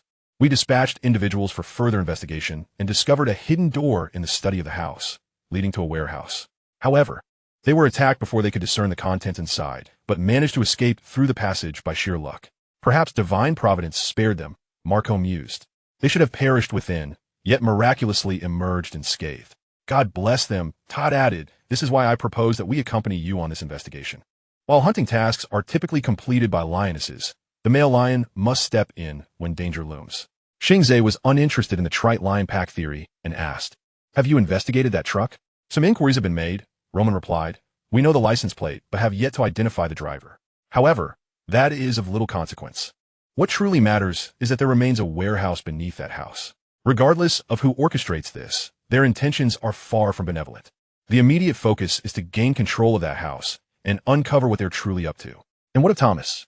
Naturally, we seek Thomas as well, Todd responded. Yet we do not believe he is within that house. The initial team's reconnaissance found no evidence of him being there. It appeared they were unaware that the truck had previously delivered goods to Brichester University. Xing Ze contemplated whether to disclose this information. However, recalling the group's actions against him, he swallowed his words. Based on the items previously discovered on the truck, the serpents were establishing bases everywhere, proliferating like mold until they coalesced into a singular force. Brichester had its members. Did the local mystery association not? Observing the trio before him, Xing Ze assessed the possibility of spies among them.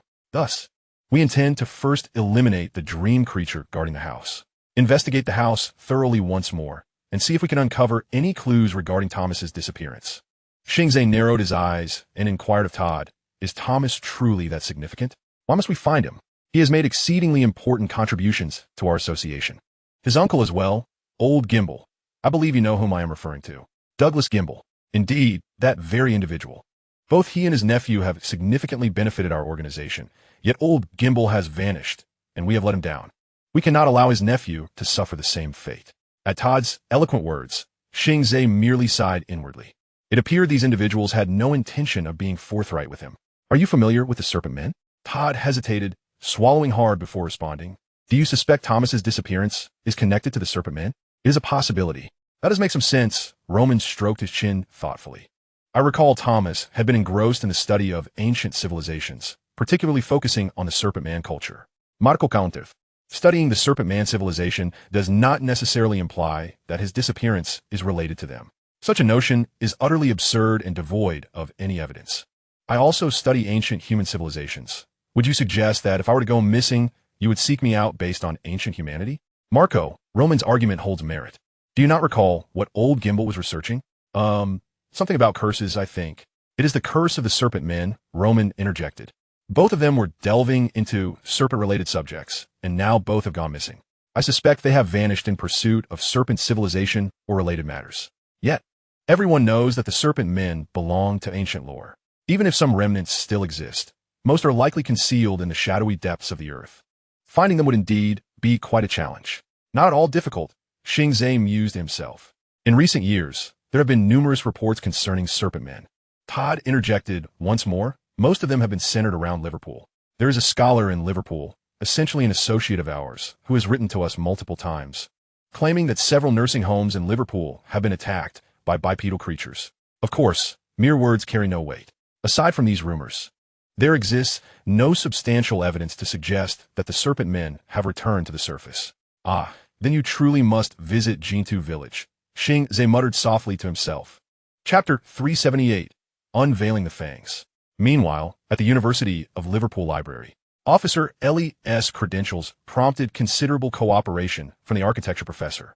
who not only granted her access to the library's resources, but also retrieved the blueprints Julia had examined that fateful day. Unable to comprehend the technical details, Ellie handed them over to Scott. She contacted Reuben, requesting that he send a few astute officers to assist with documentation. Regarding the old man, Ellie still harbored reservations. This enigmatic scholar who had joined midway had not instilled complete confidence in her.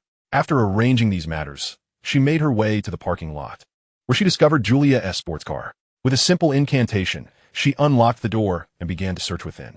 The interior yielded nothing of significance, save for a business card from the Roche law firm, bearing the name of a lawyer, Mason Donny. Reuben could afford to spend less time on this matter. Ellie mused as she pocketed the card and exited the vehicle. She then used magic to open the trunk, which contained only a spare tire and tools, lacking anything noteworthy. It was evident that Julia had no intention of driving this car away, considering their destination, and recalling the information Xing Ze had gathered earlier. It was clear that such an eye-catching vehicle was ill-suited for that locale. This implied that Julia was not alone in her visit to the University of Liverpool. She must have had companions. Who could they be? It was highly probable that they had split up, which explained why those two professors had not been seen that day. Ellie furrowed her brow, for the flashy car and its attractive driver had become a topic of conversation among the guards, so they remembered her vividly. However, the others were likely less memorable, and Ellie was unaware of the names of the other individuals. Even consulting the registration log from that day would prove futile unless she devoted sufficient time to investigate each entry. Yet, she had little time to spare. She needed to inform Reuben of her findings and review the letters John had sent, in which he mentioned encountering Richard Slytherin, or rather, Richard Gaunt. The owl arrived just as they exited the history professor's office, and Scott expressed admiration for this primitive method of communication, noting that since the advent of the telephone, letters had become trivial. Yet, he could scarcely fathom that these magical owls could manipulate air currents to fly faster and more smoothly, proving far more reliable than telephones. Especially in remote areas. Ellie departed the parking lot and headed towards the academic building, recalling that there was a phone in the staff office. 10 minutes later, she relayed her discoveries to Reuben and requested that he send someone to investigate the sports car. Though Ellie had compromised most of the clues, she felt that even the police would uncover little. Additionally, she urged Reuben to procure the registration log from the school guards, examining every name on it until they identified those who lacked any information. These individuals were akin to phantoms, devoid of any identifiable information. Perhaps even their names were fabricated.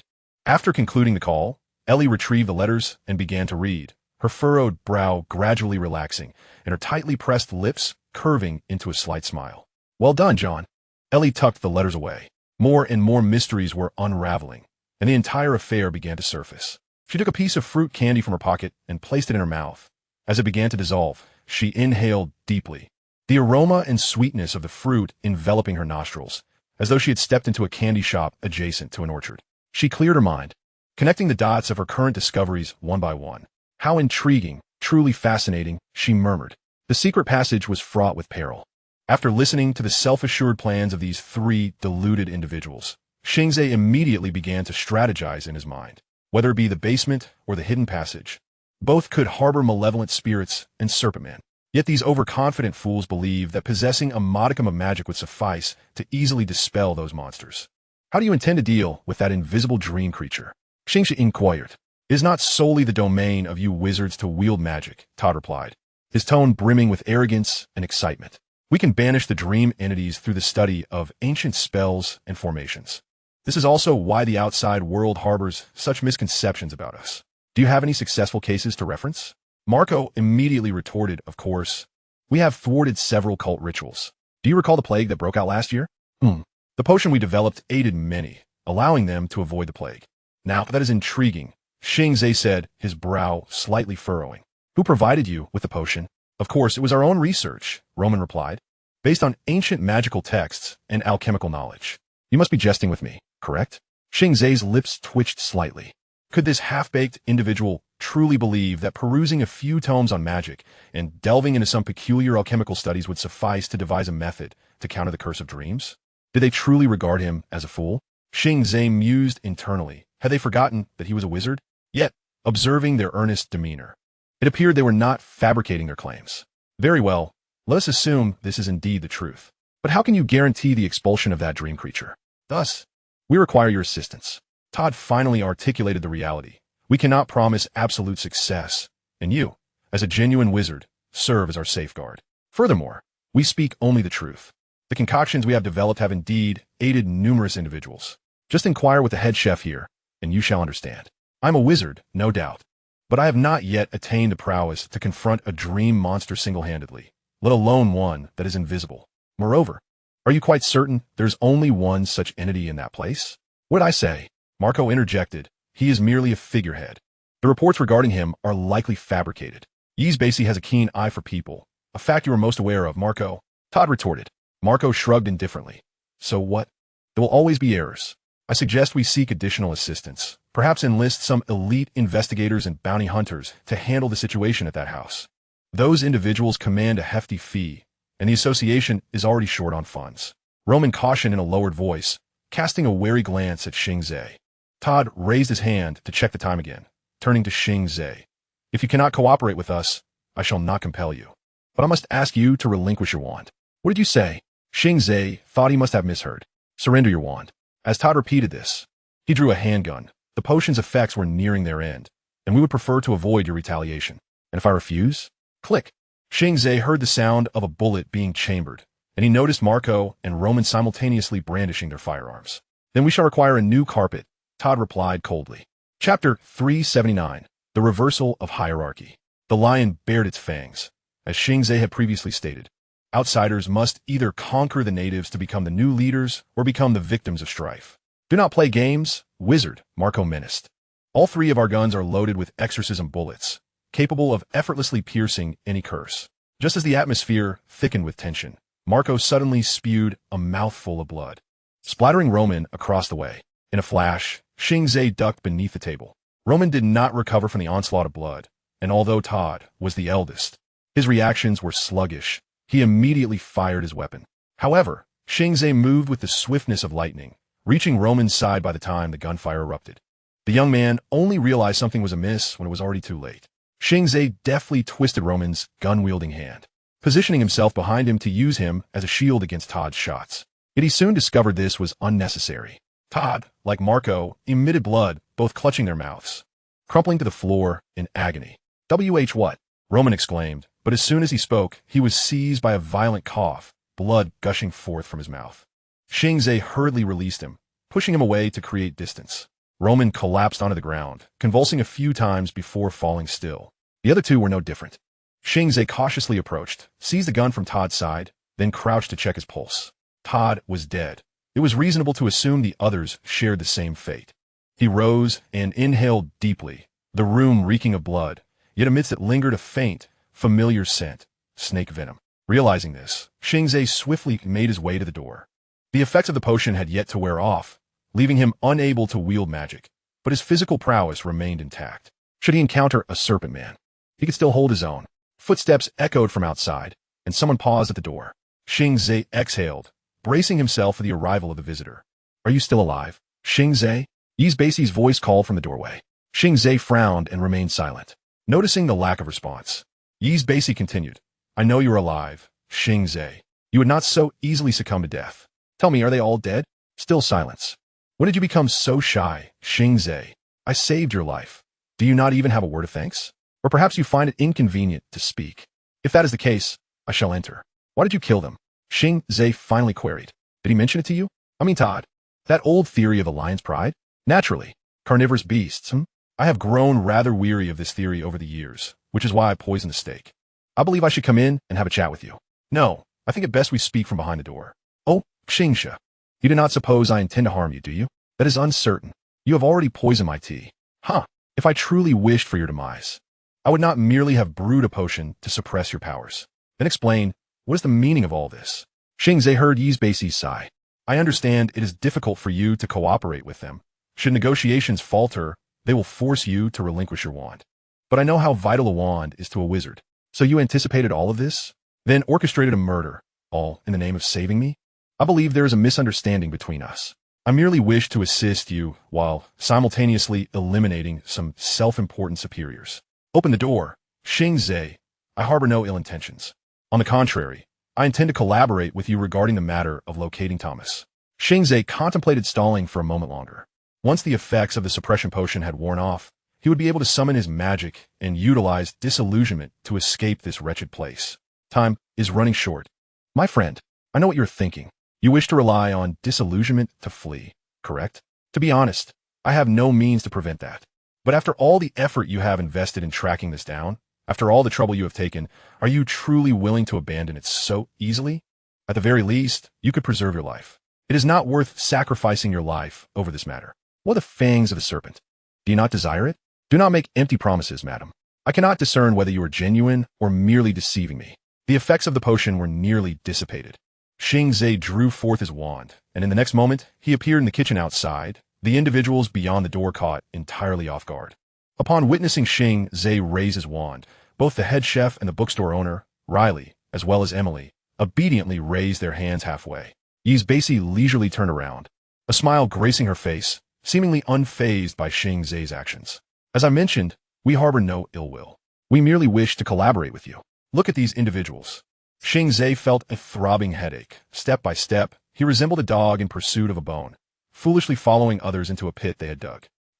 What a splendid performance this is, he mused, reflecting on the dissatisfaction stemming from his superioress oppression, leading to their demise by poison. Subsequently, he was to take their place in decision-making. You are mistaken, sir, interjected Riley, the bookstore owner. Those are the true monsters. We are merely cleansing our ranks. Using me as bait, Xing Ze emphasized, I am indifferent to the internal strife you face. Just do not involve me. Now, disclose the whereabouts of the fang of the serpent. Only Thomas knows where it is, Emily replied. Upon hearing this, Xing Ze could not suppress a grin. So you're also in search of the fang of the serpent? Certainly not. We merely wish to locate Thomas. For what purpose? Yezibivavit headhunt dismissivit. You always seek a rational motive, do you not? How many good-hearted individuals remain in this era? Do you expect me to believe that you four poisoners are motivated by conscience and compassion in your pursuit of Thomas? Riley felt offended, retorting sharply, I have said, they are the true monsters. We are merely executing justice. Your words only serve to further perplex me, Xing Ze remarked, turning his gaze to Yi Zibi. Would you care to elaborate? We discovered that a truck makes stops at Brichester University, and there are individuals within the association engaged in clandestine dealings with other factions. Hence, I undertook an in-depth investigation. Yi Zibi paused, glancing at the office. The three individuals within were in collusion with unsavory elements. This is why we must cleanse our ranks. A truck? Are they trading with the Serpent People or the Old Record Gang? Before long, the location of their transactions shifted to Old Jinbo's house, specifically the graveyard nearby. The house merely served as a temporary warehouse. Thus, we aim to find Thomas to unravel the entirety of this matter. The three of them should possess more knowledge than Thomas. The head chef, who had remained silent until now, spoke up. Those three are formidable adversaries. And even if we capture one, the other two will undoubtedly be alerted. We must resolve this decisively and efficiently. Remember, lions are social animals and understand the value of cooperation. Thus, you have gone to such lengths to recommend me. Xing Ze suddenly grasped the situation. He had become the key to ensuring that all three could be present at the same time and place. Chapter 380. Interconnected Clues. Has the Unsolved Mysteries Association here also been infiltrated by the Serpent People? Xing Ze pondered, realizing that the danger of this place surpassed his expectations. More unsettling was the thought that if Zibi could lead him around by the nose, what of others? The Old Record Gang, and even Burke. The clues and information he had gathered were merely derived from these factions, and should they choose to mislead him, discerning the truth would become exceedingly arduous. At present, his choices were limited. He could turn and leave, continuing his investigation independently, extinguishing this duplicitous group and extracting what he sought from them. Or he could directly head to Thomas's residence for an investigation. If we remain stagnant here, the restaurant will open, and we won't be able to deal with the bodies. The head chef reminded. Xing Ze, Yi Zibi continued to smile. If you do not mind, we plan to handle the bodies now. No hurry. Let's clarify matters first. Even if the police arrive, I can assist as a witness. Do you not understand? Riley, shedding his previous gentility in the bookstore, declared, those individuals are trafficking humans, delivering them to those repugnant creatures to acquire forbidden magic and knowledge. What are those repugnant creatures? Xing Ze inquired. The Serpent People, Yi Zibi answered, her smile fading. They are engaged in trade with the Serpent People. You must have encountered them along the way, have you not? Xing Ze neither confirmed nor denied, merely contemplating whether this group was worthy of his trust. Collaborate with us, Yi Zibi implored once more. even if not for the sake of those unfortunate souls. You can obtain what you desire. I can assure you. Tell me everything you know. Upon hearing this, Ze sighed with relief, recognizing Xing Ze's willingness to cooperate. She promptly responded, "It is a lengthy tale. Let us first deal with the matters in this room. Then I will explain everything to you." "No, speak now." "Then let us do both simultaneously," Ze cautiously suggested. "What we know is limited and may not be of great use to you. Should you have any questions, feel free to ask me." After a moment's contemplation, Xing Ze stated, "You mentioned that the local association is still trading with the serpent people?" Ze nodded, signaling to those nearby. The head chef and Riley immediately moved towards the office, while Emily stood at the door with cleaning tools at the ready. It was evident they were well prepared for any aftermath. It seemed this group had engaged in such deeds more than once. Xing Ze thought to himself. According to our investigation, that is indeed the case. Moreover, the serpent people have abducted Thomas, using his house as a cover for some dubious transactions. And you? Surely, your journey has not been entirely smooth? Ze inwitted. I wish to avoid discussing past matters. It appears you too have faced adversity. According to the reconnaissance team we dispatched, there should be a nest of serpent people beneath the nearby graveyard. Only Thomas understands these beasts. Thus we require his assistance. At the very least, his research materials. Those research materials are in that house. Xing Ze began to comprehend their intentions. Perhaps they are there. It is at least worth the risk to investigate. I'm unclear on why these serpent people have come here, but they certainly harbor ill intentions. According to old Jinbo's research, the fang of the serpent is a sacred relic of the serpent people, along with the scales of the serpent, which are said to originate from the serpent god. Iggy. Furthermore, there exists the crown of the serpent, currently preserved within the Slytherin family. Additionally, there are the eye of the serpent and the black venom gland, sacred artifacts of the serpent civilization. These items were mentioned in subsequent investigations by Reiko and Edwin, yet no further information was available. Reiko once visited the Slytherin family, but regrettably, that arrogant pure-blood family provided no necessary explanations. Are these items all derived from old Jinbo's research? Doubt blossomed in Xing Ze's mind. How could a Muggle mystic unravel the mysteries of these sacred artifacts and their uses? I know you do not believe. Ze seemed to read his thoughts. This leads back to the old Jinbo family. He was not merely a Muggle. He possessed the blood of wizards within him. A mere puppet? No, not all. Ze refuted Xing Ze's assertion. He merely had wizarding blood. His grandmother was a witch and also a member of our association. His father inherited his grandmother's surname because his grandfather was expelled from the family. Xing was utterly bewildered. I do not understand. The 3 bodies in the office had been completely removed, with Riley and the head chef hastily transporting them away with the help of a small cart. Emily, clad in necessary protective gear, entered the office with a bucket and mop in hand. Ze glanced at the progress in time, continuing to elucidate. His grandfather hailed from the Hawkins family of Liverpool, once the most prominent slave trader, a luminary of the city.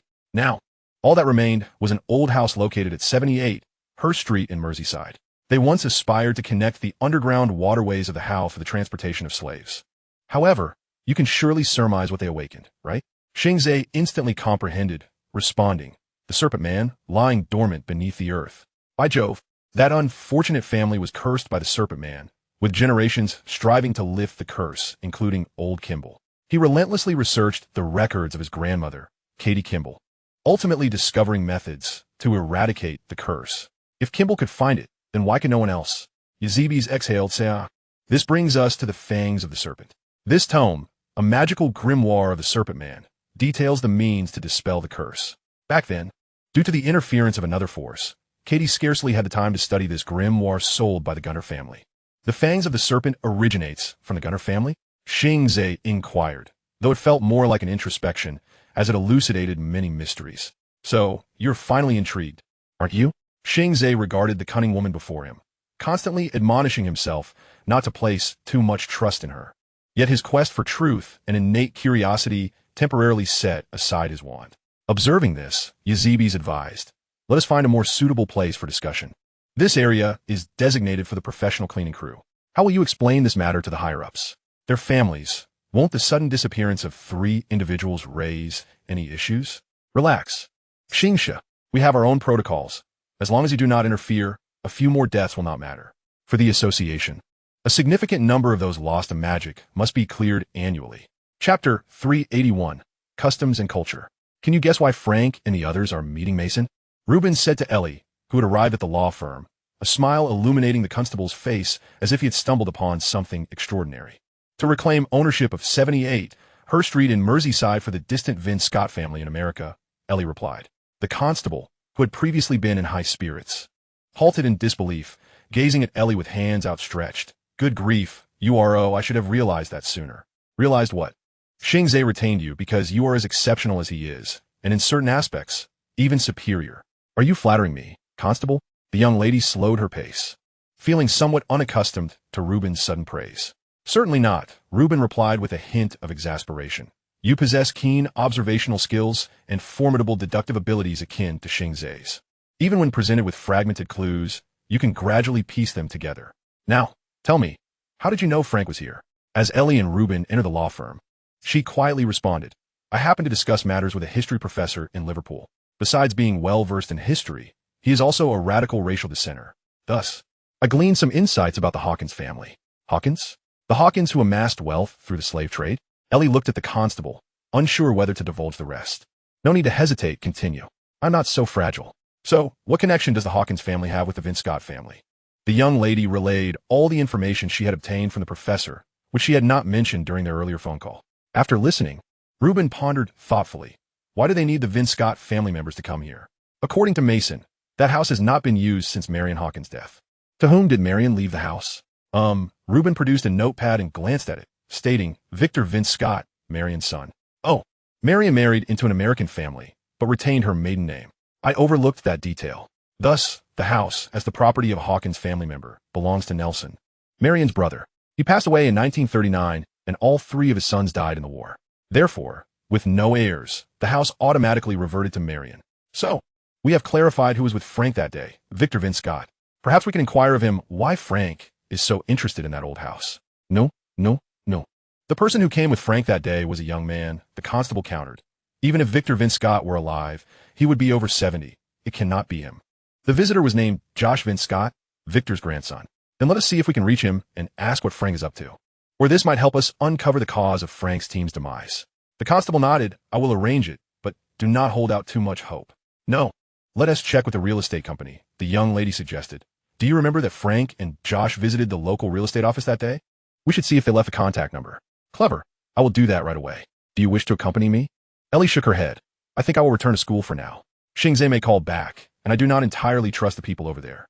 Moreover, I suspect they may have consulted more than 2 professors. Xing Ze and Yazibis arrived outside a restaurant, finding a spot to sit. Yazibis requested 2 iced drinks from the waiter, though Xing Ze declined. Do not worry. Drugging the tea was Todd's directive, to avoid raising suspicions. I had no choice but to proceed thus. I am not thirsty, Xing Ze said. I have had enough to drink already. Let us continue discussing old Kimball. His grandmother left him numerous magical tomes, among which was the Fangs of the Serpent, correct? Indeed. Katie Kimball acquired the Fangs of the Serpent from the Gunner family for a mere pittance. At this, Yazibis produced a cigarette, gesturing to Xing Ze, who consented, allowing her to light one.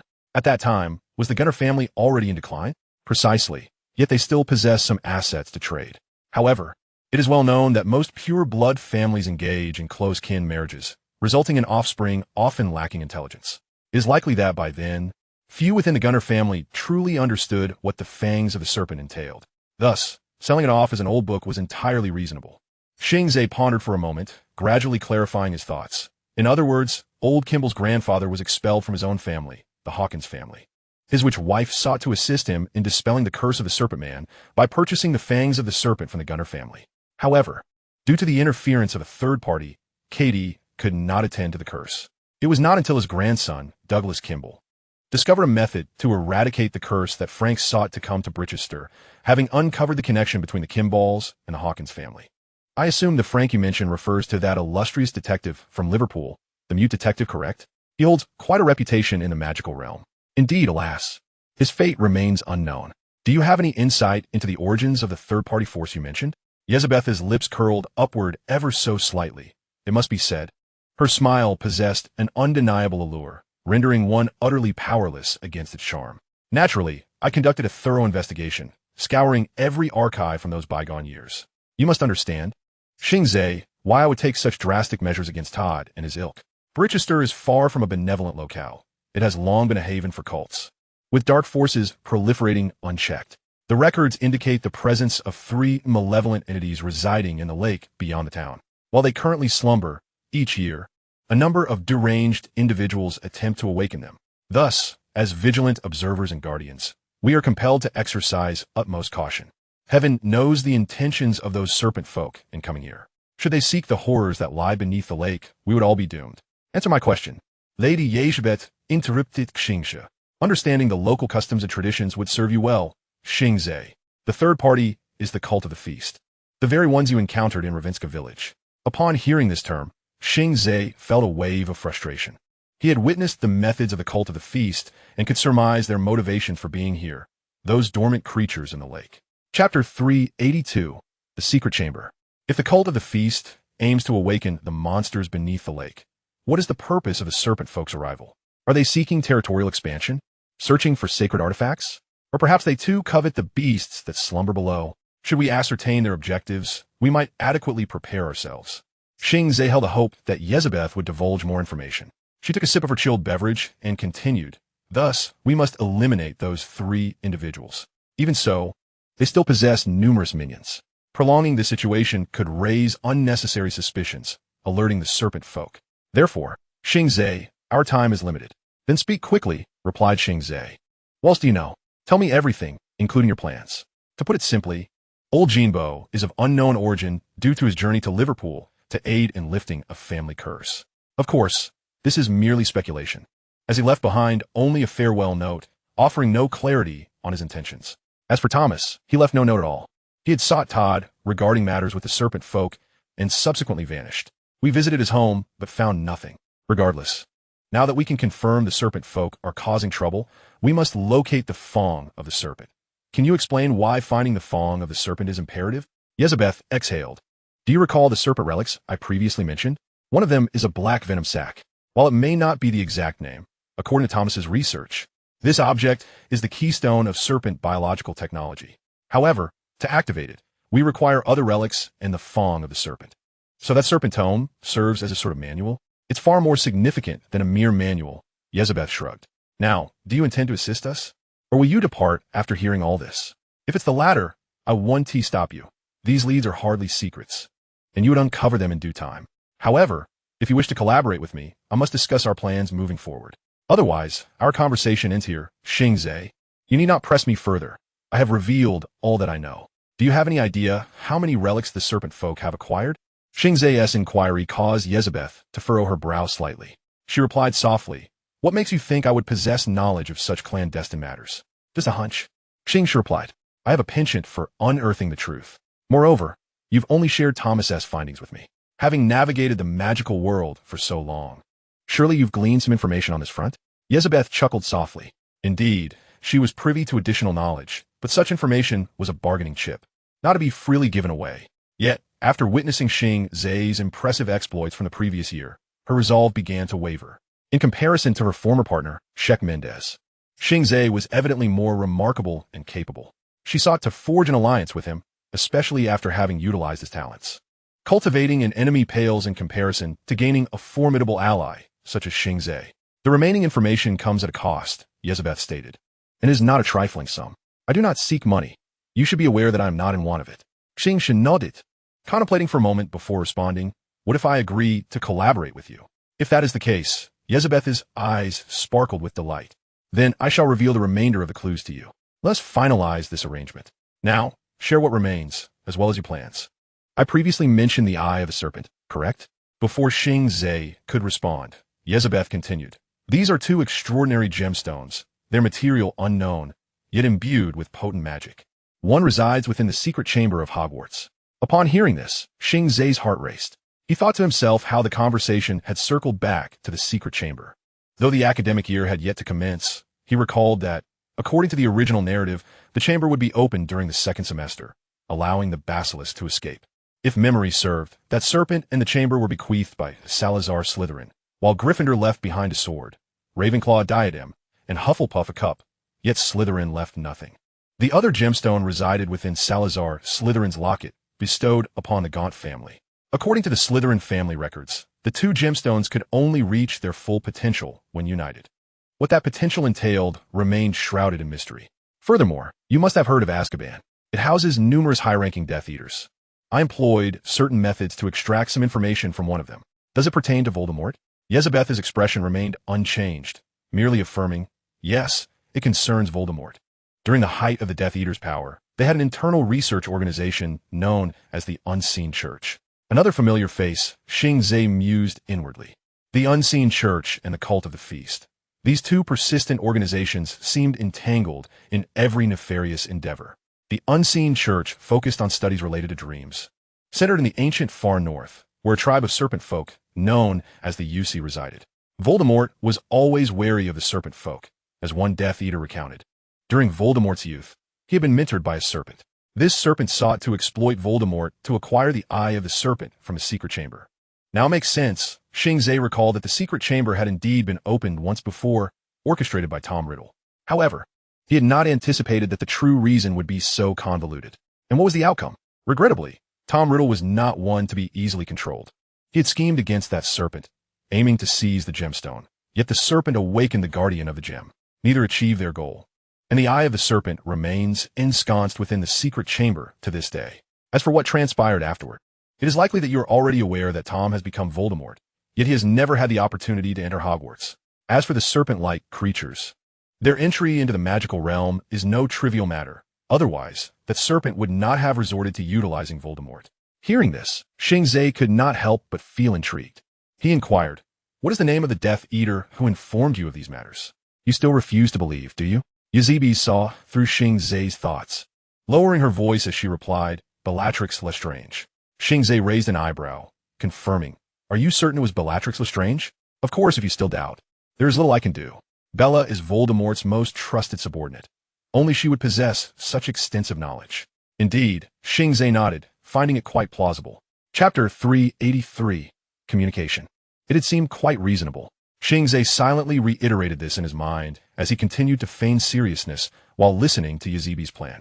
In stark contrast to the previous strategy devised by Todd, Yezebe's intended to infiltrate Bricester Academy, where the association had a rendezvous point located within an abandoned clock tower on the old campus. The very location where those trucks previously delivered their cargo was indeed situated within the clock tower. Prior to this, she had dispatched someone to investigate, and the clock tower appeared to present no outward issues. However, after several instances of surveillance and thorough observation, Yezebe suspected that there existed an underground space within the clock tower akin to the house of the Kimballs. As for their current situation, Yezebe assured Xing Ze that he need not worry, for the association's appointed personnel had already arrived that morning, and they would handle the matter with their expertise.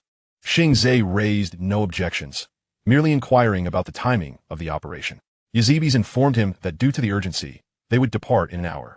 She advised Xing Ze to prepare within that time frame and generously provided him with potions to restore his magical energy, precisely what he required at present.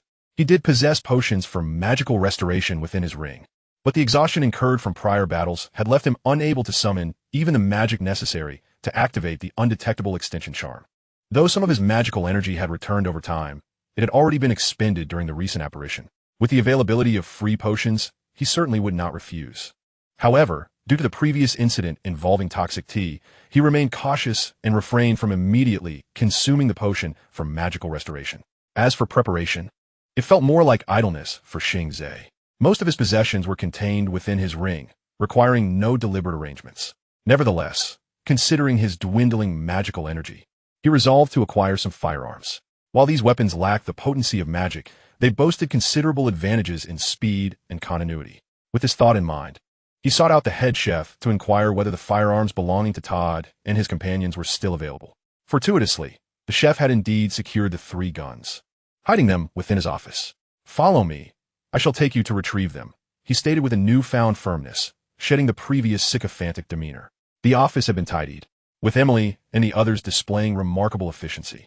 The carpet beneath the desk had been replaced, and the surrounding bloodstains had been meticulously cleaned. Were no one to concern themselves with the whereabouts of the 3 individuals, it is likely that the police would merely classify it as a missing persons case. Of course, this was improbable. As long as one is alive, there exists social interaction, and with interaction comes concern. Moreover, individuals like Todd, who held the position of association overseer, certainly interacted with numerous people. How to conceal this matter was not a burden Xing Ze needed to carry. He selected one of the 3 pistols, checking the ammunition, which was filled with anti-demon bullets, a considerable investment indeed. Could I have the other 2 magazines? Xing Ze inquired of a chef. Without further ado, the chef handed over the remaining 2 firearms. Xing Ze affixed the magazine to his waist and then asked, I overheard Todd mention that during last year's plague, you consumed the potions they concocted? The chef's expression darkened slightly at this mention. That potion was not actually formulated by Todd and his associates. Oh, is that so? Yet I heard from Roman that they discovered the antidote within ancient alchemical manuscripts. The chef pushed the drawer shut, responding impatiently. It was clearly Miss Eusebius who found it. I see. Xing Ze nodded, gaining clarity on another matter. Exiting the office, Xing Ze approached the front desk of the dining hall to request a phone. He first dialed the police station, and, upon learning that Ellie and Ruben were out on errands, he contemplated hanging up. However, the officer who answered informed him that his call could be transferred to Liverpool University. After a moment's thought, he consented to the transfer. After a brief wait, the call was answered by Ellie. Her voice resonated from the other end. I believe I now understand what Frank is searching for. How fortuitous, for I have just unraveled a mystery as well. Oh, please go ahead. He came to Bicester in pursuit of an individual named Douglas Kimball, or perhaps to find his nephew Thomas Kimball. There are indications that the volume venom of the serpent is located within the Kimball household. After a moment of silence, Ellie responded, slightly perplexed, Kimball? I found that Frank's team previously investigated the Hawkins family, a family long lost to history. They endeavored to bring back a member of the family's American branch, the Vinscott family, to inherit the old estate located at 78 Hurst Street, Merseyside. Wait, did you just say the Hawkins family? Yes, the Hawkins family, which amassed wealth through the slave trade. They were once prominent figures in Liverpool, though now there are no legitimate descendants remaining. That is indeed uncertain. What do you mean? Douglas Kimball's grandfather hailed from the Hawkins family and was cast out, thus erased from the family tree. Aha, it seems everything is interconnected. John has written to me. He inquired with Richard Gant about the venom of the serpent, which was sold to a witch at a rather modest price. He mentioned that this which resides in Bicester, this which is likely Katie Kimball, a member of the Unsolved Mysteries Association, and also Douglas's grandmother. Has John sought verification? He has, Ellie replied. However, the records of the Gant family are disorganized and stored in the local library. He has enlisted Edwin and Reiko for assistance, which may take some time. And hopes are not high.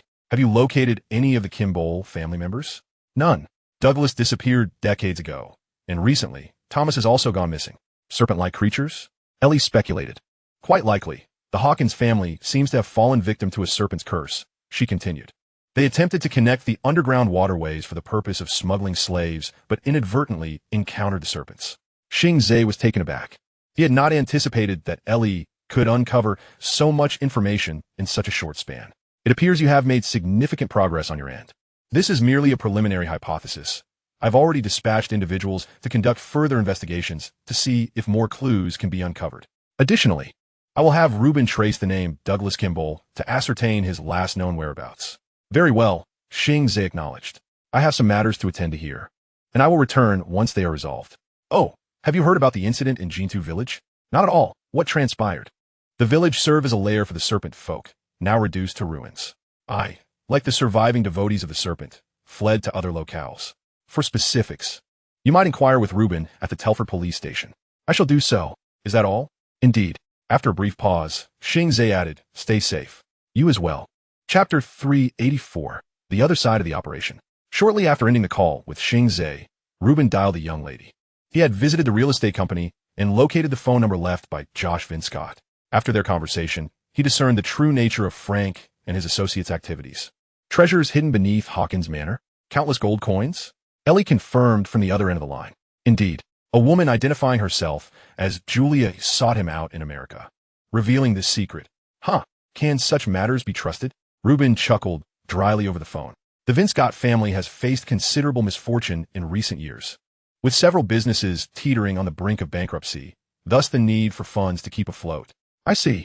So, Josh has come to England to officially inherit that old house. This suggests that the manor is likely where Frank's team encountered trouble. Precisely, Ruben replied. Moreover, he shared the names of other team members with me. I am heading to Liverpool University now, and I shall elaborate further upon my arrival. Understood. Did he mention what Frank and the others intended to do at Liverpool University? Not specifically. Frank merely instructed him to wait for news. assuring him that any discoveries would be reported. He also selected a notary to oversee Frank's group, one Neil Gugnaw. Neil Gugnaw? Do you have any information on him? I have dispatched someone to investigate. The law firm is reluctant to provide us with more detailed information, requiring certain procedures and documentation. However, it's manageable. We can have the higher-ups communicate. Excellent. After hanging up, Ellie returned to the library, eager to examine Scott's progress on the sewer research. Based on all current clues, 78 Hurst Street in Merseyside, which housed the Hawkins Manor, was likely a stronghold for the Serpent Folk, and the lair was probably located there. Yet, without further evidence to support this hypothesis, it remained mere conjecture. Given the labyrinthine nature of Liverpool's sewers, Scott's compiled maps would prove invaluable, especially if they sought to navigate the sewers without becoming lost or aim to eradicate as many Serpent Folk as possible. Observing Scott as he scrawled notes and maps, Ellie seized an opportune moment to inquire, "How is it? Any good news?"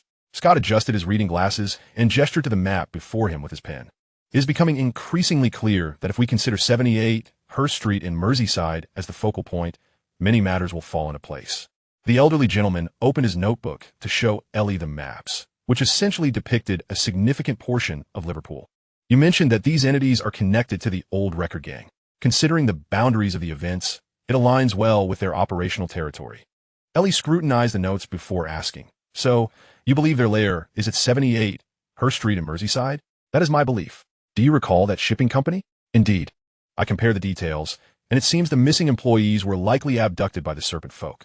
"You see, there is a broad underground sewer that leads directly to that shipping company, ample space for two individuals to walk side by side. It seems imperative that we investigate Hawkins Manor." Upon hearing about the visit to Hawkins Manor, Scott immediately exclaimed, "I shall accompany you." "If your hypothesis holds true, Scott." Ellie firmly declined. "You must understand the implications. A feeble old man like you would only be a liability. But you need me, Mississippi. I have committed these sewers to memory. No one knows them better than I do. I can ensure you do not get lost. Otherwise, you might be left wandering aimlessly below. Provide me with the information, and I will remember it." Frustrated by Ellie's refusal to take him along, Scott muttered under his breath, "I have dedicated a significant portion of my life to investigating these damn matters. You cannot simply bar me from the truth. You might lose your life, Scott. That place is perilous even for a wizard. Everyone dies eventually. Mississippi, rather than perish alone in that moldy apartment, I would prefer to uncover the truth before my demise. Allow me to join. You need not concern yourself with me. I shall not be a burden." His plea was laced with a sense of desperation and earnestness. For this old man, the remaining years seemed of little consequence compared to resolving the obsessions and fears that plagued him. With a sigh, Ellie conceded, "If you are so insistent, I shall not oppose. However, let's first scope out the area and ascertain its condition. Everything will be according to your plan, boss." Scott grinned. "I assure you, you shall not regret this." "Do you possess a weapon?" Ellie inquired in a lowered voice. "Indeed, I have a firearm in my apartment. It may be somewhat antiquated, but it is well maintained." Ellie produced her car keys and handed them to Scott. "Remember to bring the gun." "How much time do you require?" "At most an hour. I will mark additional potential sewer routes." "Very well." Ellie nodded. "Let us meet at 78 Hurst Street in Merseyside." With that, Ellie exited the library, and while awaiting Reuben's arrival, a stranger approached hurriedly. The newcomer exuded an aura of hostility, prompting Ellie to instinctively summon her wand, narrowing her eyes in preparation for confrontation. The individual halted a few steps away and addressed her, "Miss Nix?" Hearing this title eased Ellie's tension slightly. She remained silent, coldly scrutinizing the newcomer. "Yuri, Xing Ze sent me," the man explained. "Xing Ze?" Ellie inquired, uncertainty evident in her voice. "Indeed, Xing Ze. You are Miss Nix, correct?" Yuri reaffirmed. "I am. Yet, I find it difficult to trust that you were sent by Xing Ze." "Oh, he anticipated your skepticism. Please take a look at this."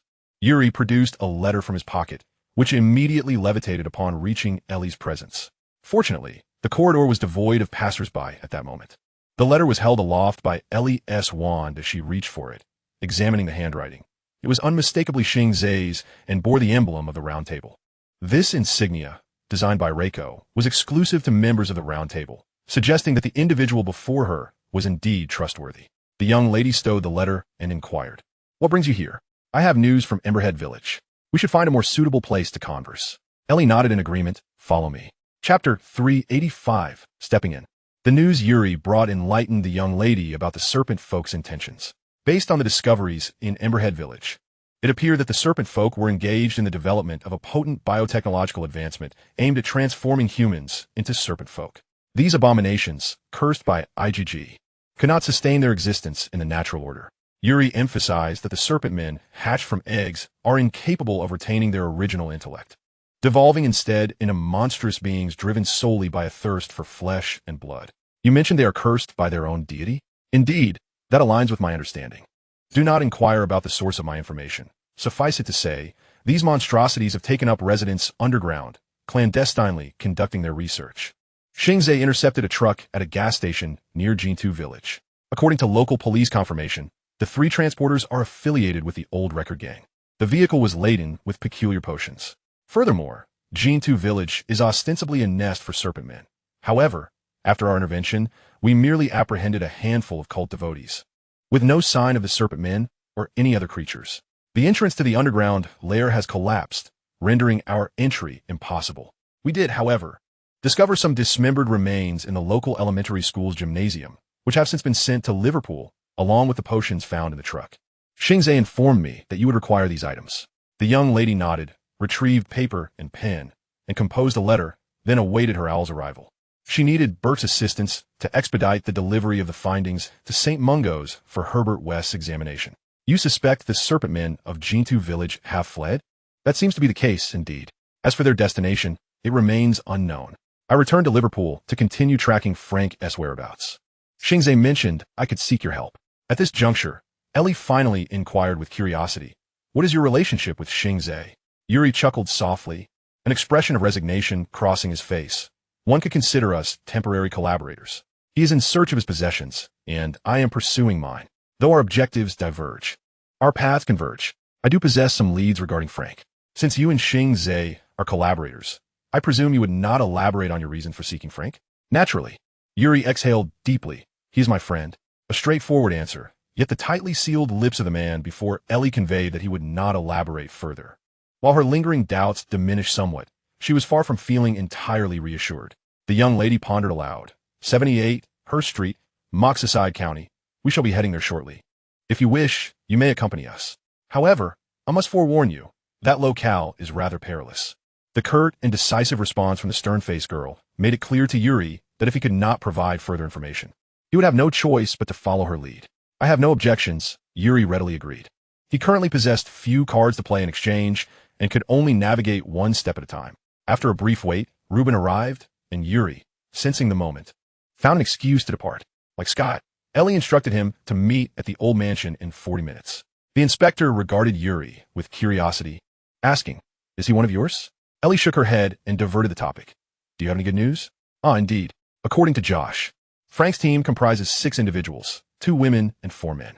The specifics should be with a fellow named Neil Gugnaw. Has this individual provided any information?" "I have already engaged with the higher-ups and the law firm to facilitate communication. Results should be forthcoming shortly.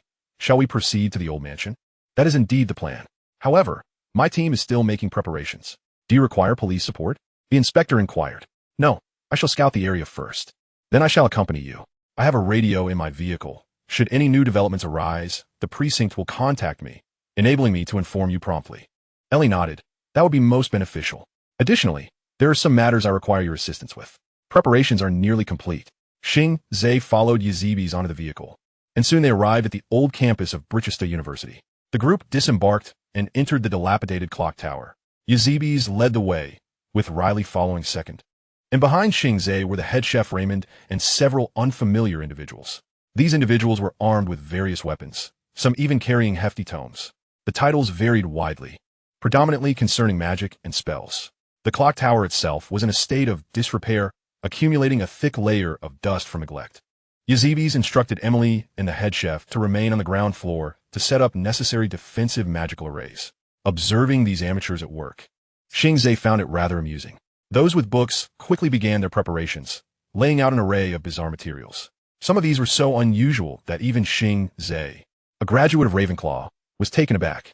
Although he had graduated, he was not particularly well-versed in magical materials, rendering him unable to name many of the items and relegating him to a mere spectator.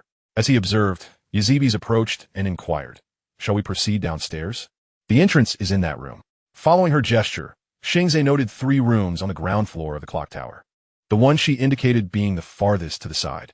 Then let us set forth. If you seek additional assurance, I recommend waiting until they have completed the magical arrays. Riley suggested, if my life were to depend on a magical array, that would be quite lamentable. Riley chose not to pursue the matter further, instead gathering his equipment and beckoning to some of the others as they made their way toward the indicated room. Yazibi smiled at Xing Ze. Riley is quite serious when it comes to matters of business. I can understand, given that we are confronting entities far beyond our imagination. As they conversed, they followed the group.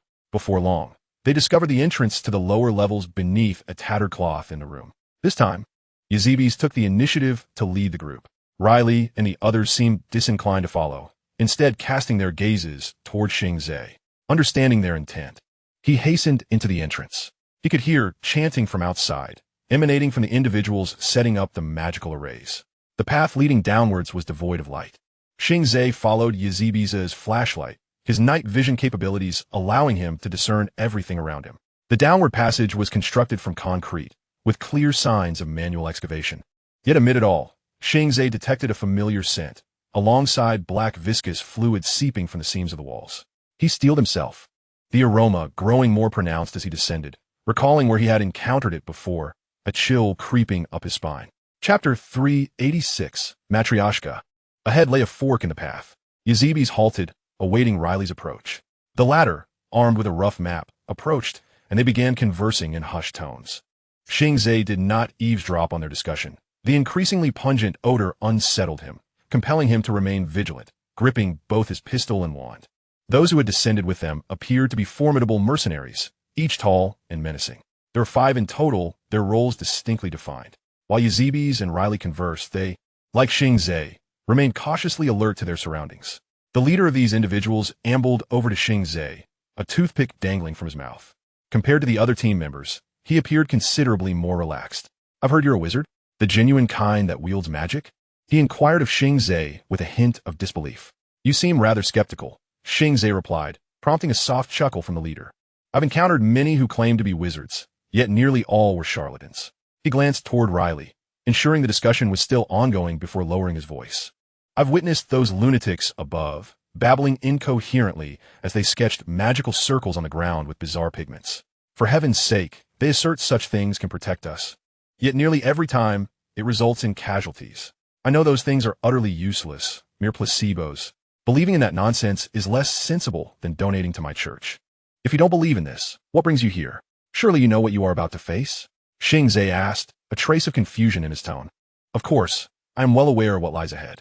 To be honest, when I first encountered those entities, I nearly soiled myself. Indeed, I was that close. Yet I persevered. I have since acclimated, or rather, I can no longer feel the same dread I once did. As for why I am here, the remuneration is generous, and they provide us with free medical treatment. Yes, everyone accompanying me has encountered those things. Without the association's assistance, we would likely spend the remainder of our lives in a psychiatric hospital.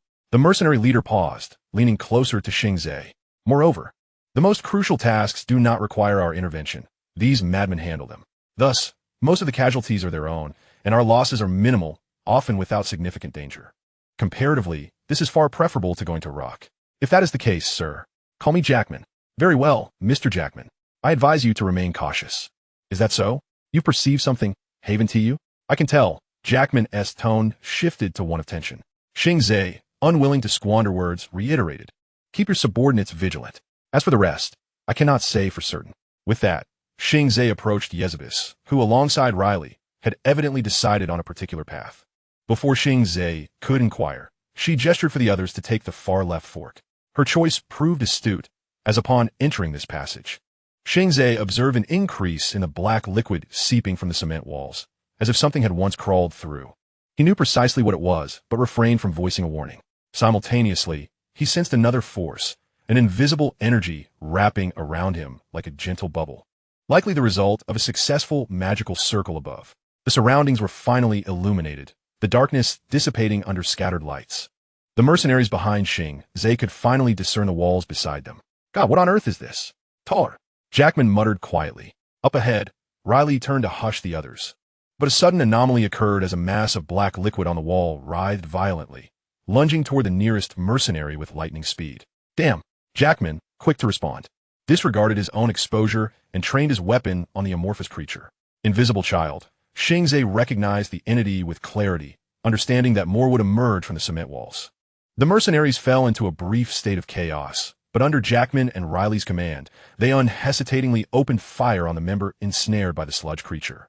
The gunfire, as expected, roused more invisible children from the walls, those loathsome beings beginning to stir. In the face of such tension, Yezebis remained remarkably calm, deftly retreating to a safe corner to observe the unfolding events. 3 invisible children dropped from the walls, and thanks to prior experience, the mercenaries maintained heightened vigilance overhead. The ambushers were thwarted, while the initial creature was reduced to a sieve by a barrage of bullets, alongside its unfortunate victim. Xing Ze was equally aware that ordinary bullets would not inflict significant harm on these creatures. They merely slowed them down. Even when riddled with holes, they would gradually recover. One of the invisible children targeted Xing Ze, writhing as it rapidly approached him, the familiar lead gray scent wafting from its form. Xing Ze fired, the creature's upper half splitting in two, evading the incoming bullet. Interesting, he murmured, swiftly sidestepping the creature before sprinting towards Riley and the mercenaries. Hey, there's one more here. As he neared, he called out to Riley, who was preoccupied with 2 others. Upon hearing Xing Ze's warning, Riley cursed incredulously. What? Jackman also caught the sound, glancing towards Xing Ze. Good grief, isn't he supposed to be a wizard? As Jackman spoke, Xing Ze circled around the mercenaries, successfully luring the invisible child towards them. He pressed on, delving deeper into the passage. Passing Yezebis, he noted her expression of surprise and anger. Not far ahead, 2 hooded wizards emerged from the opposite end, one of whom had already raised his wand. What the hell? Xing Ze abruptly halted, preparing to fire, but felt himself lifted into the air. Without hesitation, Bluebeak lunged forward, striking at the casting wizard. The foe, caught off guard, scarcely had time to react before Bluebeak pierced through his chest, while the other wizard, preparing a lethal spell, could only watch helplessly as his companion perished. Xing Ze descended, the protective bubble absorbing much of the impact, allowing him to aim at the remaining wizard upon landing. However, the spell had already taken form. A purple spear shot through the air, brutally impaling Xing Ze in the abdomen, pinning him to the ground. He let out a grunt, firing 3 shots, the last 2 finding their mark and shattering the wizard's magical robe, ending his life. Chapter 387, Demon.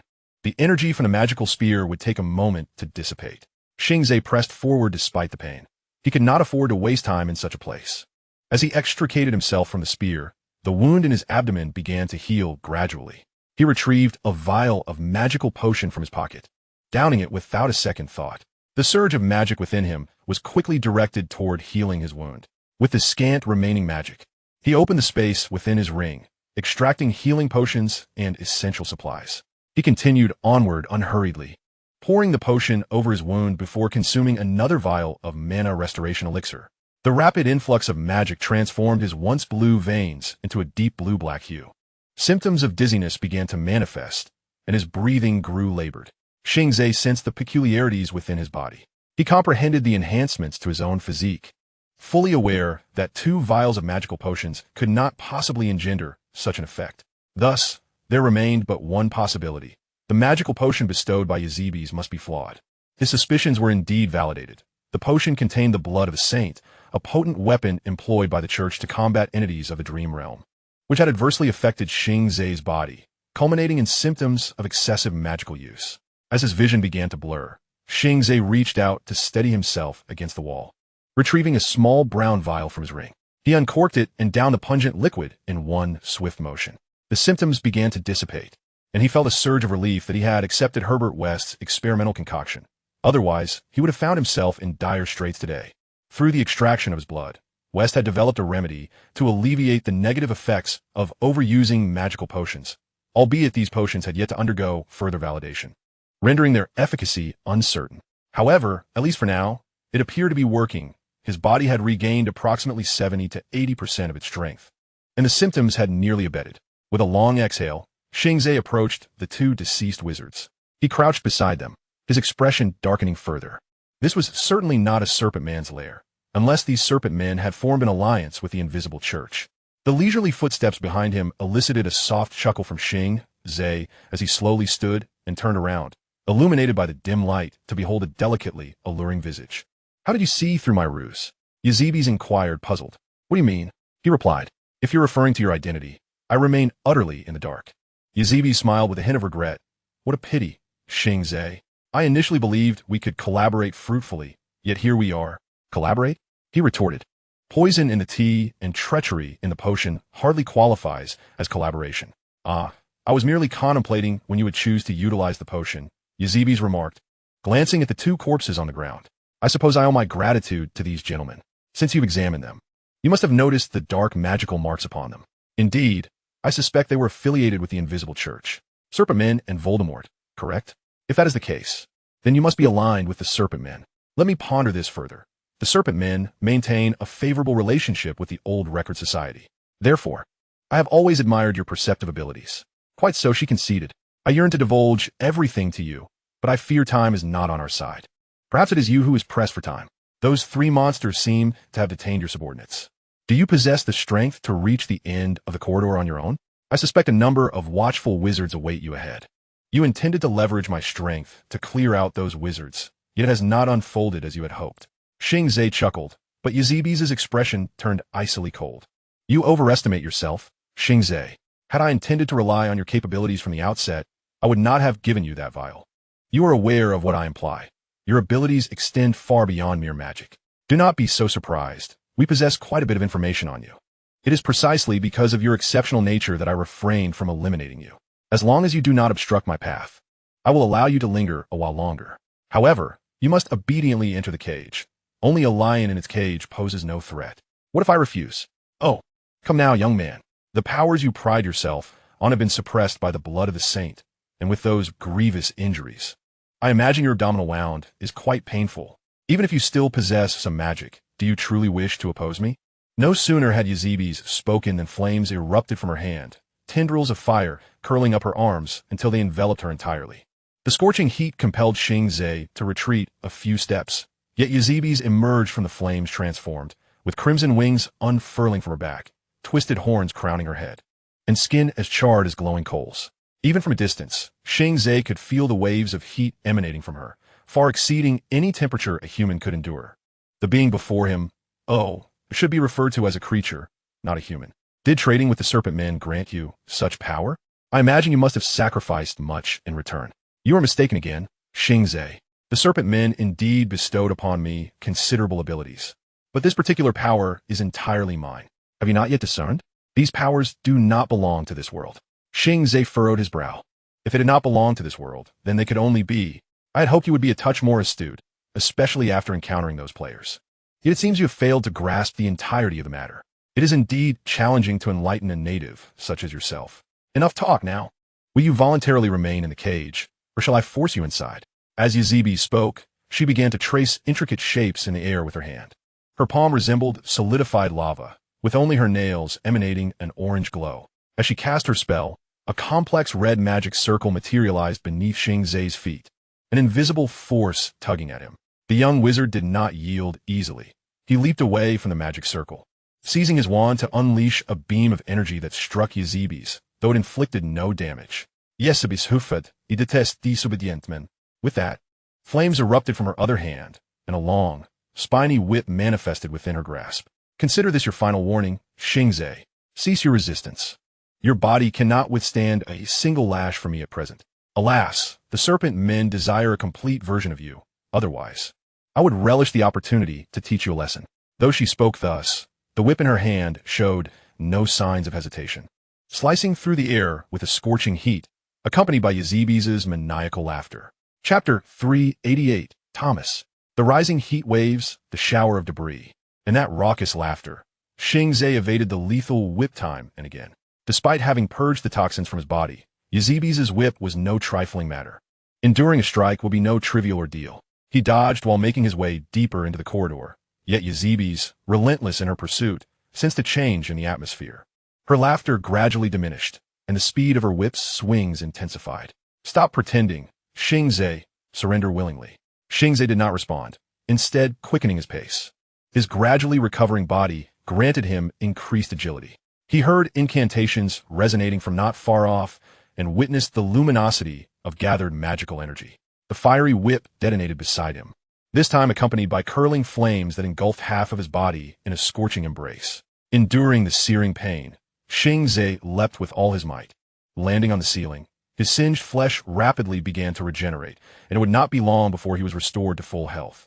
Yazibi's halted her movements, witnessing Xing Ze's transformation, and growled in disbelief. This is impossible. After such extensive observation and study, she knew Xing Ze remarkably well. He was not only an exceptional wizard, but also a cultist who delved into the dream realm. His repeatedly demonstrated unique powers served as the best evidence, which is why Yazibis had been so cautious, deceiving Xing Ze into consuming the saint's blood before daring to make her move.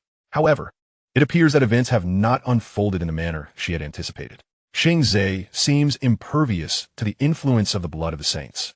His physical capabilities and recovery speed remain unchanged. As Yizhe pondered her strategies, she meticulously inscribed a magical circle before her. Upon its completion, a flurry of magical daggers and powerful projectiles surged forth.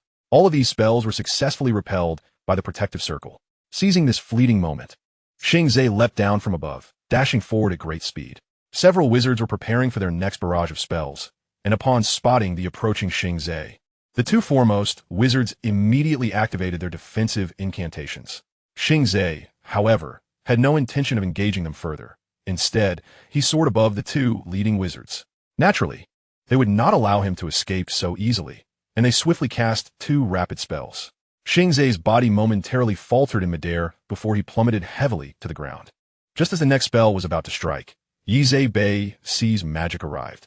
A fire dragon roared forth, incinerating everything flammable in its path, causing the surrounding walls to glow a fierce red. The wizards halted their incantations, each invoking their strongest defensive spells. With the hold spell on Xing Ze lifted, he hastened to continue his sprint down the corridor. Among the hooded wizards, one conjured an illusion to obstruct his path, but before it could fully materialize, Xing Ze's outstretched arm pulled it closer, and after a few gunshots, silence ensued. The anti-magic bullets pierced through the wizard's spells, and Xing Ze silently expressed gratitude to Yizhe for not confiscating his pistol before this encounter. Desperate for energy, Xing Ze wasted no time on the wizard's corpse. He was temporarily safe, as Yizhe was engaged with the wizards, and the best outcome would be mutual destruction. However, judging by the strength she had displayed, those wizards would not be able to withstand much longer. As the wizard's body was slowly consumed, the absorbed energy rapidly replenished Xing Ze's strength. He exhaled deeply, gauged the time, then discarded the remnants of the corpse and made his way toward a nearby chamber. This room appeared to be used for rituals and ceremonies. The peculiar, rotund statue on the central altar was not a sight unfamiliar to Xing Ze. He surveyed his surroundings and noticed one other individual, apart from a few terrified hooded figures. Striding toward the cowering middle-aged man, he grasped him firmly and inquired, Thomas Gimble? The middle-aged man vehemently shook his head in denial. No, you are mistaken. It is not me. Is there another exit? The man continued to squirm, prompting Xing Ze to deliver two sharp slaps, causing him to wail like a chicken destined for slaughter. Listen to me, Thomas. I am here to take you out. Now snap out of it and tell me where the exit is. Xing Ze's roar jolted the terrified man awake, but the subsequent gunfire made his body tremble anew. A hooded figure attempting a sneak attack fell beneath Xing Ze's gunfire. Those present in the room were likely mere ordinary followers. Otherwise, they would have drawn their wands by now. Time was not on Xing Ze's side, as he could hear the sounds of magic from the corridor diminishing, signaling that the battle was nearing its conclusion. Tell me where the exit is, or we shall both perish here. At last, Thomas overcame his inner dread, tremblingly pointing towards the back of the statue. There it requires a spell. It needs a spell. Do you know it? No, I do not, Thomas replied pitifully, akin to a stray dog. Xing Ze raised his pistol once more, casually gesturing towards the hooded figures. All right, friends, I'm not your enemy. Your enemy is approaching. Trust me, those wizards will not withstand her. No one responded. It was evident that these individuals were not so easily swayed by Xing Ze's words. Gunfire erupted again in the room, and one of the followers slowly collapsed. Very well, this is your own choice. Xing Ze's tone was icy, his gaze chilling. Finally, someone succumbed to the terror of death. A follower hurried toward Xing Ze and began reciting a spell directed at the statue. Soon, the altar began to shift. Revealing a downward passage. Are these cultists all like rats, so fond of burrowing underground? Xing Ze cursed inwardly, yet he acted decisively, pulling Thomas along into the pitch-black tunnel. The followers wished to follow, but upon seeing the gun raised by Xing Ze, they dutifully retreated. After traversing the dark passage for some time, the two finally emerged into the light. Thomas had regained his composure, surveying the young man before him with a sense of wonder. This individual navigated the pitch-black tunnel with remarkable ease, as if darkness posed no hindrance to him. He swallowed hard and tentatively asked, "Sir, are you from the Unsolved Mystery Society?" Hearing this, Xing Ze couldn't help but chuckle. "There is no time for lengthy discussions now, Mr. Thomas. We are not yet out of danger. Follow me. We must find a way to leave this place immediately. I have a multitude of questions for you." Chapter 389, The Path of Escape. Thomas, being a professor here, was naturally well acquainted with the layout of the university.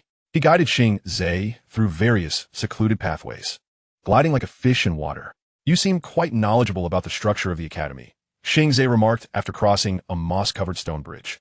Thomas offered a hurried smile, glancing back over his shoulder, evidently still concerned about whether they were being pursued. Once he confirmed no one was following, he wiped the sweat from his brow and slowed his pace slightly. "Sir, I still do not know your name. You will know it, but not now. How much longer until we exit the academy?" "Soon, very soon. After we pass through the alley ahead, there lies an abandoned iron gate," Thomas replied. "The lock is severely rusted.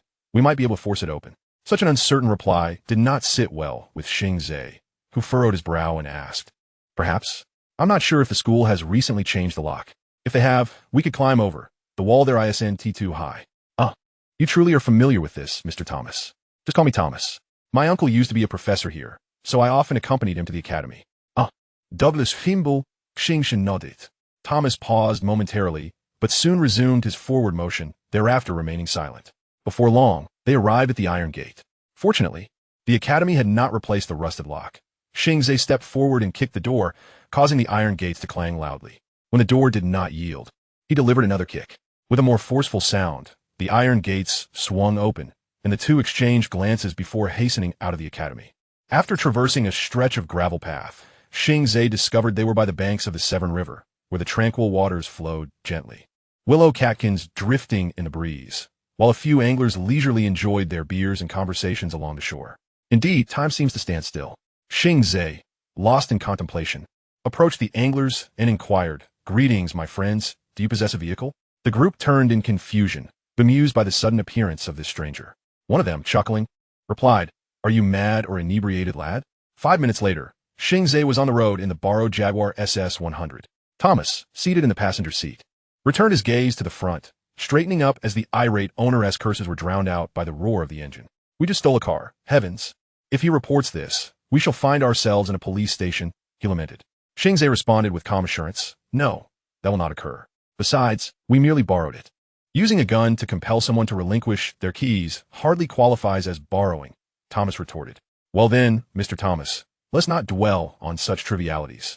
Do enlighten me on how you found yourself entangled with the invisible sect. It's a long story. Where am I headed?" "To your uncle's residence." Xing Ze's reply left Thomas aghast. His hand gripping the car doors, he exclaimed, No, do not return there. That place I am aware that it is inhabited by serpent men, but I require a certain tone. You understand what I mean, do you not?" "Then who exactly are you?" Thomas demanded, placing his hand on the door handle as if ready to leap from the vehicle. "A professor at Hogwarts, a special detective from Scotland Yard, a member of the Order of Merlin, an envoy for the Round Table's elite wizarding affairs. Choose whichever title pleases you, Mr. Thomas." The barrage of titles left Thomas dazed, but after a moment's pause, he seemed to grasp something and exclaimed, "Hogwarts? Is that the school of the magical realm?" "Indeed. It appears you possess some knowledge of the magical world. However, considering your grandmother, Cadogan Kimball, was a witch, this is hardly surprising." The astonishment on Thomas's face flickered momentarily as he swallowed hard, saying, "Then you must have discovered that my grandfather hailed from the Hawkins family, along with the dreadful curse that plagues them." "Merely the surface details. It is you who must provide the specifics regarding your lineage, that accursed serpent man's grimoire, and your missing Uncle Douglas. While I cannot ascertain your true intentions, I must caution you that my Uncle Douglas has returned." "Pardon? You mean Douglas is in Bricestow?" Thomas's expression darkened as he continued, "Indeed, he has returned. The entity that resembles my uncle, speaks like my uncle, and behaves like my uncle, is certainly not him." Upon hearing this, Xing Ze pondered for a moment before responding, "I am aware of numerous spells that can manipulate one's mind. the most infamous being the soul bond curse. While I cannot break the enchantment on your uncle, perhaps a friend of mine could. No, it is not a spell. I am well versed in your magical incantations. My grandmother left us a wealth of literature on the subject. I know my uncle, and the one who claims to be Douglas upon his return is unequivocally not him. Thomas spoke with unwavering conviction, as if his assertion was indisputable. His resolute stance unsettled Xing Ze. If what Thomas claimed was true, then Douglas Kimball's sudden return after such a lengthy absence, particularly at this juncture, indeed raised numerous suspicions. Yet, the veracity of the information provided by Yezebeth was uncertain. If Voldemort had truly been tutored by the Serpent Men, their magical prowess could not be dismissed. However, this information had been extracted from Bellatrix Lestrange, a Death Eater, which was precisely why Xing Ze saw through Yezebeth's motives. Familiar with the original plot, he understood that Bellatrix was a fervent devotee of Voldemort, possessed by a fanatical obsession for him, and was one of his most loyal followers. It was hardly surprising that Bellatrix was privy to Voldemort's hidden past, but she would never divulge such secrets to others unless Yezebeth had made her a substantial offer. Yet, Xing Ze could not fathom what sort of bargain could sway that madwoman. Returning to the matter at hand, if there were indeed serpent men capable of magic, controlling an ordinary individual like Douglas would pose little challenge. Thus, Xing Ze remained convinced that Douglas was under some form of magical control. I shall remain vigilant regarding Douglas. However, my primary objective is to retrieve the Serpent's Fawn. Until I acquire that tome, I shall not relent. If that is the case, Thomas replied softly, the book is not in my uncle's abode. There is no need for you to search for it. The screech of tires pierced the air, accompanied by the blaring horns of trailing vehicles and the driver's curses. Damn it, can you not drive? Xing Ze gestured rudely at the overtaking car, then impatiently turned to Thomas and asked, where is that book? Chapter 390, The Old Mansion. Thomas remained reticent, pressing his lips together in a manner that suggested he had nothing to divulge. Xing Ze sighed, saying, you know that the longer we linger here, the greater the likelihood of being captured by them. The enemy of my enemy is my friend. Ah, so this is your rationale for joining the invisible sect, considering that those Death Eaters and Serpent Men are bitter adversaries. But you must be aware that the Arab prince who uttered those words ultimately lost his head. Thomas frowned, recognizing the young man before him possessed a sarcasm and shrewdness not typical for his age. Of course, he knew that wizards had potions to prolong youth and alter appearances. Perhaps beneath that somewhat youthful visage lay the soul of a seasoned elder. No, I was referring to you. Xing Ze took a moment to comprehend, then realized, oh, you wish to ascertain whether I am an enemy. If I were, would you then align yourself with the Serpent Men? Perhaps, Thomas replied without a hint of shame, as if his opportunistic nature was the very reason he had survived thus far. Faced with such an attitude, Xing Ze smiled and replied, throughout this journey, I believe I have sufficiently demonstrated my sincerity. Otherwise, the gun in my hand would have long since been pressed against your temple. No, it is still insufficient, Thomas countered. The Serpent's Fawn is a perilous artifact. It should not exist in this world. It has manifested, Mr. Thomas. The existence of things must be justified by reason. However, I do not believe its purpose is to be entrusted to you. Very well, very well. Xing Ze restarted the vehicle. I am not particularly fixated on that tome. Our immediate priority is to evade those pursuers. So, where would you like me to take you? Xing Ze schedule resignation unsettled Thomas, prompting him to retract a series of responses he had been poised to deliver. But you do not misconstrue my intentions. I do indeed desire the Serpent's Fawn, but I have other inquiries to make. Since you believe that book to be secure for now, I need not worry. What is it that you wish to know? Matters concerning the Mysteries Association. Thomas sighed heavily, retracting his hand from the door handle and shaking his head. The association in Bicester has been infiltrated. If Yezebeth was the one to bring you here, it signifies that the upper echelons of the association are all deceased. To be precise, they were all killed by me. Xing mused internally. He continued, I have indeed been thoroughly outmaneuvered by that woman. It seems you are in the same predicament. Why not share your thoughts on this matter? My curiosity continues to grow. First, you must tell me where we are headed. Anywhere is acceptable, as long as it allows us to depart from here. Xing Ze remarked that the Unsolved Mystery Society should have a branch in Liverpool. If you wish, I can escort you there. Of course, if you deem it too perilous, I can also take you to the Liverpool police station, where I have several acquaintances. Liverpool? Thomas repeated to himself, that is quite a lengthy journey. Indeed, it should provide ample opportunity for you to elucidate the situation. At 78, Hurst Street, Merseyside. When Ellie and Reuben arrived, Yuri and Scott had already been there, engaging in surprisingly animated conversation, likely having found common ground. It appears my introduction is unnecessary. Ellie stepped forward, interrupting the dialogue between the elder and the youth. Yuri nodded at Ruben and Nix, while Scott took the initiative to extend his hand in introduction to Ruben. Upon learning that Ruben was a police chief, he exhibited a hint of surprise. Ruben, noticing his reaction, inquired with a smile, "What is the matter? Is there something amiss?" "Oh no, nothing at all," Scott replied awkwardly. "I didn't expect police officers to believe in such matters. Many officers are indeed of faith," the chief responded. Scott understood the implication of this statement, but chose not to dwell on it. Instead, he pointed to the two-story house obscured by overgrown shrubs and trees behind him. Despite its weathered and dilapidated condition, it still retained a semblance of its former opulence. "This is it," he stated, "the Hawkins family estate."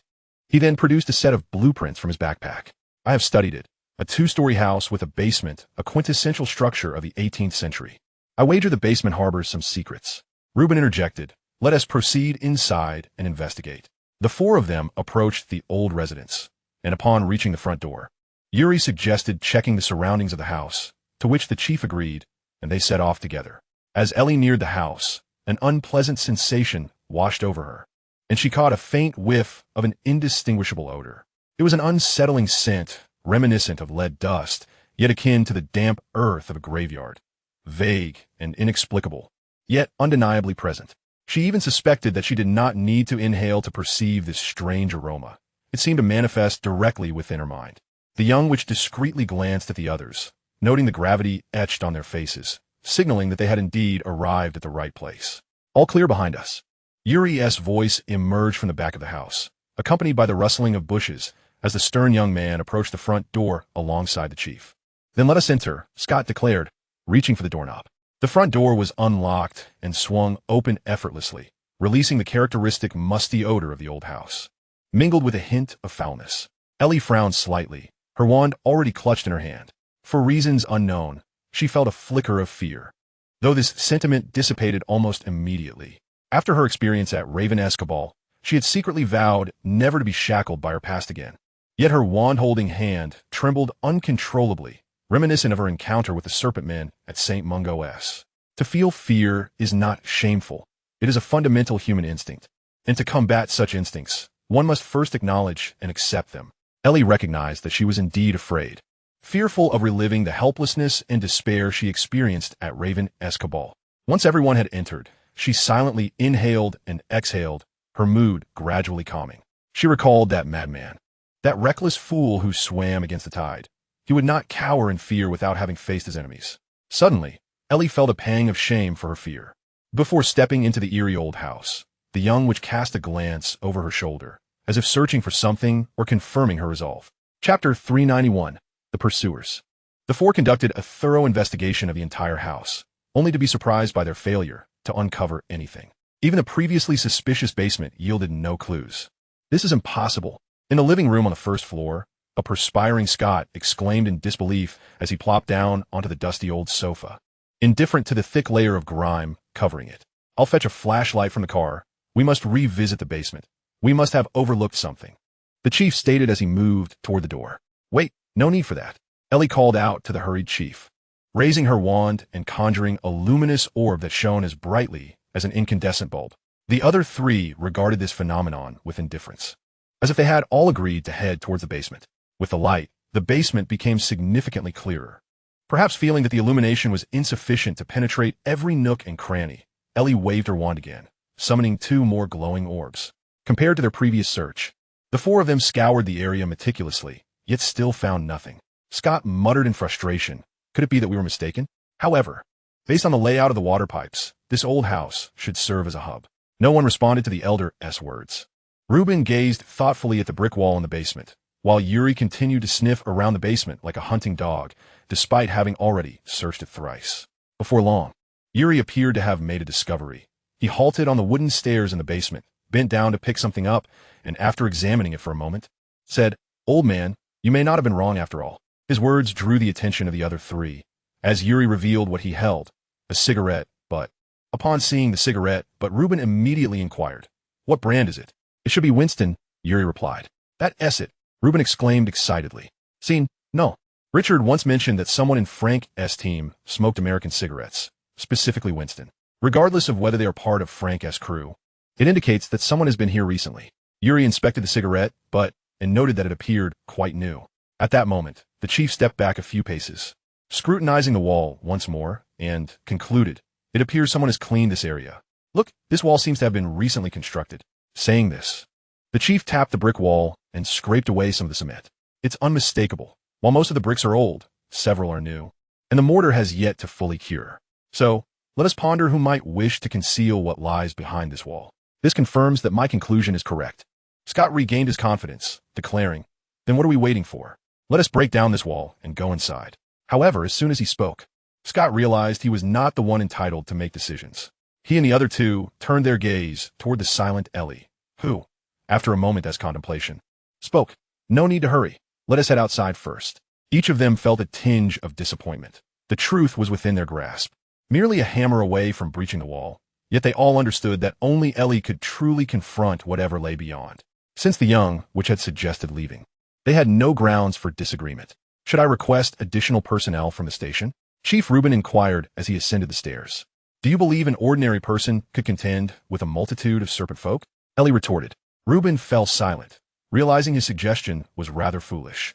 However, Yuri, who was leading the charge, interjected, "Indeed, common folk are no match for such creatures, but the police could assist in securing the surrounding streets to prevent chaos. Yet, you will need a compelling argument to summon a significant police presence," Ellie cautioned. The inspector was unperturbed by this concern, stating, "That is manageable. I can discuss it with the chief and merely suggest it's a hideout for the old record gang. My only worry is that too many people getting involved might complicate matters further." Yuri shrugged, conceding, "If you insist, then we shall follow your lead. After all, you're the boss. But may I inquire why we do not enter?" "To be fully prepared," Ellie replied calmly. "You have encountered those serpent beings. You should be aware of their methods." It was a truth universally acknowledged. In that place, even self-preservation was a challenge, making it a wholly one-sided affair, hardly a contest. Yuri readily admitted his defeat, though his expression darkened considerably. Clearly, he was not as tranquil about his failure as his tone suggested. The vehicle finally departed from Brichester, yet Xing Ze's mind remained troubled. He listened intently as Thomas recounted how their ancestors had disturbed the slumbering serpent folk and how those hideous creatures had cast a curse in return. Fragmented clues began to coalesce, and the puzzle started to take shape. Xing Ze felt as though he was traversing a narrative of familial rise and fall. Yet his thoughts were not entirely consumed by this. He harbored his own intentions. He wished to visit the Society of Unsolved Mysteries, a clandestine establishment that only accepted members and travelers. Douglas Kimball and Thomas Kimball were among the affiliates. There, he might discover a means to return to his original world. As for the Fong of the Serpent, upon reaching Liverpool, he would inform Burke to dispatch members of the Slytherin family to take custody of Thomas, thus completing his task. Whether or not he would disclose the clues regarding the Fong of the Serpent was of no concern to Xing Ze. However, it was imperative that they first arrive safely in Liverpool, for the adversary would not be so gracious or accommodating. Casting a glance in the rearview mirror, Xing Ze noticed a small car approaching them at an alarming speed. "Let us table this for now," he interrupted Thomas, fastening his seatbelt. "We have company." Upon hearing this, Thomas turned in terror towards the rearview mirror, where he too spotted the rapidly approaching vehicle. Before he could secure his seatbelt, Xing Ze pressed the accelerator.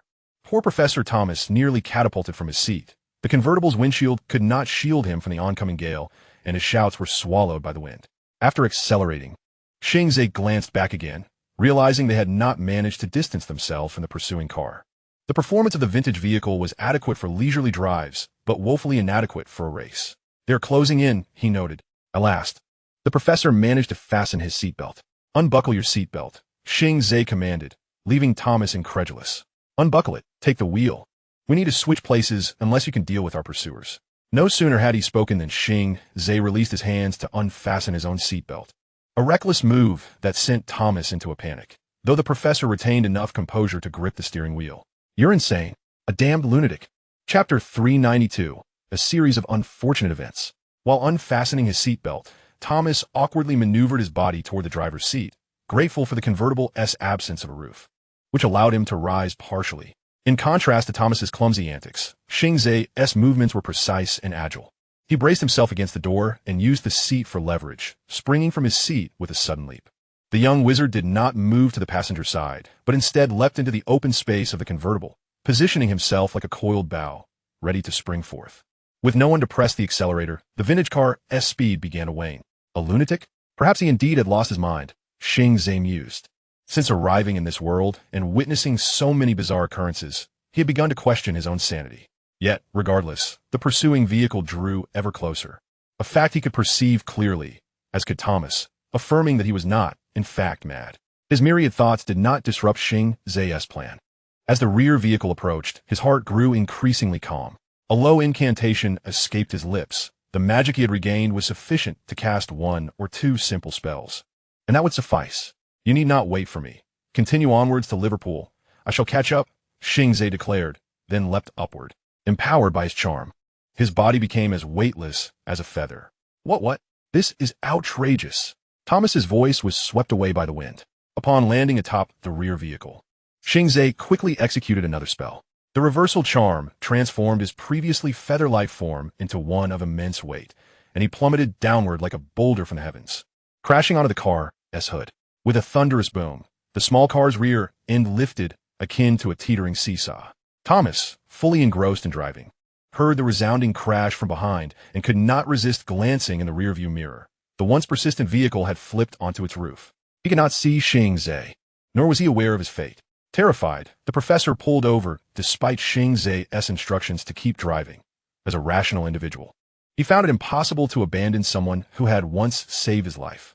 My tales by the fireside will surely be colorful, Thomas mused, exiting the vehicle. Meanwhile, Xing Ze gradually rose from the ground. Before the car could roll away, he swiftly crouched down to evade the vehicle that soared over his head.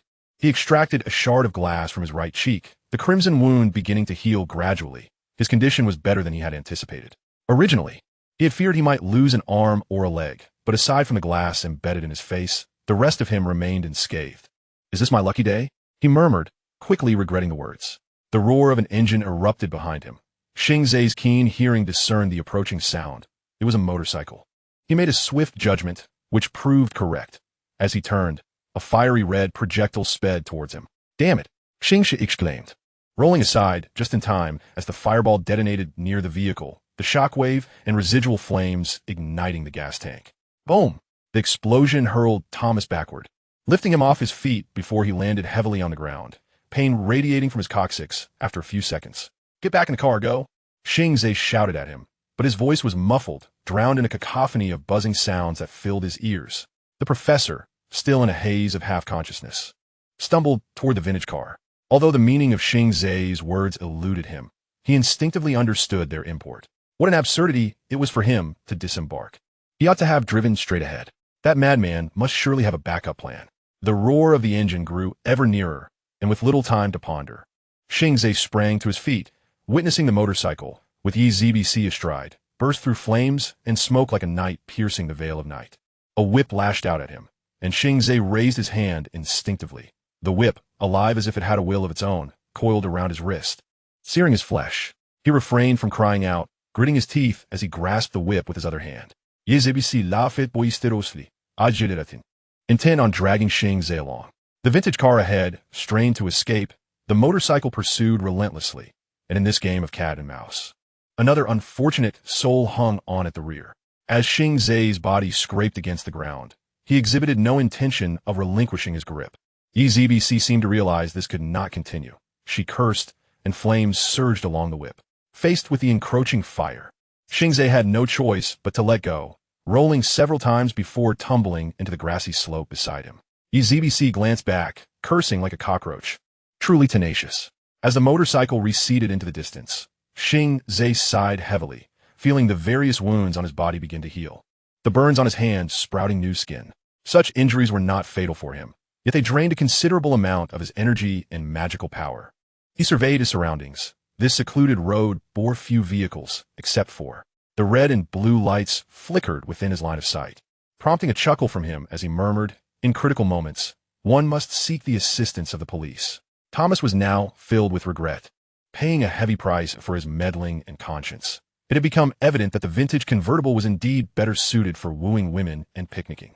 After parting ways with Xing Ze, EZBC revved her motorcycle, soon leaving several marks from her deadly whip on the vehicle. Stop the car, Thomas, EZBC commanded, otherwise I cannot guarantee my whip won't strike the fuel tank. Thomas remained silent, understanding that the distinction between stopping and not stopping would be minimal. The serpent people were eager to learn the whereabouts of the scripture. Thus his life was not in immediate danger, though torment was unavoidable. Well, this is your own doing. EZBC's face twisted into a wicked smile, perhaps relishing the thought that Thomas would not halt. She swung her whip, intending to intimidate him. This time, the whip struck precisely against Thomas's seat back, the sound and rush of wind causing the professor to scream, which provoked hearty laughter from EZBC. At that moment, a police car sped into view, quickly joining the fray.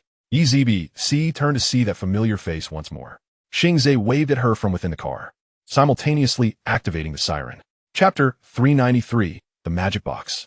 The police car's red and blue lights dazzled the eyes, yet for EZBC, they were far less detestable than Xing Ze's visage. "This ghost won't leave me alone," she exclaimed, extending her hand as magical energy began to coalesce.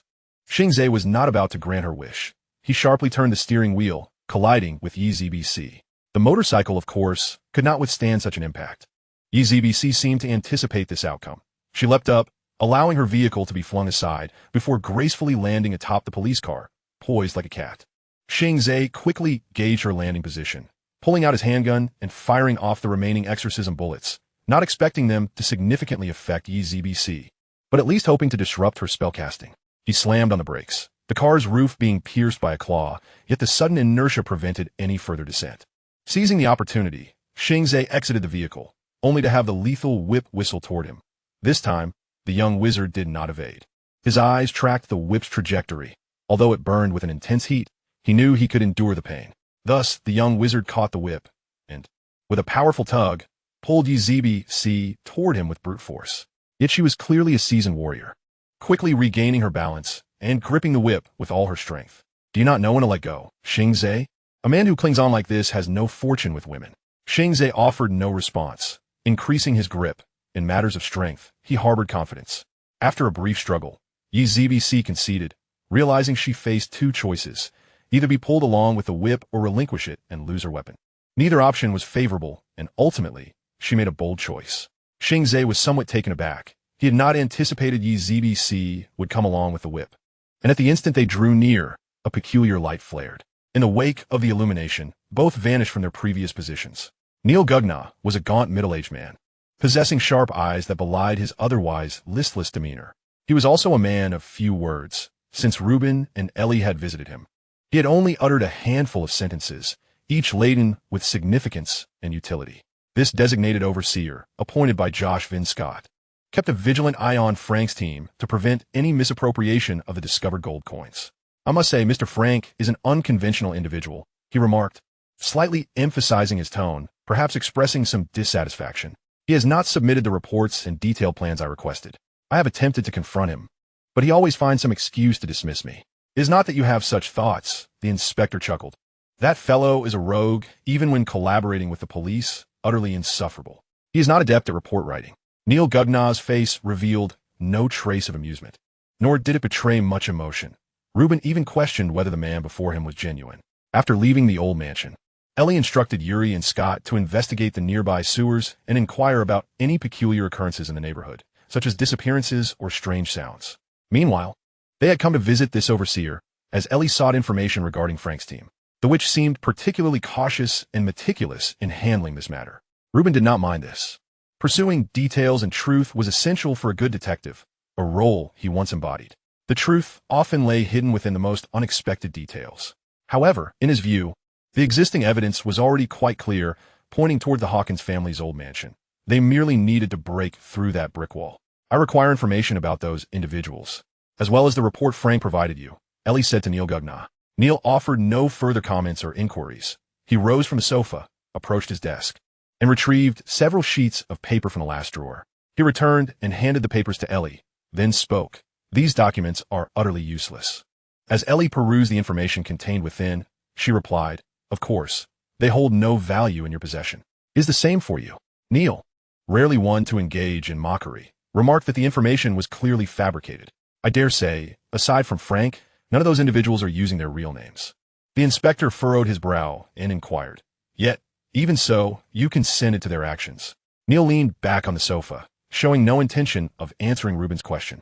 Ellie handed the completed materials to the inspector and even an outsider like her could discern that the names were not genuine. As for Frank's fabricated tale of buried gold, it was merely a ruse intended to deceive that foolish young aristocrat across the ocean. Nevertheless, these details were of little consequence. What truly mattered was that the physical descriptions of those individuals corresponded with the 4 corpses from St. Mungo's hospital. What did this signify? It indicated that behind that brick wall lurked dreadful monsters, exhibiting biological technology far surpassing that of humanity, even transcending that of wizards. She felt relieved that she had not recklessly ventured into the world beyond the wall, as she herself lacked the assurance to confront those unknown beings. Humanity is rife with fear of the unfamiliar, and Ellie was no exception. While she was adept in the realm of dark magic, in this matter, she was no different from the novices. Should she contact the Ministry of Magic? Ellie pondered, but after much deliberation, she dismissed the thought. The Ministry would not intervene in the Muggle world based solely on her words to Xing Ze, nor would a desire for such a situation to become so overt. "Thank you for your cooperation, Mr. Neal," the inspector stated, quickly scanning the documents before preparing to depart. Neal showed no intention of seeing him off, merely coldly remarking, "Many events have transpired in that old house. I advise you both to keep your distance." Reuben and Ellie, each lost in their thoughts, entered the vehicle. Unable to restrain himself, Reuben asked, "Why don't we just break down the wall and take a look?" After a moment of contemplation, Ellie responded, "Because even I am not certain I could emerge unscathed once inside. Furthermore, you must have heard the tale of Pandora's box." Her implication was clear. Reuben sighed and queried, "If that is the case, then the one who opens the box becomes the sinner. Who will take on that role?" The young lady remained silent, unable to derive an answer, or perhaps she already possessed one.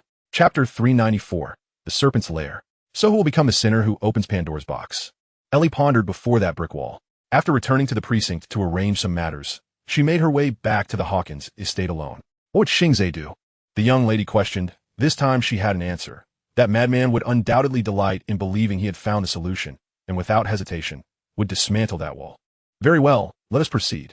The witch drew forth her wand and softly intoned a few incantations. Soon, the brick wall began to shift, revealing an entrance of moderate size.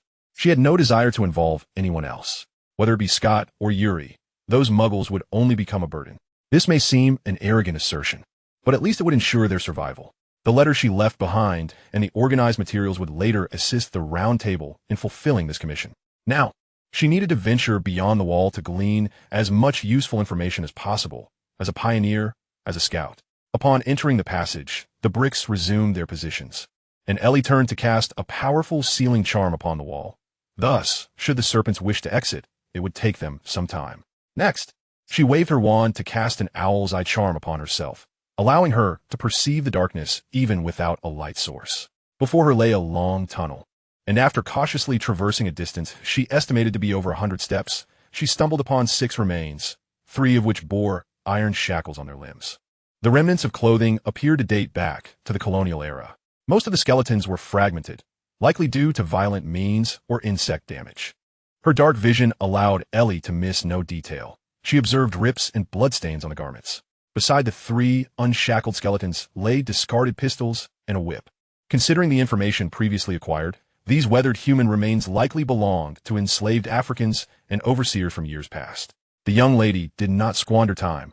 She waved her wand, summoning a quill and parchment to document her findings. Such information would aid those who followed, particularly regarding the terrain, which was precisely the purpose of her solitary infiltration. Though the risks were considerable, one must venture into the tiger's den to seize the tiger's cub. Of course, she was well prepared. She had sent letters to John, Edwin, and others, ensuring they would know where to find her.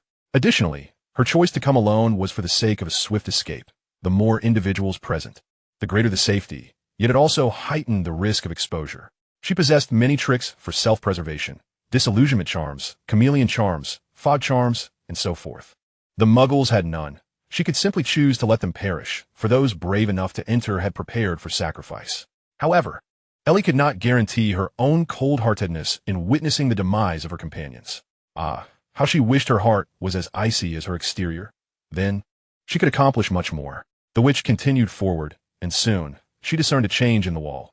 Ancient stone blocks replaced the bricks, and the breeze carried a scent of fish. A waterway? Ellie whispered softly, realizing that the Hawkins family intended to smuggle enslaved individuals via the waterways, meaning the slaves at the port would arrive via small boats along the Mersey River, reaching the nearest drainage outlet. From this point, it should lead to the old drainage system, and the brick wall was likely a smuggling passage utilized by the Hawkins family. The young lady paused, contemplating, sensing something amiss. If the passage continued forward, it would only lead to the drainage outlet. But where were the serpents? Surely, something was overlooked. Ellie thought to herself as she turned back to the location of the 6 skeletons, searching the area. Before long, she discovered several cigarette butts on the ground. She crouched beside the butts, examining her surroundings, and after a brief moment of reflection, the witch took out her wand and softly recited an incantation. As the spell progressed, the spot where the bricks had been began to blur. Just as the incantation was nearing completion, Ellie abruptly halted, then swiftly waved her wand. At last, she deftly unraveled the spell and the alarm, and a dim, steady light emanated not far from the entrance. Cautiously, Ellie cast a chameleon charm upon herself before stepping inside. The winding passage led her into a vast chamber illuminated by phosphorescent lichen. Due to the ongoing owl's eye charm, even this dim glow became somewhat blinding. After a moment of contemplation, the young lady removed the owl's eye. She inhaled deeply, the damp and sticky air tinged with a foul stench. Cautiously surveying her surroundings, she discerned the peculiar inscriptions and designs etched upon the walls and natural stone pillars, now overgrown with moss. Most of these exquisite artworks had suffered considerable damage. The eastern wall had mostly collapsed, erasing any carvings or information that once adorned it. Ellie understood that she had entered the lair of the serpent people. Xing Ze pressed his hand against his slightly swollen forehead, bewildered by the current predicament, yet his instinct urged him to rise swiftly from the ground. As his hand brushed against the sticky mass, a familiar texture sparked an ominous feeling. What the hell? He cursed upon standing. He felt he was in a cavern, dominated by a massive natural stone pillar, carved into the likeness of a colossal coiled serpent, upon whose forehead rested a white crescent symbol made of pale gemstones. Before the great serpent lay a dark-stained altar, intricately adorned with geometric patterns and runes. Golden incense burners, spherical in shape, were positioned on either side of the altar, exuding fragrant wisps of smoke. Yizhe lay not far from him, near the grand altar, seemingly still unconscious. Xing Ze's mind raced as he sought to comprehend how he had arrived here. It appeared that Yizhe had employed some teleportation magic, transporting them both to this serpent people's cavern. Ah, I had not anticipated the arrival of esteemed guests today. A hissing voice echoed from behind a massive serpent, akin to a specter demanding a life, sending a chill coursing through Xing Ze. Was there a curse of fear woven into the words? He quickly discerned the opponent's trick. Since his encounter with the wax-faced adversary, he had seldom been so frightened. Nevertheless, the capability to wield such dark magic indicated a formidable opponent. With this thought, a weight settled in his heart. Chapter 395, The Secret of Transmigration. A hunched figure clad in tattered robes emerged slowly from behind the serpent sculpture. Despite its hunch, it was still considerably taller than an average human. Its crimson eyes glimmered in the darkness, and its serpent tongue flickered incessantly. Xing Ze even detected a semblance of amusement upon the scaly visage. Like the serpent person encountered in Jintu village, this one, too, bore white scales, rendering it a ghostly figure adrift in the dark. I have yet to introduce myself. The serpent person approached Yizhe, prodding the unconscious woman with the end of its staff. Confirming her true unconsciousness, it continued, Sisiaris, my name translates into your tongue as such. Xing Ze exhaled a long breath, sinking down onto the ground, feeling somewhat resigned. However, there was little else he could do. This place was the very serpent people's lair they had long sought, and it was likely where Frank's team had faltered. In their domain, Xing Ze felt no confidence in fighting his way out. Since death was inevitable, why not embrace a more leisurely demise? I have not brought a gift. Xing Ze spread his hands. I apologize, but if you seek to hold someone accountable, you may inquire with the woman on the ground. I am utterly uninformed about this matter. Quite amusing. To jest in such dire circumstances shows commendable courage, Sisiaris complimented. Xing Ze hurriedly waved his hand. Your praise makes me blush. So, how shall I meet my end? Will it be swift, or must I endure torment? I recommend you grant me a swift end. Many unexpected events arise from the overconfidence of villains. Kill you? Why would I kill you? See? What did I just say? Spare your breath, my friend. If you wish to recruit me, there is no need. Others have attempted that before, and the outcome was less than favorable. The serpent person did not respond immediately. Clearly its intentions had been unraveled by Xing Ze. However, it did not display anger, merely adopting a tone tinged with arrogance and disdain as it remarked. Everything in this world is a commodity, provided you offer the appropriate bargaining chip. Xing Ze was about to retort when Ciceres interjected, "You have slain Erocaldus. This piques my interest, young human." "Oh, pardon me, you are not human. I find it hard to believe a human could slay a tongue licker." "That tongue licker you refer to isn't the one who is more robust than a Nile crocodile, is it?" "Indeed, that is him. He is a respectable colleague, albeit a tad simple-minded," Ciceres replied, "but he excels in physique and strength." "You call that excellent?" Xing Ze couldn't help but mentally scoff. While the tongue licker may have been slightly inferior to Caldus, or the wax-faced adversary, from the perspective of an ordinary human, or even a typical sorcerer, such a creature was deadly. "You appear quite astonished," Ciceres beamed with pride. When the serpent people ruled the surface, the tongue licker was merely a laughable low-tier guard. Even when we retreated underground after our defeat, he merely served as a vanguard. As it concluded, the serpent person turned to face the colossal serpent sculpture and began to chant a few incomprehensible words, which Xing Ze surmised were praises to the deity. A powerful physique is desired in abundance. However, a clever mind is not so easily possessed, Ciceres remarked, tapping his forehead. "While one can enhance the body, it appears you have yet to master the fortification of the mind," Xing Ze mused. Gaining new insight into the serpent people's biotechnological prowess, or perhaps their inability to fully enhance the brain. "Since you are so exceptional, what purpose do I serve? I am not a serpent person. I am of a different race, your enemy." "Ah, fret not. With a mere minor transformation, you can become one of us. Though the process may be painful, with your will, enduring it should pose no issue." However, Ciceres's serpent eyes narrowed as it scrutinized Xing Ze. "I had originally intended that. Yet now it appears a transformation is unnecessary. You do not belong to humanity. You, like us, hail from dreams, a remnant of the old era, a product of the old continent, an outcast of this new age. I had anticipated you would utter something groundbreaking. Yet it seems you are still adhering to the same narrative." Xing Ze shrugged, feeling slightly disappointed. "Previously, a cultist said the same. Care to guess his fate?" A flicker of mockery crossed the serpent person's face. "I know whom you speak of, but humans will always be humans. Past, present, or future, they remain short-sighted and ignorant." It paused, casting its gaze upon the still unconscious Yi Ze Bei Si. "All the same, no difference. Do you know her true identity? We refer to them as the descendants. They call themselves investigators or transmigrators. She was initially one who hunted us. Yet she remains ensnared by the short-sightedness of humanity. It is not her fault, but merely the inherent flaw of this short-lived race. Eternal life holds no significance for me." Xing Ze resolutely rejected the serpent person's proposed bargaining chip. "No, I shall not barter with you, using such inferior currency. Moreover, even my esteemed ancestors did not attain the mirror of eternal life. They merely lived longer than other species. The true immortal resides within the ocean, the primordial birthplace of life. Oh, amidst the continuous propositions and negations from the other." Xing Ze found himself at a loss regarding their intentions. This serpent being could effortlessly eliminate him without uttering such superfluous words. Xing Ze was not naive enough to believe the serpent was merely posturing. The shadows lurking in the dark corners were poised to spring into action, ready to swarm at the slightest hint of his misstep. "I know what you desire," Rice asserted. "Yezebeth is not without her value. You wish to return to your original world, do you not, messenger?" She had already uncovered his intentions. This leverage exceeded Xing Ze's expectations, causing him to furrow his brow in unprecedented confusion and hesitation. He did not respond immediately, but rather engaged in rapid contemplation. "What does this mean?" After pondering without resolution, Xing Ze inquired. He could surmise that the serpent possessed a form of magic capable of traversing realms, yet he could not comprehend why Rice would extend such an offer. "My ancestors commenced their explorations of time, space, and dimensions long ago, although their research in these domains pales in comparison to their biological pursuits.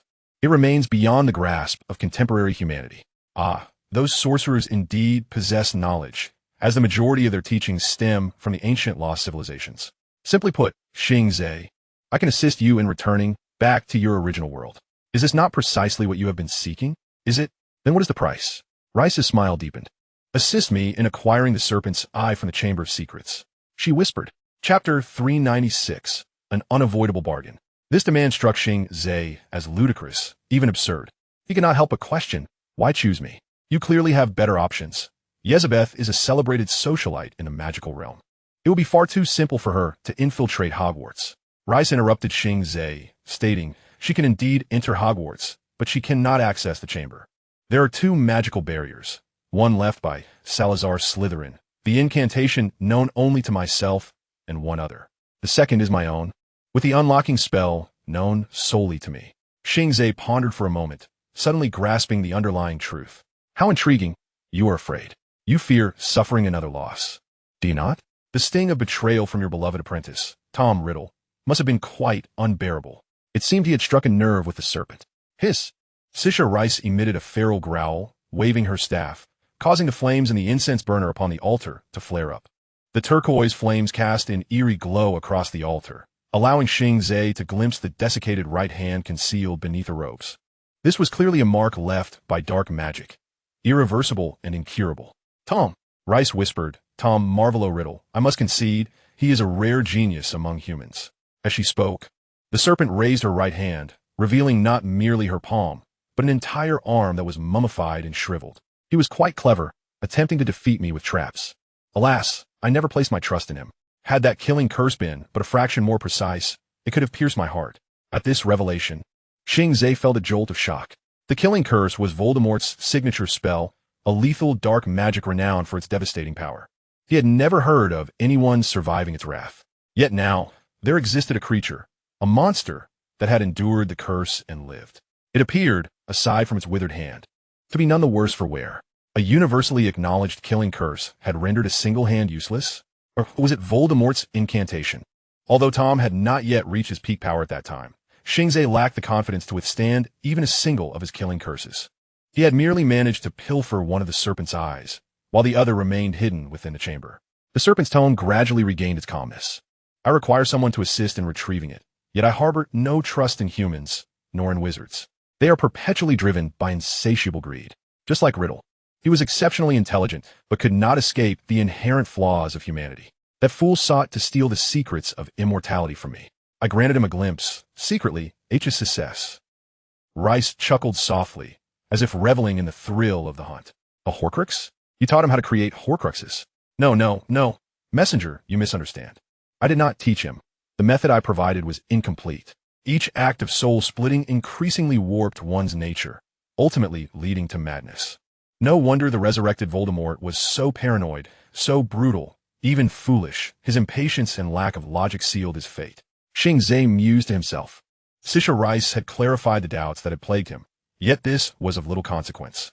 The crux lay in her failure to elucidate why she had chosen him for the chamber. So, you seek a trustworthy individual to procure the serpent's tooth? Indeed, messenger. And you belong to this world. Thus, the serpent's tooth holds no value for you. This proposition indeed sounded like a most advantageous deal. Hiss. I am pleased to hear you say that. However, how can you assure me that you can indeed facilitate my return? Xing Ze pivoted the conversation. Such matters are perhaps beyond your capacity to prove. Why prove? The serpent hissed. Consider your current predicament, messenger. Your life rests within my grasp, yet we are not savages. Despite humanity's relentless demonization of us, you mean to imply that this transaction is one I cannot refuse, lest I forfeit my life?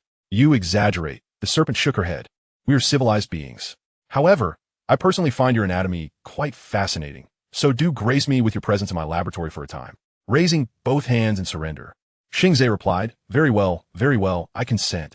Yet before we proceed, we should sit down and discuss the plan as equals. I know of a delightful cafe, if you enjoy coffee. Suddenly, shadows darted from the periphery, swiftly approaching Xing Ze. The newcomers bore only flickering outlines. Revealing themselves as specters, these invisible entities were renowned for their swiftness. Xing Ze offered no resistance as these creatures seized him, guiding him deeper into the cavern. The further they ventured, the more humid the air became. Aside from the luminescent lichen, various fungi thrived on the walls, ceiling, and floor, their perennial growth creating a soft, earthen layer beneath their feet. The moisture within the cave, coupled with the abundant stalactites and stalagmites, rendered the ground treacherous, with pools of standing water dotting the landscape, while fallen stones blocked some of the pathways. Fortunately, the main thoroughfare remained intact. As they traversed this path, Xing Ze noted that the entire cavern system was riddled with signs of human intervention. The serpents had maximized their utilization of the natural terrain, excavating tunnels, smoothing rock walls, and expanding caverns, constructing supports only when absolutely necessary. Some of the rocks bore decorations reminiscent of serpentine and geometric patterns, occasionally resembling some form of incomprehensible script. As they delved deeper, the inscriptions and carvings proliferated, ultimately leading to a spacious chamber where the young lady arrived in a long, twisted room. This space was adorned with numerous intricate carvings, and beyond the previously seen serpentine geometric designs, a series of murals embellished the walls. The peculiar murals compelled Ellie to pause in her tracks. She gazed intently, striving to decipher their meaning. She was acutely aware that time was of the essence. Yet the paintings seemed to possess a magnetic allure that ensnared her completely. They depicted a series of landscapes, adorned with towering spires and various edifices. Hooded, serpentine figures were illustrated as engaged in diverse ritualistic activities. Some images portrayed them venerating a colossal serpent, its forehead embellished with a crescent motif, while others depicted the serpent folk and their city under siege by enormous reptiles. The climactic scene of the murals illustrated the serpent people abandoning their terrestrial city to the encroaching reptiles and fleeing into the subterranean depths, where they constructed a new abode. Among the underground city's inscriptions, one name inexplicably resonated with Ellie, and she whispered it softly. Ulysses. Chapter 397, Encounter. Upon uttering this name, an array of serpents, each adorned with a white crescent on their foreheads, suddenly swarmed around her feet, striving to engulf her entirely. The young lady, astonished, attempted to retreat desperately, but her efforts proved futile as she was swiftly enveloped by the writhing mass of snakes. Just as she contemplated casting a spell, a colossal serpent's tongue slithered through the throng, caressing her as if to taste this foreign visitor. An inexplicable terror surged within Ellie, amplified by the hissing sounds echoing in her ears, the frigid touch upon her bare skin, and the presence of that immense serpent's tongue, plunging her into a state of dread. This cannot be real. This cannot be real. Wake up, Ellie Shafik. The sorceress fervently chided herself, closing her eyes and mentally commanding, leave my mind. The icy sensations began to dissipate. The hissing sounds grew fainter and ultimately vanished. When Ellie opened her eyes, the serpents and a massive tongue had entirely disappeared. Cold sweat trickled down her forehead as she took several deep breaths, suppressing the remnants of her fear. Now is not the time for astonishment. At that moment, she heard some noises emanating from the far end of the room. The commotion immediately put her on high alert. Thanks to the chameleon spell, she had nearly melded with her surroundings. However, she understood that vision was not the forte of the creatures dwelling in darkness. The sounds grew increasingly closer, and soon, several monkey-like beings emerged from the other end of the room. They appeared hairy and underdeveloped, with protruding foreheads, enormous eyes, and elongated arms. These unsettling creatures stumbled about the room, presumably inspecting something, but soon abandoned their search in favor of a quarrel. As the intensity of their bickering escalated, the monkeys began to attack one another.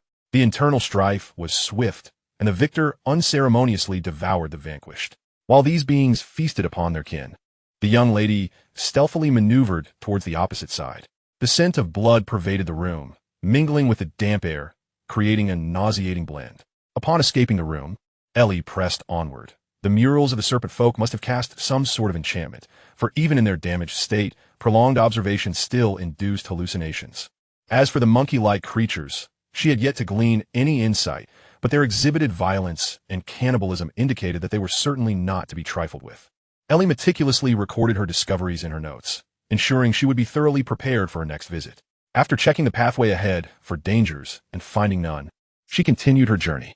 Shortly thereafter, she encountered a fork in the road. Besides the main passage, two entrances appeared on either side. The young lady halted to observe for a moment, bending down to find two suitably sized stones. She first tossed one to the right. The stone struck the rocky wall with a crisp sound, after which silence enveloped the surroundings once more. Next, she turned to the left.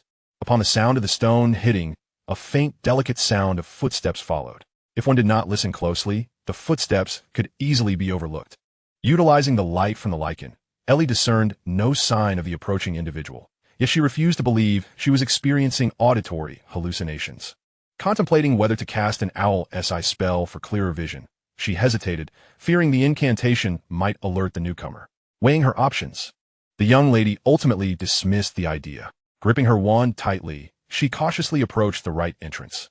After traversing a narrower passage, she found herself in a dark cavern, compelling her to cast a night vision spell. This spell was safer than the owl's eye, as it did not require incantation and emitted a much quieter sound. However, its shortcomings were equally apparent, as the night vision effect lasted only about 5 minutes. With the spell in effect, Ellie examined the cavern, which was quite spacious, devoid of stalagmites or stalactites, and adorned with numerous crystals embedded in the rock walls. The extending rock formations were oddly shaped and twisted, adorned with interwoven bronze pipes, embellished with crystals of various colors and sizes. Most of the copper pipes were embedded within the rock, while others converged at the apex above. Atop those spires stood something ominous. Ellie cautiously approached for a closer look, only to discover they were human skulls, 20 in total. The young lady initially presumed this was a place of execution or a display chamber for the serpent folk. Yet before that profane wall, a rock had been sculpted into the form of a chair, though its backrest would likely be quite uncomfortable for a human. A chair? Why carve a solitary chair? Ellie pondered, scanning her surroundings once more. Aside from the desecrated wall and the chair, there was nothing else of note in the entire room. Well, now is not the time for such musings. As she documented her findings, she resolved to depart this cursed place. Suddenly, a familiar voice echoed from a distance. At first, she thought she was experiencing another hallucination. The voice was faint and indistinct, but it unmistakably belonged to Xing Ze. Ellie furrowed her brow, casting a glance back at the rock wall, her certainty wavering, but Xing Ze's voice gradually grew clearer. Where are you taking me? If it's a prison, could I request a single-occupancy cell? You know, I can't be considered a good roommate. The last phrase became distinctly audible. Ellie surmised that Xing Ze was on the move, traversing the main passage, hence the clarity of his voice. Realizing this, she promptly turned around to see. Though it was highly likely that it was merely an illusion, she preferred to believe that Xing Ze was indeed present. However, in the instant she pivoted, her sleeve inadvertently brushed against the chair, producing a sound akin to a gentle breeze. A chill ran down Ellie's spine as she halted, turning back towards the twisted rock wall in confusion. She soon comprehended that the sound emanated from the skulls. They were engaged in a low, mournful chorus, their closed eyes quivering as their lips and throats vibrated while they sang. Some of the skulls appeared to belong to European males, while others were of both African males and females. The murmurs emanating from those severed heads possessed a certain beauty, yet a chill coursed through Ailey's spine, compelling her to hasten towards the exit without a backward glance. At last, she comprehended the nature of her surroundings. It was not a display room nor a chamber of execution, but rather a hall of music, a music room of the serpent folk. Chapter 398. Waiting for the prey before the chill had fully dissipated, Ailey reached the entrance, concealing herself within the shadows. She beheld a familiar silhouette, Xing Ze, solitary, making his way towards a leftward fork in the path. What was he up to? The young lady was beset by questions, her desire to pursue him and inquire stifled by the sound of light footsteps. Suddenly, memories of Xing Ze's encounter in Jintu village flooded her mind. He had mentioned creatures capable of invisibility, guardians that appeared in the lairs of the serpent folk. Instantly, she grasped the situation. The time for her night vision spell had elapsed, and with her current eyesight, she could not discern those creatures. Indeed, even with the spell, it would be exceedingly difficult to reveal their hidden forms. However, she was certain that Xing Ze would not foolishly stroll through the serpent's den. He must be followed by those creatures. As for why he was here, she would inquire once she had rescued him. After a moment of careful observation, the young sorceress followed him, advancing as quietly as possible.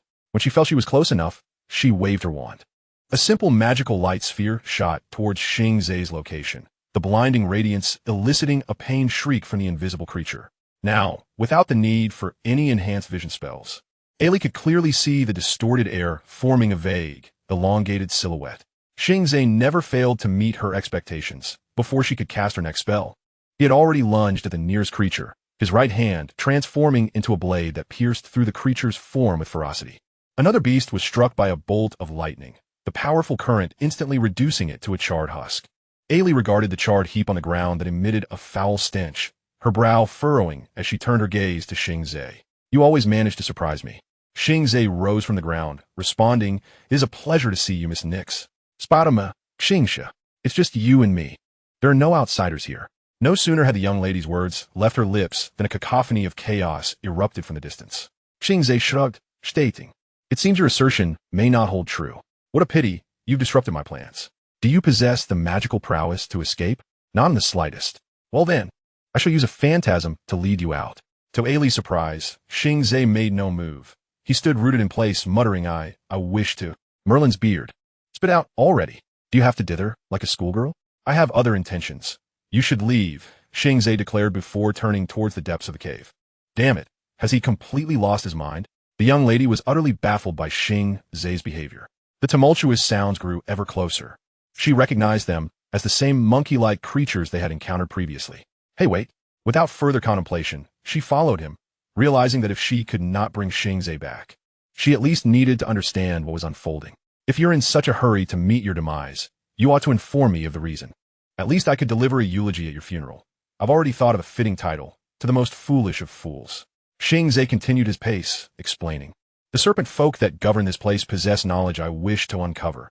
I am currently unable to depart. So, you intend to seek out that sagacious serpent and humbly solicit their wisdom? Ailey's biting sarcasm did not provoke Xing Ze. Instead, a smile appeared on his face as he replied, You always remind me how foolish my decisions can be. Yet this time I must go. I fear if I miss this opportunity, there may not be another. Not always, Ailey muttered softly, observing Xing Ze's resolute demeanor. She chose not to press further, silently trailing behind him. After traversing a convoluted passage for a while, Xing Ze came to a halt, whispering, You need not follow me, Miss Shafik. Then you had better provide me with some compelling reasons, she retorted, listening intently. Let us walk and talk. Those creatures may not be swift, but their numbers are plentiful. It's as if the serpent folk truly experimented on rats.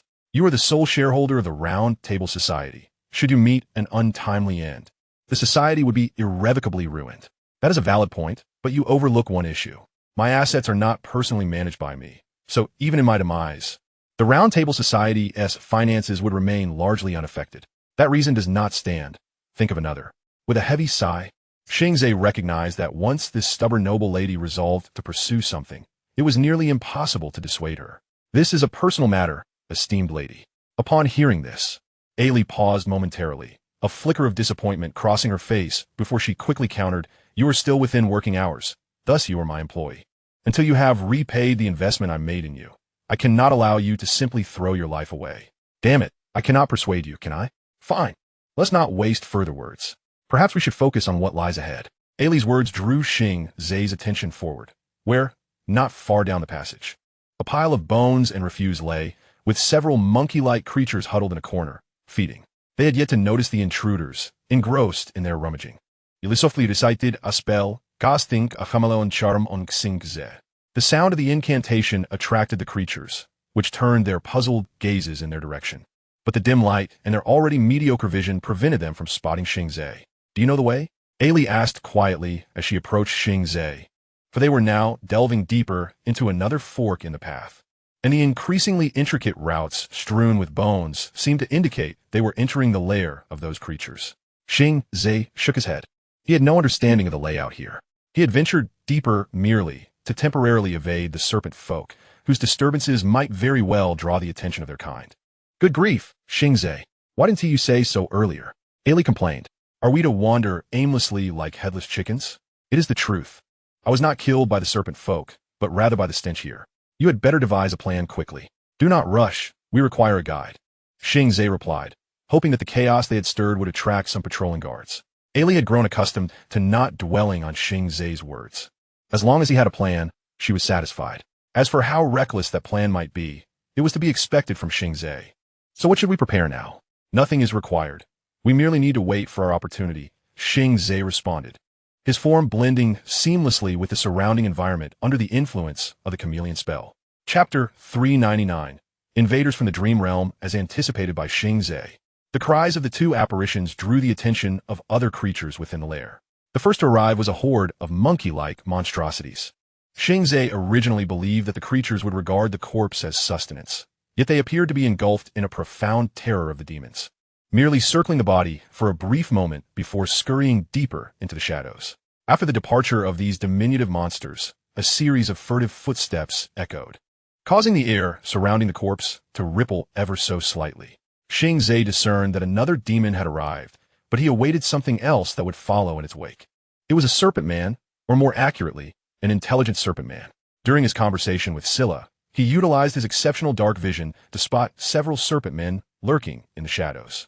They evidently lacked significant intelligence, their behaviors aligning more closely with those of ordinary beasts. As their leader had proclaimed, robust physiques were ubiquitous, yet clever minds were a rare treasure. The serpent man, flicking its tongue, crouched to inspect the corpse, but soon adopted a cautious stance once more. Time could not afford to linger. Xing Ze understood that while the chameleon spell allowed them to blend into their surroundings, it could not obscure their body heat. The serpent men possessed an exceptionally developed heat-sensing system, a common method they employed to locate enemies in the dark. Before revealing himself, Xing Ze dashed forth with utmost swiftness. Behind him, the young lady deftly conjured a blinding sphere of light. The demon guarding the serpent man was momentarily distracted by the brilliance, losing its threat. Xing Ze's speed was remarkable. In the blink of an eye, he found himself before the serpent man. The blue beak transformed into a weapon, yet despite the light's interference, the serpent man evaded Xing Ze's ambush with its agile form and combat instinct. It pivoted nimbly, releasing a cloud of poisonous mist that swiftly enveloped its vicinity, causing the unfortunate demon to thrash helplessly within the noxious vapor. However, it clearly did not anticipate that its adversary would disregard the toxin entirely and continue its advance. The serpent man paused momentarily, its vision returning to clarity, and the brightness allowed it to discern its foe. But that was all it could do. The harbinger of death pierced through the thick fog, the blade plunging into its abdomen, while the other hand pressed against its face, dark particles surging wildly from its mouth, nostrils, and ears. Xing Ze sought an intelligent being familiar with this realm, for only then could he extract memories for his own use, rather than meandering aimlessly.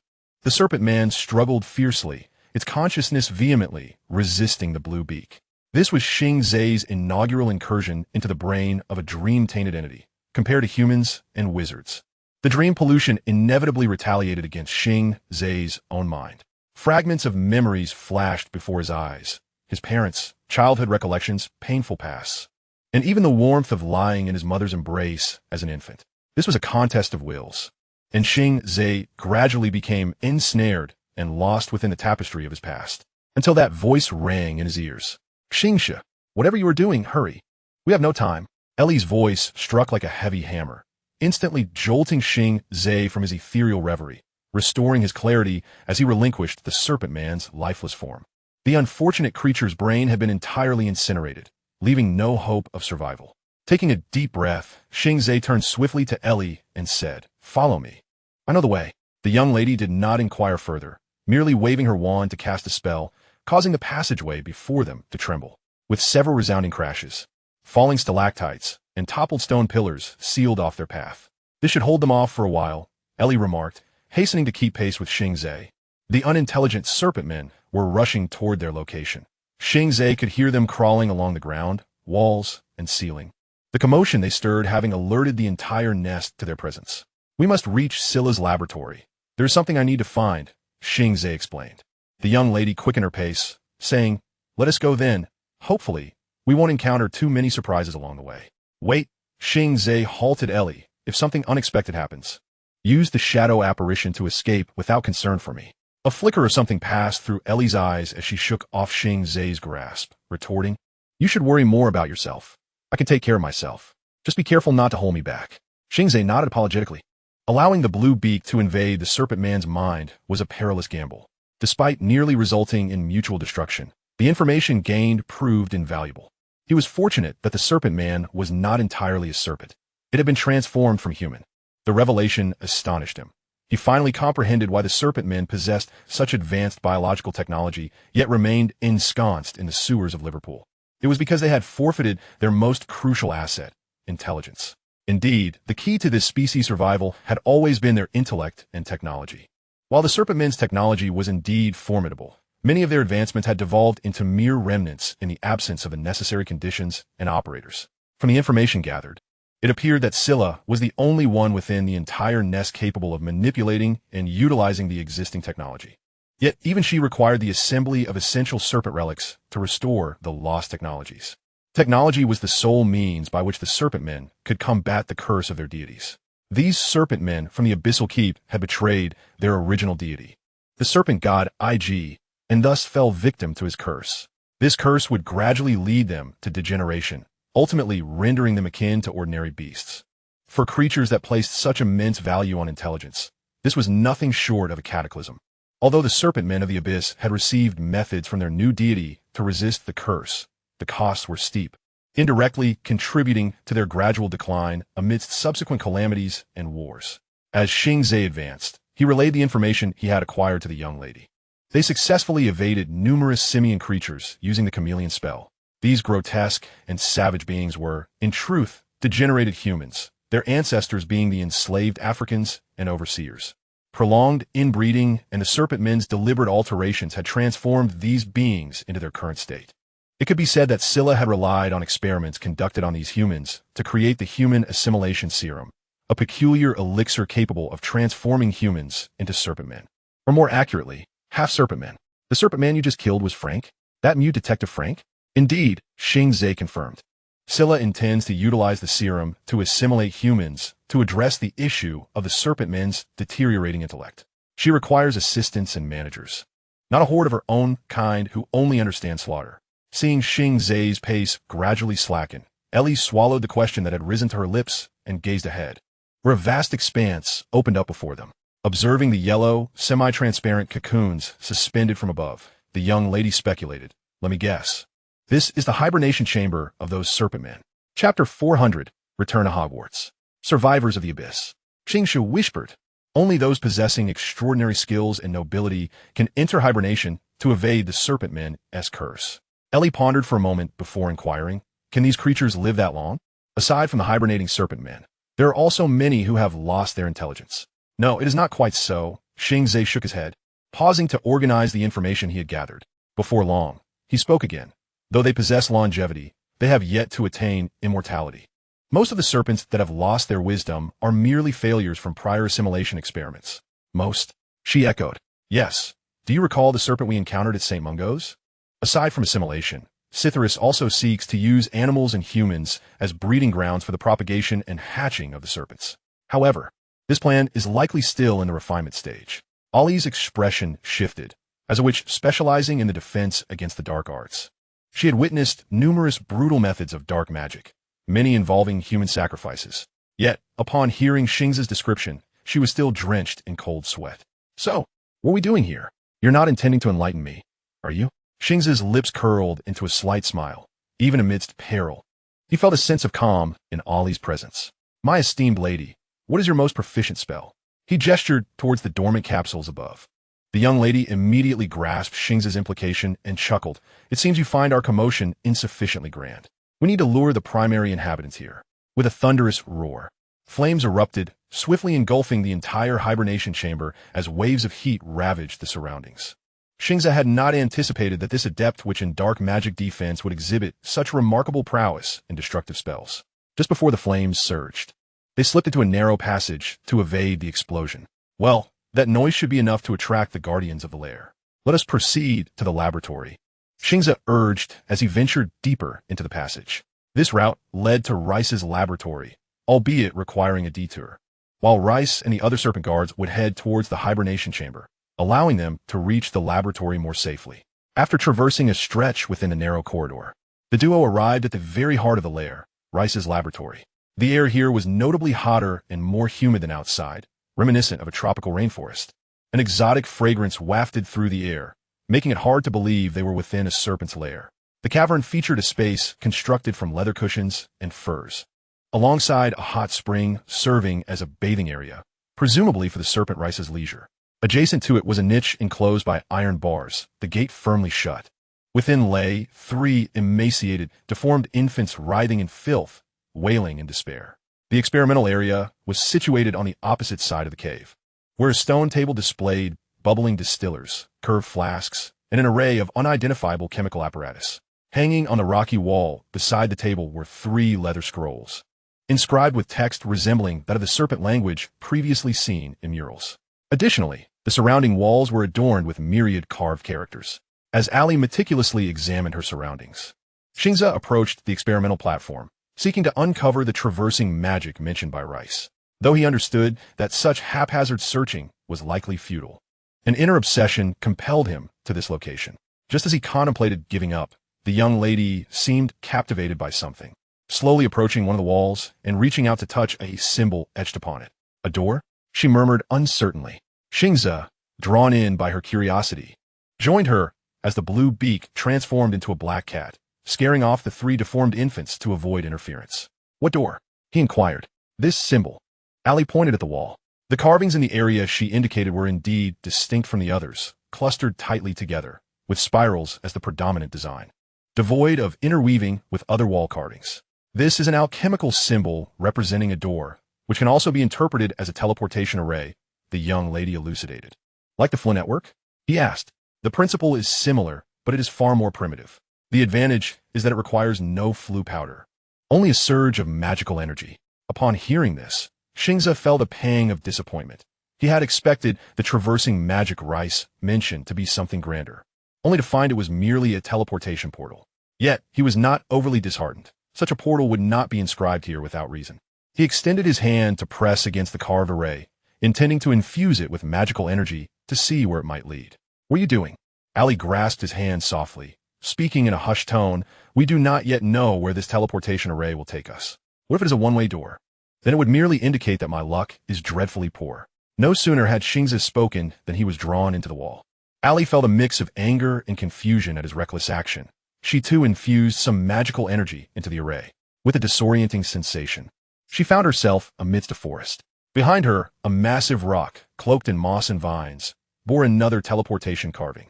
She spotted Xing Ze standing not far away, seemingly gazing at something. "I truly cannot comprehend why you, usually so cautious, would engage in such foolishness." Ali approached Xing Ze, her tone laced with ire. Xing Ze pointed in a direction. "Look at that. We seem to have arrived at a familiar place." Ali squinted into the distance, her expression growing grave. "This is the Forbidden Forest," Xing Ze interjected. When Voldemort was still a student, he began his collaboration with the serpents.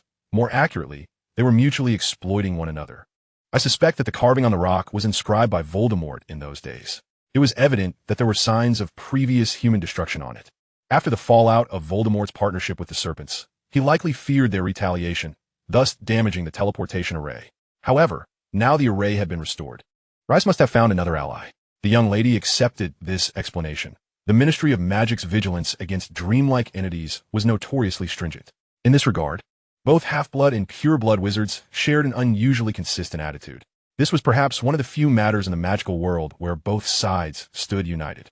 Thus, for dreamlike entities to infiltrate the magical realm was exceedingly challenging, unless someone directly summoned those bizarre beings within the magical world. Such an action would inevitably lead to irreversible contamination. Ravinska village was a prime example of this. Therefore, the notion of serpents entering Hogwarts was utterly preposterous, unless someone covertly assisted them. Even then, they would still find it impossible to gain entry. As Ali gazed at the familiar towering spires, she mused that Hogwarts was fortified with magical surveillance barriers personally established by Dumbledore, designed specifically to guard against dreamlike entities. Chapter 401, an ending that is not an end. As the two contemplated their next course of action, a rustling sound echoed behind them. Xing Ze and Ali swiftly turned around, only to see a robed figure brandishing a wooden wand. The magical shockwave sent Xing Ze flying backward, and upon landing, he found himself ensnared by countless vines sprouting from the ground. These magically enhanced vines proved as resilient as steel, rendering his futile struggles utterly ineffective. Eli's situation was equally dire. Although she swiftly conjured defensive spells to block her opponent's magic, a relentless barrage of spells continued to assail her. While she exerted every ounce of her strength to withstand the onslaught, thoughts of retreating towards Xing Ze permeated her mind. However, the adversary's spells arrived with alarming rapidity and formidable power, and after a brief struggle, she succumbed. "We'll play with the feint, both of you," Caesaurus remarked appreciatively, staggering forward, extending his emaciated hand as magical energy coalesced at his fingertips. The young lady raised her wand and, with utmost haste, cast a spell. The two spells collided, erupting in a dazzling display of light. Moments later, Eli was struck by the magic, her wand clattering to the ground. Simultaneously, the Serpent Man reached her side, and before she could muster a counteraction, a syringe filled with a green potion was injected into her. In an instant, the young witch felt her heart thundering violently, and she struggled to breathe. The sensation of suffocation lingered briefly, yet was sufficient to inflict considerable agony upon her. The Serpent Man wore a smile, if such a grimace could be called a smile. "Very well, now let us discuss our previous arrangement," he said. The vines binding Xing Ze dissipated completely, allowing him to spring to his feet, poised to rush at the Serpent Man.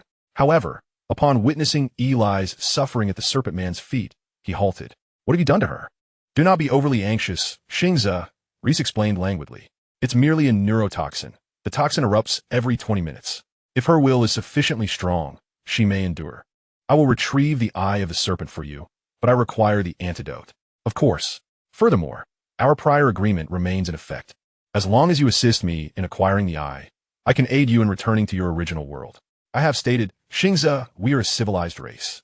Xing Ze said little more, inhaling deeply as he gazed at Eli on the ground, who was also watching him. Enough of this sentimental moment. The next toxin eruption is merely 20 minutes away. "Hurry, Xing Ze," the Serpent Man urged, tossing a leather scroll to him.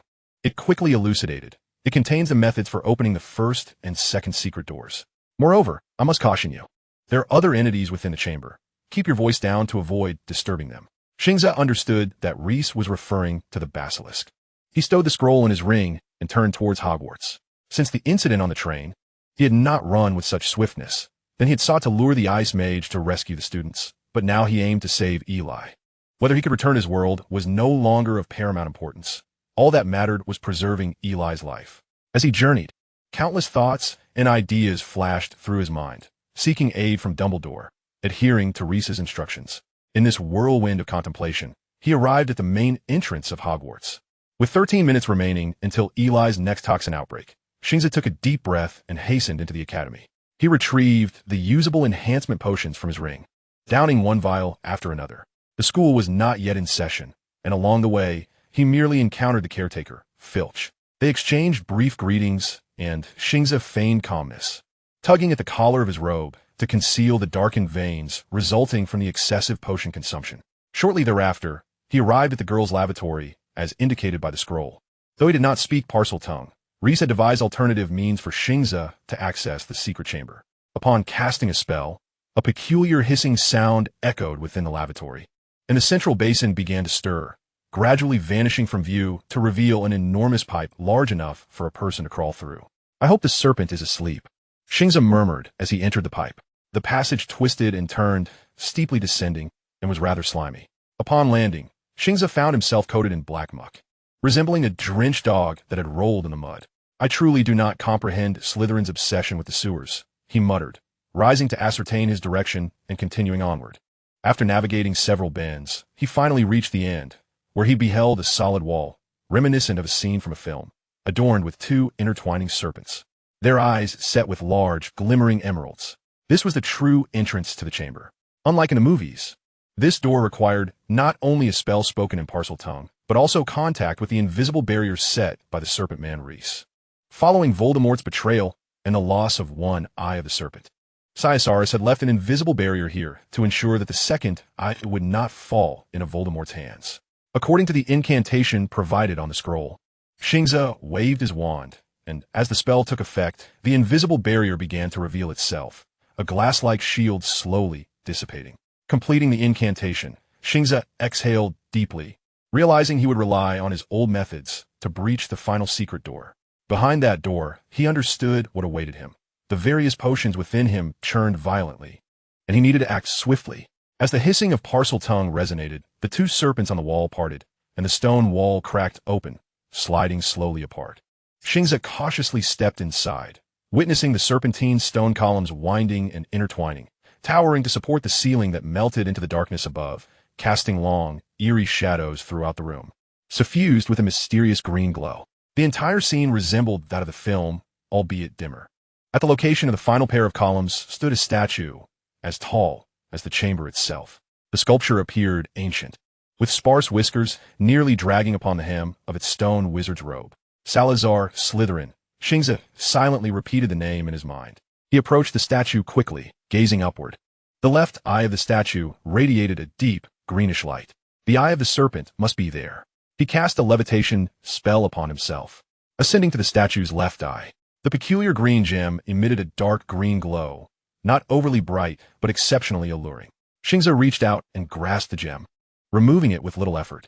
However, at that moment, an unexpected change transpired. The eye's light dimmed, as if the serpent had shifted its gaze. Following this alteration, its radiance intensified, becoming almost blinding. Xing Ze landed swiftly clutching the gem, but his hand began to petrify, the blue beak of the basilisk darting away from his arm. The petrification accelerated, swiftly spreading to his forearm. "Well done, messenger. I knew I had not misjudged you." Reese's unpleasant voice echoed from behind Xing Ze. He flicked his fingers, and the floating Eli drifted toward Xing Ze. "I anticipated Tom would tamper with the eye. Ha ha. Splendid, splendid. Messenger, your sacrifice has ensured the continuation of a race." The serpent man laughed triumphantly. Xing Ze seized the eye of the serpent with his other hand, stating, "I have obtained what you desired. Where is the antidote?" "Ah, regarding that, I am ever a man of my word, but first I must secure the gem." Reese ambled toward Xing Ze, murmuring softly to himself as he walked. The colossal stone visage of Slytherin stirred to life. Its mouth gaped wider and wider, ultimately transforming into a vast abyss. Something writhed within the statue's maw, something slithering upward from the depths of the statue. The protagonist of the Chamber of Secrets had finally made its entrance, descending swiftly along the statue. Xing Ze could hear the rasping of serpentine scales scraping against the walls, the sound growing ever closer until it halted behind them. Then, the grotesque head of the serpent emerged from behind Xing Ze, its maw filled with razor-sharp teeth slightly ajar, a deep crimson tongue flicking in and out, greedily seeking any sign of life.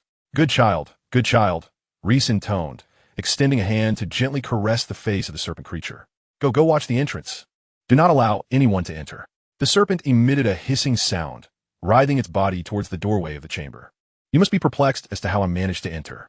Hogwarts is fortified by barriers personally established by Dumbledore. Dreams cannot trespass. Like all those in positions of power." Reese was not immune to pride, and he began to boast about his plans and schemes. "The antidote," Xing Ze growled, clutching the gemstone tightly in his hand. "Oh, my dear messenger, do not be so hasty.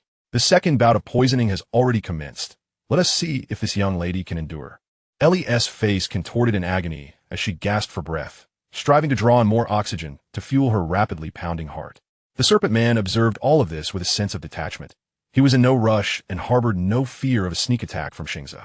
The petrification had already spread to his waist, and this unfortunate soul had little time left. "I left that first secret door precisely to counter Dumbledore's barrier. From the day I awakened, I have been studying humans and wizards. Haha, I know you all too well.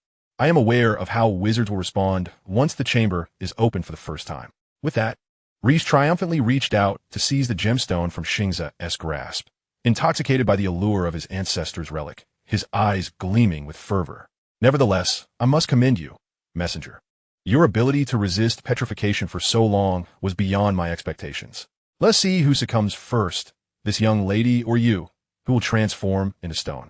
Ellie glared at Reese with eyes filled with fury. Xing Ze lowered his hands and murmured, "It appears my luck has run out. I apologize, esteemed lady." His survival thus far was entirely reliant on the power of the potion. Just then, a raven, transformed from a blue beak, appeared from nowhere, darting swiftly to snatch the gemstone from the serpent man's grasp. However, Reese was quicker. He sidestepped to evade the attack, but as he prepared to resolve the magical creature, his wand faltered in his hand. "My luck has not yet expired," Ellie roared, having endured the second wave of poisoning, summoning her feeble body for one final act of defiance. A smile crept onto Xing Ze's lips as he urged, "Go blue beak, go." The raven pivoted and charged again, and in a fit of frustration, Reese attempted to kick Ellie aside. Just as his foot was lifted, it was ensnared by a black tendril, while Xing Ze extended his still unpetrified right hand. In a fortuitous alliance, Bluebeak successfully seized the serpent's eye, and with a dazzling burst of green light, it transformed into a swirling black mist enveloping the gemstone. Light, sound, temperature, everything froze in that moment, only to rush forward once more. Xing Ze felt the world around him begin to contort, Reese and Ellie alike. They seemed to have plunged into a vortex of time and space, and before chaos reigned. Xing Ze glimpsed Ellie clutching him with all her might. "I will take you out," she declared. "No, hurry, you must go," Xing Ze urged as he observed Reese's body, closest to the vortex, twisting grotesquely, terror etched upon the creature's face. Then he beheld a radiant blue light, as clear as the sky itself. It was the most beautiful light he had ever seen, the glow of magic igniting. He noticed Ellie's lips move, but he could no longer hear her. Everything was swallowed into that inky abyss.